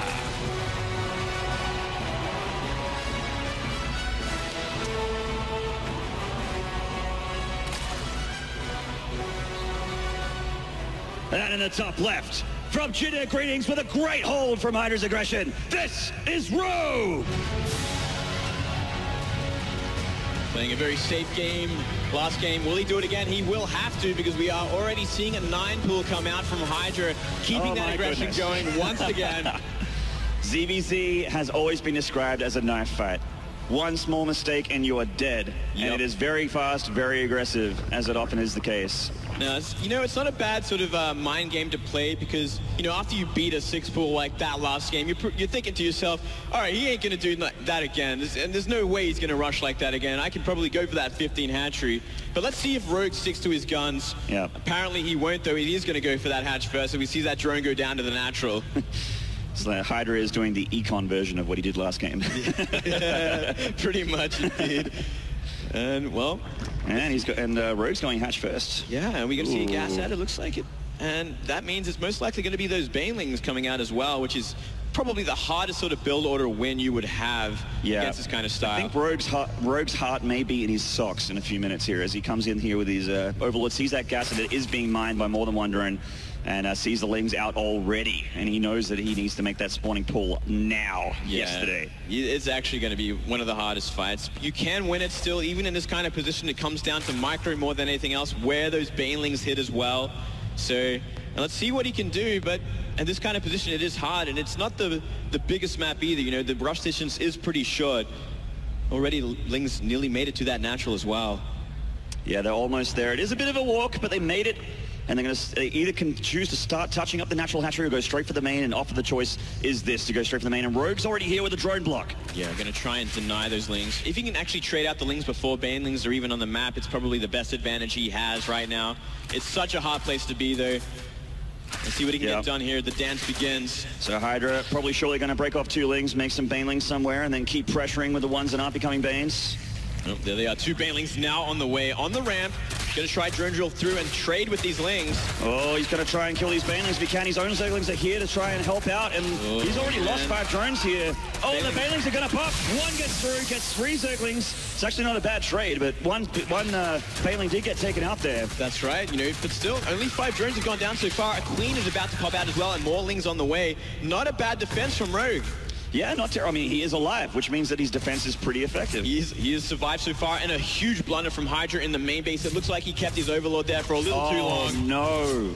That is actually going to supply block him, and that'll be terrible in the early game, especially when he's doing this. Yeah, it really comes down to he has to do damage with these Banelings, with these Lings he has on the map. Otherwise, he will simply lose the game. But look at this. Oh, he's already there with these Lings. He's pulling back the Hurt Ones. He's using the Hurt Ones to try and deal with them. That's actually a decent connection with that one Baneling. He really wants to keep the others alive, but, I mean, he's not anywhere near a drone line. Absolutely not. If he gets to the last couple, he should be in a good place right now. Good More than enough defense. Lings. Well done by Rogue. GG. And Rogue takes the edge in the series. Somehow hangs on there. Not the best sort of build order to be up against, but just having everything out right and getting those drones to trade with the Lings like he did. Canceling one of those Banelings on the way as well kept him in the game. Yeah, absolutely, man. So it's good to see Rogue being in a decent position here. I mean, he has won versus Hydra before, but Hydra has such a dominant record against him. And I'm sure a lot of the Korean fans out there, like the guys here in Anaheim, to stay up till 5 a.m. to watch the, you know, Pro League and SSLs and that sort of things that are on when I'm eating dinner. That is, you know, they don't often see Rogue. Yeah. So it's going to, you know, there's probably a few fans here that really want to see him get that sort of that upset there against Hydra. Yeah. Make it all the way. I think it's about as you predicted time. He would. It's about time that he made it past the round of 8, and he's stuck to his guns so far. He's played very well. He's kind of getting the impression from Hydra, I'm surely at this point, that he is hyper-aggressive this series. He maybe thought he figured out Rogue, that Rogue plays too safe, too greedy, but it hasn't been the case. Yeah, well, it's like you said about preparation, man. He is one prepared Zerg. He's actually been doing the right thing against Hydra. It really is his most powerful trait, I have to say, after my 2 years of experience overseas watching him play. If he gets that week to prepare, he can be unstoppable against anyone. Yeah, and he's certainly looking the case. I mean, in first game, Hydra, when he got into the mid to later game, he looked very, very strong. And he's going into the Windows 10 DVR replay here. Just having a look at how it all went down here. And it really was the drones on the ramp that won the day. Maybe if Hydra pulled back a little bit more with those Lings and didn't completely trade them out like they did, he would have been in a better place a little further down the track. I mean, obviously not really any build orders analyzed here, but it's more just the really sick control, as you'd expect by players of this caliber, being in that top 8 of the whole world, basically. And then there's that drone drill right there, and that there from Rogue, as Moonglade said, probably is how he stayed alive and won that game there. He actually even killed or cancelled one of the Banelings, and one did trade with 3 Lings, but he just killed the scary force, which was the rest of the Zerglings. And that blunder from Hydra there, losing the Overlord in the main. Yeah, I think he got a little too carried away. Maybe he thought he had the game won because he did such a build order advantage, but I mean, if you're going to lose your Overlord like that when you have like 18 supply, you can't make any more Lings. You're essentially in the worst place you could be in. Just beautiful micro from this point on. Yeah, really nice play here, and this is just about the point where Hydra taps out, and looks like our next map is going to be Moonlight Madness. Ooh. Obviously, this is a mirror, so map balance is kind of out the window, but... Yeah, it's a bit of a cheeky map. Yeah, how do you feel about Moonlight? I was about to say.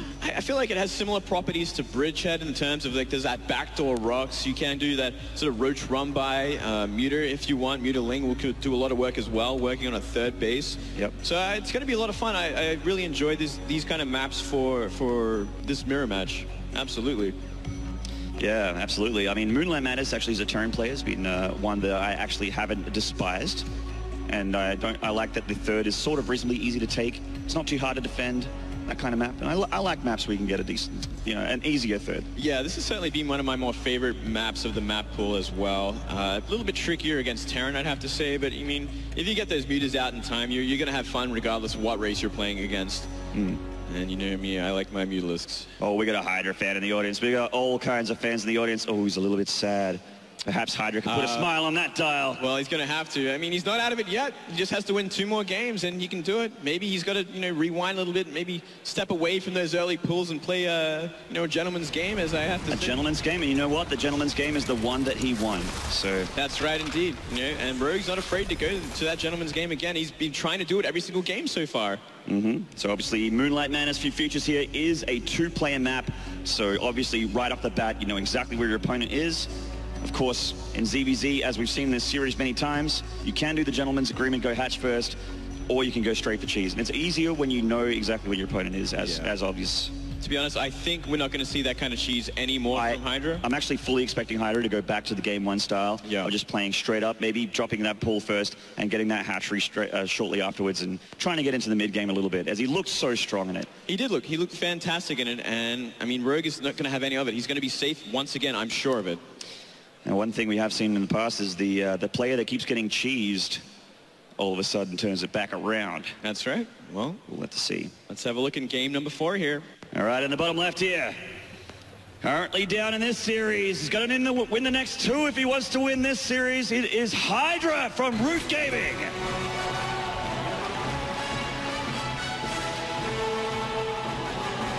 Still with plenty of fans out there. I'm sure you guys all want to see it go to 2-2. I do too. And then it's up right here from Junior Green Wings. This is Rogue. He's 1 game away from breaking his round of 8 curse in Premier tournaments. And what a tournament to do it in. The most premier of them all. I would even argue to say that is the only tournament that he should be doing it in, because there is a lot of money here. Everything else is experience until you get to this stage. That's right. Where the real money is then, and all that glory. And instantly getting into this game, we see it as 13 supply apiece, and I'm very happy to see that. Yeah, we're going to see a nice macro game from this. I'm looking forward to some Roach's headbutting. That's headbutting. I never use that term. I was trying to copy it from you. The Roach headbutt, yeah. Tamil like to use me. Man. We see a lot of ZVZs and in our scene in the world. And look at that. Still keeping it safe there, Rogue. Little rattled, perhaps, the style from Hydra. Even though he has a game to burn, essentially, he's going to play it ultra safe for now. Just play that macro game from that 15 pool. And Hydra turning it around, going for a slight edge here for the Econ, going for that hatch first. Yeah, I certainly wouldn't disagree with that choice, considering what he's seen from Rogue every single game so far in this in the series. He's not going for any sort of early aggression. That's right. Prepared notes here. So we will have a, see what the players' plans are as the tech drops down. We'll be seeing Evo Chamber, Roach Worm. We'll be seeing speed again from Rogue. Will he be going for that muta play style that he did in the first game? I think that the muta playstyle actually is relatively decent on this map at ZVZ. I'd favor it far more on this map than Bridgehead, that's for sure. You got a little bit more space to work with and a lot of dead air all around the map. Yeah, dead space makes it a little bit easier for those air units. You see both players scouting and breathing a sigh of relief as they see that that natural hatchery being made there. Well, let's see exactly how it unfolds from here. The gas is being mined now. And that's really where it comes down to. I got to say, from all the games I've seen from Hydra in recent times, he doesn't really like to go the muta style often. He really likes to go for those early roaches more than anything else, which makes a lot of sense. And I'm sure this is something that Rogue has researched and noted as well. Yeah, it does seem more common to just go for that roach style and then kick it up into Hydras a little bit later on in the game. Maybe dust in Infestors if you need to. But yeah, I see a lot of roaches versus roach in ZVZ. And it's cool to see actually 2 styles collide. I love it when 2 players go for roach or, go for a different style. And there's plenty of viable options in ZVZ, which is really nice to see. Yeah, you got a bunch of different options early on, a lot of different compositions. It generally will steer towards that Roach Hydra Infestor style in the mid to late game, but before then you can have a lot of fun with mutas. I wouldn't even be surprised if both players do go for the muta style on this map, because it is so much harder to kind of defend against them when all bases are so spread out as well. As we see Rogue scouting across the map now with his first 2 lings, going to get an idea of exactly what Hydra has been up to. Yep, gonna get a bit of a cheeky look here and see what's up. But there's 2 queens already there to deny that scout when the Zerglings do come down, and they can easily dispatch them. Yeah, and look at that. 220 gas already saved up for Hydra. Not investing in any sort of Zergling speed early. Not going for that early lair just yet, but I'm getting that impression that we're going to see his Roach style again. Yeah, it does certainly seem to be banking it up, and he is actually doing the exact same thing as game number 1, getting that the 10 drones out. Actually, he's getting speed this time. It's a little bit different than game 1. Right, I stand corrected. Well, Didn't get the scout into the main, didn't see the juicy tech area, didn't see that, you know, no fast lair or anything like that. And Rogue, in fact, is going for the lair of the Baneling Nest, and it's definitely looking like he might be dropping those 3 extra gases soon and going for that mute style once again. Yeah, I'm getting that impression as well. You know, just kind of stick to it, and I think it's probably the best choice for him. He did it well last time, he just got it a little too late. And, well, this time with his Ling speed on the way for Hydra, I'm wondering exactly what he's got planned. Perhaps going to go for a massive Ling attack behind this and really try and surprise Rogue before he has any sort of defenses. He may be trying to tell him that he's going Roach while massing Lings in his main, I mean, you know, going for the big speedling flood, because he is actually making 16 Lings right now. Yeah, there we they go. are all rallied to the mains. Even faking a +1. Let's see if we keep with that, but, you know, it's very, very smart, kind of really selling it at this point. So he's making roaches as well. Out of nowhere. It isn't a fake. He's actually just making so many units that it's just insane. All right. Okay, well, let's see when that Baneling Nest comes down next then, because it could just simply be that Ling Bane Roach style. 12 Roaches on the way this early on, and Roach really has no idea until now. He's seen all the Lings there, and now Hydra has been triggered. He has to go. He has to go now. A ton of Spines are going to be going down to defend this Spire, and a lot of Banelings, I'm sure, are going to be on the way as well. Absolutely, he's got to drop that static defense, everything he can get, because he doesn't have the army supply to deal with this. Rogue is 13 army supply versus the 48 of Hydra. A nice Baneling connection could spell the end of this aggression, though. It's so close. It's so close. He's really playing with fire in here. There's no real point of doing it either. I mean, he's going to try and get rid of these Banelings, but so long as Rogue babysits them, it shouldn't really happen. He got one there. He's trying to pick off another, just trading one Ling at a time. And here come the big boys. The Roaches are coming out the front door just in time for the Spine Crawlers to finish. Oh, man. Here comes some more Banelings as well. That's a lot of Roaches, though. Yeah, that's so many Roaches here from Hydra. Rogue really desperately trying to climb a defense here. The Banelings want to find that juicy cluster of Lings, but haven't quite got there yet. Oh, that was so close. The Lings are going to start to flood in now. The Banelings are gone. And the static defense is starting to drop a little bit here. Actually skipping a little too much on the Spines, but more and more Lings are coming out. Maybe he actually has enough as we see more hatch. Yeah. And he's remaking the Banelings there on the ramp just in case there's a run by. Great spot to make them. Re-putting the Spine Crawler in a much better spot. The Queen's still untouched, and he is going to clean it up and fight it back.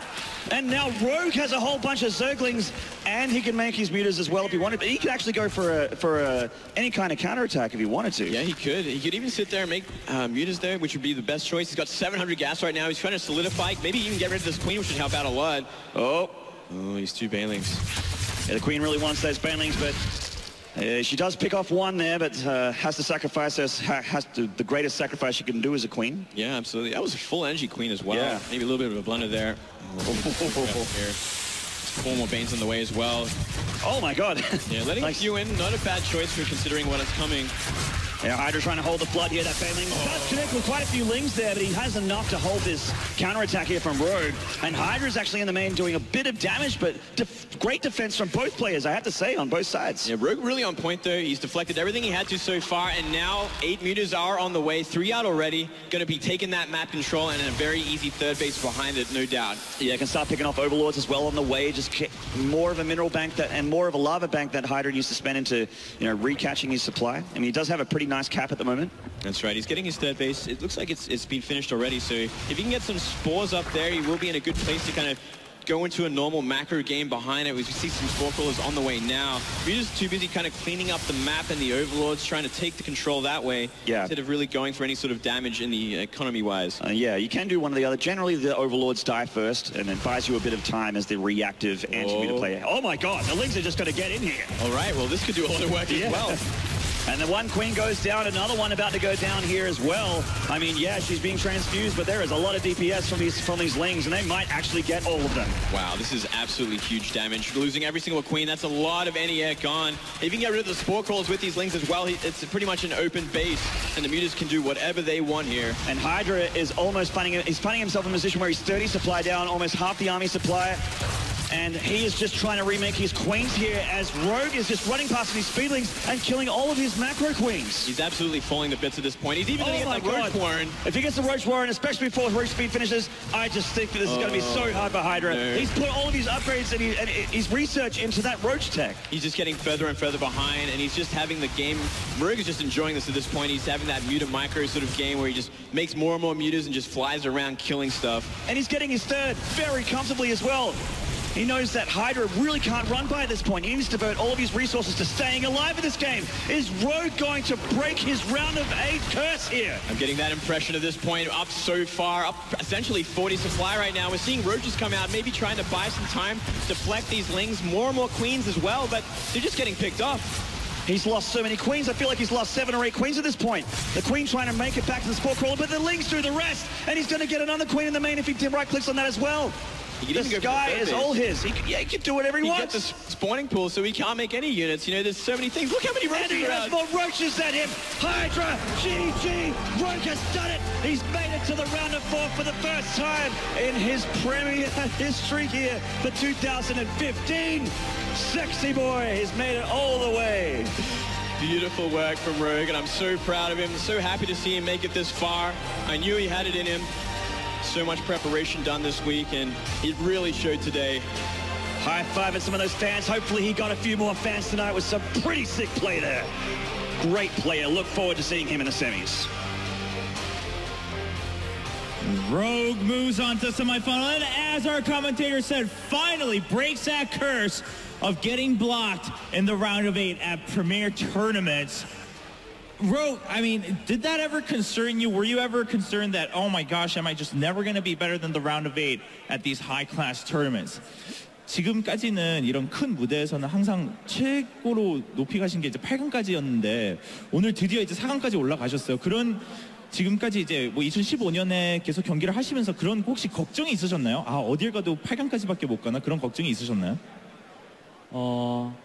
우선 8강이 아니라 다전제에서 제가 멘탈이 너무 약한 것 같아서 다전제를 이길 수 있을까라고 생각을 했는데 오늘 첫 판을 지고 역시 잘 안 되는구나 생각했는데 뭔가 그래도 멘탈 다시 잡으면서 빌드 생각을 굉장히 많이 했는데 동원이 형이 제가 안전하게 했는데 공격적으로 해주셔서 이긴 것 같아요. You know, the curse never really worried me. I didn't think about that, but I was worried because I felt I was always weaker coming into these longer best-of series matches. And after that I lost that first map, it started crawling back to me. I was like, is this where it ends again? Do I lose in a best-of-5 once again? And so I had to take some time, just rethink my build orders, play it a lot calm, and I started playing much safer. At the same time, thankfully, Hydra is playing a little bit more aggressive, so fortunately, I'm able to move on to the semifinals. Now, if you are moving on to the semifinals, but in the semifinals, it's another team kill. Coming up to here in NIM, you had to take down Maru, but now if you want to reach the finals, you have to take down your teammate SOS. What's that going to be like? 저 이제 16강에서도 팀킬로 그 조성주 선수 상대로 경기를 치르셨어야 되는데 이제 4강에서도 또 다시 한번 팀킬 김유진 선수 상대로 경기를 치르셔야 돼요. 뭐 기분이 어떠세요? 이렇게 2번이나 팀킬을 해야 된다니까. 유진이 형이랑은 팀킬 되게 기대가 되고 재미있을 것 같아요. No, I'm looking forward to it. I think that's going to be a fun match between me and SOS. Ladies and gentlemen, Rogue, the sexy boy, moves on to the semifinals here at BlizzCon 2015. Rogue honestly almost looks shocked to be there up on stage. What do I do now? I mean, this is the first time he's ever gotten to the round of 4 in any of his major titles. And honestly, the fastest, actually one of the fastest matches we even saw, even including some of the round of 16 matches. I mean, that was quick, decisive wins in games 2 through 4. I mean, it was really pretty impressive. It got a little bit cheesy, and sometimes when it gets cheesy, it can be quick. And I think Hydra would have liked it to have been quick in the other way, I imagine. Because each time he was like, what about this time? And it didn't work. And he was like, nah, all right. It's a shame, really, because I feel Hydra didn't show his caliber in those matches. I don't think it was necessary for him to go for so many all-ins when he is skill-wise not that far apart from Rogue. Yeah, and that's something I think the commentators might not have known, not having covered him all year long in WCS. I mean, I think there is one thing that really stood out for that. I think there's one thing that really stood out. It's mostly the execution that Rogue displayed there. Maybe you expect him to be nervous in the round of 8. You know, it's his first time that he could make it to the semifinals. A very big stage, but game number 2, he went hedge first. You know, it's kind of tricky against a 10-pool Bane. Just perfect micro, perfect drone drill. And then at a certain point, he trades 3 Lings for like 3 Banes. I loved it. And then again as well, on the Cactus Valley, early game, also very crisis clutch management. I think it was great execution more than anything else. Those are, I think, the scariest moments in StarCraft 2. Yeah. The Ling, Baneling, do I have enough kind of defense? I mean, in that last game, that all of us on the sofa here were watching and just said, that was a sick defense. I mean, he saw it kind of late. But not only did he see it and respond well, but his persistence with trying to find exactly what was going on and the punishment with those Lings was brutal. Yeah, I do think that one Ling changed everything, because if that one Ling doesn't sneak by the Queen, doesn't run up that ramp and sees 20 Lings, I also love how quickly he reacted to it. Sometimes like, did he really see it? Well, 2 spines go down and Bane's morph. So that changes everything. Otherwise, he sees it once the Lings start running out. That's when you start morphing your Banes. And then the first moment those Lings arrived, and it's still kind of the moment my Banes are almost ready, but they're not ready yet. Now the Banes were right there when the Lings arrived at the front door, and well, Dario, you as a Zerg, you can contest, like, it's impossible to micro your Lings against Lings and Bane. You got to be so careful about it. It's not impossible. Okay. But I agree with you. It's tricky. This one, Kevin was wrong. What I found even more impressive is that he even seemed to know it's only going to be Roach Lang, because the way he positioned his spine crawlers next to each other is ideal versus Roach Lang. But if the other guy has Banelings, that's actually the worst thing you could possibly do. I want to say, too, that they made a comment about how prepared Rogue is as a player, and I wonder how much merit there is to that, because it felt like, in retrospect, Hydra's actually a pretty cheesy Zerg versus Zerg player. Like, I agree with you, we were kind of talking on the couch, and it's like, gosh, his normal game is so strong. In fact, that's how he won game number 1, but then went from there, the cheese just fell apart for him. But I think back to like him versus Jaedong, Hyung, some of these other ZVZs we've had in the WCS system, and they actually feel, as a series, pretty cheesy. And in which case, Rogue seemed to get the better end of each build. And I do agree with you, though, too, his execution was really, really good. Yeah. But, like, 15 spawning pool against 6 pool, that's the build you want most often.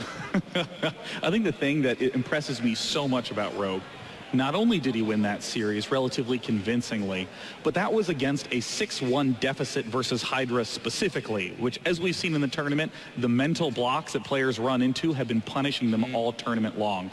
And, I mean, really, playing on the same team as SOS seems to have paid off for him, because the crisis management in weird spots shone through. Yeah. So if we look at the brackets now, at the final 4 players, at the final Heart of the Swarm tournament here, at the World Championship Series Global Finals, it's Classic versus Life and SOS versus Rogue.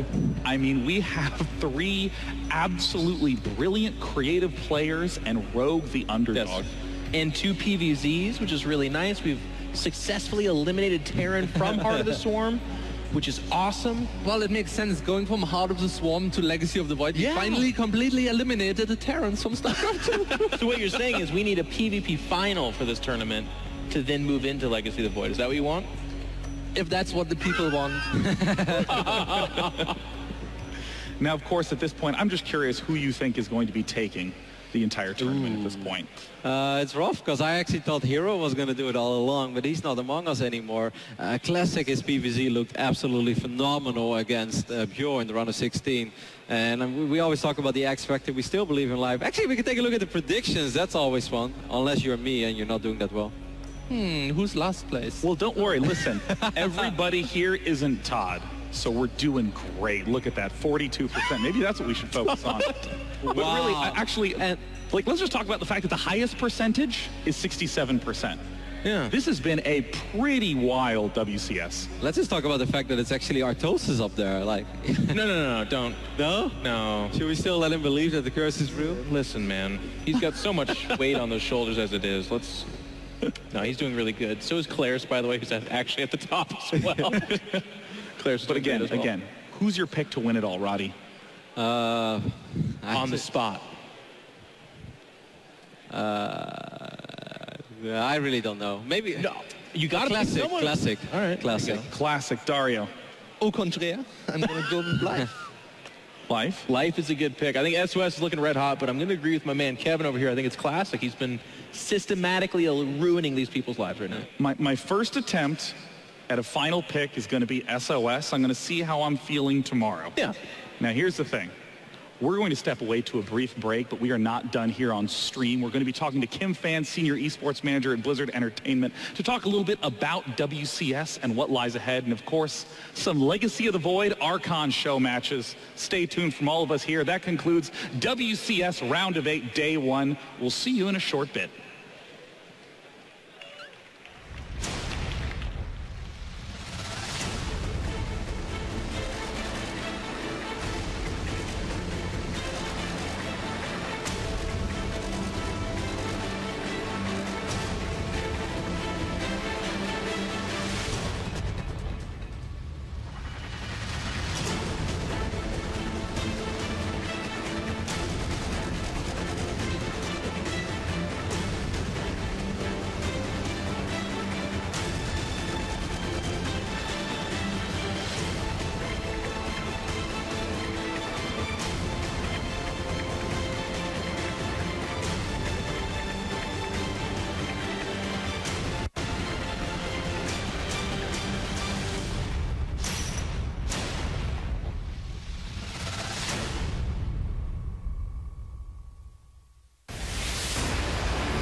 The Iron Horde will prevail.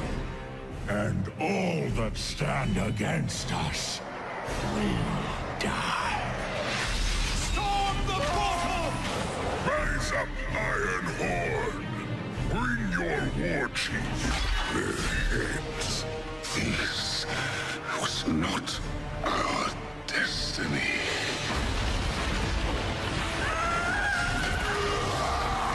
You will all die! Just you. You must answer for your crimes, Garrosh. All I did for the Horde!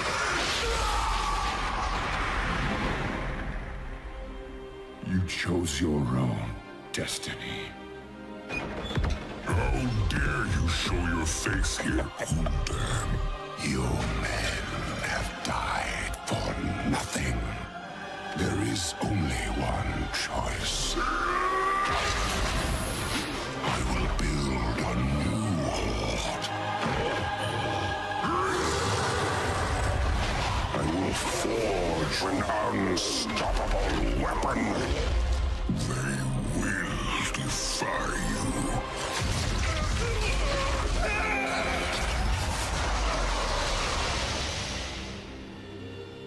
Gundam failed. Jenna is free! You don't think it's over? I fear this is only beginning.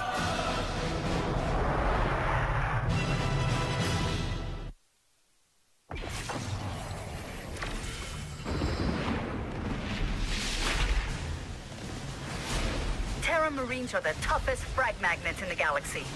But when they're in trouble, guess who they call? Winning a battle is more than just shooting enemy soldiers. It's about saving your own. I protect every member of my squad with my life.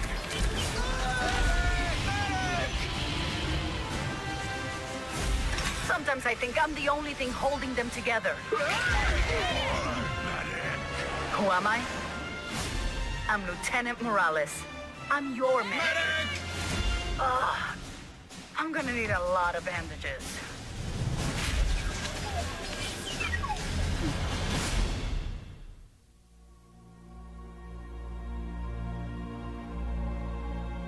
On Draenor, old rivals sought to bring Azeroth to its knees.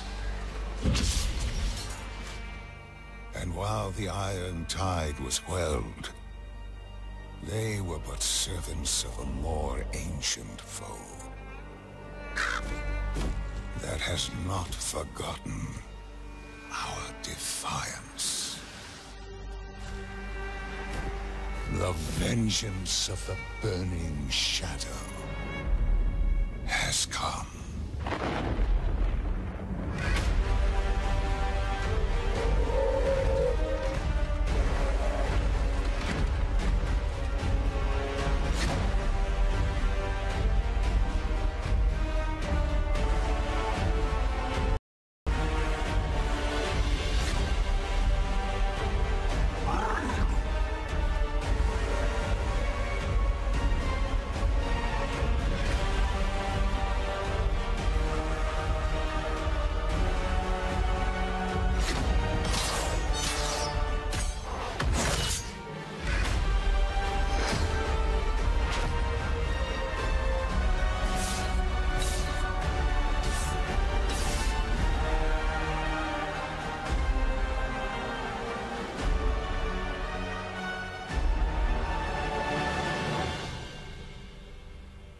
And in our most desperate hour, we must wield the power of the enemy against them.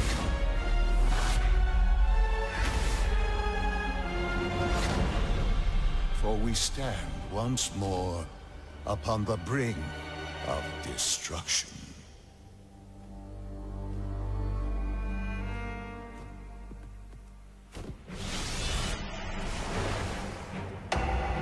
The Burning Legion.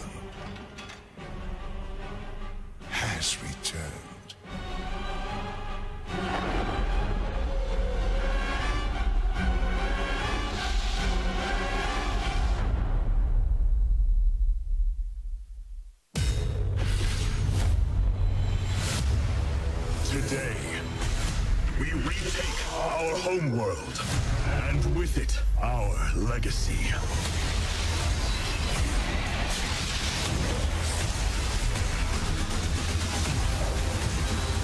My life for hire. StarCraft 2, Legacy of the Void. Pre-purchase now at StarCraft.com. Let's end this thing, once and for all.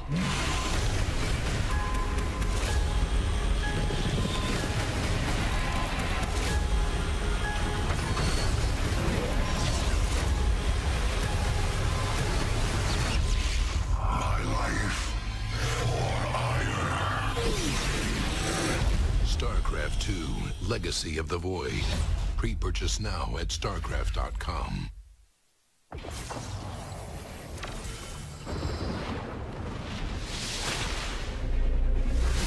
Experience has taught the Protoss that when we do not fight together, we die alone. But we shall not see defeat this day.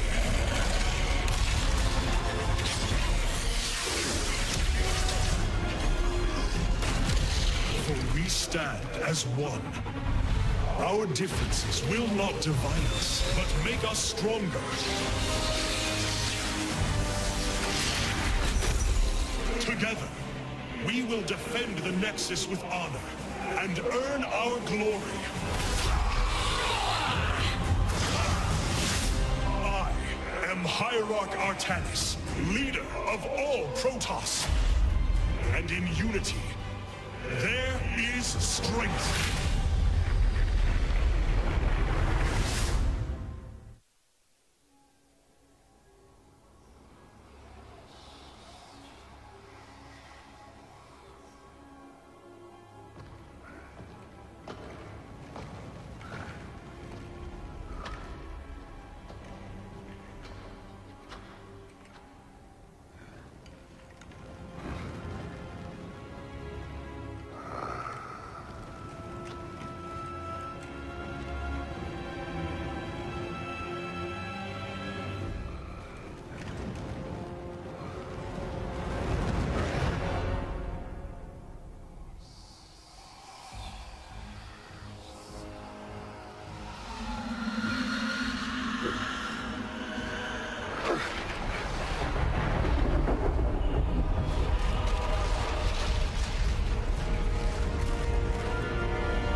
Ladies and gentlemen, welcome back to the sofa where brilliance happens every single time. Yes. We're getting ready for the Legacy of the Void show match, but in the meantime, I'm here day 9 with In Control, TLO, and of course, Kim Fan, Senior Esports Manager at Blizzard Entertainment. Welcome, Kim. Thank Yay, you. Kim. Yay. Yay. These are soundproof, so I assume that everyone is roaring with applause. They're very excited. I can confirm. I hope so. Awesome. Now, Kim, I just want to ask you a little bit about WCS. 2015 has obviously had some really great things happen. Well, I mean, how is WCS in your eyes? I think it's gone really well. I'm so excited to see who we are going to crown as the WCS 2015 champion tomorrow. It is going to be the last tournament on Heart of the Swarm. So that's why my hair is purple in honor of that. Too. I did that as well. Really? Yeah, that's why you're dressed in purple. It's a darker shade. But, okay. Looks great.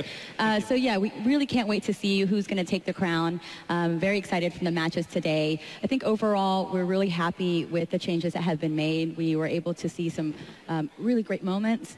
For example, in Poland, you had such a memorable event there. The changes that were done helped develop a lot of these stories that you saw. And I think against predictions and odds, we saw Mana make it all the way to the finals, you know, in his home country. country. Yeah. And then Lil Bo from France took the victory. And I think those moments are really awesome, and I think that is what we're very excited to have happen this year. Yeah, I mean, there's even, some of my favorite moments are, of course, the fact that Polt is now embraced as the best American player. It's Captain America. Yeah, I mean, tell me a little bit about, the regional setup for 2015 and some of those stories that have emerged from that. I mean, like Hydra. Yeah. So we introduced a residency requirement this year where players who wanted to compete in another region could do so, but they would have to obtain a visa or a way to make it in there. And I think that has worked out well for players like 4GG. Like, players and fans they're really huge fans of 4GG. He has contributed so much to the European scene, and I think that was successful to have him do that there. But at the same time, I think we also recognize that we could probably do a better job in incentivizing more ladder play, because the thinking behind having players travel and stay in another region is not only to help grow that region, but also contribute to that region. And so we want to see more of that. We want to see players who are playing on the ladder more, because, I mean, if you think about it, especially in the West, that is like the only way players are able to practice and train. You don't have as many team houses like you do in Korea, right, where there are training partners and coaches helping them out. So getting more people to play on the ladder if they're coming from another region is, I think, something we're planning to address next year. We know that can work too. I feel like a small example of that was when MC and those guys were playing in Europe. I mean, Dario can attest to this, but it felt like they played a lot of games there, and I felt like you guys really benefited from that. Oh, absolutely. We embrace Korean players coming here as long as we get to practice with them as well. That's the only way we can actually catch up to the Koreans, is to have Koreans in our ecosystem and be able to train with the best of the best. I'm happy about Koreans on the ladder, absolutely. And going back to just Lil Bo's victory as well, and as Mana's victory, I think they are amazing players, but I think there was even more significance to their victory, that they were able to play against, defeat players like Hydra and Polt, who are very good players. Yeah. And I think that makes it more exciting as well. Dude, I could not agree more. I mean, honestly, seeing Man hoisted up in the crowd in Poland, and of course, Lil Bo's insane comeback against Hydra that got everyone just so hyped. I mean, in your eyes, what would you call like the biggest success of 2015 when compared to 2014? So WCS, I think, was great this year because of those moments that we saw. And that's not to take away from the fact that we still believe Korea is the epicenter of StarCraft esports. Right. That's why you have GSL there. That's why you have Star League and Pro League. We have 3 very competitive professional leagues in Korea. And that's why Nick and Dan are there, man. I know. That's why they're over there. And so I think that is going to continue being the case. And that has gone well. But just to see WCS bringing more visibility to players from other regions and celebrating them and making the competition more fierce amongst them as well, I think that's a huge success for us. And we're very happy about that. Tell me a little bit about 2016. Okay, so I will say that I am not going to be able to give details about 2016 today. That's going to be shared with you guys in the coming weeks. But I can tell you that we do want to address some of the things that we have talked about. I think one of the biggest topics that the community brings up quite often is region lock. Like, that is always brought up, region lock. And so I will say in 2016, we want to keep the same residency requirements. We think that it's helping the scene, having Koreans who move over and play and compete. We still recognize we need to improve ladder play, right? We want the Korean players to be contributing not only to the country itself, but also on the ladder. So those are changes that will need to be made. But aside from that, I will say we are adding one additional rule as well that I can share. In any player from any region that wants to compete outside of their region can do so, but after they obtain the valid visa, we're actually going to introduce a grace period. There will be a 1-month grace period from the date they obtain their visa that they must wait out before they're able to compete in WCS. And that's for a few things. That's not only just making sure that they are established and they're moving over to the country that they want to live in, but also they're contributing to the ladder and playing on the servers that we want them to play on. And so that's probably a big important news for anybody who do want to go to another region and compete. If you're not a citizen of that region, you'll have to get started on that early. Yeah, I mean, Dario, it sounds like in your experience, your long experience with WCS, getting that competition ladder play is essential. Yeah, absolutely. We want to try to play as many customs as possible, but the reality is probably 80% of the practice of most people is ladder in the end. It's the easiest, fastest way to compete, and we don't have the team houses, which makes custom games a little bit harder in Europe. So more Koreans in ladder, good thing. I mean, that gets me excited. Like that is definitely the move in the right direction. It's been kind of it's a give and take at the same time too, because for those Korean players, you know, asking them to practice with what is markedly, you know, worse practice is kind of a hard task for them. But there's an exchange going on there. They're playing in a region where they're not facing 16 Koreans in a row to win a championship, but they're also needing to contribute to the climate and improve everyone. And if you guys can hit that harmony with WCS, and I think certainly 2015 was a step in the right direction, that's like the StarCraft dream all of a sudden. If we can have foreigners that can enter tournaments and realistically give those guys a run for their money because they come from an ecosystem that's so healthy, that would be amazing StarCraft. That'd be great. Especially with all the new changes in Legacy of the Void coming. Yeah, and speaking of which, I mean, I will tease another thing. We really believe Legacy of the Void is going to be a new era for StarCraft. You're going to see more players coming into the game. I think StarCraft Esports is going to look very different next year. We are planning to adjust the WCS format to tell more regional stories and to be able to build more region champions. So not only does that apply to the WCS format, we're looking at the WCS World Championships as well. So it's just a general expansion of WCS across the board? Expansion may be not the right word. Across the board's a scary term. Yeah, across the board's kind of a scary word too. But, you know, I can tell you we are so excited about StarCraft Esports in 2016. There is going to be more that we're investing in. We want to support regional programs. We want to see more amateur tournaments come up. So there are going to be things that we are doing to help support and foster that, to build a much stronger foundation for competitive StarCraft. Well, awesome. Well, since after today, I have one last critical question to ask you before we get to the Legacy of the Void show matches. We have Classic versus Life. Yes. We have Rogue versus SOS. Who's your pick to win it? I believe it's going to be, I think in the finals, it's going to be Life and SOS. She answered that faster than Rotterdam. I'm faster than him, is that what you said? You did. Yeah. You answered that faster than Rotterdam. Yeah, so I believe it will be a Life versus SOS. And then who will win? Man, you know, is it like the defending champion or is it the $100,000 player? No matter what, but they're both champions. That's a cool final. That would be cool. You're still going to do better than Todd in terms of predictions. Yeah, you're fine. You're in the safe zone.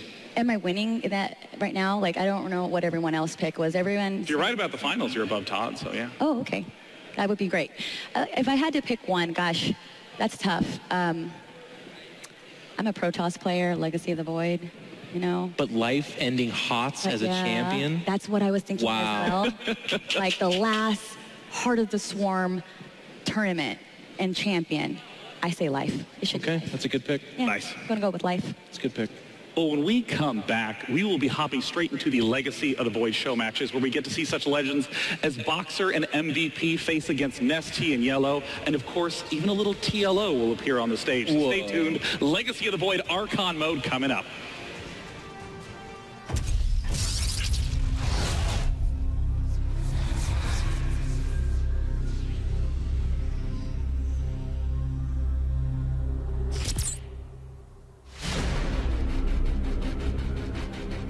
The Swarm brought ruin to our world. Our proud people became refugees.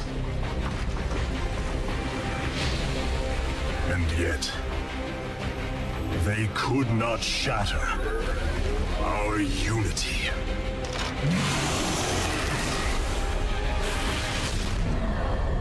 For we are bound by the Kala, the sacred union of our every thought and emotion.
Today, we retake our homeworld.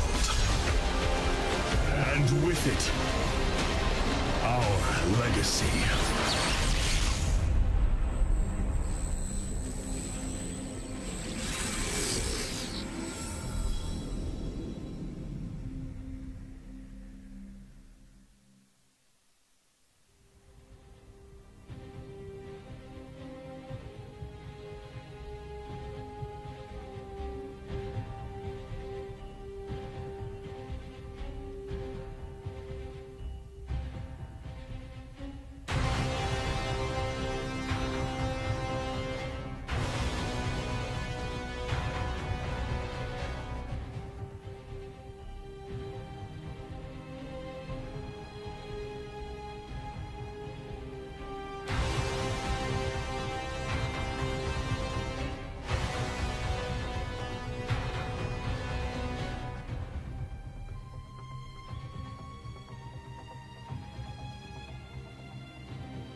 BlizzCon, welcome back to the arena here at the Anaheim Convention Center. Did we all have a good day one so far here at BlizzCon 2015? That's what I like to hear, and we're all gathered here right now, sitting in your seats, and of course all of you guys at home watching, to wrap it up with some fun show matches. We heard there's a lot of stuff coming down the pipeline from Blizzard Entertainment following BlizzCon. You know, we've got Overwatch showing up, we've heard about the new Hearthstone adventure, cool stuff. But the first thing that's happening just a few days away is the launch of Legacy of the Void. And to celebrate that, we've got 2 show matches lined up for you, but we gotta ramp up. We can't just go all out Protoss everywhere, Zealots flying everywhere right from the start. We got to build up first with the story of the Terrans and the Zergs. And to bring us that matchup, we have some legends. What a year it is, 2015 right now. I'm standing on stage waiting to introduce to you 4 players on stage playing StarCraft 2 in the new Archon mode. First up, representing the Terrans. What legends they are. One player who pretty much left the biggest landmark in StarCraft history. And his partner, we all know him as the King of Wings. Please welcome Boxer and MVP!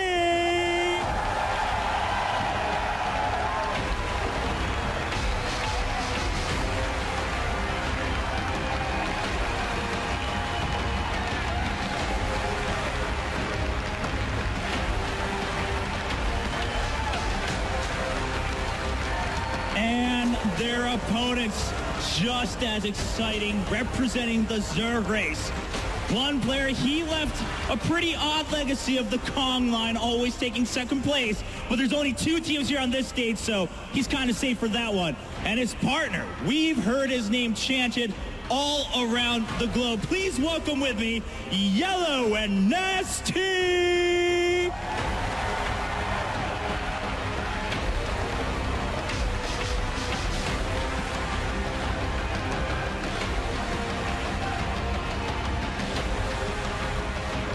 I can feel the thunder in this room from you guys, and I'm sure all of you at home are just excited. I won't keep you any longer. Ladies and gentlemen, let's get ready for this legendary best of 3 Archon mode show match.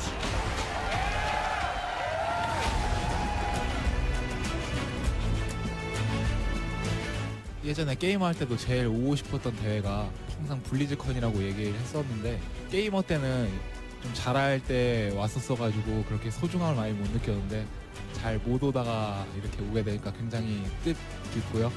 스타원을 시작할 때 제일 처음 갔던 경기가 임요한 선수랑 홍진호 선수 결승전이었는데, 그 선수들과 제가 지금 여기서 게임을 한다는 게 굉장히 영광스러워요. 네, 저는 뭐 홍진호 선수한테는 항상 라이벌 의식이 있고, 홍진호 선수한테도 그런 의식이 아직까지 남아있는지 이번 경기에서 느껴보고 싶고요. 임재덕 선수한테는 자유의 날개 시대 때 제가 진 빚이 있어서 이번에 이제 그 둘한테 참 좋은 기회가 되지 않을까, 저에게 있어서는요. 네. 무대도 예전에 제가 블리즈컨 우승했을 때보다 훨씬 더 커지고 요한 형이랑 이렇게 경기하게 돼가지고 뭔가 나중에 자식을 낳으면 자랑할 수 있는 무대일 것 같아요. 네, 초반에 끝낼 수 있는 그런 러시는 최대한 자제하려고요. 왜냐하면 공허의 유산 시연회이기도 하고 제 개인의 욕심만을 모두 충당하기에는 좀 지켜보는 눈이 너무 많기 때문에 이제 중후반 들어서는 이제 저거한테 상당히 유리하기 때문에 중후반까지 가지 않은 선에서 이제 공허 유닛을 많이 보여줄 계획입니다. 저도 공허의 유산 나오면 다시 게임을 하면 좋을 것 같다라는 생각을 많이 하긴 했었는데, 디스크가 좀 있어가지고 아직까지는 잘 모르겠어요. 경기장이 우리 한국 게임 팬들이나 게임 선수들한테는 정말 로망 같은 그런 분위기예요. 그래서 이런 분위기에서 게임할 수 있게 제공해준 블리자드에게 감사하다는 말 드리고 싶고요. 최선을 다해서 좋은 경기를 할 수 있도록 하겠습니다.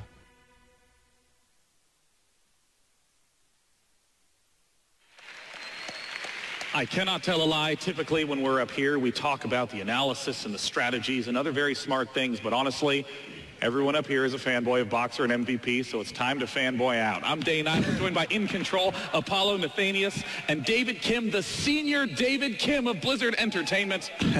David, it's a pleasure to be with you. Yeah.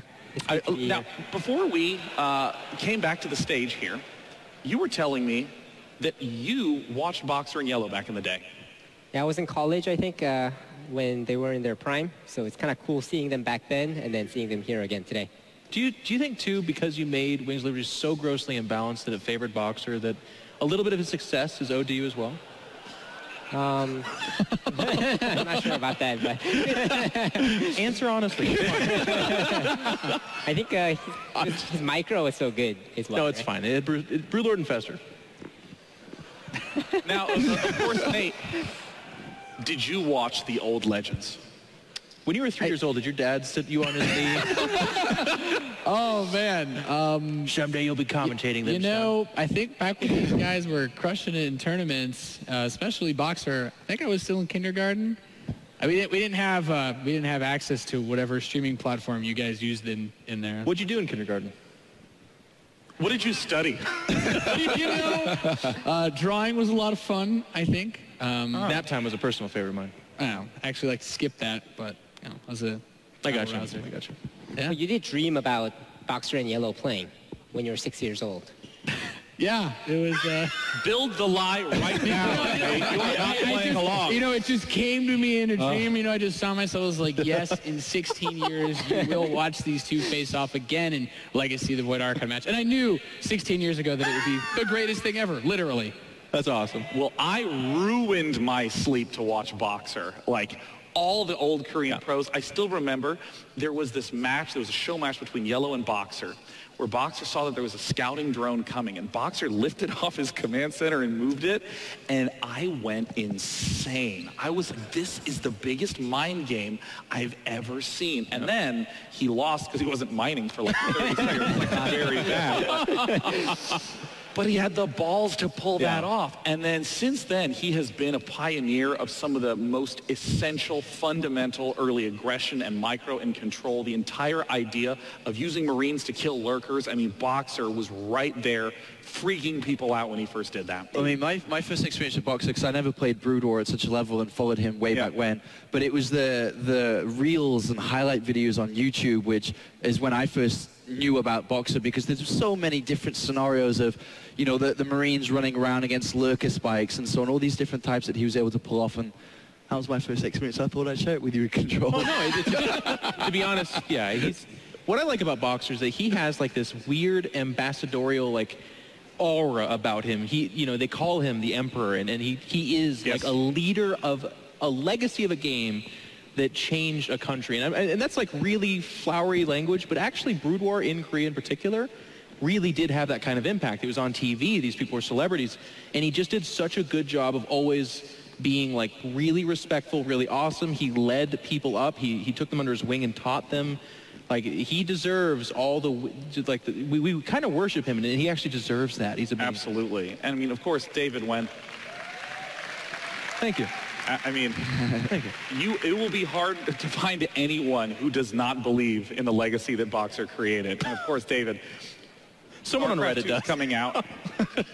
StarCraft 2 coming out, Wings of Liberty. MVP was one of the first legends of that game. What was that like as a designer, seeing MVP grow and pull off amazing and efficient play with your game?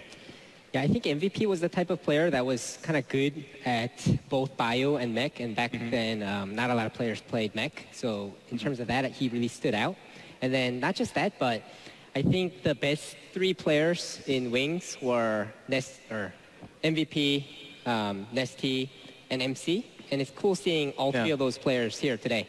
Actually, even a cool point is I liked in that interview they talked about how Nesty did battle with MVP at a BlizzCon, and I vividly remember that Shakir's Plateau game where it was like this long 45 minutes of like, oh my god, and then Nesty at 1 second was just like, there you go, and they like launched forward and got slaughtered, and it was really anticlimactic. But up until that point, a super good game. Yeah, it was legendary. Were there ghosts involved in that game? It was every single Terran unit involved in that game. Yeah. Wasn't he nuking expansion? It was just, I remember a big missile turret line and that game too. a gun line. It was cool. Yeah. So Nate, you were in kindergarten then as well. It's just actually, you know, they were worried about schedule here, so I didn't, you know, miss my curfew. But no, watching MVP's games in Wings of Liberty, that was, you know, that was it. As a young noob Terran player, you like, man, if only I could be this good. And then you see like these guys basically, they're so good at the game, everything that they touch also gets nerfed. You're like, I want to try that ghost strategy. No, he was so good at it, they realized it's completely broken. So, but that's the thing though, was he's just so good. And I think my personal favorite memory, even if he didn't win the game, he won the series, was that GSL final against Squirtle. And I'll never forget staying up so late at night to watch, you know, watch him completely miss that mothership and lose his whole army to a vortex. But it was really cool getting there. That was an awesome game. And MVP is legendary. You know, it's been from the very beginning of StarCraft 2. It was almost towards the end as well, and it was things out of his own control that kind of stopped him as well, because even towards the later end of his career, he still came back and, you know, even was a WCS champion where we are today as well. And it's a shame that he had to leave the scene. And in that video what we saw when he was like, you know, I've been thinking about returning to Legacy of the Void, I went, really? Yeah, really? I think that's a smart idea, MVP. And then it was like the second page was like, but, and I was like, okay, never mind. That was so cool about him, is he had that injury and he had to switch to a more mechanical style of play because it demanded less of your hands. And in a kind of a similar fashion is almost Boxer StarCraft 2 history. Like in Brood War, he was a living legend, won more than almost anybody else, and it was just incredible. In StarCraft 2, people were like, can you do it again? And I remember those MLGs and those tournaments where he came out and still had the Boxer effect, still had that magic where when he won those big games, and you were just like, oh, okay, he can reinvent himself too. He's absolutely incredible. And it's so fun to bring them here now. And obviously they're moving on to bigger and better things. They now have to be the leaders of the industry, and yet they're still going to play this match. It's going to be so cool. I mean, that is so cool now to then see them be able to unite together and to form like this Super Terran Archon. How amazing is it going to be, Jeff? How amazing, Jeff?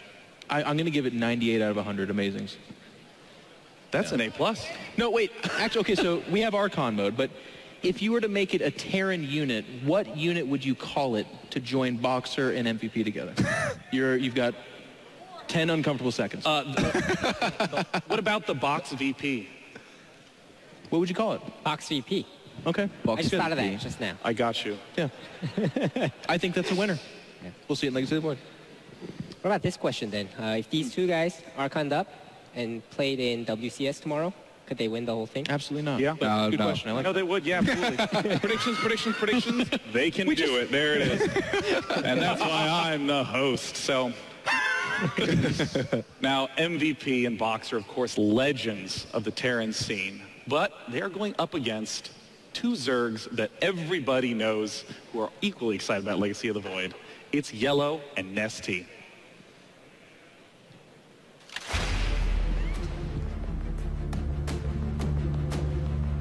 제가 지금은 은퇴를 했지만 제가 다시 프로게이머가 오늘 된다면은 여기 계신 현존하는 프로게이머들 전부 다 충분히 이길 수 있을 것 같고 내일 대회 상금 3만 불, 10만 불 그 주인공 아마 제가 되지 않았을까 그런 생각합니다.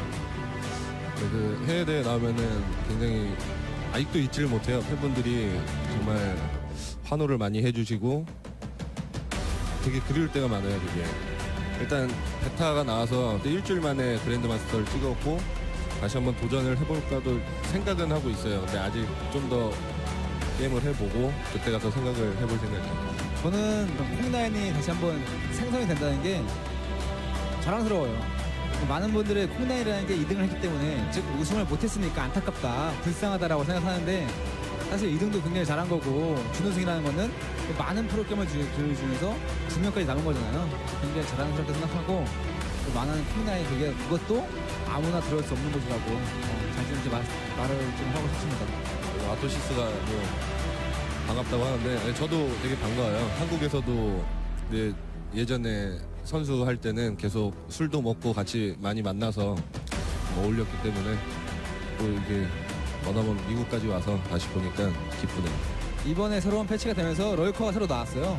그전에는 처음에 없어져가지고 굉장히 아쉬워했는데 다시 나와가지고 너무 반갑지만은 아직까지는 이제 몇몇 게이머들은 럴커를 뽑으면은 진다라는 말이 나올 정도로 좀 상황이 좀 많이 좀 필요성이 달라요. 그래서 어떻게 써야 할까 좀 많이 좀 연구를 해봐야겠고 어쨌든 럴커가 다시 나왔다는 게 굉장히 좀 반갑습니다. 이번에 새로 나온 유닛 중에서는 탈모사가 지금 스킬이 좀 하나 더 생긴 게 공중 유닛으로 이제 싸울 때 굉장히 좀 예전 스타1의 이레데이 같은 그런 테란의 그런 느낌이 들어서 탈모사가 짱인 것 같아요, 지금.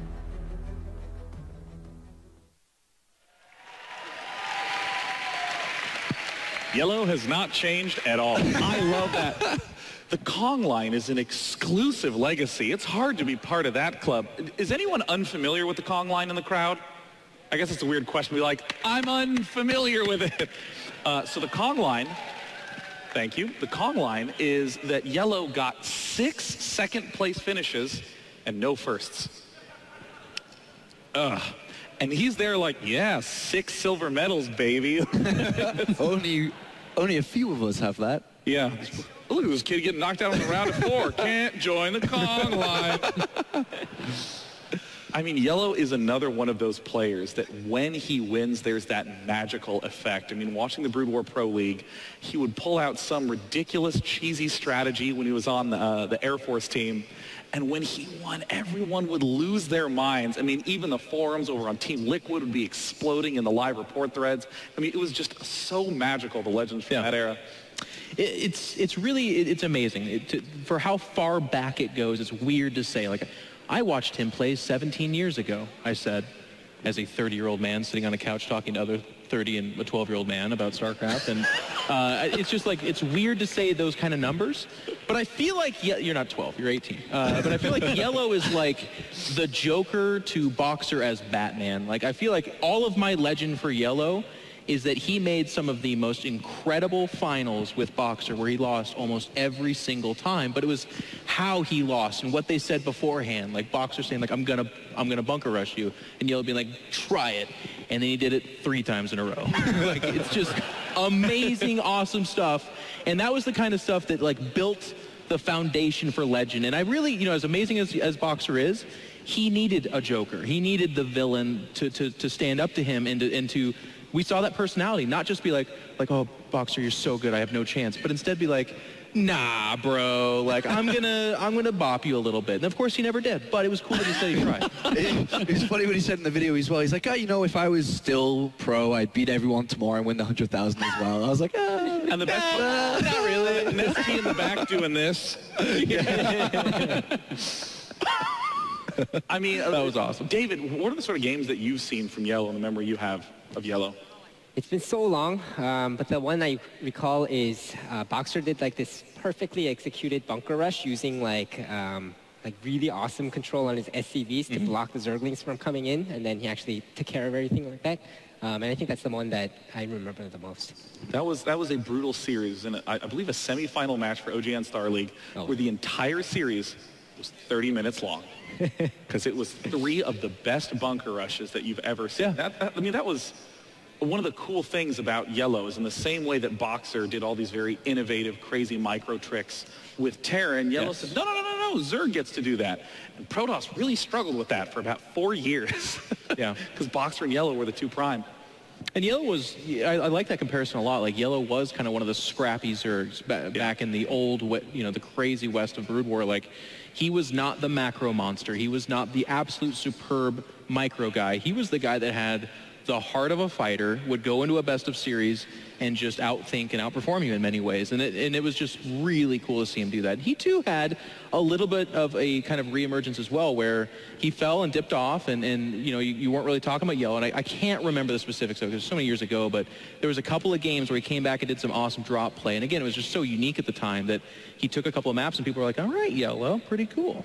I remember the TV series that he tried to do in StarCraft 2. Do you remember that? I can't remember the name of it. You remember I think the it's name of it? Real Genius? I don't remember the name, but it was when he... Was that a movie with Val Kilmer? I don't know. I don't think it was the Yellow TV series, but it was the one where they rented the apartment in Korea. Yeah, he lived there and practiced for... He lived there, and he was meant to practice for a month or so because he told everyone he could get Grandmaster, and I think it ended after a couple of episodes.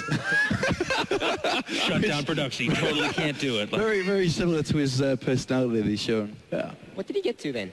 I think he got to master. Definitely got to master, but he couldn't break high master. Or and you know, we make these kind of jokes about him, but let's be honest too. He's actually a super successful model and actor and comedian right now. It's like, we can make all the jokes we like, but he's actually still Grandmaster at life right now. I do believe he's doing pretty okay. I mean, so is Boxer too, right? Both of them are Grandmaster at life right now. Yeah.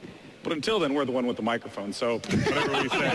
All the power. Now, the last player who is in this show match is Nesty, the player that I heard every single Zerg look up to when the scene started, because he was the first guy that said, if I just build more than you, like a lot more than you, I'm in every single game. He was that first player that made you go, how does he just have that many roaches? He was incredible. And it was the strategies as well. They weren't the norm like every other Zerg used. He was doing things that no one else did, and he really changed a lot of the ways that we looked at Zerg throughout Wings of Liberty and into Heart of the Swarm as well. Well, before we get too serious, I do want to tell a story. My life has been graced by Nesty personally, actually. We used to do a StarCraft talk show called State of the Game. I'm sure some of you guys have probably heard of that. Oh, I remember this, Yeah.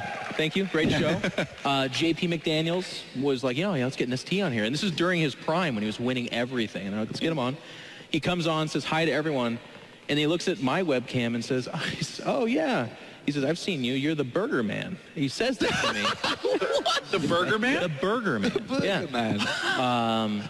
Everyone found that super funny, and it actually kind of lived on as one of my 9th nicknames or something like that, the one that I don't introduce myself as to anyone ever. But yeah. Wait, he called me the Burger Man. I can't remember that. Is that the whole story?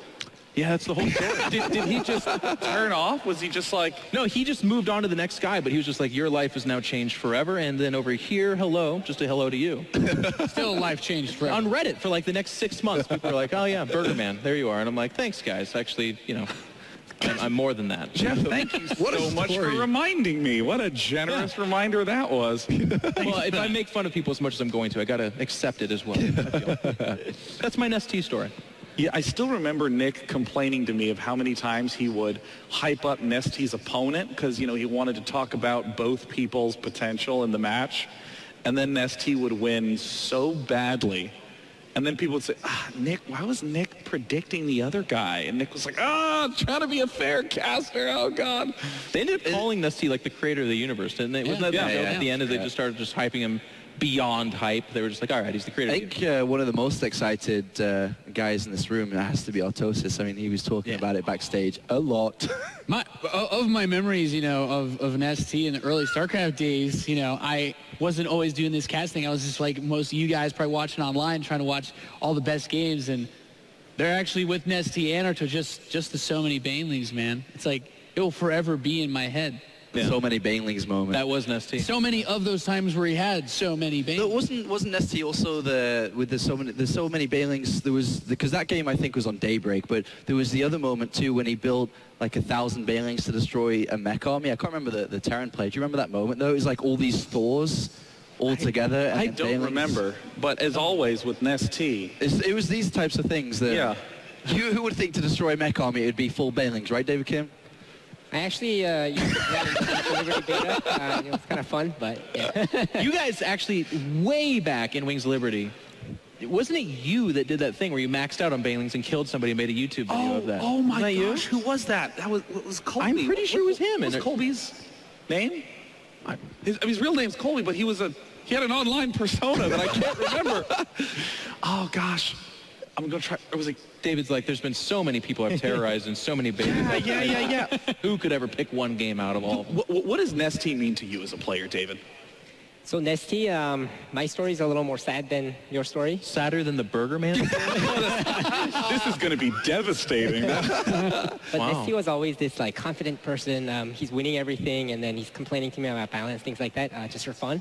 But then one day, I met him, and then he doesn't say anything to me, right? So I'm like, so like, how come you're not like saying anything? Like, there's nothing to complain about or whatever, right? Yeah. And then he's like, I'm not as good anymore.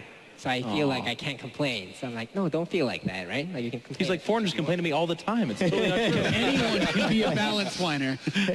He's like, hang on, I've got cats on the phone right now.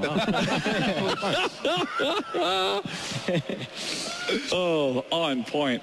Now, we've been talking so much about these individual players, but they're here to play in the Archon mode, for the Legacy of the Void show match. This is not super serious, as you might imagine. But I'm curious, how does the design change when there are two people able to control one race? I mean, obviously, 1v1 is the format that everyone looks up to, but when you took two Grandmaster level players, mushed them together at the Red Bull Archon tournament, the results were insane. People doing remarkable stuff. I mean, how does the design change knowing that you can have two people controlling an army? So I think we've definitely seen the early stages of it, like you pointed out, but we haven't seen enough to make a clear call on whether Archon mode is going to be the same sort of esport that 1v1 is. But if that is, then obviously we would treat it the same way and we would balance it the same way and we'll learn as we go. But for now, we'll just have to see. Tell me about sieged tank drops. Do you think we'll see them at least? Also, real quick, why not have Dark Archons in the game, just at all? Do you think? Are they not in the campaign? I'm just teasing you, man. It's not... Do you think we'll see siege tanks being flown around a lot by these two? I hope so, because it is one of the new changes that we think is a little bit on the stronger side. Yeah, for Archon mode especially, like the hardest, it was like the coolest thing when the beta came out. It was like, oh, you could drop tanks, and then you realize you have 10,000 minerals back home. You're like, you do actually have to macro as well, and that's what you've got MVP for. And we do have our worries for siege tank drops in TBT, but since it's going to be a TVZ, I don't think Protoss here. Problematic. You just build Vikings. It's okay. Is it like brains and muscles? Is that what we're going to see? Like Boxer and Yellow are the guys thinking, and then ST and MVP are the guys executing?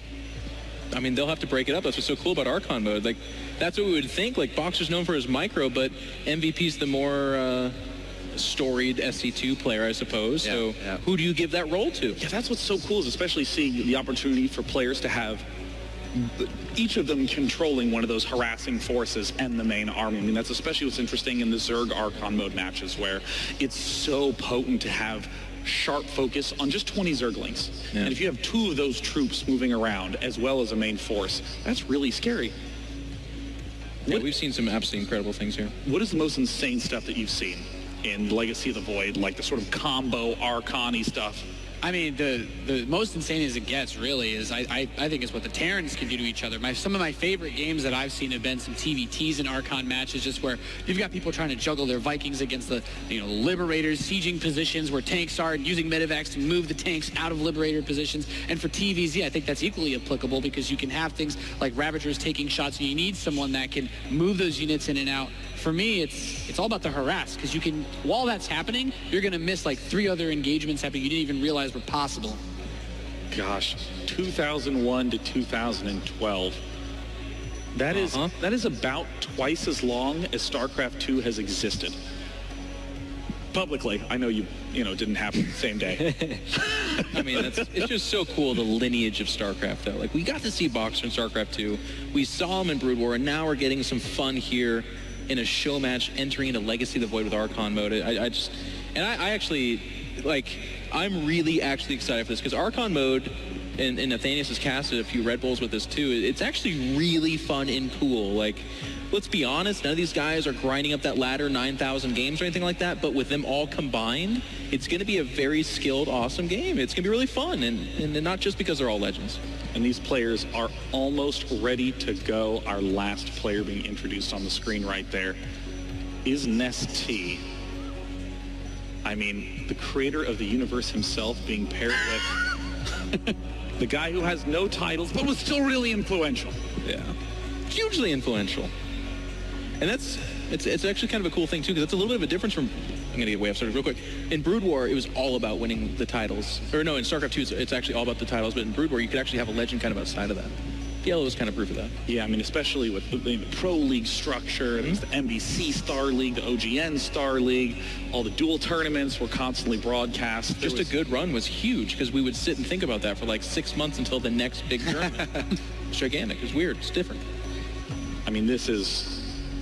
I'm just really excited, actually, because, I mean, this is the sort of a moment where you really get to see players eager to test, to explore a little bit more. I mean, the number of players that I have heard personally say, even before they step onto the stage, like, hey, I'm really nervous about this match, so I'm just gonna go standard. I mean, I've heard that 1,000 times. I'm just gonna play standard, I'm just gonna do my normal thing. Like, Archon mode says, no, don't do that. Do something a little kooky. I mean, the Oracle trap. Yes. Stasis Ward's so cool. In fact, I kind of want to ask you, like, what is the like composition you're most excited to see, like in specifically in Archon mode with 2 people controlling an army? What do you look forward to? So for me, I think it's not less about the compositions, but more about what we found internally whenever we play test in Archon mode is if one person just focuses on multi-prong harassment throughout the course of the whole game. So the goal here is not necessarily to end the game or kill a lot of stuff, but just to have both sides alive and harassing the whole game makes it so difficult for the other side. So I think seeing something like that would be very cool. Especially knowing the personalities of these players, that is no doubt what we are going to have in store. The match is now loading. Ladies and gentlemen, it's time for game 1 of this best of 3 show match between MVP Boxer versus Nestea and Yellow. Take it away, commentators. It's time for the first ever Archon mode show match. Legends from Brood War and StarCraft 2 facing off. I have no idea how this is going to look. I have no idea what they're going to do. Well, I do. It's going to look amazing. They're going to do awesome because these guys are so great. I'm really excited. This is like the perfect experiment to have here. We have these 2 players, or these 2 teams, I should say. The men who invented Brood War, in a sense. And the men who invented StarCraft 2. Exactly. And now here they are in a totally new area. All the builds are different. Don't forget, in Legacy of the Void, you start out with more workers. So it might look like we're a little bit deeper in the game, you know, obviously than what you might be used to. But starting out with more workers means all the builds are completely different. That's right. A lot of things are, in fact, different in this game. And one of them being, see that time there? It says 1 minute 30. Oh, that's actually 1 minute and 30 seconds. That's right. One of my favorite favorite time changes. fixed. Very exciting stuff. We have a little bit of info, and we just discovered this right before the game started because we can see the in-game chat. Yes. And so they were talking about, they were talking to each other. Apparently, at least for the start, it looks like Boxer is going to be focusing more on the micro and in attacking the other player, and then MVP is going to focus more on the build for the start, and on the other side it'll be Yellow focusing more on the micro, and then Nestea on the macro. Now I don't know how long that'll actually go for. I'm not sure they know how long that'll go on for, because it'll eventually be a lot of jumping around. I think what David Kim said back there was really interesting about if you just keep harassing them. I mean, it's so hard to keep up. One thing about one-on-one StarCraft is that it's almost impossible to keep up entirely, so it gets so tough. And when there's 2, you can have a lot more action like that. Indeed, and now we do see a Reaper coming out here. Surely Boxer microing ran out against Yellow's things, and look at that, throws down these KD8 mines, and these do some area damage, I guess you call it. Damage, yeah. Makes everything jump in kind of a funny circle around it, but it only does 10 damage, so it's not too much. It's kind of funny looking, but it is a hell of a lot of fun to watch and play with. Yeah, you can definitely relocate those workers, and then you can punish from a totally different angle. So we see those being chucked out right now. The Queen bouncing up in the air. Another command center here being made, macroed out by MVP. Meanwhile, over here at the ramp, more harass is continuing. Boxer looks like he might be trying to dive in here to the main of the Archon Zerg. Yeah, looks like the Ling's going to chase him back for the time being. Those mines do come up every 10 seconds or so. So, see, they do go down again, and bam, the drones get thrown off here once again. And by the way, guys, before this gets going too quickly, make sure that you jump on Twitter and go hashtag MVP Box if you think they'll win, and hashtag Yellow Nestea if you think they'll win, so we can see what people are thinking. Looks like this Reaper has maybe coming to an end. No, just in the last second, managing to not escape. Gun down there. So far, solid defense there by Yellow. It was cool to see the new Reaper harass be exhibited in a way. Yellow 1, Boxer none right now. Kind of a reversal from before. That's very true. It also, with these 2 guys here together, I am actually wondering, just because the game's going to slow down just for a second here, How does this look when it really starts to pick up? Because you can't just have one person macroing all the time and one person microing all the time, right? Eventually, you might have to cut the map into, okay, like you focus more on the top part or just the drops, or I'm going to focus on the ground army. I'm not sure. Yeah, I think it's kind of cool, and part of the style of different Archons is like how they're going to split that up. Like if you're being multi-pronged harassed, why not put one guy defending one area and one guy defending the other area? That's definitely a possibility, and I'm sure during later battles that we are going to see both players controlling those battles to try to make sure that they just crush it. By the way, a little bit of old school flavor here. Scouting barracks, that was used much more back in Brood Wars. We're seeing kind of a fusion of two styles here to poke out. Meanwhile, going back into more of a StarCraft 2 traditional style, we see the Hellions coming out here and trying to drive back the Queens and then ideally eliminate the creep on the map. Now, guys, this is the Cyclone. It's like a mobile Scud missile launcher, and it can log on to things. Right now, they're upgrading its damage overall when it does lock on. And when it locks on, it can move while firing, and it does a lot of damage, especially to armor. And over there, we do see, of course, the Ravager. It comes out of the Roach.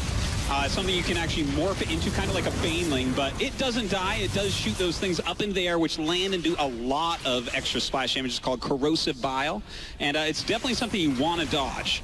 Yeah, and that really forces, the opposing player to give up room on the map because there's going to be locations on the map, as you can see right there, that will be hit. And that allows you to then maybe do damage if you have longer range attacks as they're retreating, or maybe force them into an area of the map where they don't want to go to, but they get trapped in. That's right, and it's a lot of damage as well. It's 60, and it's AoE damage. So if it lands on a bunch of clumped up units, it can deal a lot. So you have to dodge that.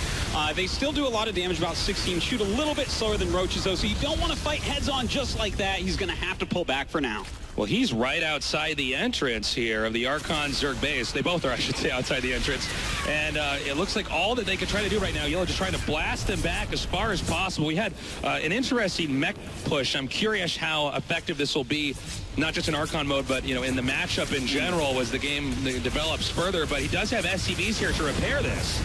Well, right now we do have him pushing this back still. A lot of harassment going on. These SCVs, of course, on auto repair, trying to keep everything healthy there for Boxer. Stealing a little bit of that MVP economy. Important to note, speaking of economy, it's 3 base versus 3 base right now. So while this aggression's going on, the Terran army has actually managed to stay even on bases with the Zerg, which regardless of what version of StarCraft you're playing is always a bad thing for the Zerg.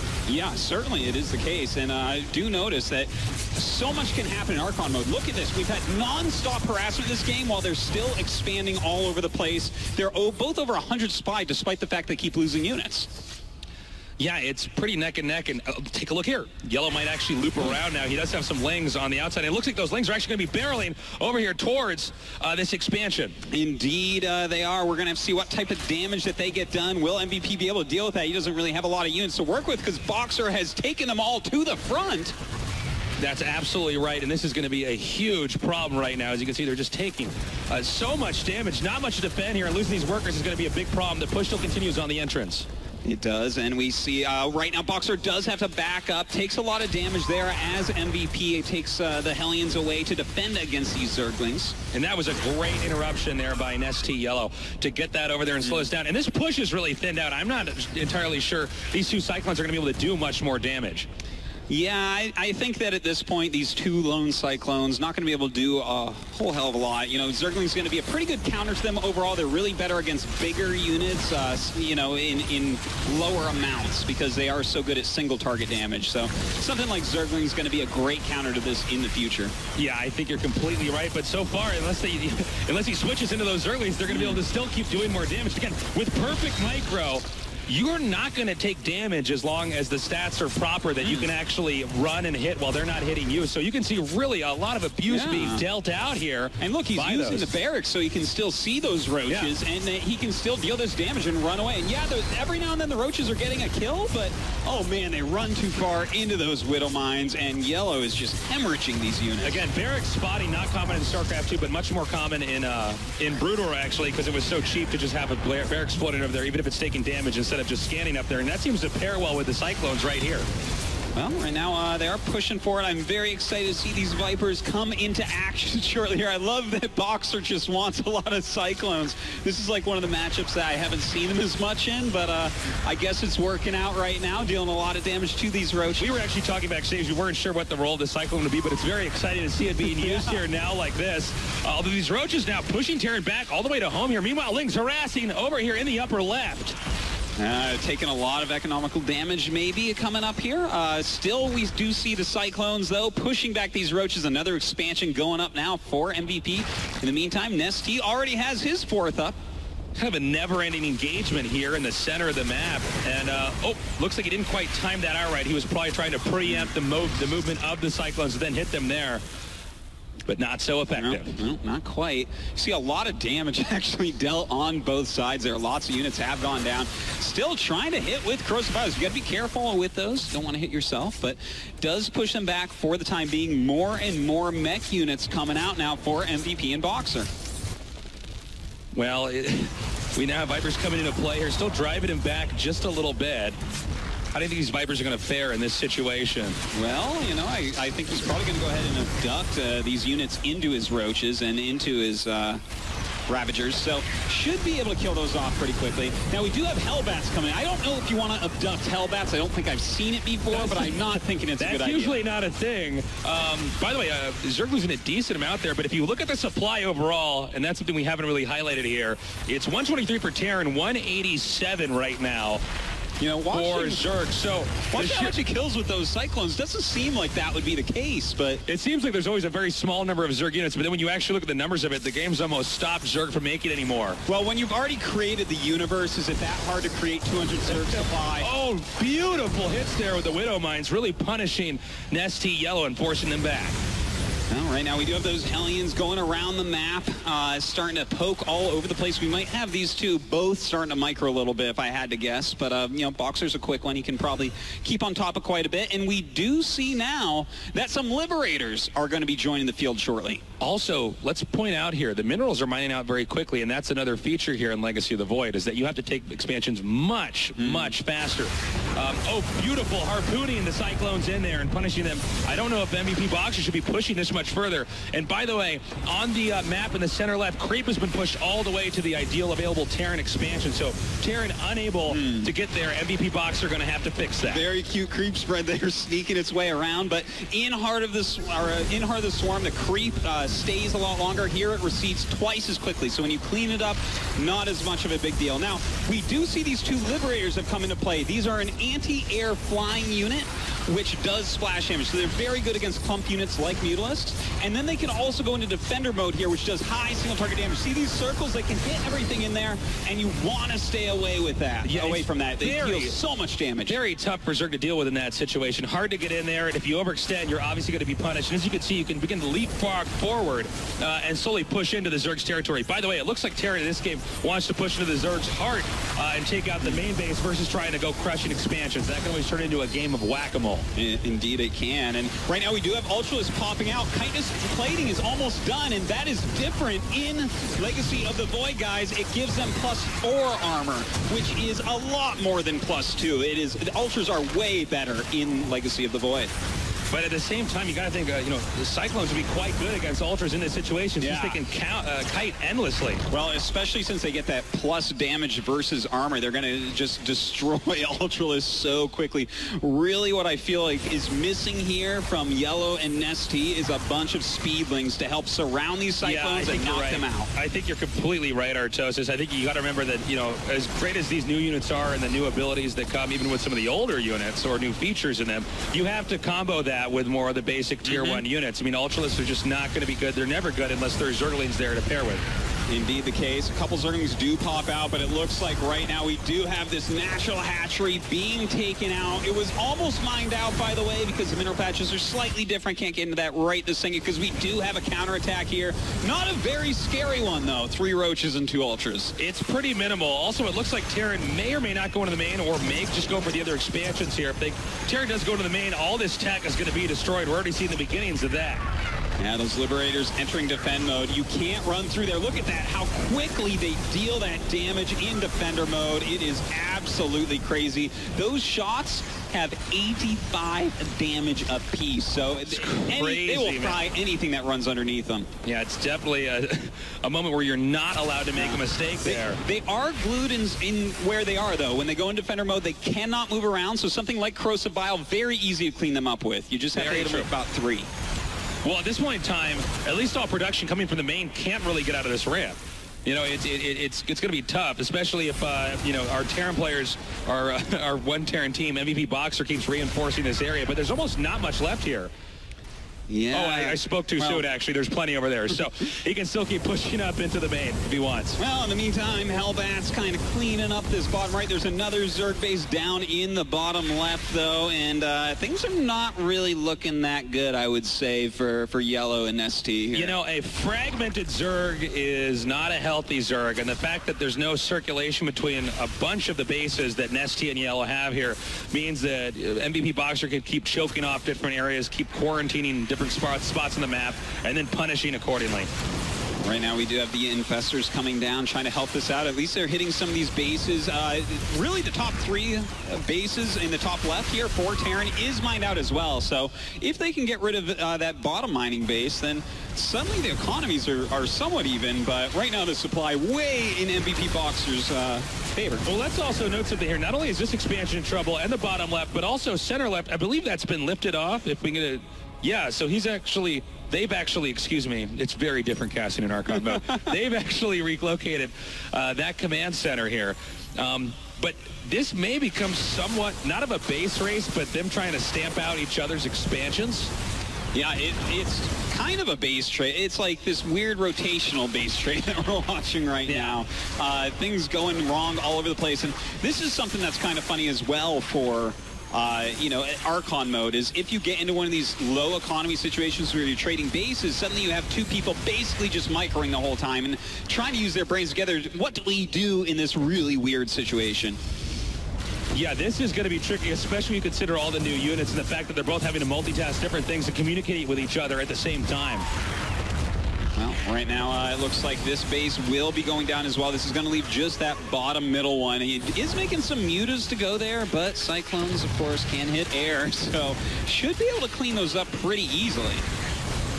Keep in mind the Spire is going to be taken out here as well. Every time Zerg loses a tech building like that, it's going to be problematic. And Zerg with limited options, and Terran with a healthy and complete main here in tech tree. I mean, they could switch whether it's new units or old and continue to punish Zerg. Indeed, they can. But right now, these mutas actually catching a lot of these Cyclones. But still, the Cyclone splitting there was absolutely phenomenal. Yeah. Forking them out in different directions. It was a great way to punish them. Oh, man, I can't wait for the Battlecruiser Tastes. They can teleport now. It is pretty sick and very exciting. Takes a lot of mana, though, so we'll see if we get to see it this game before it ends.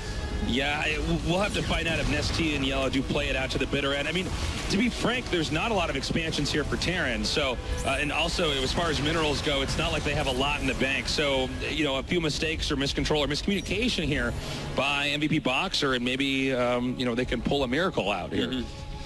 Well, the Muta's flying around. We'll see what they can get. Oh, that is a lot of Cyclones finding these Mutas right now, and they are going to try to get out of there. A few of them do make it out, but they are red in the face right now.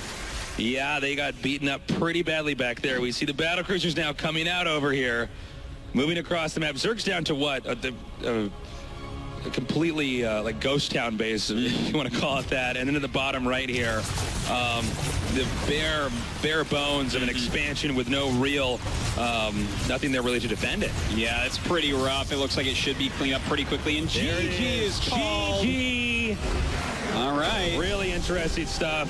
You see MVP and Boxer, they're smiling. Yeah. What are we talking about? They're both like, hey, just like the old days, right?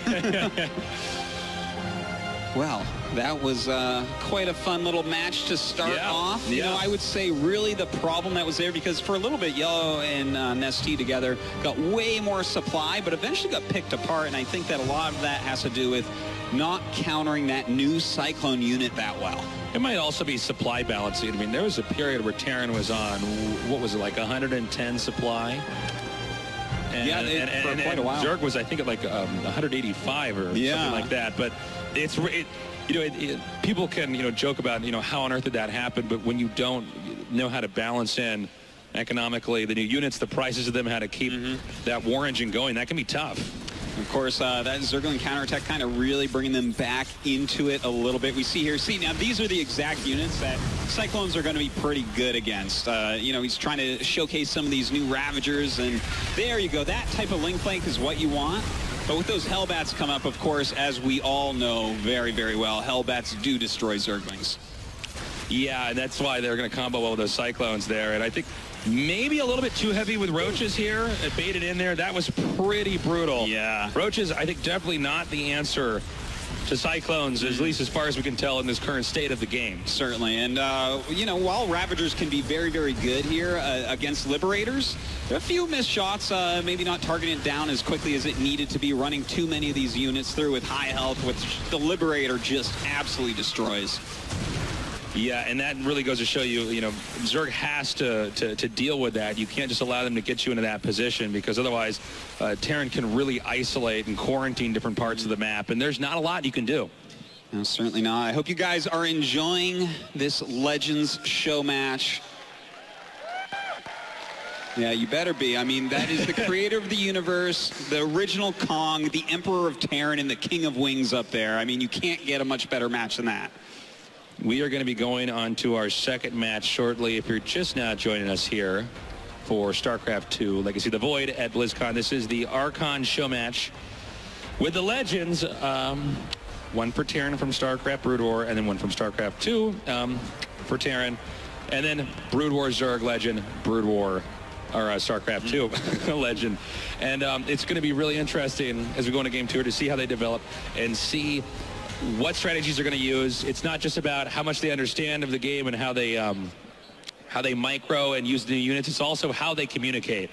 So this is the first time we're really seeing the very best in the world at the previous StarCrafts learning, teaming up, and going at it in this show match. And it looks like our game's actually ready to start, so we're going to be getting into this pretty shortly here.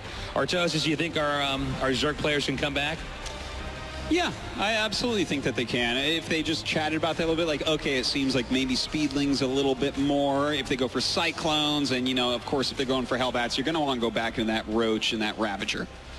Down here in the bottom right, MVP and Boxer, the Archon Terran. Let's make some noise.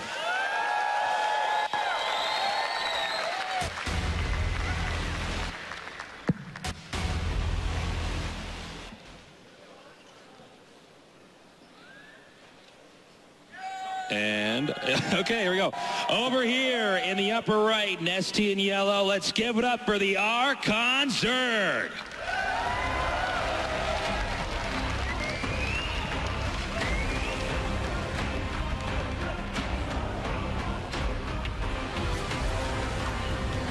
All right.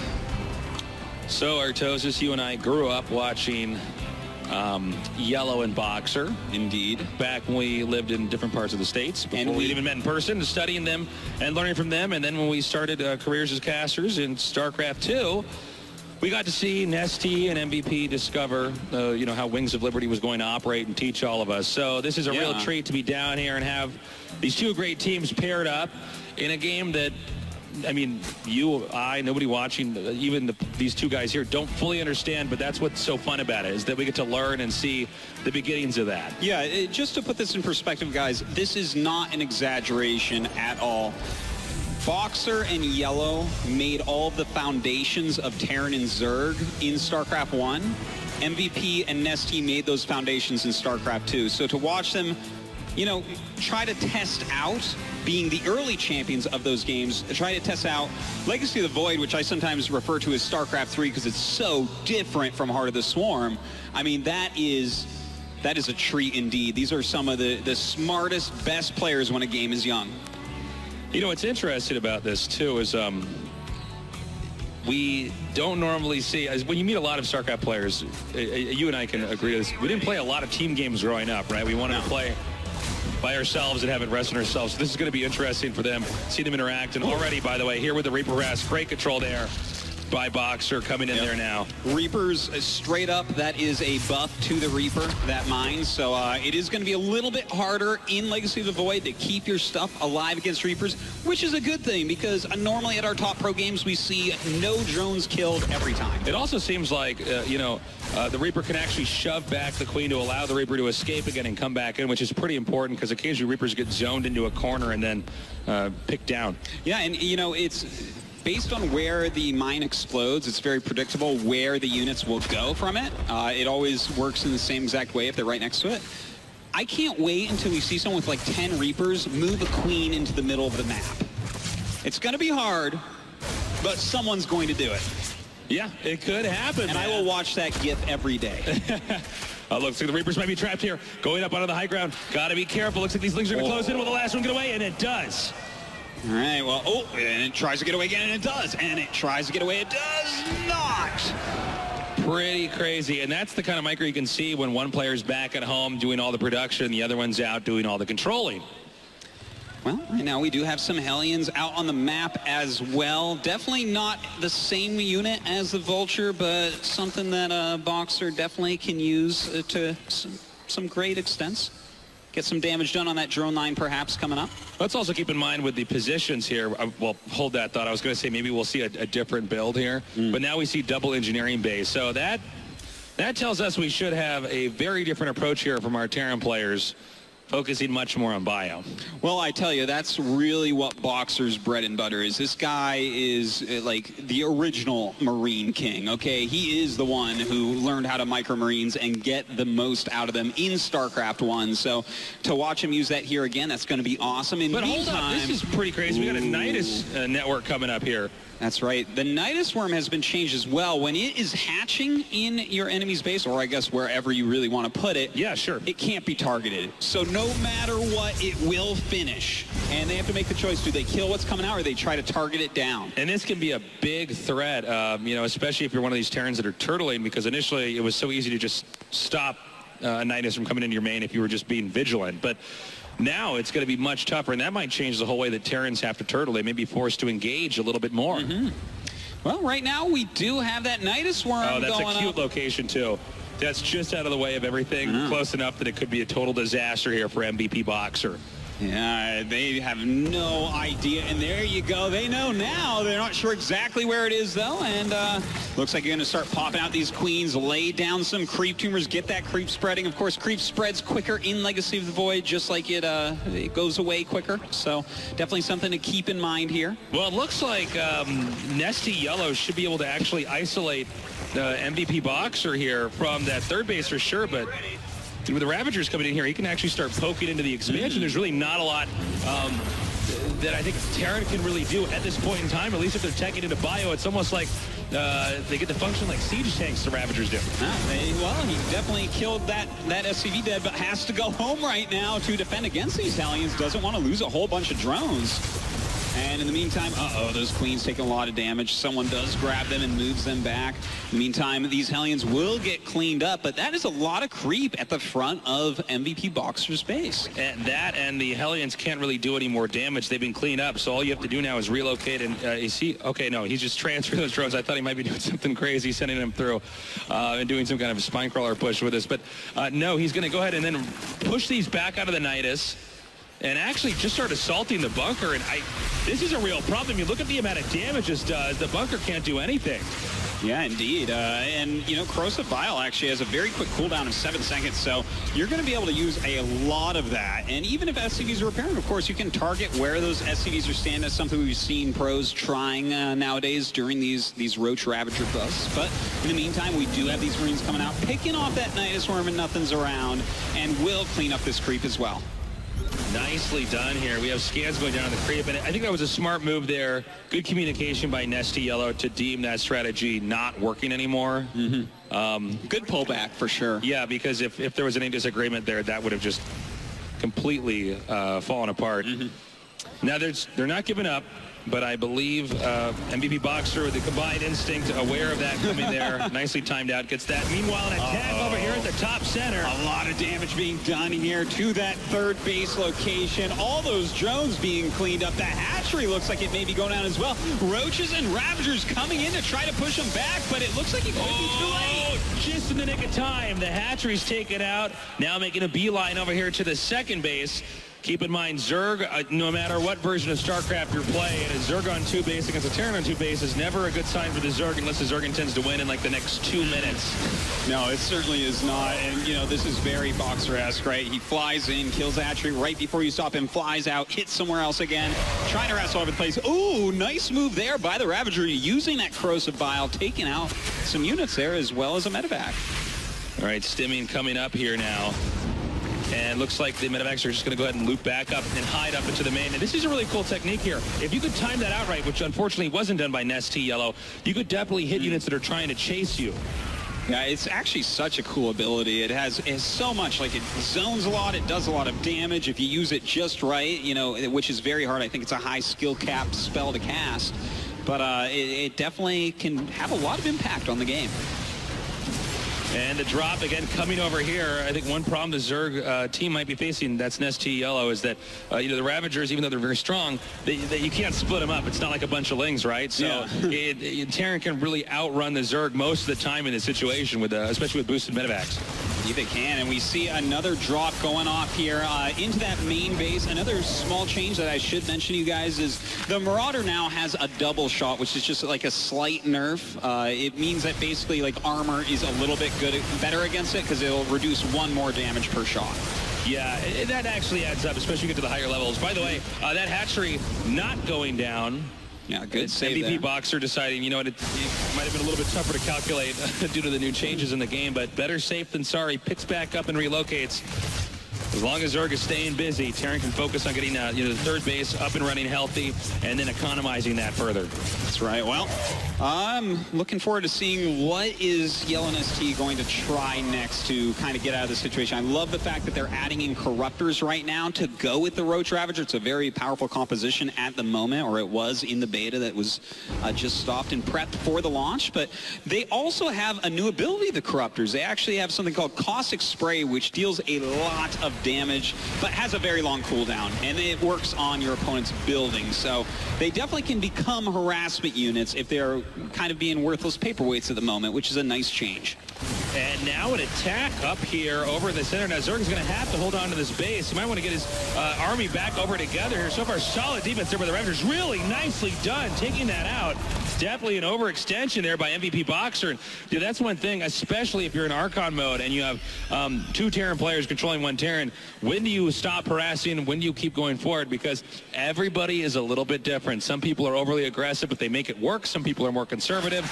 And that might be the balancing game right now that MVP Boxer and or MVP Boxer are facing.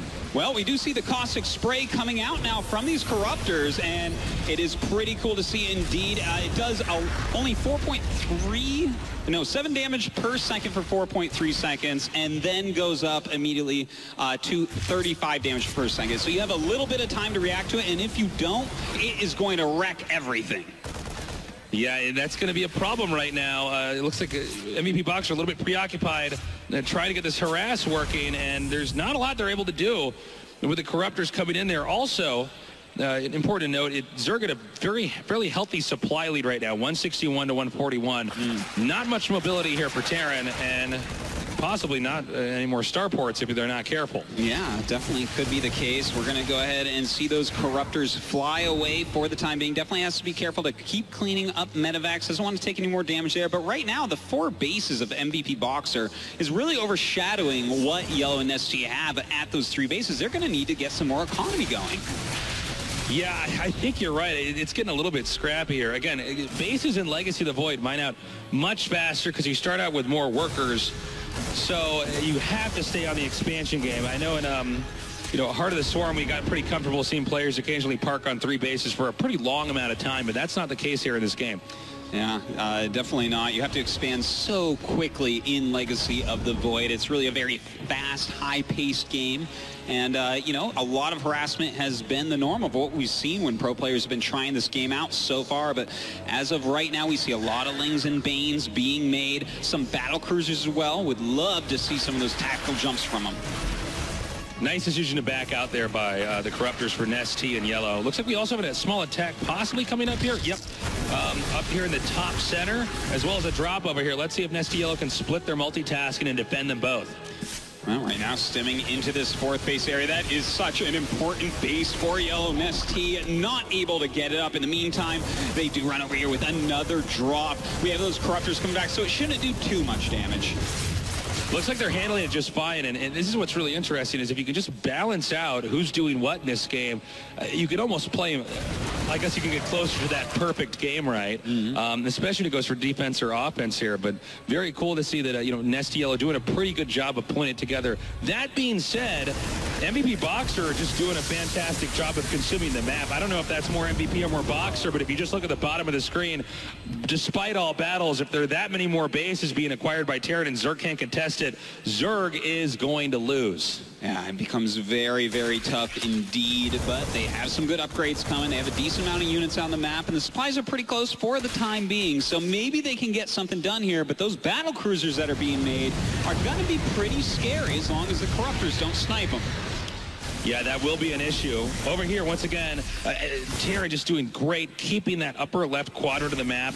Not a resource location that Nestea Yellow can actually mine from. But nice job coming here. Oh, we have some Corruptors versus Battlecruisers here. Good fight here by Nestea Yellow. Yeah, it looks like they will pick those off. Very expensive units indeed, so really bad to lose. And now starting to lose some medevacs. A little bit of lack of attention here, despite the fact that they have 2 players in their Archon team. But nice snipes there by Yellow and Nestea. Yeah, very nicely done. It seems like Nestea Yellow going to try to take one of the closer expansions over here. A little bit more pushable for MVP Boxer, although pushing hasn't been much of the game, at least this round here, as far as how they're approaching it. They've been doing a lot more drops, but I think MVP Boxer may have to transition into that pretty soon. In the meanwhile, though, that is a lot of Banelings, and it's possible Nestea Yellow will be gearing up for a huge attack in just a little bit. Yeah, definitely could be. That is a lot of Banelings. Now, we do see a lot of Marines being unloaded right there. Might be seeing a fight pretty quickly coming up. The Corruptors flying around, doing some harassment as well. Kind of crazy how much damage those Corruptors are actually doing. It doesn't seem like Terran has, at least for now, an easy way to chase them down and move them out. And therefore, these expansion locations, which would normally be a little bit easier to hold, are actually becoming a huge problem right now for MVP Boxer. Well, they're doing some harassment all over the place, starting to get some damage done here. A nice place for those Marines to stand, really limiting the surface area of those Zerglings attacking them. Meantime, Banelings and Lings coming up, dealing with this drop in the main, but they do look like they're going to escape. And the medevacs are going to go ahead and boost out. In MVP Boxer, you wipe out a base, but they get right back into it. And we're getting a lot of battle cruisers together here, Artosis. This may be a problem for Nestea Yellow, just barely inching by on minimal resources. Yeah, especially when you consider how many bases our Terran team is taking down here at the bottom of the map. Well, I'm really looking forward to seeing a tactical jump here from these BCs. They can teleport across the map, and that is an awesome sight to behold. Of course, it does cost a huge 125 energy, so you may be able to jump there, but you can't necessarily jump back right away. Well, they might not be jumping anywhere, Artosis, if this attack comes down here. Uh-oh. Like 2 passing ships in the night. On the right side of the map, the battle cruisers over here headed northbound, but meanwhile, Nestea Yellow Army headed southbound towards the center of the map at the bottom. All right, well, we do have a couple Liberators coming over here towards this third base area. Let's see if they do go ahead and set up in Defender mode to try to take out a lot of drones. Looks like they will. It does take a second to set up, but looks like they will be able to do so. And the drone's just not being pulled here for our Zerg team. Again, with 2 players in one race, you got to think they would be able to handle that a little bit better. However, at the same time, Nestea Yellow coming in over here, doing a ton of damage. And the Wallen not going up either. Actually, the Zerg units then bleeding into the main. The tactical jump does occur as the battle cruisers come home to defend. And it looks like, unfortunately, everything getting cleaned up for Nestea Yellow. Really not a lot of damage done there. Well, they got into the main, and that was cool, but now they're stuck in the main. So the battle cruisers are just going to gun them all down. Well, still dealing a lot of damage over on this side of the map. Really, Nestea and Yellow in shambles for the time being. The Corruptor's going to come over and be able to pick these off, as there's only 2 here. Right now, neither of these players actually really with much of an income. If you look at the minerals going up, it's pretty slow. We do have this spare base over here at the bottom. They're going to have to try to repair that and just buy as much time as possible. But I believe if the number of battle cruisers are staying constant here, the Terran team can actually just roam around the map, stamping out any remaining outposts that the Zerg has. Yeah, it seems like that's the real problem here, aside from the fact that their economy is really low right now, is the fact that these battle cruisers are kind of all over the place. And I feel like they're almost being bad Mary now, just kind of jumping around. It's like, all right, go kill this one. Now this one's going to kill your overlords before you get back, and just dealing a lot of damage here. Well, he's got this amount grouped up here, and I think the last outpost is just a little bit south, or excuse me, in the lower part of the main there for the Zerg. That's the location I'm talking about. There you go. And looks like we're going to have an all-out air fight. Is there any way these Corruptors can do it? Let's go ahead and see. Well, there are quite a few Corruptors here. It looks like we do have some Yamato cannons going to come out, but the Corruptors start to turn the tides of this battle, and it looks like Yellow and ST are finally going to get something done here. I think they got a little bit too cocky here. Corruptors are still quite good here against air, so this is a huge overextension right now. And this may actually allow Nesty Yellow to get back on their feet. The Terran expansions are pretty spread out, but keep in mind, this is the only Zerg base that there is. So if Terran can take this out, it's going to be a good thing. Yeah, you know, the thing is that the Caustic Spray doesn't target units. It only targets buildings. So the Corruptors, doesn't matter how many are here, they can never kill those Marauders and Marines. Yeah, unfortunately, as long as they're still there, they can't quite chip away at them. Keep in mind with minerals here, Nesty Yellow just under 100 minerals here. So until those drones return some more, there's not much else that can be done. Well, right now we do have a few units over here. Starting to kill off quite a few SCVs. The economy here of MVP and Boxer very, very low. Only a few drones left over here coming in to do battle. But, of course, we know what that looks like. Now, the Corruptors can still come out here and try to destroy some buildings, but we already see some Vikings set up here now driving them back. This may be checkmate here. I think Nesty Yellow may be at a loss.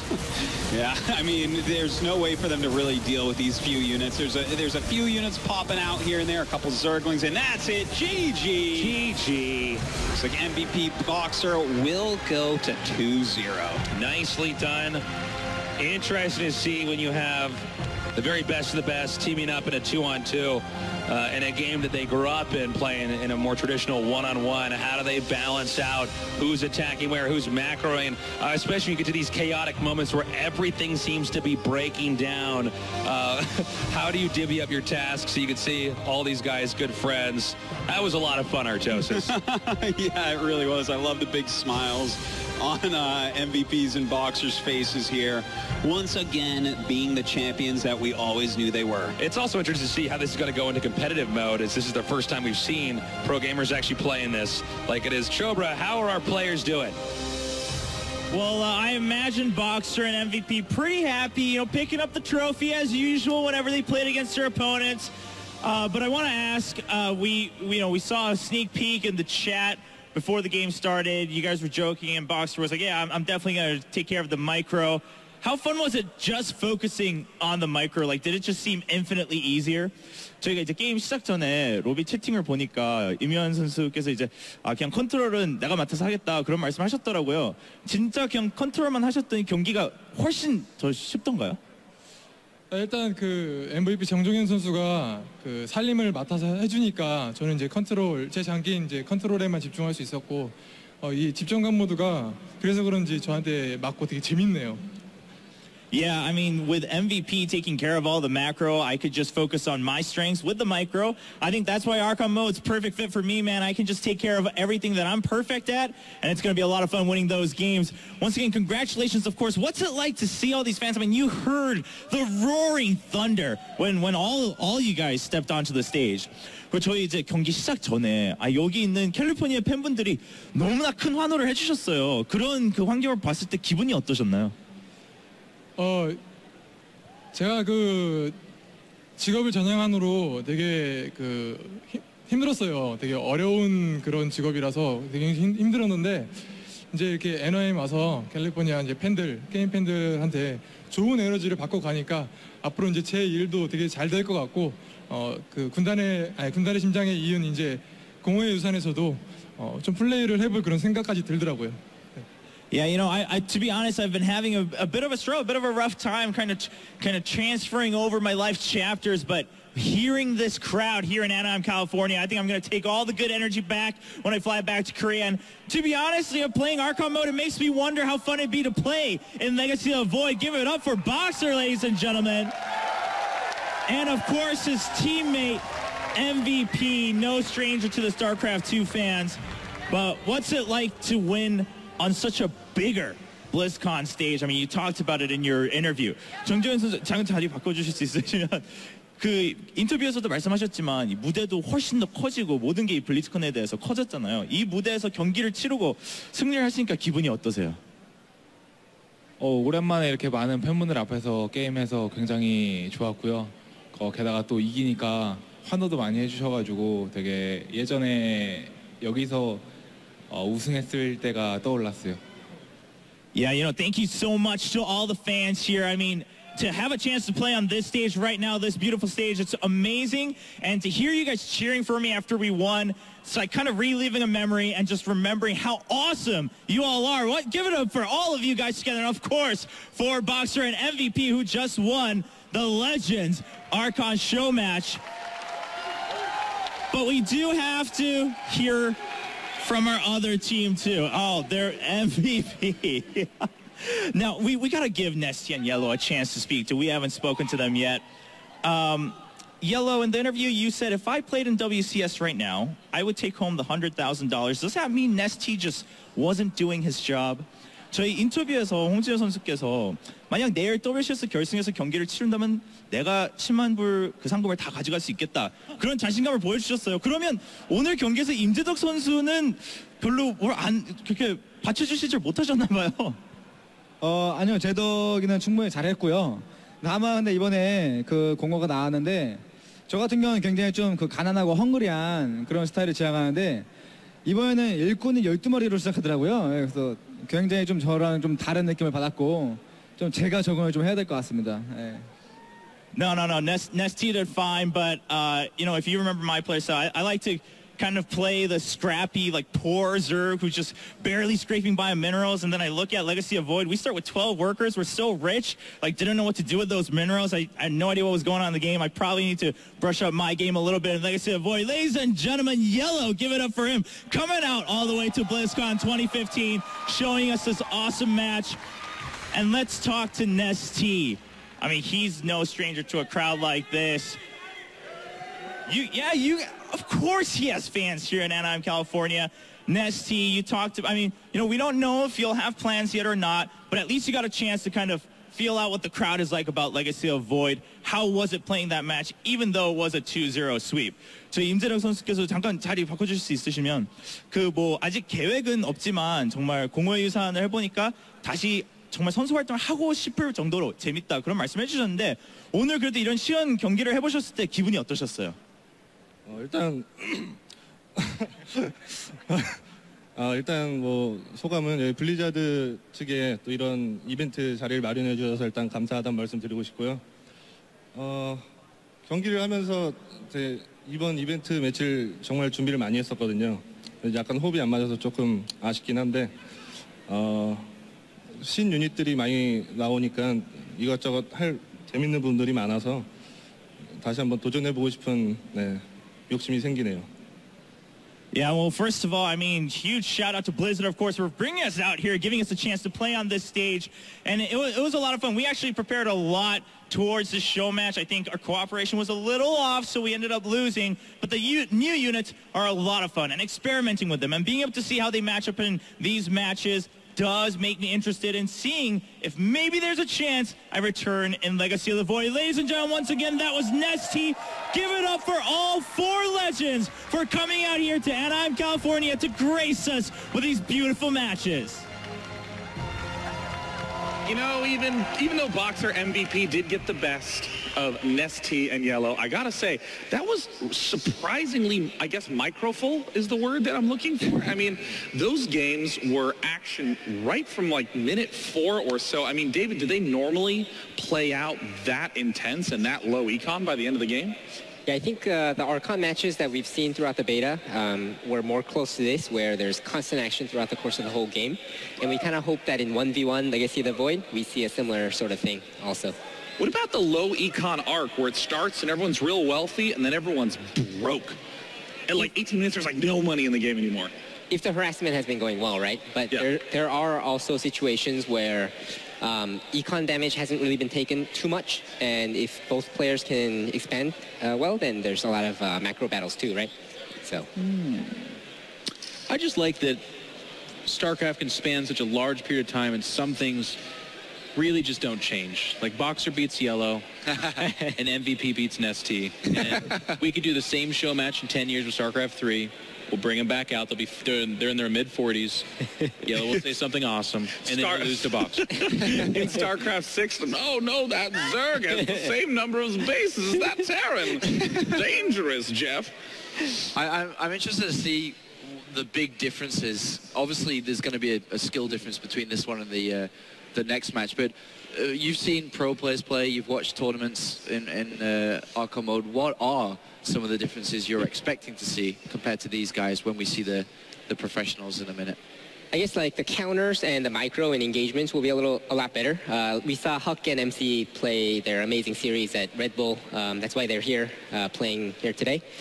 So I'm kind of excited to see better unit countering as well as better engagement micro on both sides. So I'm pretty excited.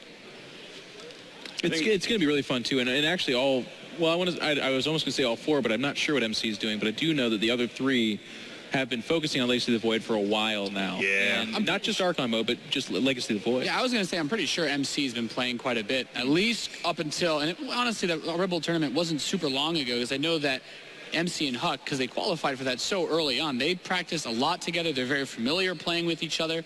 And I think considering the level of play that we saw out of our Zerg team as well, that this should be a really awesome match coming up. Yeah, I mean, this match was extremely entertaining, the Terran vs. Zerg matchup, but coming up, we have the best European Archon team in the history of Legacy of the Void that comes out on Tuesday. It's going to be TLO and Snoot playing against the best American team, Huck and MC.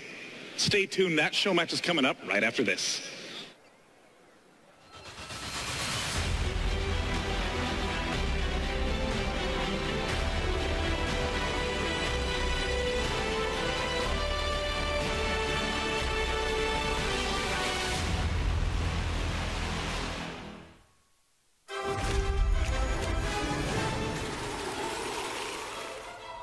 From east to west, heroes are sent, seeking glory in the greatest of events.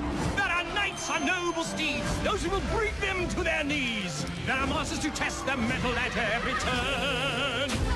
Legends will rise based on their merits. There's even pirates riding parrots. It's the grand tournament.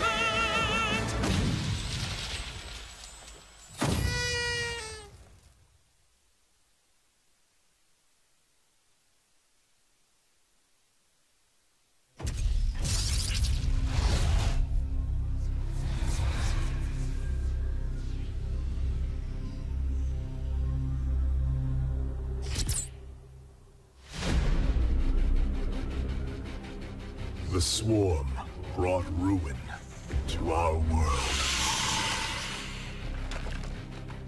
Our proud people became refugees. And yet, they could not shatter our unity.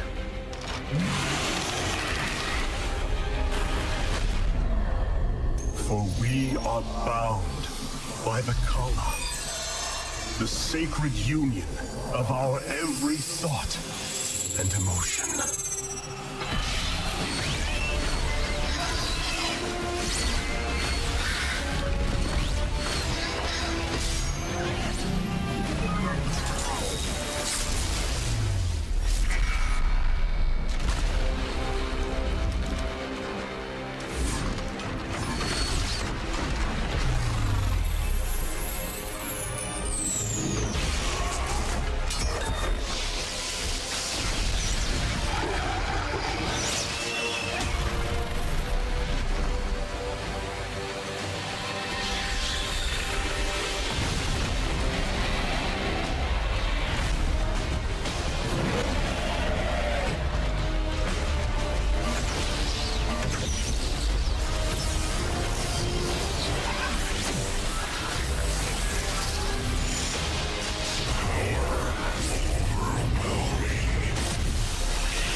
Today, we retake our home world. And with it, our legacy.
Welcome back, everyone, to the final segment of Day 1 for StarCraft 2 here at BlizzCon 2015. Our last match here in the arena at the Anaheim Convention Center is going to be a best of 5 between 2 Archon teams. One team going through to be the European champions, you could say, in Prague in the road to BlizzCon, and the other fighting through the Red Bull Battlegrounds to claim that throne to now stand here on this stage. First up, we have from Team Liquid, are you ready for TLO and Snow?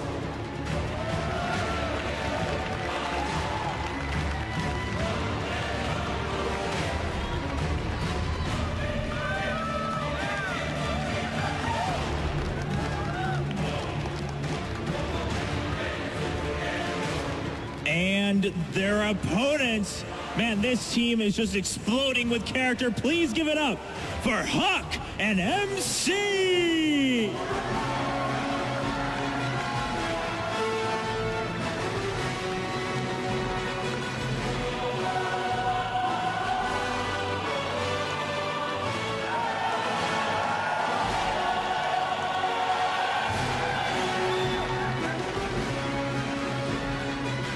All right, let's talk to our Liquid boys first before we start this match. TLO, everyone here, I think, if I can read everyone's mind, is thinking that Huck and MC are going to 3-0 you guys. Would you agree? I believe they are the past and we are the present. Oh, okay. All right, MC. Now, everyone knows that you're the best StarCraft player in this whole room, like counting all the current WCS pros and everything. Is Huck gonna drag you down? Is Huck? Is he gonna drag you down? Maybe. Are you worried at all? No, just I will carry him.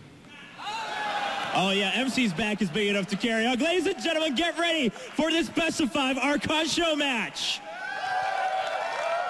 That's it. Oh, I was excited watching that last match. There's action all over the place, and these players have been training in competitive environments in Archon mode. And I mean, Nick, I got to ask you right away, you guys just got done casting that Archon match.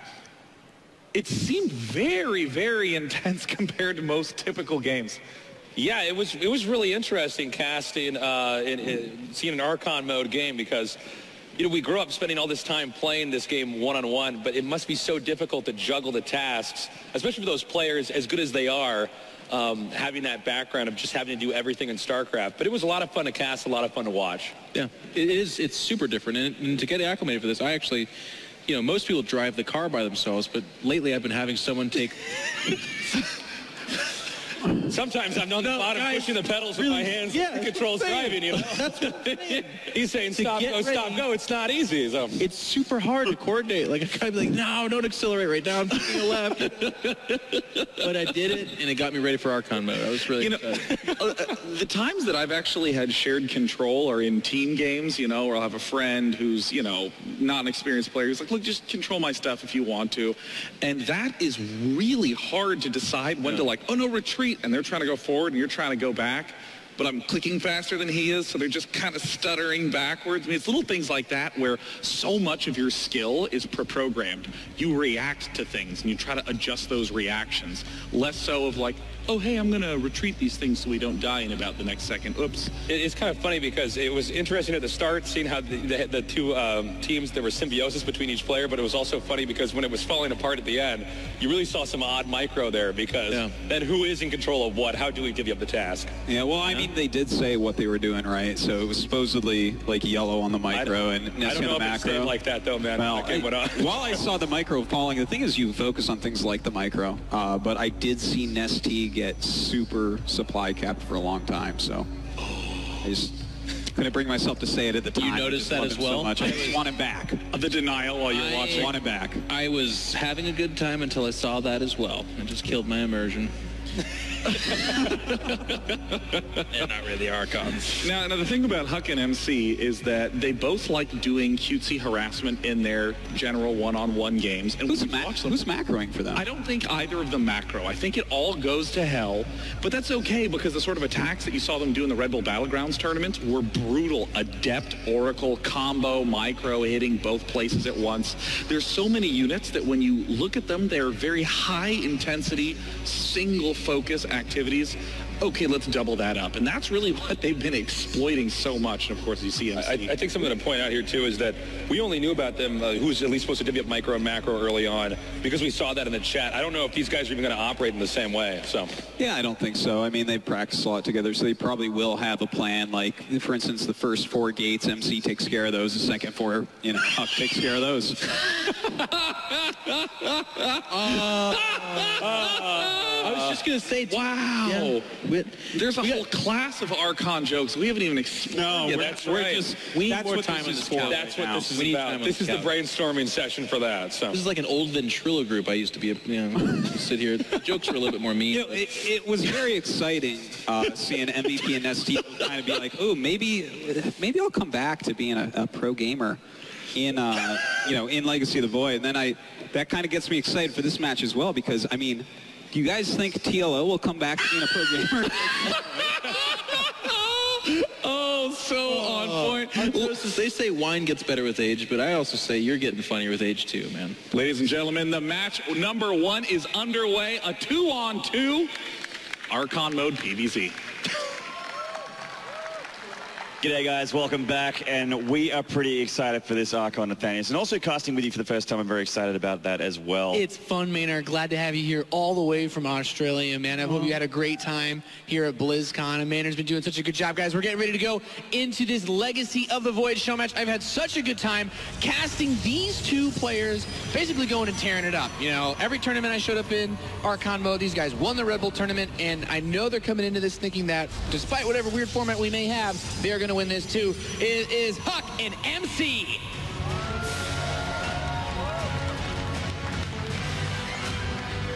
They are, of course, the Red Bull Battlegrounds champions, but they're up against another pair of champions. Over on the side here, the EU Archon champs. This is Snoot and TLO. A combined titles of 1 in this Archon. And Huck and MC rocking a 9. Yeah, but both teams, man, with a passion rating of infinite, okay? Exactly. All 4 of these players, you know, even if I feel like probably Snoot was the last one to, like, come up and really get recognized for the effort that he put in. They've all been playing StarCraft for a long time, and they've been some of the most fun players for all of us to watch for the last couple of years.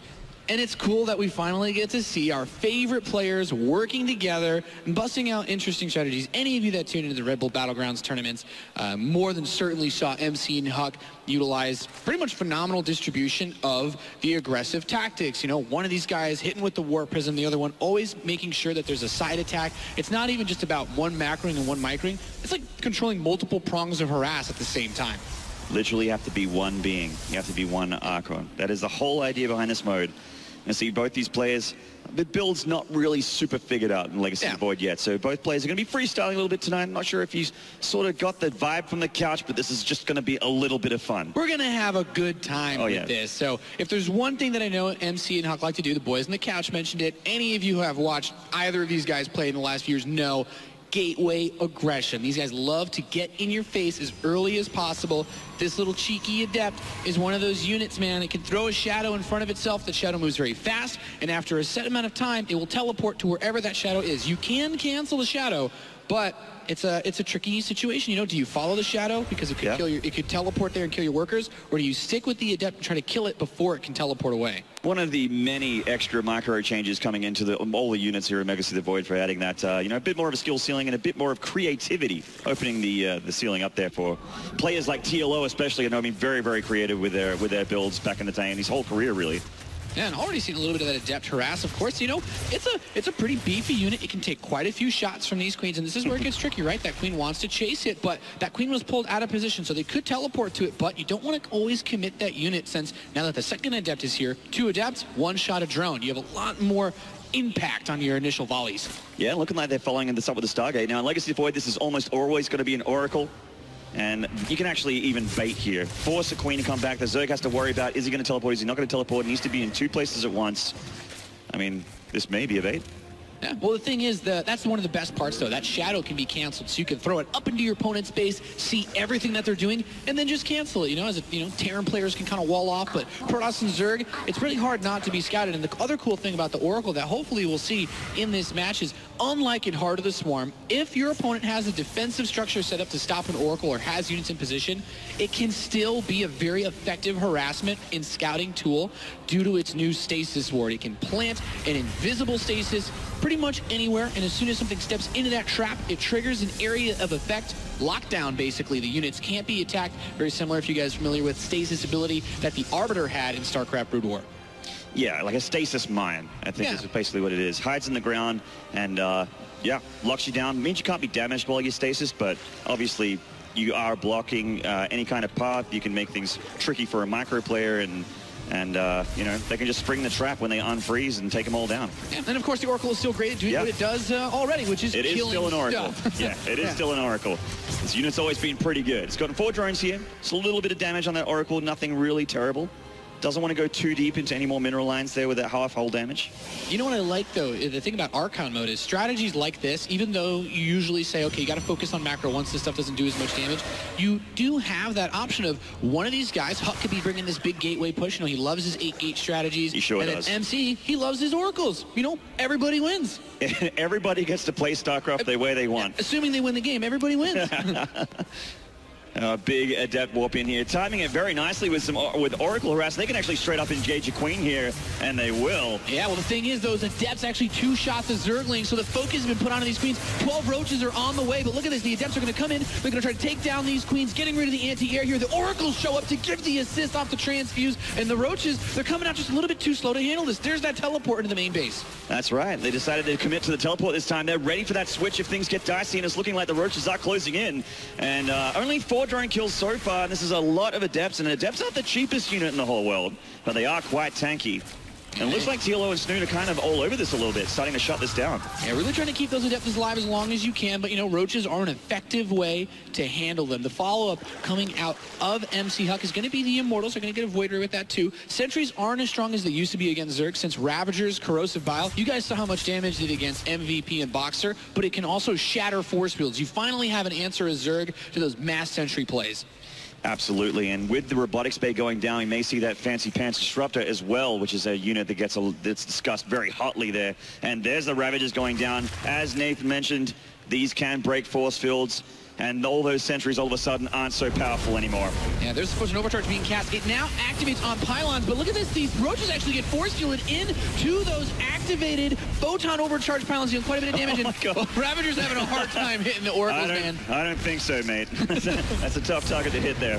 Yeah, it's tough to shoot that BB gun at that Ferrari, man. It's not going to work. He picks off all of the forces in this base. So for those of you who don't know, the photon overcharge ability has been repurposed in Legacy of the Void. It's less of a stay away unit and more of a, if you commit, you're going to lose a lot. You cast it on pylons. Sure, they're easier to kill than a Nexus, but it costs less energy, so you can have it active on multiple pylons at once, and you can regain the ability to use it very quickly. So committing to attack a Protoss who's defending multiple bases is much more difficult than it was in Heart of the Swarm. And it also does more damage per shot as well than your Heart of the Swarm photon overcharge. So lots of different decisions have been made there. Looks like TLO and Snoot dropping some static defense here and moving up into Lurker Town. Oh boy, Lurker Den is morphing right now as a Warp Prism and Blink startup for the Protoss Archon. So TLO and Snoot getting some static defense, but Lurkers, they are so strong versus everything on the ground. And I was going to say, with Blink being really, really strong in Heart of the Swarm and very viable for PvZ, I feel like the Lurker, if you get enough, actually makes it really, really tough to be a Blink Stalker player. You have to, you know, they could be anywhere, anytime. You need to have an observer with you. You need to be able to escape the Lurker, or conversely, if you have a lot of Stalkers, get on top of them and snipe them one at a time. It's all going to be up to Snoot and TLO and also, you know, Huck and MC here, what they want to do with these powered-up units. Yeah, these Oracles can't really accomplish too much with their low health. One of them actually could die right now. Does get picked up. Would have liked to see maybe a Stasis War get placed through just so you guys can get a look at it. We do have a Disruptor on the way, and Maynard, you know, Disruptor can do a lot of damage. It kind of fires out a big shot that detonates. The shot itself can actually be microed. You can control it and position it to go wherever you want. It also does friendly fire, though, so you got to be a little bit cautious with how you use it. Yeah, you do. And I mean, as a Terran, you have the ability to lift units up off the ground into medevacs. And I mean, the splash doesn't hit air, thankfully. But as a Zerg, it's actually a lot tougher. You need to split very, very well. It's also a very effective counter to the Lurker because you don't want to get your, your Stalkers and Zealots up close. Lurkers are really good at killing those ground forces, but big push out of MC and Huck coming in here. That War Prism is going to be key to keeping those powerful units alive as they push in. That's right, and the warp in going down here at the Warp Prism. Plenty of Blink Stalkers still alive, more being warped in. And TLO and Snoot are starting to move in these scary Lurkers here. They may be able to hold off. That is a lot of gateway units, though. Nathanius needs to rely on some of this static defense and the Queens to transfuse possibly as well. They really don't want to lose a hatchery here. Oh, Blinks up to avoid where the Lurkers are. They deal so much damage, but they are a little bit harder to reposition than the other Zerg forces. The force fields are going to try to keep these Spine Crawlers away on the right side. They will be able to burrow up. Stalkers are forced away. He needs to get this Observer up here so that he can actually start killing those Lurkers. And these Lurkers are starting to set up a concave now. And with the Ravagers as well, they have that extra range. They can actually skill shot a little bit as well. Maybe get the Warp Prism. Oh, so close. And you know what else? That Warp Prism, that warping animation looks pretty damn fancy, I'd say, in Legacy of the Void here. Legacy of the Void looks fancy in general, Nathanius. Everywhere you look, everything's a little bit extra shiny. It's very nice. So the big Disruptor play, that long-range shot is the ideal way to deal with those Lurkers. They actually have an equal amount of range to a Colossus, so you're not just going to be able to poke from far. You need to have that projectile that can get in there, and of course it comes down, the Zerg has to unburrow. It becomes a little bit more of a dance rather than a lot of force fields, a lot of blinks that we saw in Heart of the Swarm. Yeah, and an incredibly fun splash damage unit. Very powerful if in the right hands, and I would argue that Huck and MC are very much the right hands here. We're probably going to see some pretty sick hits coming up. Yeah, this is where that Archon mode comes into play so much. You need to keep those Stalkers and Immortals constantly moving. You need to keep this Warp Prism constantly looking for a place to attack and get damage done, but at the same time, someone has to be firing off those Disruptor shots and making sure they clear out those Lurkers, or they will crush this Protoss force.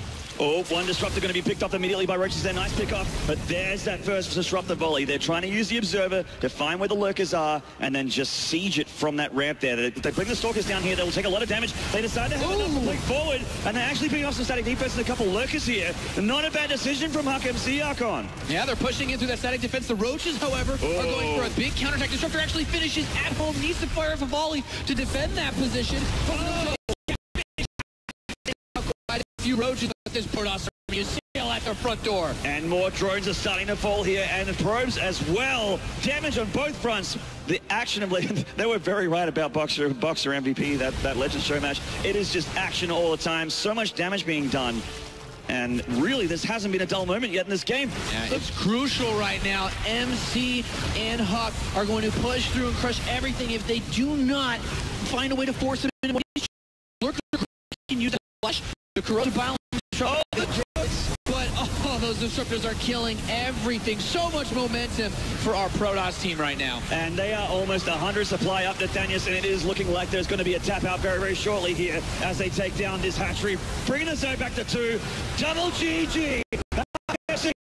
Team Mick Huck are going to take game number 1 in this best of 5. Yeah, it's a very well-played game. Perhaps some of your first times watching some Legacy of the Void StarCraft 2 action. It's quite a bit different than, what you may have seen before. That Disruptor play, very strong. Of course, the Lurkers are much better at holding down those positions than Roach Hydra used to be at stopping the big Blink Stalker, the big Immortal play. Those are no longer going to be the focal points, at least for certain strategies of Protoss players.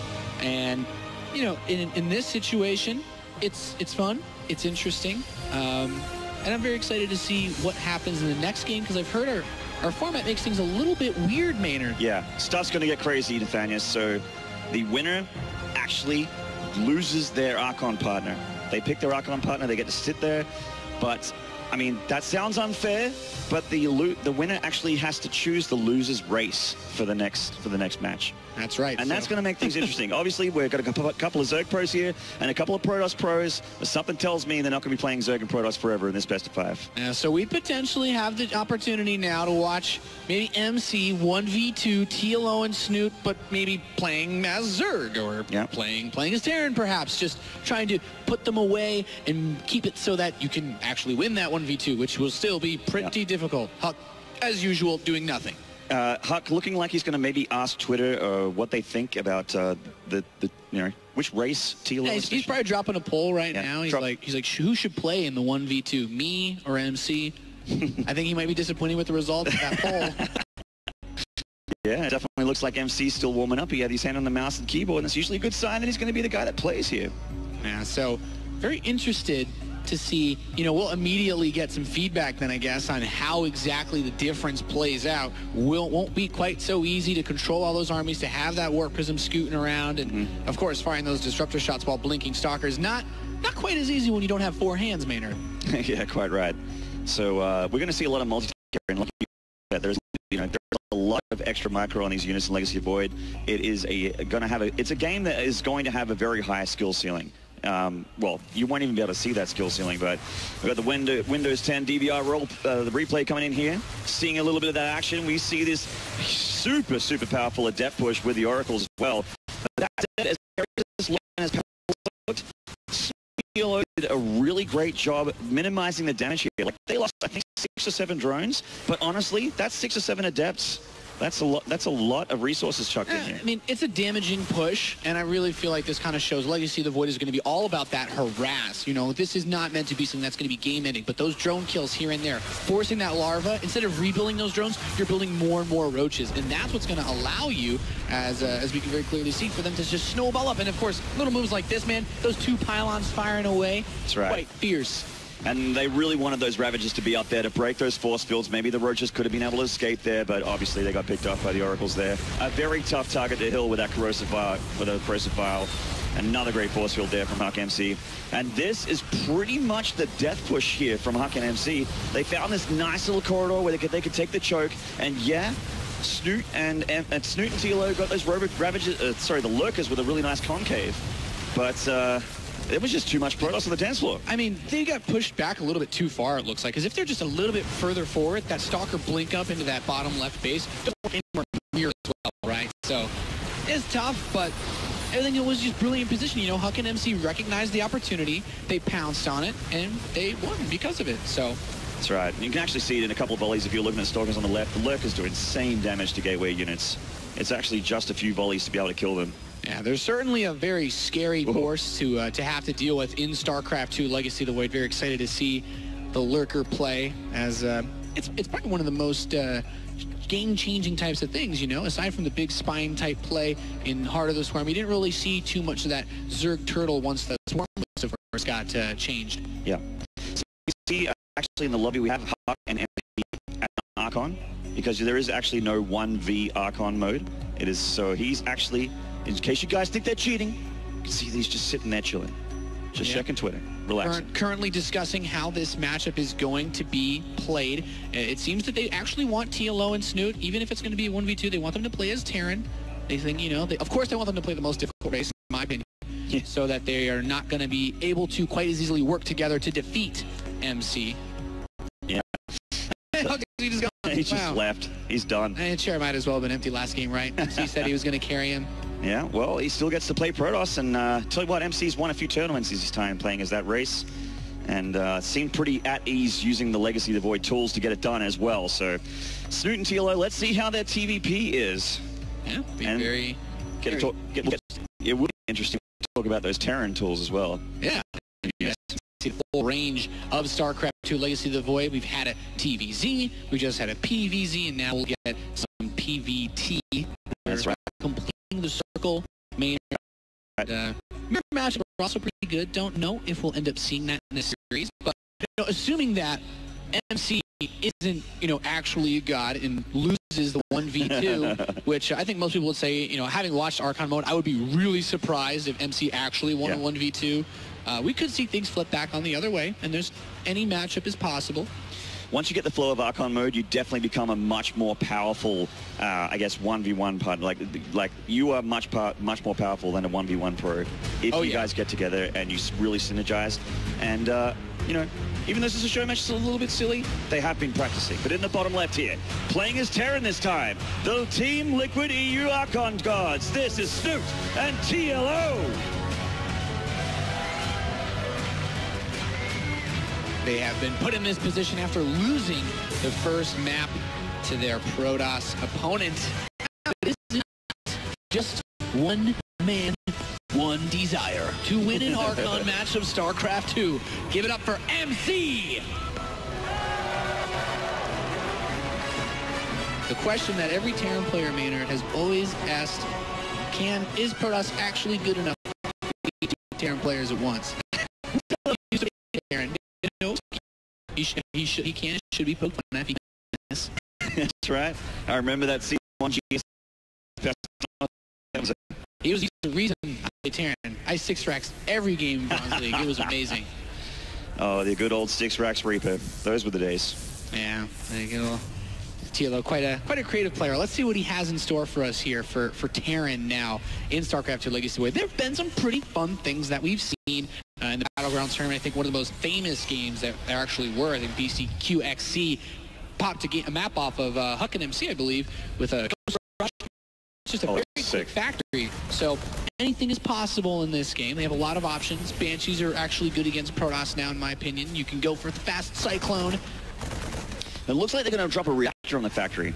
So not super quick Banshee, but it's going to be, you know, probably a mine drop or something like that. They are still pretty liberal kind of thing. I want to see everything. Yeah. I think Cyclones probably have a place in TP. They used to be quite powerful to get the gateway units at least. I mean, in my experience of losing lots of ladder points on the Legacy of the Void beta ladder, I can tell you that Cyclones definitely have at least a role as a sort of like a mid-game Reaper. They're very good at killing things like oracles or warp prisms. You don't want to build too many of them, I don't feel, as they don't scale quite as well. But it'll be interesting to see how these guys use it. And you know what? Maybe in Archon mode, maybe you can. That's the thing. You know, maybe I'm not strong enough of a man, Maynard, but these two together, they could bring the heat, perhaps, as MC sends his first Adept across the map. And, you know, he's going to run, you know, smack dab into a wall. He can use the shadow to check the top of the ramp, but that's it. It'll be interesting to see MC drop that pylon in a depth rush, which I've seen a little bit on that beta ladder. Oh, boy. That is a bit of a cheeky one. And that's look. You can't actually that good, guys. No. How good you actually not just teleport through buildings, unless you have Blink, I guess. Stalkers.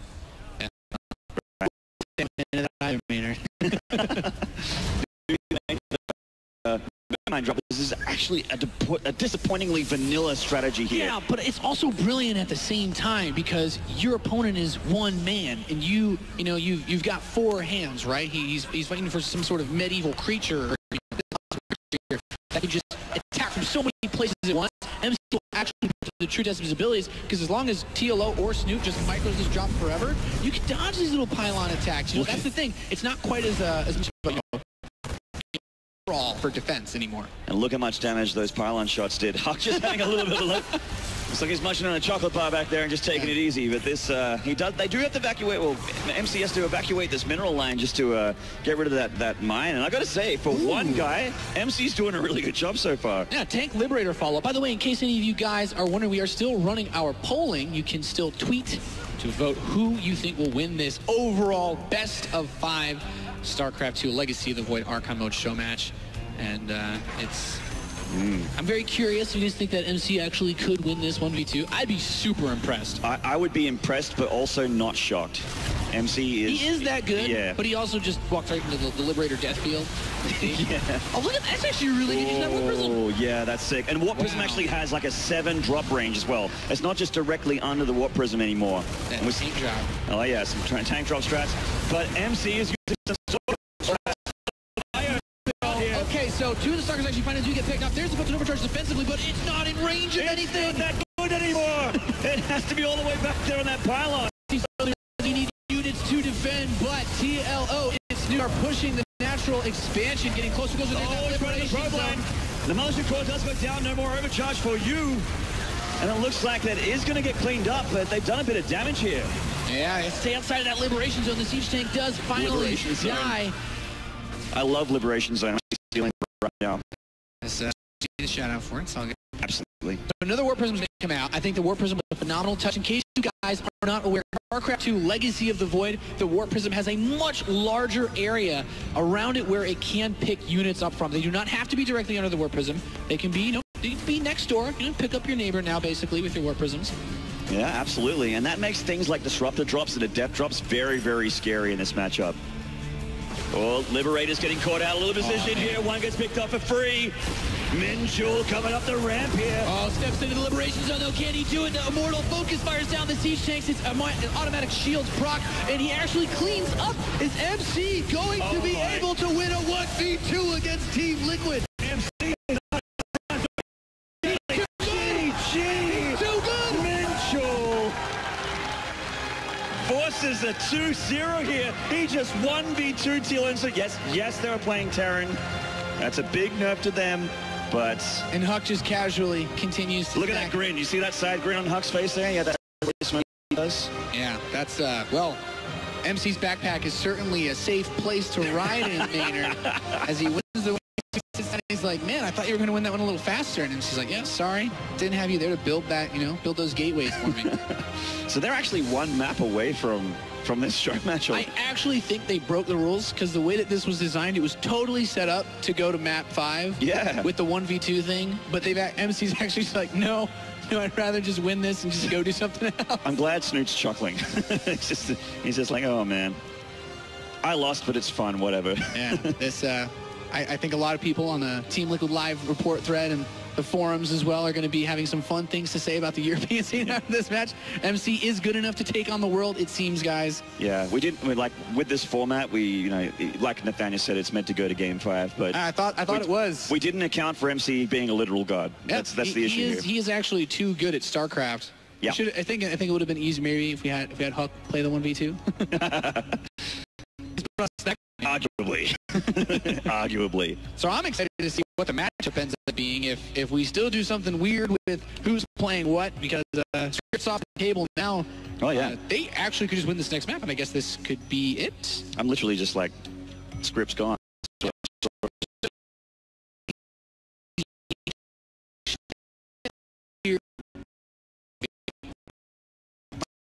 That's going to make things a little better for Snoot and TLO, obviously. Like, sure, MC's got his Archon partner back. Yeah. But I haven't seen MC play Zerg or Huck play Zerg. They're still sitting Terran. I'm gonna make sure they don't accidentally just override everything and just completely mess it up. So yeah, ZVZ. We're playing on Cactus Valley. I think Ravagers actually really shake this up from what I've heard. There's still a lot of Ling Bane, but my favorite thing to see in ZVZ from the Red Bull tournaments especially was the Lurker play.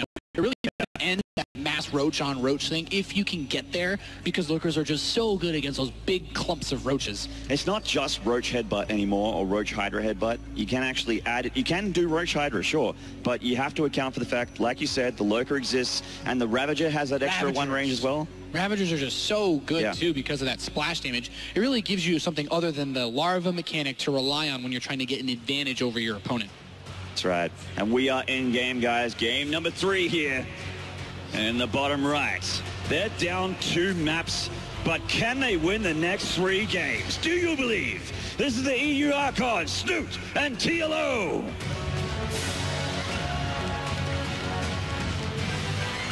I still can't believe they lost 2v1 to MC. MC's good, man. I got to give that guy more props. This is the reality we live in, Nathaniel. We have to adjust. It's an amazing reality, Maynard, as they face off against the Red Archon in the Southwest. It's Huck and MC. They have at least 4 fans. Yeah, I mean, I heard at least one person shout. Yep. It's been a fun day here, a long day, but this could be the crowning moment for MC and Huck to basically say that they are the